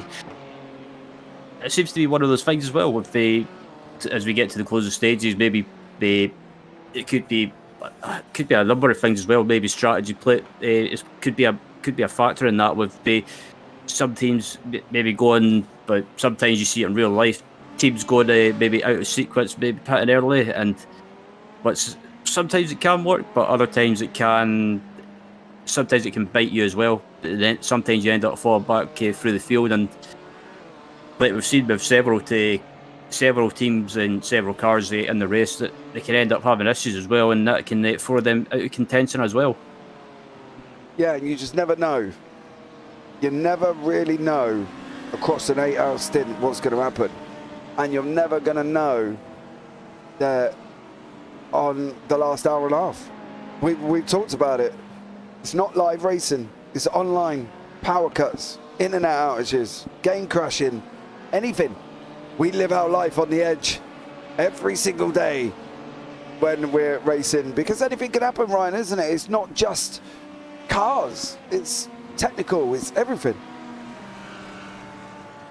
Yep, absolutely. Yeah, you can have technical issues as well, like wheel failures, pedal failures, or even if you're using VR, you can have VR issues as well. With I know that several people in the past, in other leagues, have had issues with VR. They basically play it up as well, and they getting maybe their VR blanking out, or they having their PC crash. Yeah, PC crash is the most common one. The other one is game crashing. I do love it when the game just turns around after a certain period of time and says, "Take care," just for no apparent reason. So yeah, it's always a interesting one, I think, here, and how they get on as they're going on further and further and further. I wonder what's happening in the real life WEC. Have you seen any of that today, Ryan? I watched a little bit of it, but I've not had a chance to. I watched the first half of it when I was at work, but apart from that, I've not had a chance to watch the finish. But I think from what I was seeing on my phone on the way home, I think it was pretty. Well, I won't spoil it, but I would say the first half of the race was entertaining. Yeah, I have heard that it was quite interesting. Hope Ryan Corris had an issue. Has he? Yeah, I was just watching a Ferrari in game, and it looks like they might have got tagged out. But yeah, he managed to get going again, and as we're just about to look at the replay, and it looks like I think it was further back than this, but yeah, it was through turn 1 and turn 1, 2, and 3, I think, or turn 4 rather. They just ended up getting tagged around, I believe. Yeah, I wonder if this was Rink Wink Brink. Oh, Fury Simsport, do not want this. They could do without that, young sir. But that was a Ferrari there of David Perez. Looked like he got into a little bit of contact. John Sylvester just about and has lost a place to Vincenzo Soares Jr. from the YSIM Simsport. I'm not really shocked about the fact that John has lost that place. I think being he's driving under 3 hours, mind you, I wouldn't be shocked if that wasn't the only place he lost. I think John's trying to do a valiant effort to pull that Platinum racing car across the line, of course. So, for his point of view, he's going to be tired. Mental fatigue. He's going to have it all kicking in currently at the moment. Yeah, we can't. I think as well, especially if you're doing a long stint towards the end of the race. Say if you're maybe doing instead of doing just two stints or a double stint. Yeah, sometimes issues cropping up, and I think as well, maybe someone's having issues, or maybe someone has to pop off for the rest of the race, and it looks like sometimes you get put in the car for maybe 3 stints, or maybe a 3 hour stint to end the race, and that could be, from my experience, that could be mentally draining because you're having to concentrate so much. Drive-through penalty for number 69. That's DLR SimLab Orange. That's the last message I have there.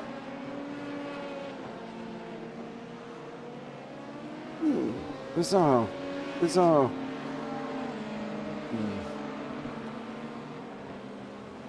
Oh, not really sure. Yeah, I was just looking at that message as well. I was a bit confused by that. Yeah.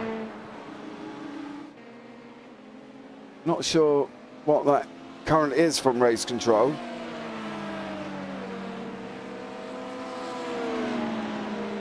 So I'm just trying to figure out that race control going to get hold of us. I'm in the waiting room, says Louis Gregg there as well, from the Chris Racing Blue team, of course. How are you, Louis? Welcome in. Yeah, I'm doing good, thanks. How are you lot? I'm all right, mate. Not bad at all. How's Ryan getting on? He's doing good. We've got a bit of suspension damage and all sorts. Not particularly helping us, but we'll push on. Of course it's not going to help. But what do we think overall your chances of staying in second are? I think we've pretty much got it, to be honest. You reckon? As long as nothing happens from now, I think we should be all right. Pace-wise, we've been quick from when the temps started to drop. We've worked out that our setup was pretty bad in the heat, but as it started to cool down, it's just started to stick. The car's just glued onto the track. Okay. Pushing forward, do you think you could catch the guys in front? It's going to be hard, definitely. You know, they've got good drivers in. They've had good drivers in the whole race. They've been quick. It's just, we just need to try and push on to try and get up. Well, I'm going to be desperately excited to see how you get on here. Lou, are you going back in the car again? I'm in for the final hour, yeah. Final hour. Yep. Okay. We've where are you with pit stop strategy? We think we should avoid a splash and dash, which would be great if we can. And it's looking that way so far, that we're going to just avoid it. Oh, okay. Well, I'm excited to see if you do avoid it, going, sir, because as I said to Ryan, you don't want to be doing a splash and dash at the end of the race there, mate, No. do you? So, We don't, and we've had all sorts of issues this week getting drivers on for the pro car and everything. There was supposed to be 3 in each car, and we've just dropped down to 2 this morning due to illness and all sorts. So we've just kind of come in here and thought we'll just do our best. That's all you can do. And this was not a track at all that we thought we'd be quick at. Yeah, it's it's a funny old circuit because not everybody loves Silverstone. Some people love it, some people hate it, some people just think it's an absolute bane. It kind of reminds me of Marmite. You know, you either love it or you hate it, and I'm not a lover of Marmite. Let's just put it that way. But yeah, you know, Ryan seems to be doing a stellar job here as well. So overall, I think you guys are not bad mission at all there. Not bad job at all. No, not at all. Just let's see what we can do in the final hour and a half. Yeah, awesome stuff there, Lou. Thank you so much for coming to join us there, bud. And maybe, No worries, guys. just maybe, we might talk to you later. Maybe. We'll see. Good luck. Talk to you later. Bye. Seems to be some, I don't know, he seems to be crackling up there. Right, let me resend that message again. HW Racing, Car 105, and Cabano Esports Black 181. Dive bomb by 181. First warning. So 181 is Cabano Esports. So they are on a first warning for dive bombing HW Racing. So they've now got to be careful. Okay, they've now got to be careful. So we'll have to see how that one. And never could get penalties or anything near the end of the race, Ryan. Yeah, never ever get a penalty towards the end of the race, because that can effectively end your chances of getting a good result. If you're in contention for a good result or even a win, that can set you back massively. And hopefully, nothing. Hopefully they don't get any other issues or any other warnings or anything, at least a penalty, because that'll bite them dramatically in the closing stages. Yeah, the last thing they want to be doing is that one there as well. They don't want to be doing that towards the end. Don't get me wrong, they are sitting in 8th place, about 26 seconds off Sophia Rinpath here for the Platinum Racing Team Black. So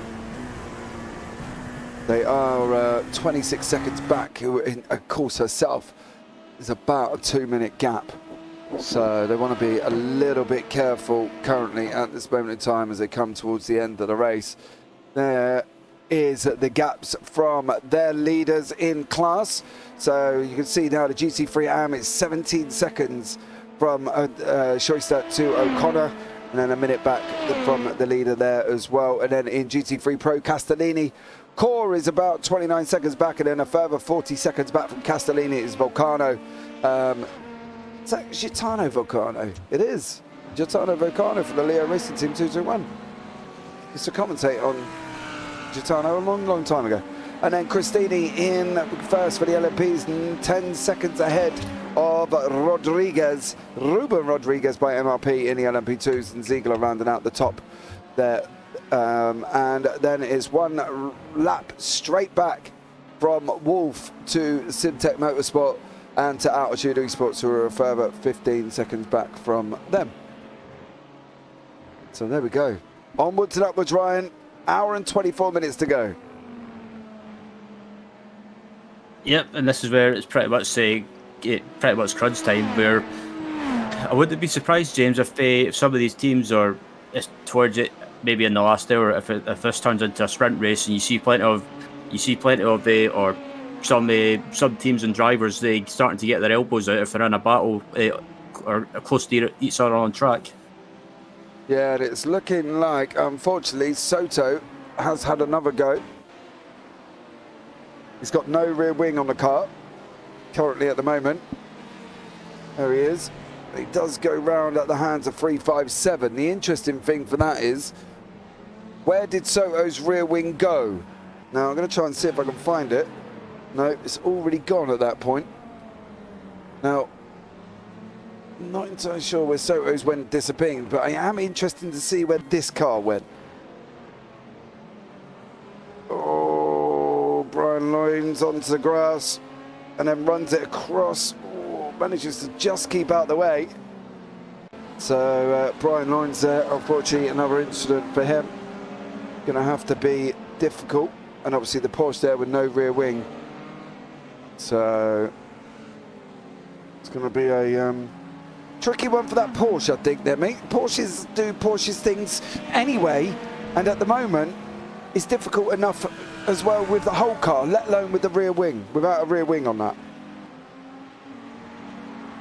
Yeah, but yeah, Porsches are pretty much pretty notorious for being one of those cars. Oh, yeah, sorry, I was just watching something else there. But yeah, back to your point, the Porsches are probably one of those cars that are very kind of, when they want to be, they can be a bit feisty, even with a rear wing on the car, and you've got to be very smooth with the cars, because they're one of those cars that can bite you when you least expect it. Yeah, I think that's the problem, isn't it? Is the Porsche just does Porsche things. You know what I mean? Yep. And at the end of the day, it's not something that can be helped, but it's just the car itself. It just wants to go and terminate you. I think it's is the thing here as well. So we have had another message through from Race Control. We can have a look at that now. 227 SimVision and 7 SimTech Motorsports LMDH. Small dive bomb by LMDH forcing the GT3 car warned. Second warning for number 7, and thus a drive-through penalty for SimTech Motorsport. That will bring altitude right into it, and he's only 13 seconds back at the moment. That's what I was talking about. You can't have issues like that towards the end of the race, because yeah, the other cars will start getting back in contention, not through basically maybe not pushing too hard or anything like that, but issues that maybe happen for teams that you can end up getting a drive-through, or you can end up getting a stop and go, or anything like that towards the end of the race. It's just going to kill your race and kill your chances of a good result. As I look at Brian Loynes from Altitude Esports at the moment, and considering this team is in the pits fixing damage for what was it, James? Was it about 2 minutes? 2 minutes and a bit, I think. So to see them still out on track, doing well, and still running in the top 3 and only 1 lap off the lead, that's some going, and good to see. And Altitude Esports is one of those teams that I've watched on iRacing for quite some time. I chat to one of their regular drivers, Mark Flexer, who's a good guy, and I chat to him all the time and watch him all the time when I get a chance, and it's good to see his team still running inside the top 3. Maybe probably feeling slightly frustrated that they couldn't be up there challenging for the win, considering they were about 13 or 14 seconds back at one point before their issues, but that's the way these races go sometimes. Yeah, there's never an easy way round it at the end of the day. You know, incidents and accidents do happen, and it's one of them things, but it's multi-class. It's just multi-class, I think. That's the only thing we can really say about it. It's the multi-class nature that breeds them kind of incidents coming into the last hour and 19. You know, you've got to be relatively smart here to be able to stay out of it, isn't it? And that's the problem. That's the thing with these races as well. You've got to try and keep it out of trouble if you can, but again, it's just the thing with these races. Trouble can pop up when you don't want it or least expect it, and but still, it's just looking at the car. It looks like that there's no obvious sign of damage anymore from what I can see. Maybe the top speed might be slightly down, but that's the only thing I would probably notice. Yeah. But he seems still like he's motoring on, obviously, with the drive-through as well that they've got coming up. It's possible that he might be able to move across and take that second position from them. Be ideal if he can, for their sake, of course, to move them up into second place in the standings. But only time is going to tell here as well. It's kind of all settled down at the moment here, guys. I'm not going to lie. They have literally all settled out a little bit, and there's gaps appearing all over the place on the circuit. And it's difficult for us to put you in the direction of the action. Christini is maybe possibly getting caught by Ruben Rodriguez. So hopefully from that point of view, maybe so there might be some catching up on that one. But Christini and Rodriguez 6.2 seconds apart currently at the moment. Lorenzo Castellini from Leo Racing and Niels Chicane Online Racing Red 28 seconds back. And then Stefan Schoister with Ryan O'Connor 16 seconds behind Nat as well. And then obviously in the GTP up front, Dennis Ruben Rule from Rayter Engineering currently 2 minutes or so ahead of the Simstep boys. There's only 16 ahead of the Altitude, but they have got a drive-through coming. So maybe there's an opportunity for Altitude here, Ryan, as we go into the last hour and 17 minutes on track here. So looking forward to seeing how this one ends.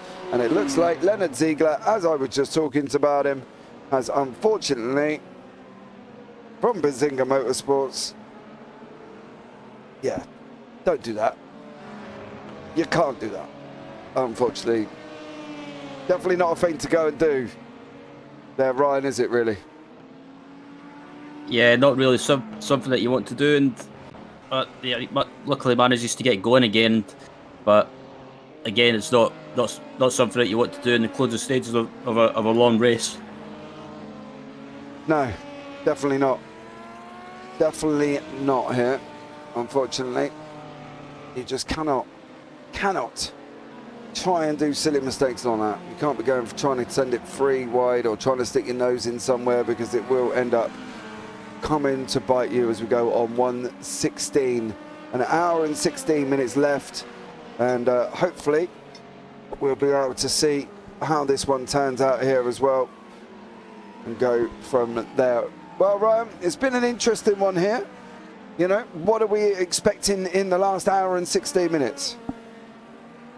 Try to think. I think it's kind of quieting down at the moment, but with the 1 hour 60 minutes remaining, I don't know. Maybe I've just got a feeling that some teams are maybe just trying to, like I was talking about before, hit a fuel number or try and get to a certain point. Try and go as long as possible. Try and cut out a splash and dust if they can, and then maybe, I don't know. I've just got a feeling that towards the end of the race, we're going to see some battles in the maybe some battles in some of the classes, and I think we've pretty much 1 hour 15 remaining now. I think it's hard to tell. Definitely on that one. See how they all come together. What do you reckon, chat? What's going to happen? Let me know in the YouTube chat. And if you want to come and jump in and say hello, then come and say hello, and we can have another conversation. Brian Lyons is back in the pits there. Norbert Tamas from the Magic Arrow team is also in at the same time. So these guys from 1 and 2, 3 and 4 of the GTPs. Stefan Savario, Lario Hugo is still carrying on from the Octopus Racing team. Currently a long way back, should we say, to at least 4 laps back from the leader for the Octopus Racing team. But unfortunately for Leonard Ziegler, he has dropped back a little bit and is now in 3rd place, 25 seconds behind MRP, who are still 6.2 seconds back from that one. So it's been a strange last hour. I've got to be honest, I was expecting I don't know, more drama, more pit stop strategies, Ryan. I was thinking a lot more was going to happen, and it just seems to have gone a little bit meow, hasn't it? It's gone a little bit quiet again. There was earlier on we saw some just a couple of incidents, but apart from that, it's been really quiet at the moment, and also it's probably helped with most of the field being spread out now and not as chaotic like you would get in the first part of a race. But apart from that, it's been nothing really major or nothing too dramatic going on at the moment. But as soon as we get to the last hour, that's when I think we're going to get some fireworks. Yep, definitely. Absolutely. Let's see if we can get some sparklers at least. If we can't get fireworks, can we get sparklers? Something. Can we get sparklers? That would be ideal. Because at the moment, the fireworks seem to be in a wet, damp box, and we can't seem to be looking at getting them currently at the moment. But it's been an interesting one, and one that we're yeah, definitely going to be able to see how this one pans out for the championship, I think, as well, with the few contenders involved in this, of course. So there we go. It's definitely going to be an interesting season, I think, here as well, Ryan. You know, we're going on to Sebring, we've got Barcelona, we've got the 12 Hours of Daytona, are the next 3 races, of course. Any one of them that you're particularly sort of thinking, this could be all right if we can get into this? Any particular one that you're looking forward to? Of the remaining races, I'm just having a look now, and the remaining races left in the series, I have to say, I've got a big love for Sebring. I love lapping around that place, commentating races at that track, and also looking forward to another iconic track as well, Daytona. That's one of my other favourite tracks as well. It's just I could lap around that track all day as well, and also Barcelona as well. Barcelona should be a good one as well, and hopefully. I'm so happy with Barcelona as well since they got rid of, or in real life anyway, they got rid of that Mickey Mouse chicane. I like that chicane. Oh, what? I mean, if people like it, then that's fair enough. But for me, that's on iRacing, when any races I've done, I wouldn't say I despise that chicane, but it's one of those. It's just such a frustrating part of the track to get right, because it's kind of, you're slowing down, going, and then slowing down again. It's sort of like driving in a Tesco car park. Yeah. I don't, as silly as probably sounds like a silly analogy, but that's what I would describe it as. Yeah, I don't know. I quite like it. I think it brings a good end to a racetrack. I wouldn't necessarily say like it's my favourite circuit, because anybody who knows me will know that Interlagos is my favourite all-time track. You know, it's just, I love Interlagos there. It's absolutely incredible. Ruben Wolf is in the pits from Writer Engineering, and the Sim Sport boys there are a long way back currently at the moment as well. So it's going to be difficult for anybody to try and get through, but they should be able to go in, have a pit stop and come back out. I don't see the issue with that little chicane. Why don't you like it so much? I mean, I don't dislike it. It's more, maybe it's because I'm an F1 fan. When I used to watch Formula 1 races when it never had that chicane in the late 90s and early 2000s. So it's basically, instead of that chicane, they just had the double right. You had the first right-hander, and then you had the last right-hander into the final corner. But yeah. I guess it's one of those things. I guess that part of the track at Barcelona it's a Marmite section. You love it or hate it. Yeah, I think that's the thing, isn't it? I guess in a way though, it probably suits slow. I guess slower cars. I guess in a way it probably suits. Yeah, but I think if they took it out and had the fast flowing right hander at the end, you know, the fast flowing corner, because we're talking about the end chicane, aren't we? Or we're talking about the chicane at turn 7.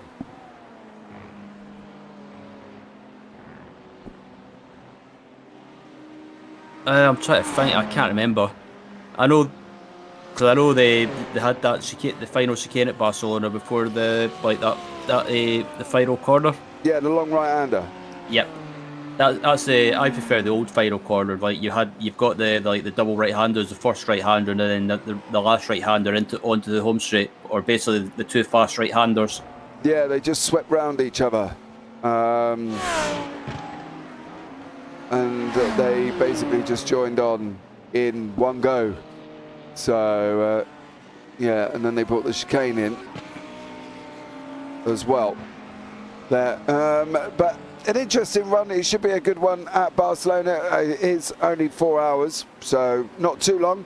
12 hours at Daytona next after that as well. We know how much of a draft fest that can completely be here. So all in all, it's going to be an interesting end to this season as we go into the last hour and 8 minutes here. It's very quiet on track, I'm not going to lie.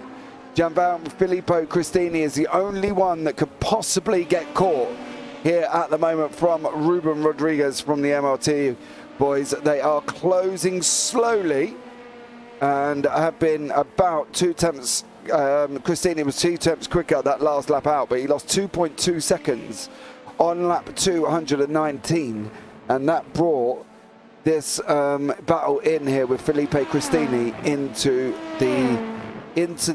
the chase, I suppose, Ryan. I think that's the word, isn't it? Ruben Rodriguez has kind of got a sniff of blood, and he's got to try and go for it. Yeah, if you stand. Excuse me, if you sniff or smell an opportunity to take the win possibly in the class, yeah, you pretty much just got to push as much as possible and try and catch up to the car in front of you as we get to the closing stages of the race. And I think this is pretty much this is the stage of the race, James, where it's all pretty much it turns into pretty much like a 1 hour, or basically roundabout a 1 hour sprint race. So it's pretty much one of those the gloves are off situations. Pardon the pun, or pardon the poor pun. Yeah, I think that's the important thing.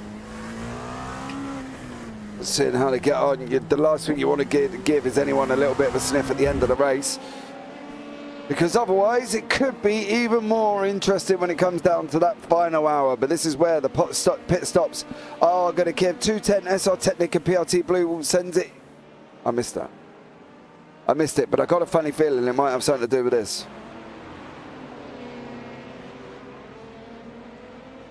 Oh, that was a stop the car. That was Winston Echo. Yeah, I was going to say that could have ended up being a big accident, and fair play to the other drivers coming around for being heads up there. Drive through for car 117. Hold on. All right. I'm not entirely sure I agree with that.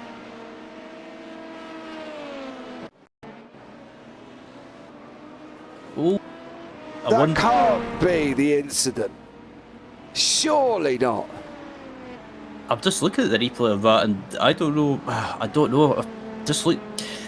I know some people don't like to say it on a broadcast, but I wonder if that was maybe slight netcode there. Oh, I don't. The netcode's netcode, mate. It happens. 210 is Luis Mourinho currently. No, that can't be that incident. That cannot be that incident. I'll be very surprised if that is the incident, because if that's given a drive-through for PRT Blue on the SR Technic, boys, I'd be very surprised at that. Surely that can't be it. I'm so confused about now, because if this is this incident here,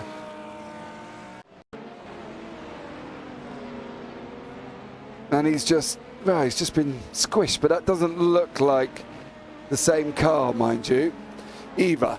They're trying to apparently catching up on accidents before, so yeah, maybe that's not entirely the incident, and we are seeing something completely different. But that SR Technic car does look a little bit bashed up, I'm not gonna lie. Doesn't look in a good state there, Ryan, does it?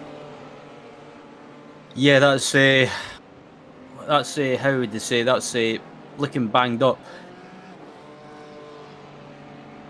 But yeah, that's one of those things.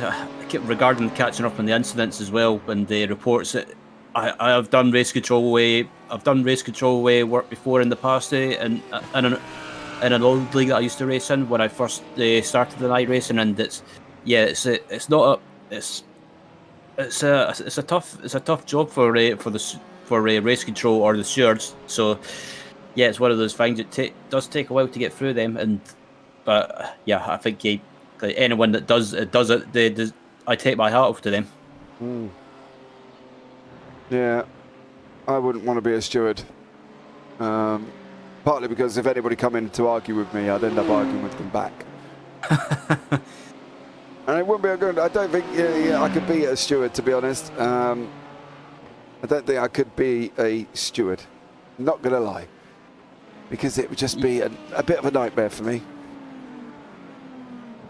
Yeah, I agree with that. I'm one of those people that if someone tries to argue with me or tries to talk down to me, I'm kind of I won't stand for that. No, that's the thing, isn't it? And it's nothing disrespectful to anyone. You know, at the end of the day, stewards have got a tough job. You know, we already spoke to Nick earlier on, and anybody that could come into the booth and talk to us is great. But at the end of the day, I wouldn't want to be, I don't think you could be a steward in a series where it's so competitive here either. So, but all in all, it's been a little bit of a manic one, and we'll see what can happen. And hopefully, within the next hour, we will have a definitive decision on who's going to win and who's going to lose here. It's definitely something that's going to be an interesting one, but it does look like Dominic Englick possibly could come away with a win.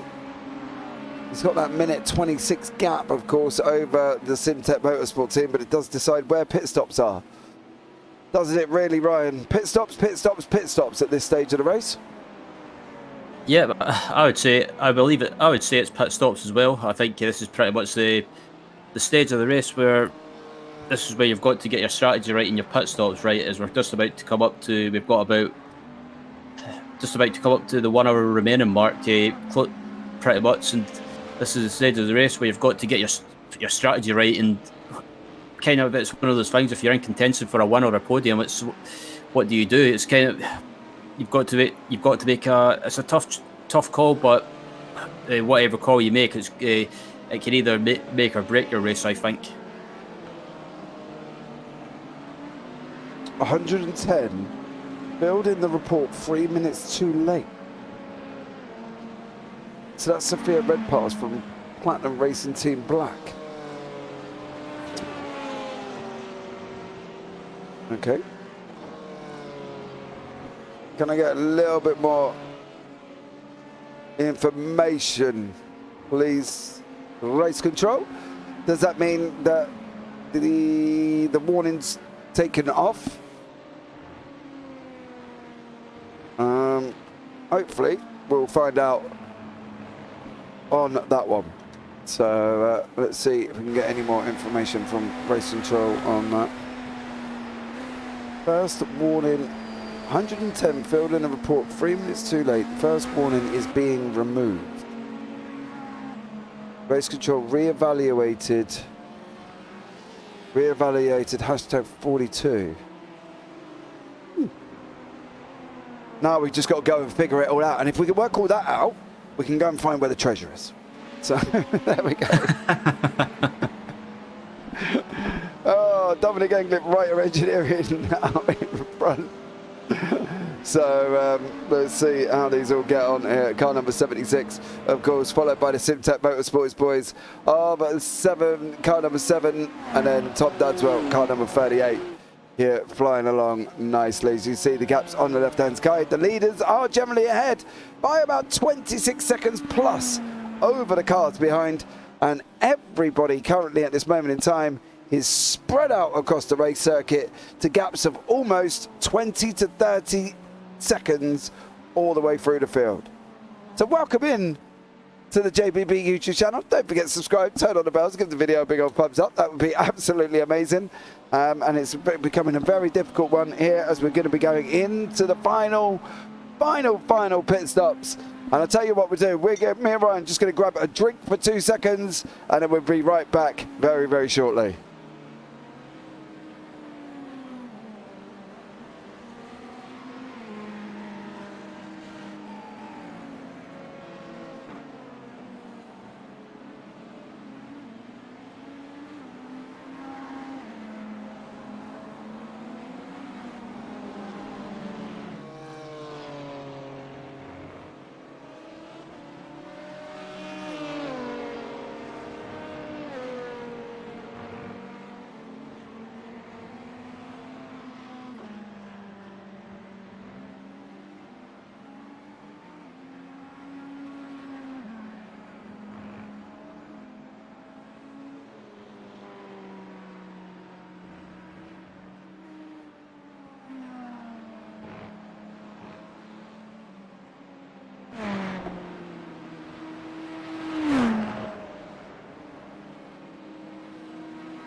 Awesome. Right, guys, we're back. We're going to start the last hour with Nick in the booth. Nick, how are you? What's going on, my bud?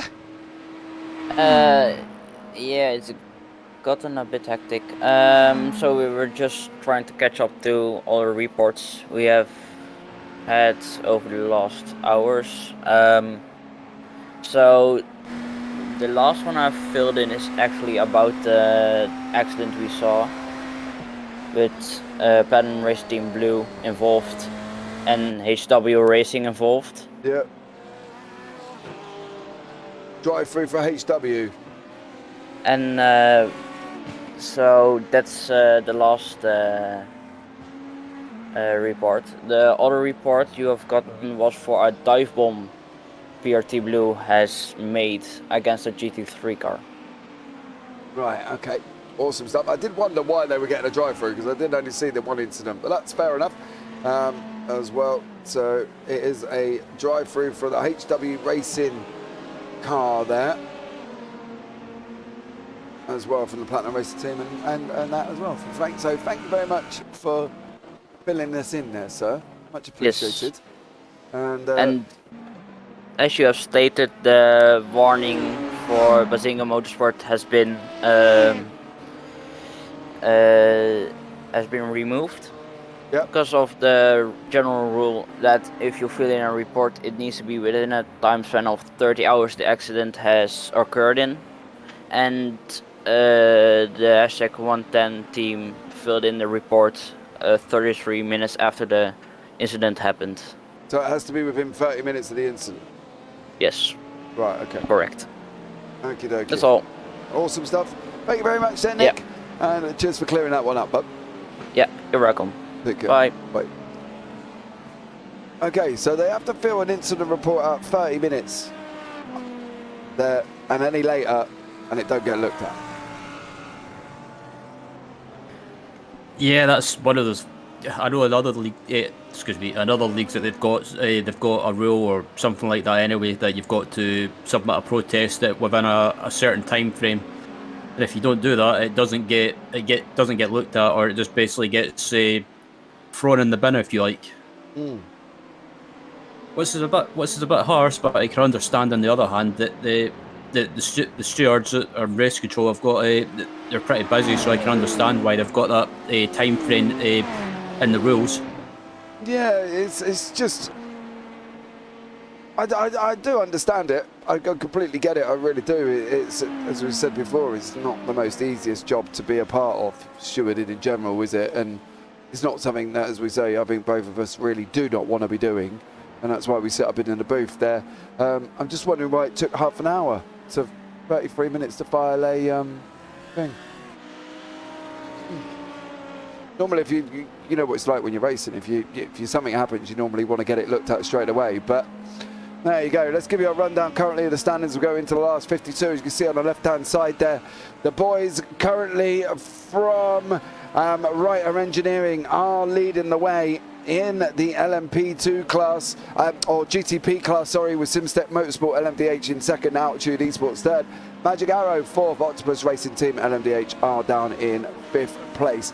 In the Leo Racing Team LMP2, MRP Leo Racing are leading the LMP2 class, sorry, teeth wouldn't work there. MRP by Fields Academy in second, Bazinga Motorsport third, 505 Endurance fourth, Peaky Drivers LMP2 in fifth. In the GT3s, it's both Leo Racing Team. Leo Racing could be on for a 3-team win here, well, you know, first, second and a first. In the GT3 Pros, and then Chicane Online Racing Red are third, SimVision fourth, Austrian Sim Racers Red are in fifth. And then in the GT3 ARMS, it is Maniti Racing Yellow, Chris Racing Blue, and Trackside Esports. That's probably your closest class, I think, currently at the moment. They're 28 seconds apart, the leaders. Seems to be a little further back in the other classes, especially with some now pitting. This is start of the GT3 pits here, Ryan. Final one, or do they have to splash and dash? That's a very good question. I think what have we got left in the race? We've got about 51 minutes, or coming up for 50 minutes remaining. I think. Oh, that's such a difficult question to ask. I think it depends what sort of strategy you're on. If you're managing to stretch the stints out by an extra lap, if you manage to do that, I think you might just get away with not splashing and dashing. But I think if you want to be absolutely sure that, and you make absolutely sure you don't have to make a splash and dash towards the end, I think you'll probably want to pit around about 45 minutes remaining, or 40 minutes remaining, just to be sure. But I think this is pretty much that stage of the race, or the closing stages, where it's pretty much the answer that everyone wants to know. Yeah, definitely. I think it's now do or die for some of these cars. They're either going to basically make it to the end, or they're going to splash and dash and hopefully not jeopardize their race. But who knows here as we go into the last 50 minutes remaining of this 8 hours. I can't believe this race has absolutely flown by, mind you, and one that clearly has been an interesting one, especially the beginning of the race, and definitely an interesting end as well. I think 49 minutes here.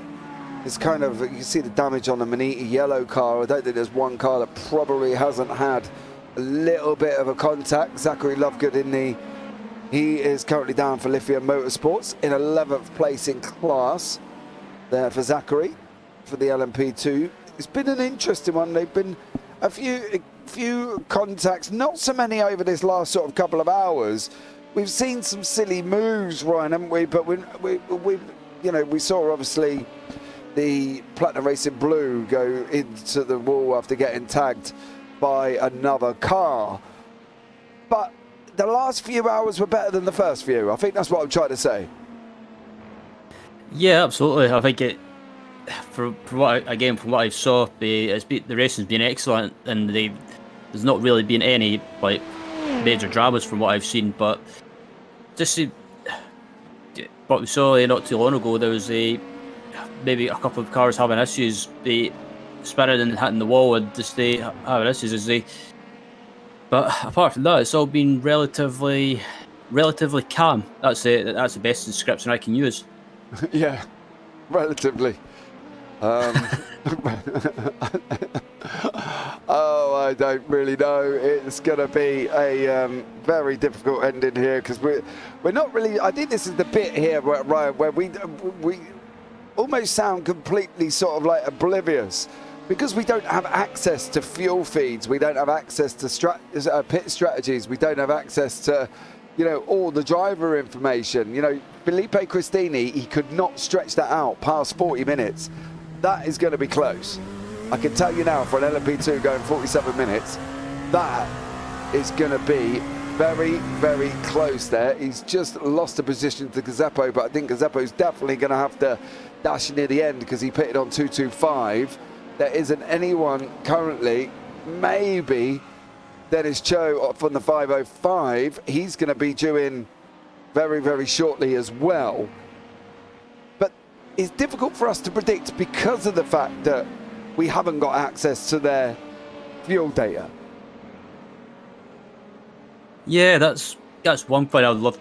That's one thing I've always wanted to see on a broadcast, or an endurance broadcast anyway, is the fuel numbers and also the tire compounds that the teams are using. I think it would be such a nice feature to have in the broadcast. Obviously, that would probably take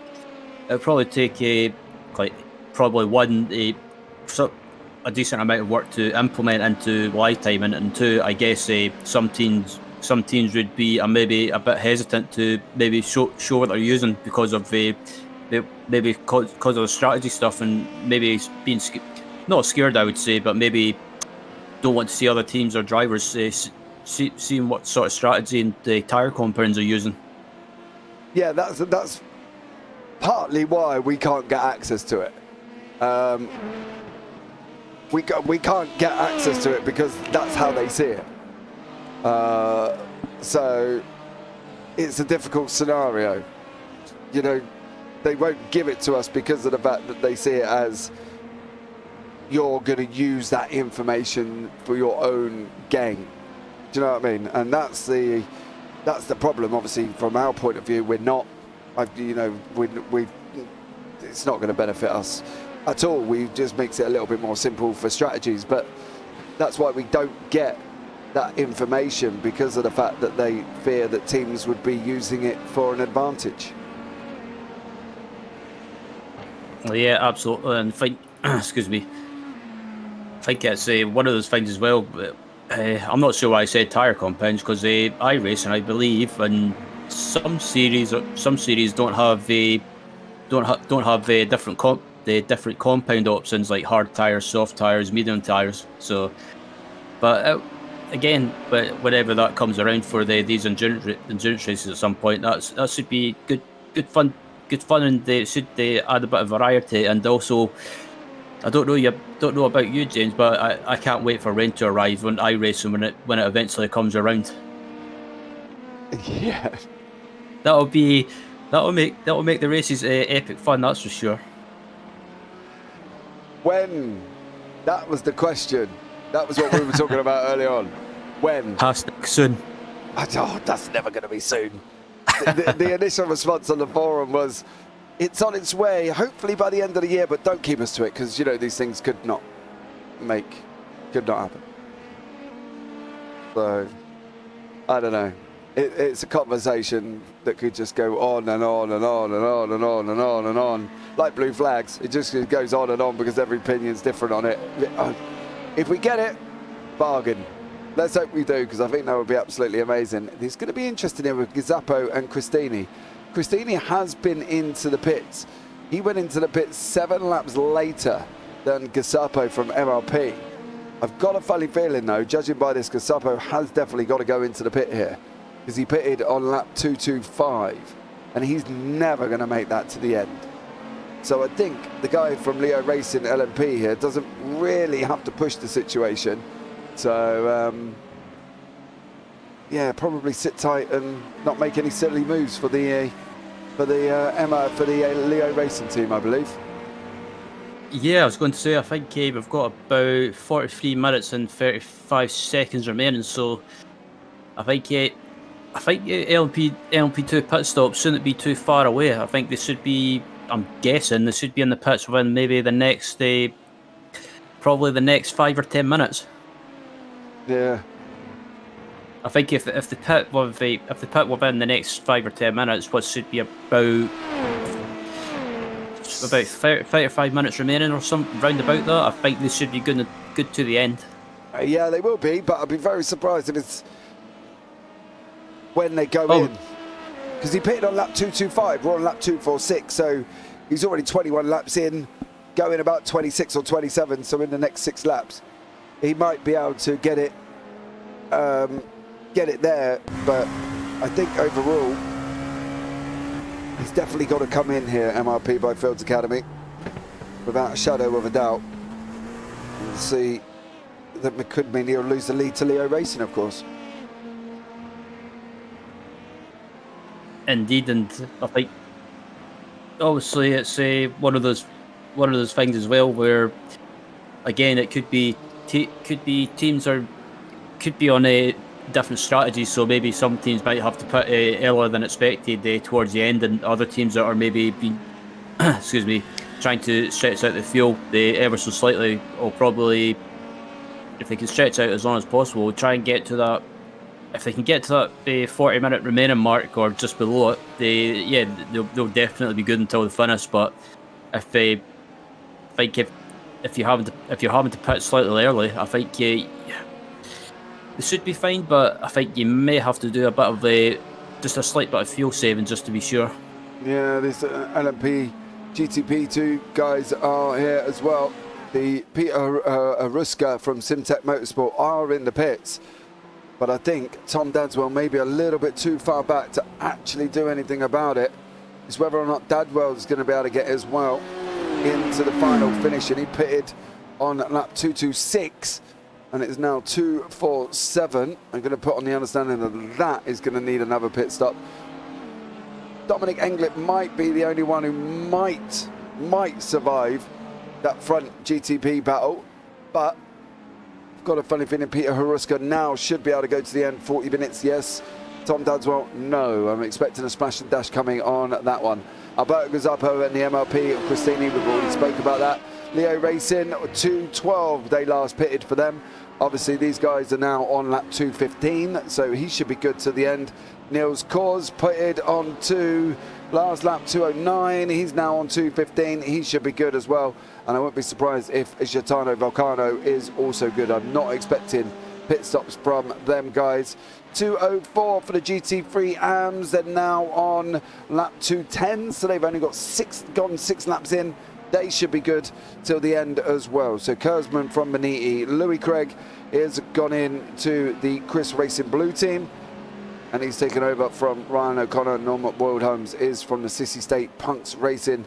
202 for them, 203, and they're on 210, 7 laps in. Quick maths, 7 laps at 2 minutes, 14 minutes. Should technically be okay, but who knows, as Peter Haruska from the SimSport team come right out in front of Tom Dadswell for the altitude. Dadswell on the right, SimSport on the left. Here we go. Dadswell goes, yeah, but I think, as I say, I think they've got a pit stop to do.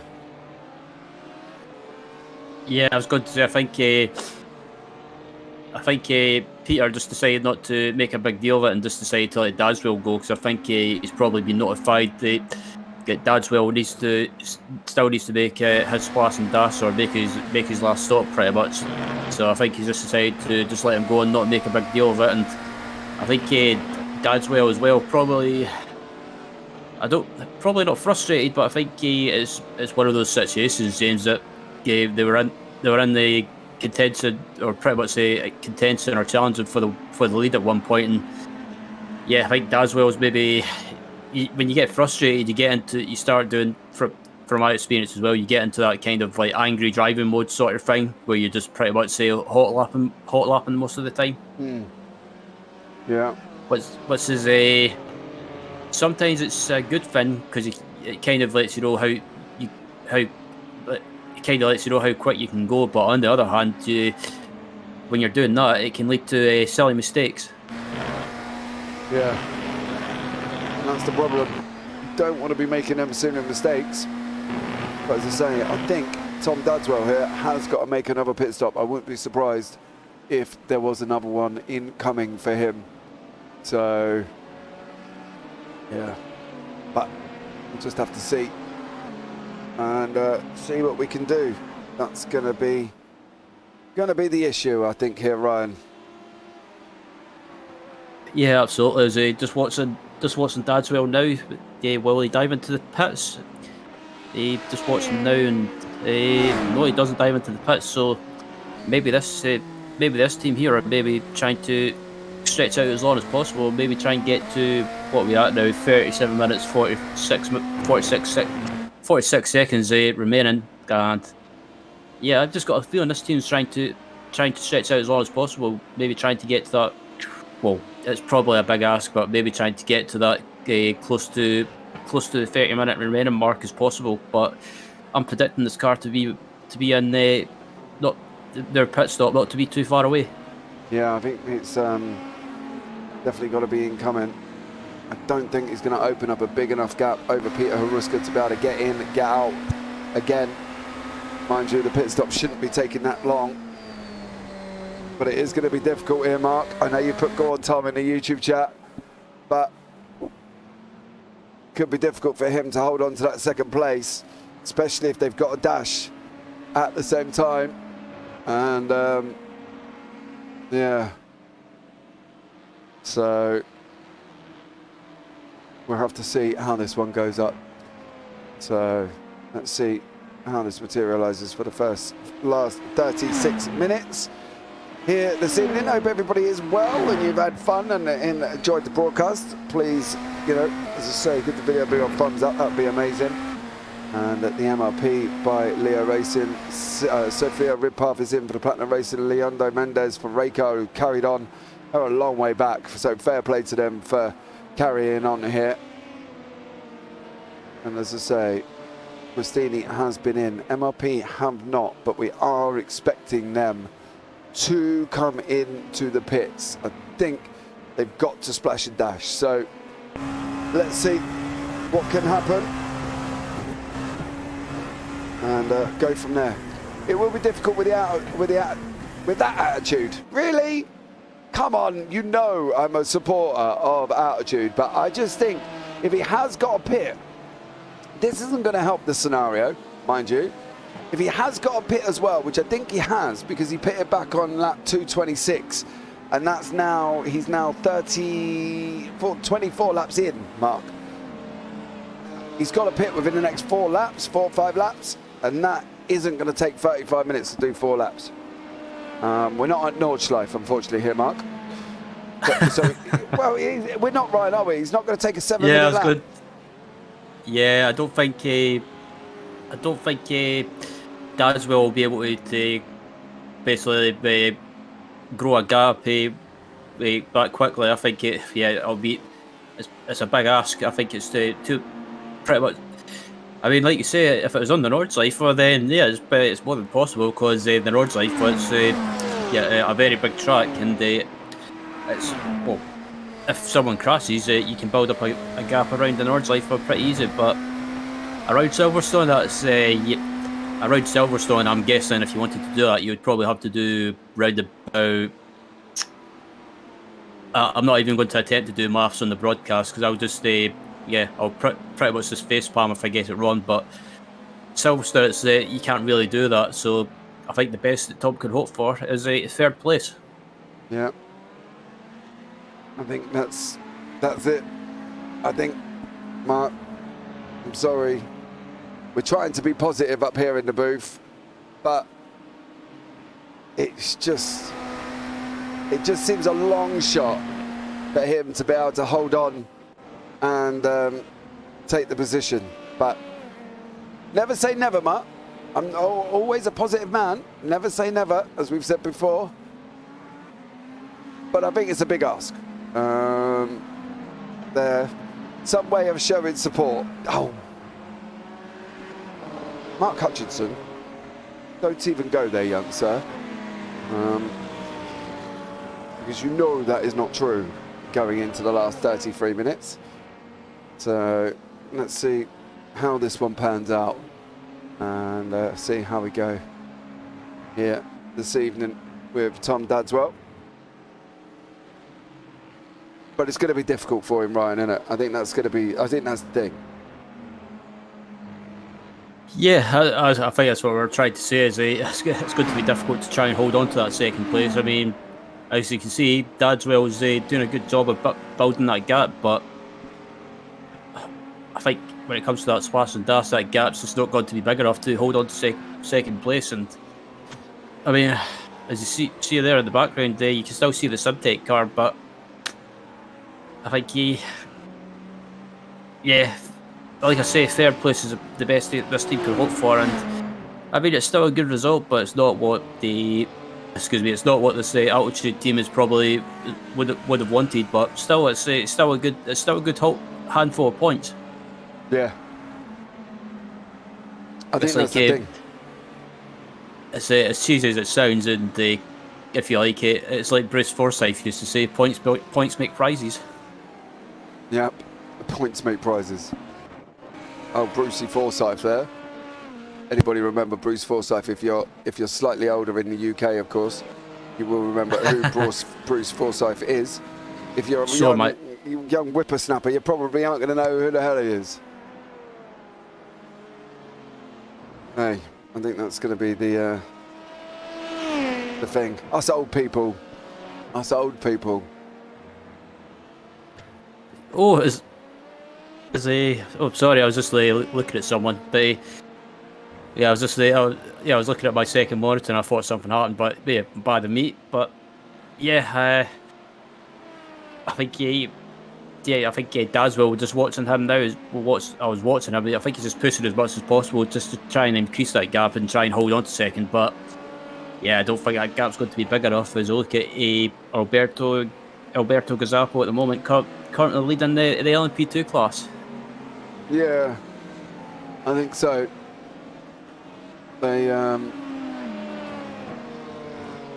He is currently at the moment MRP, but again, I think we've got MRP gonna be got to go into the pits, I believe, as well. So yeah, it's going to be an interesting one. So last 30 minutes here, Mark. Let's go MRP. Well, I'd say we think MRP have got a pit. We think MRP have got to pit here because they look like they could be out of sorts. Castellini is still out in front by 30 seconds. Has not, I don't believe, got to pit at all. Stefan Kersman from Maniti Racing Yellow, I don't think has got to pit either. So it is now what Gazzapo is going to do for MRP, whether or not he's got to pit. Dominic Englick, we don't believe has got to pit again. Peter Aruska definitely hasn't. Tom Dadswell, as predicted, Ryan, is in the pits. Yep, so as I expected, not holding on to that second place. I mean, it was a valiant effort trying to build that gap up to try and hold on to it, but third place, it looks like it's going to be the best for this team, and as we've just got just under 30 minutes remaining, and this stop will definitely do them until the end, and they won't have to worry about fuel.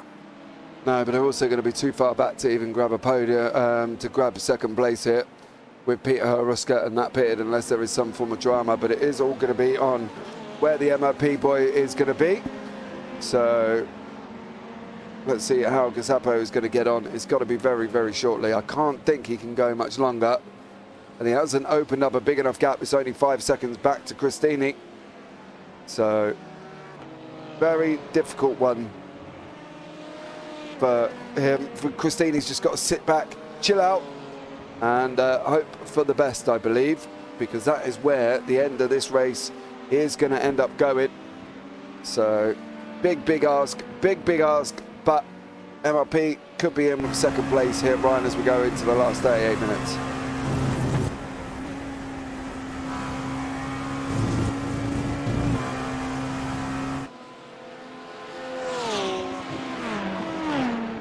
Okay, going forward. Here we go. Into the last 28 minutes, and now it's all about these battle for the run to the line. Mike Cabano from Esports Black, splash and dash for them, 28 minutes to go. They're going to get in, get pitted and get out. Is whether or not they're going to be able to stay in front of Vincent Ossermans from Platinum Racing Team Blue. There. They've got some damage there as the old PRT boys. It looks like their old side pods have been caved in there, Ryan, after that incident we watched earlier on.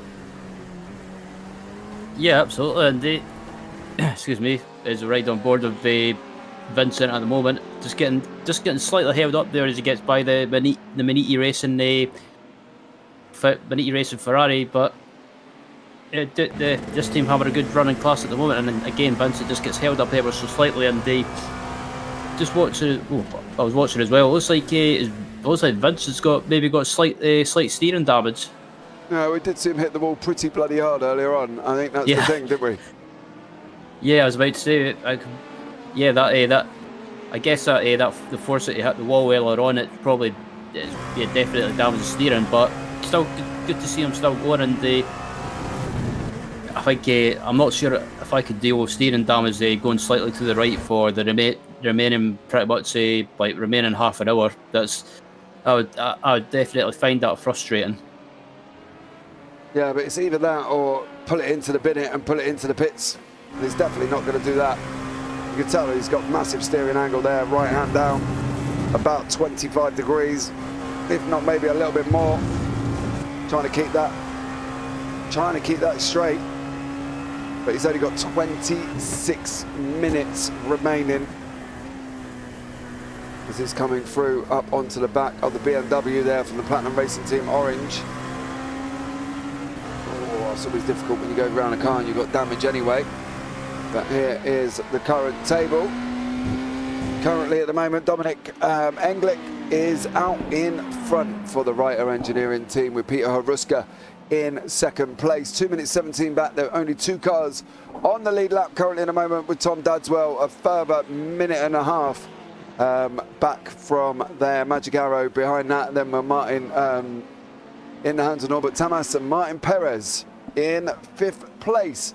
Filippo Cristini from Leo Racing Team in 1st, Alberto Gazzapo in 2nd, Leonardo Ziegler 3rd, Alex Garcia from Peaky Drivers in 4th in class, and Dennis Chul from 5th.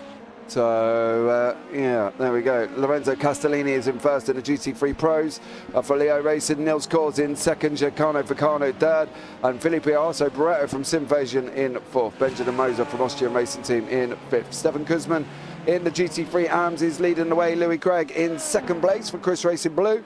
And then in 3rd, Norbert Windholz, Sissy State Punk. And then Chris Van Strickland from Trackside Esports with Rink Wilbrink from Fury Spin Sim Sports battled their way up into 5th place. So, yeah.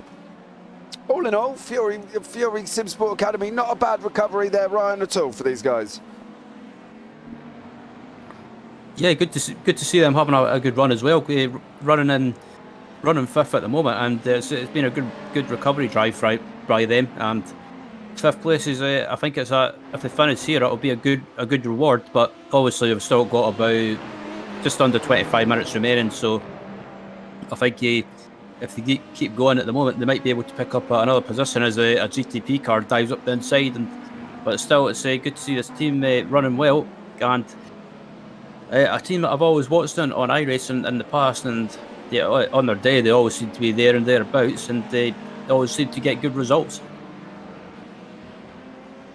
Yeah, Fury Simsport making it in. Stefan Schuster from Maniti Racing in chat. Well done, Stefan. You are currently leading there by about 24 seconds. Probably guessing you haven't got a pit again, and you should be able to get to the end here of this 8-hour race currently at Silverstone. SSPIS, don't get excited with the old symbols there, mate. Unfortunately, the little Nightbot gets a little bit offended. So you have to be a little bit careful. So, yeah, a little bit careful on the bot, because she doesn't like it. She gets a little bit offended. 23 minutes on the clock. That it's Cho just coming out of the pits here with Alex Garcia from Peaky Drivers LMP2 right behind him currently at the moment. MRP have got in. We was expecting them to go in. Now Christini also in first, and Leonard Ziegler in third place with Cho from 505, Alex Garcia, Peaky Drivers LMP2 there as well. So let's see how these guys get on here. Currently fighting the off tracks. Oh, are we close? I think that's one of the things. They had 60 off tracks here, Ryan. It seems like a number that you think they shouldn't be able to get near, shouldn't they? Yeah, you'd think with Silverstone it's as possible, or basically with Silverstone it's you wouldn't really get many off tracks, but let's say the old term one that we're coming up to here. This is one corner. It's so easy to get an off track, especially on the exit if you run too wide. But yeah, it's quite easy when you look at the track as well to get a few off tracks, but sometimes you start pushing too much and you start running wide too much, and the more off tracks you get, the more they add up, and before you know it, you're pretty much close to the limit. And if you go over that limit, that off track limit, you can get a drive through penalty for that. Yeah, there is a drive through, and then every 10 there's a drive through after, and if you get to 90, you will end up getting disqualified. So be aware on that one. Silverstone is worse than Spa for WEC is now. We're stuck at 59 out of 60 since 1.5 hours ago. Well, for you, I would be a little bit more careful there, because if you get a drive through, Chris Racing Blue will probably take it. So be aware, Stefan Schuster. It could be a tough one as you go into the last 21 minutes. But overall, not a bad evening of racing at all. On we go, guys, to Sebring next time. 10 hours of Sebring, 4 hours of Barcelona, and 12 hours of Daytona. We've got 26 hours of racing to go. That's a whole day's racing left here on the JPB YouTube channel. Don't forget, we've got the whole of next season starting after the summer, so September time for us in the UK, and we will be live once again. But coming in to the last 20 minutes of racing, and it's going to be what looks to be quite a straightforward ending for a lot of these leaders here, Ryan. Yep, absolutely. And coming, it's another thing as well I was meaning to add as well. The race is going to finish in the dark, and this is another thing that the drivers need to adjust to as well. For like the first half of the race, or the first part of the race rather, and then you're pretty much racing in the daylight, and then as you get towards the end of the race, it starts getting darker. And as you can see here, when you race in the dark and finish in the dark, you've got to adjust your braking points as well, because in the daytime they're easier to spot, but in the dark it can be, especially if you've not got any floodlights, it can be a bit difficult to spot your corners and also braking points. Yeah, I will say though one thing, it is easier for people to spot their braking points if they've already been on track for that drop down to the dark than it is for anybody coming into the car and going back out on dark. I think that's where drivers become almost impervious to the dark, because they've been hitting that same spot in the light, if that makes sense. Yeah, pretty much. And that's the thing as well. I guess it's just a case of being used to racing around this track during the day, and what's probably helps it at night time as well, because we've been on track so much, it doesn't really take that much to adjust to. But I guess for people that's maybe not raced around here in the dark before, or not as much anyway, it probably takes a little bit of adjusting for them. Yeah, it definitely does. Looks like here 5:05 is not going to be able to catch up. Alberto Gazzapo from MRP doesn't look like he's making a massive improvement currently for Leo Racing Team. So, unfortunately, in their side of things, it's going to be a stressful run in, but MRP should be able to get this done for the LMP2. And hopefully be able to go on and take the victory. Leo Racing Team there as well has done a great job, so well done to them, but it was expected. I think Ryan coming in with the MRP pitting as we thought they were going to.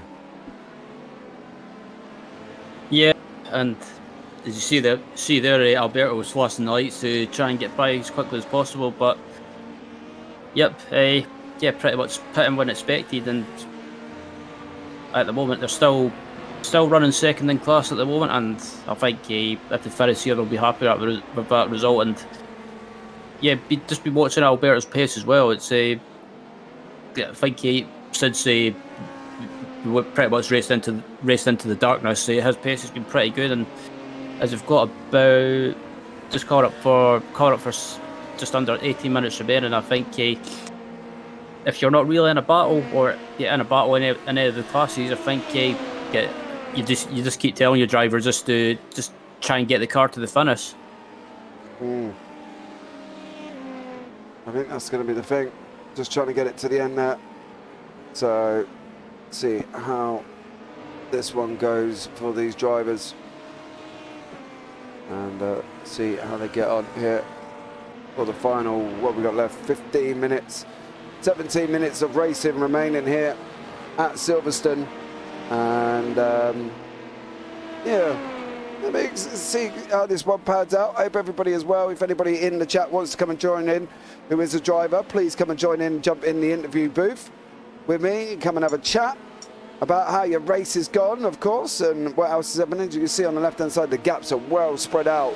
At the moment there isn't really anyone in threat of catching anyone else over the next 17 minutes. I think there's big old gaps here. Alex Garcia might catch 5:05 of Dennis Cho.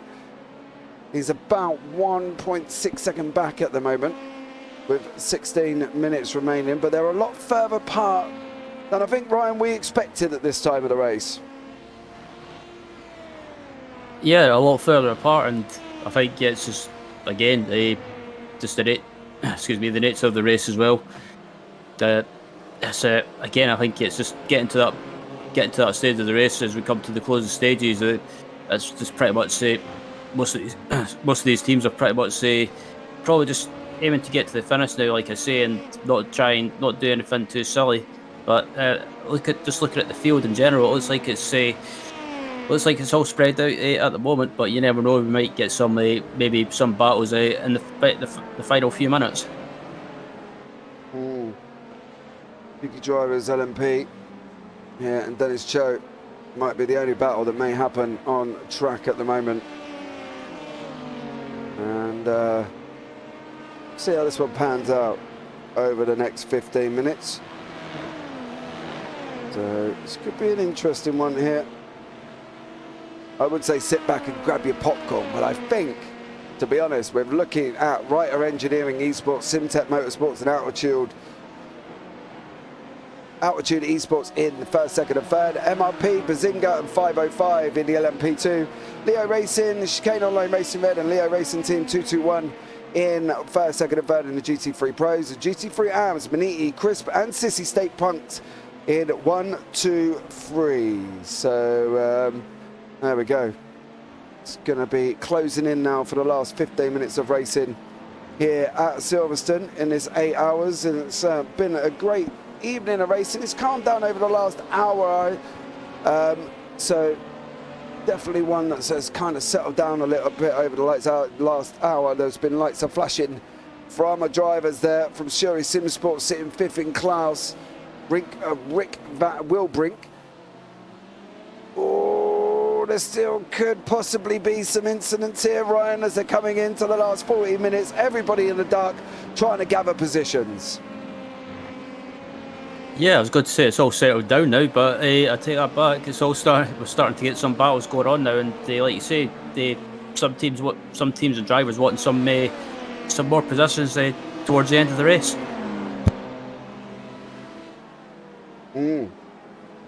But as I look at Rank Wilbrink at the moment for Fury Simsport Academy, just being held up slightly there, and that was like I think just looking at their position, I think if this team keeps going and makes it to the finish, I think 5th place will be where they finish. But like I say, it's one of those things. They'll probably be happy with 5th position after recovering, and I think that'll be a good recovery drive ride from them, finishing in the top 5 in class. Absolutely, very good job from Fury Simsport after they were involved, obviously, in an incident right at the beginning. As well. So back up into LMP2 here. Dennis Cho, Alex Garcia from Peaky Drivers have slowly come back together. Have ended up coming back together here with literally 13 minutes remaining. And hopefully we just might be able to get a battle at the end here from Dennis Cho 505 and the Peaky Drivers of Alex Garcia. But let's see if they do end up coming together. 0.87 seconds, of course. There's a lot of traffic in front of these guys currently at the moment. So definitely one to be looking out for here as well. So let's see how this one works out for the 505 endurance team, Peaky Blinders. Overall though, Ryan, what's your opinion of the racing so far? Yeah, it's been good. I've really enjoyed it. Or basically from what I've seen during my commentary stint so far, it's been good racing, and yeah, we've had maybe minor incidents, especially that one with can't remember who it was, the BMW and LMP2 car. But apart from that, there's nothing really happening like drama wise. It's all been relatively clean, but as I say that, we've got just about coming up for close to about 10 minutes remaining, and again it's all quieting down ever so slightly. But as we've got some GTPs and LMP2 traffic at the moment, some cars looking a bit battered and battle scarred, if you like. But I think sometimes that's just the nature of these races. Endurance, if you can get through without any incidents or accidents, you've done an absolutely stellar job, of course. It's never easy across this period of time of racing, though, mind you, because obviously, you know, as I say, you can't ever seem to complete a race completely scot-free, Ryan, can you really? Yeah, not really. But I mean, if you make it through a long race like one of these races, without any issues or incidents, then you've done a good job. But again, sometimes if you're in a battle, or sometimes when it comes to lapping traffic, sometimes you can just be caught up in an incident that's maybe not of your own doing, and again, sometimes it's the way these races go. But if anyone makes it to the finish without any issues, or just makes it to the finish in general, they've done a good job.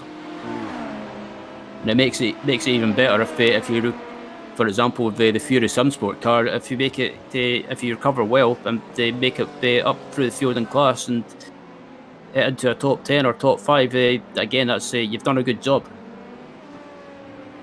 Yeah, definitely that. For the Fury Simsports boys, we do break the last 10 minutes. 10 minutes to go here this evening. So let's keep an eye out and see if we have any movers and shakers over the last 10 minutes and see what happens. But it seems to be a fairly statute, should we say, situation going on in the classes at this moment in time. Writer Engineering Esports 1 minute 39 seconds ahead of the car in front. So Altitude Esports 1 lap down, Manjagaro 2 laps, Octopus 4, Raycar 17, DLR are out 17 laps back as well. Leo Racing 7.6 seconds ahead of MRP. With Bazinga further minute 2 back from the leader there as well. 5:05 a lap down, Peaky Drivers lap down, 3 laps down, Platinum Racing Black, 4 laps down for Cabano Esports. In the GT3 Pros, Leo Racing is currently 32 seconds ahead of Chicane Online Racing Red, with Leo Racing 221, 42 seconds down. 1 lap down for Simvision, Platinum Racing Team Orange 1 lap, Austrian Sim Racers 1 lap, and 2 laps down for Grow Racing Team Red. Maniti Yellow, 1 minute has just gone to in front of Chris Racing Blue. Sissy States Punk Racing 1 minute 36 back from that. 1 lap, 2 lap, 5 laps for Team Upstate, SR Technic and Fury Sim Sport there as well. Let me know, guys, who you think in chat. Who is your driver of the day? Who do you think has come out on top? Who do you think is going to be the outstanding performer here? Doesn't matter what class it is, of course. Ryan, from the sort of brief stint that you've seen and a bit you may have watched, anyone you see standing out currently at the moment? That's a difficult question. I mean, when it comes to voting for a driver of the day, or in this case, a team of the day, if you like. So many standout performances. I mean, obviously you had Altitude Esports up there challenging for the lead earlier on until they had the issue strike. I don't know. That's a difficult one. I think if we were to choose a team that's been on a recovery drive, I think in GT3 AM you've got to give it to the Fury Simsport car, but also you've got Maniti Racing Yellow having a good run up at the front, and they've got about I think their gap at the front's about just under 1 minute, I believe. So yeah, it's one of those things, but I think if I was to give a team of the race vote, I think it's got my vote anyway goes to Fury Simsport. There we go. Fury Simsport recovered back to 5th place in the GT3 AMS. So good job for them. Should be probably about where they're going to be at, I think, as we're coming into the last 7 minutes. The gaps are all settling down here as well. Filippo Cristini from the Leo Racing Team LMP is out in front with Alberto Gazzapo about 7 seconds back. Alberto is still trying to run. I think he's on a hope and a win and a prayer that something may possibly happen to Cristini up in front. I'm sure he's not, but they are racing drivers and they do want to win. So I'm sure there's a little bit there that's possibly hoping, but hope's a big thing, but anything can still happen, Ryan, within the last 6 minutes. Yeah, absolutely. The final 6 minutes, it's nothing really going on, but as we've seen in real life racing, especially the 24 Hours of Le Mans, where I think it was Toyota was leading 1 year. I can't remember what year it was. I think it's 50. Was it 2006? No, 2017. I think it was where they were pretty much so I can't remember the year, but they were leading anyway, and the final couple of minutes or the closing stages, they ended up breaking down because they had an electrical issue, I believe. So something like that in these races can definitely happen, but I'm not saying I hope it happens, but it just technical issues out of your control can definitely happen, and they break your heart. It most definitely can. Gaps now out to 8.4, 5 minutes on the clock. And let's see what happens. I think that's all we can do here. As I say, don't forget to subscribe, turn on the bells, give the video a big old thumbs up, guys, as well. As we are now coming into the final 5 minutes of this 8-minute race here at Broadcast Live on the JPB YouTube channel. Thank you so much to everybody that stuck by. Mark Hutchinson popping his head in and out. I've seen you. Stefan Schuster as well. So Louis Craig, Zita, and anybody else that I've missed as well. Stuart Rice, I believe, come in earlier on as well. Thank you so much for that one. It's been a very interesting evening of racing. We are dropping down into the dark now here at Silverstone, of course. 4:58, 4:55 we go into now. Last 4 minutes, we can pick up Dominic Englick, he is on his way through Magnus and Beckett's. Still, possibly anything can happen. 2 laps maybe, possibly 3 to go. But Dominic, I'm sure he's driving very sensibly. Probably the most sensible he's probably been, to be fair. But let's see what happens here with Alex Garcia and Dennis Cho from the 505 Endurance, and now literally 8 tenths back, battling away for 5th and 4th place respectively. And we're seeing how they get on here. And yeah, it's going to be the final 4-minute finish. A few lights, few drivers flashing now as well. The sort of the urgency, I think, Ryan, of trying to get past back markers is now showing here on some of these drivers. Yeah, absolutely. And they coming towards the end of this race, I think if you're not really under pressure from any cars behind, you just want to be. You don't want to do anything too risky, but as I say that, we've got the P2 cars trying to get by GT traffic, and I think here as well, let's say Garcia currently running in 5th, and yeah, I think maybe wants to try and gain another position, but as we get towards the end of the race, it's one of those things that you don't want to do. You don't want to do anything too silly, as we've got about 3.25 minutes left, so I think. Yeah, if you're not really in a battle with anyone or not under pressure from behind, I think you just got to keep telling yourself. And even if you're a race engineer, you've got to tell your driver just to get it to the finish and not do anything too silly in traffic. But I think it's just one of those things. Very much so.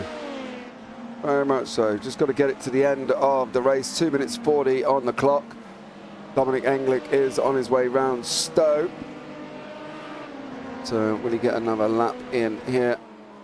Only time will tell as we're coming towards the end of the race. It's been a tough 8 hours for some of these teams, and a big massive congrats to the teams that have made it through, of course, because it has not been easy by any shape or form. It's not been easy here tonight. They've had a lot to try and deal with, back markers. There was that big chaos at the beginning.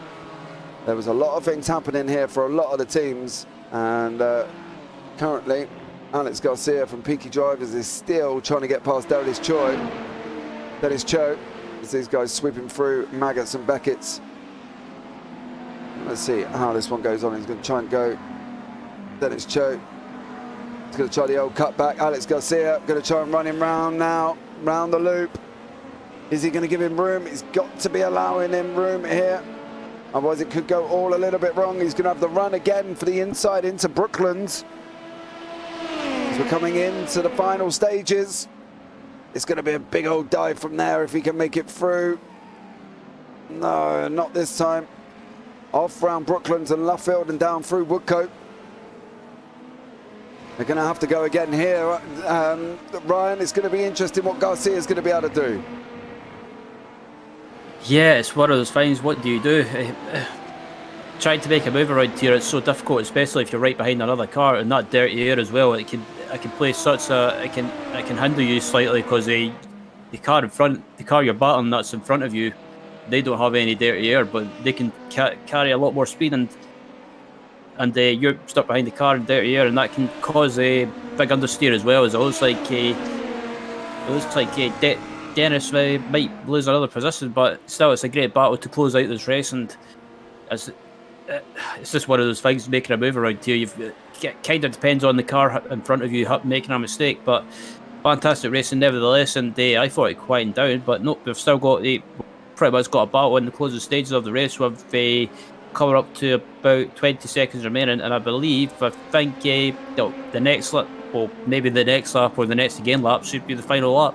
Yeah, we're on the final lap now, as he's just crossed the line with about 20 seconds remaining. Dominic Englick there will come through as your winner. He is just coming down the Wellington before he goes into Brooklands and Luffield. So let's see. Yeah, he will make it through, of course. No issues at all. round to go. Maggers and Beckett's going to be at the end of this straight for the final time here this evening. And it will be looking like Dominic Englick will take the win for Reiter in the GTPs. So let's see how this one turns out. But I think it is going to be Dominic Englick sweeping through Maggers and Beckett's for the final time this evening. Absolutely stellar job on lap 270. So these guys have done 270 laps here at the iconic Silverstone circuit as Dominic Englick goes down the hanger straight for the final time round Stowe. We'll see Barney there. We'll be waving. Well, you ain't going to see him because he's in the dark, of course, so maybe that will be a bit of a struggle. But Dominic Englick is going to come round now and take the checkered flag here. Oh, just about, as the car goes into the wall there as well. So Reiter Engineering has won the race here. Simtech Motorsport LMDH will come across the road in second place. So, and then Altitude Esports will come across the line in third. Long way back currently at the moment in time, but all the cars have finished. Leo Racing LMP2 have come across the line and taken the victory. Leo Racing Team LMP2, of course. So a massive well done to them. And then in the GT3 Pros, nobody's crossed the line yet. Crisp Racing have taken it for the AMS second place. Crisp Racing Blue. So well done for them. Peter Haruska is going to be coming round and slowly getting done here. He's on his way sweeping round Maggers and Beckett's again. Nobody from Leo Racing Pros yet. He's nearly finished. He's coming around the final chicane for the GT3s. For the Pros, Leo Racing again. The 2808 car, that is 3 victories in a row here. Crosses the line. Great job with them. Chicane Online Racing Red in second and Leo Racing 221 in third place. Absolutely stellar job overall from these guys. It's just waiting for Simtech to cross the line. We are waiting for the last of the cars to come over the line, of course, to wrap this one up. Chicane Online Racing Red has not quite finished at the hands of Niels Kors for the final time coming round the last corner. So well done to Niels, flashing there. Leo Racing in third place as Giantano Volcano. Comes across the line with Sim Vision, will be the car behind them. There he is. As they all come over to line, we will wait for the results to come up. And then we'll be able to bring you the results of the race here this evening as well. And it's been an interesting one, Ryan, for the people to enjoy. Also a difficult one for the drivers. Yeah, absolutely. It's yeah, you might think it Silverstone's not a draining circuit, but or a hard working circuit, but it's definitely tough work, especially in a long race like this, and pretty much got to be on your toes all the time. And overall, though, I thought that was for what I saw, that was good racing. Yeah, it definitely was. Here are the results in your GTPs. Reiter Engineering are your winners in first, Simtech Motorsport LMDH in second, Altitude Esports third, Magic Arrow fourth, Optimus Racing Team LMDH in fifth, Raycar Esports Team in sixth, DLR in seventh. They are 147 laps down, and Delta Racing LMDH in eighth. In the LMP2s, your final result, Leo Racing Team does take the victory by 4.8 seconds over MRP.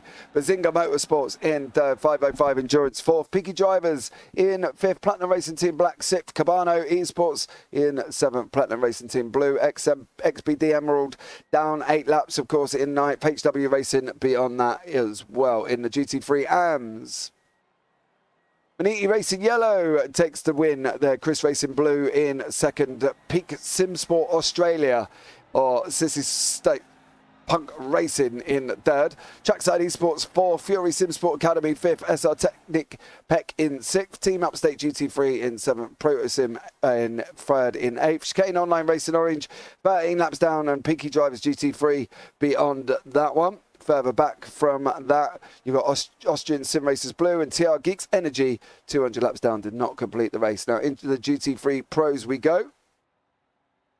We got Leo Racing 208, the 3rd victory in a row for them. Chicane Online Racing Red in 2nd. Leo Racing 221 in 3rd. There's 3 teams on the lead lap. Sim Vision 4th, Platinum Racing Team Orange 5th, Austrian Sim Racers Red in 6th, Grey Racing Team Red 7th. Blue Chip Racing in 8th, Ingersoll Rand, Ineos Esports 9th, and Platinum Racing Team White down 13, down 3 laps there as well in 13th place. Then we've got YS Sim Sport Peck in 11th, Platinum Racing Team Red 12th, Chris Racing Green 13th, SR Technic 14th, and Octopus Racing Team in 15th. Protosim 2, 14 laps down in 16th, Elite Racing 2 Team 195 laps down, Cabano Esports 219, which is practically nearly the whole entire race there as well. So an incredible evening of, a whole day of racing really. As we look now and see that Dominic Englick is into the booth from the Writer Engineering Esports team. Dominic, good evening. How are you? Yeah, I'm all right. You took the victory. Come on. Yeah, there's one thing that's where I'm not so glad about. That's the crash of the Attitude Esports car. Yeah, unfortunately, they into Maggers and Beckett's, I believe. I saw that.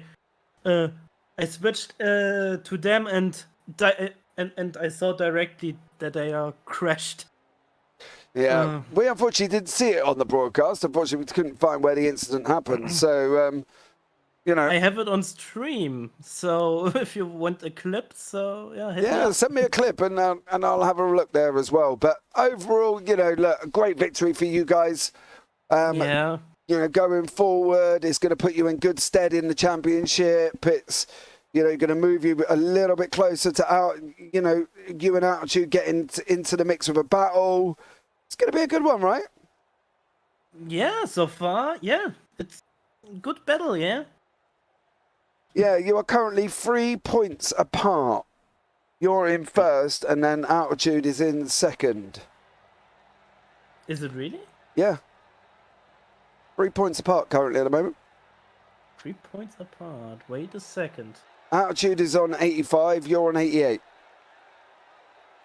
I'm staring at the point sheet. Oh. I promise. Okay, so still 2nd. Okay, I guess we... I thought we overtook them in championship. Okay. You have. You're in 1st place. Okay. So that's our way around. Okay. Yeah, you're in 1st. Confused. So you're Don't confuse me. I'm not. You're confusing yourself, Dominic. I never confuse you.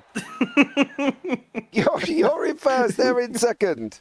Yeah. Okay. So that's a good way. Yeah. That's good. All right. So well done for you there, sir, as well. Thank you so much for joining us, Dominic. Anyone you want to shout out before we let you go?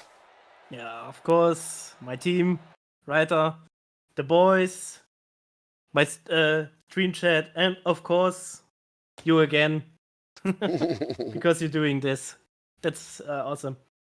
Yeah. So thank you so much there, Dominic. Yeah. And we look forward to seeing you for the 10 hours of Sebring. Yeah, I'm excited. I'm excited for Sebring. Pumped for that one. Yeah. Cheers, already drove the 12 one, and I'm happy for the 10. Awesome stuff. Well, take care, and we'll catch up with you soon. Yeah, you too. Bye. Bye. Well, there you go, guys. That has brought us to the end of the broadcast here. Thank you so much to everybody who is coming through. And thank you so much for everybody there in chat. Great race, great broadcast. See you guys at the next one. We definitely will at Sebring. So much love for that one, and take care. Thank you so much to everybody that has come along and joined us for this 8-hour epic extravaganza here as well. And this is going to round out tonight's broadcast from myself. Everybody at JBB who's been in, Ewan, Zach, Mikael, Dan, and Ryan, take care. Have a great week. and you never know. We might see you on the track sometime. Good night.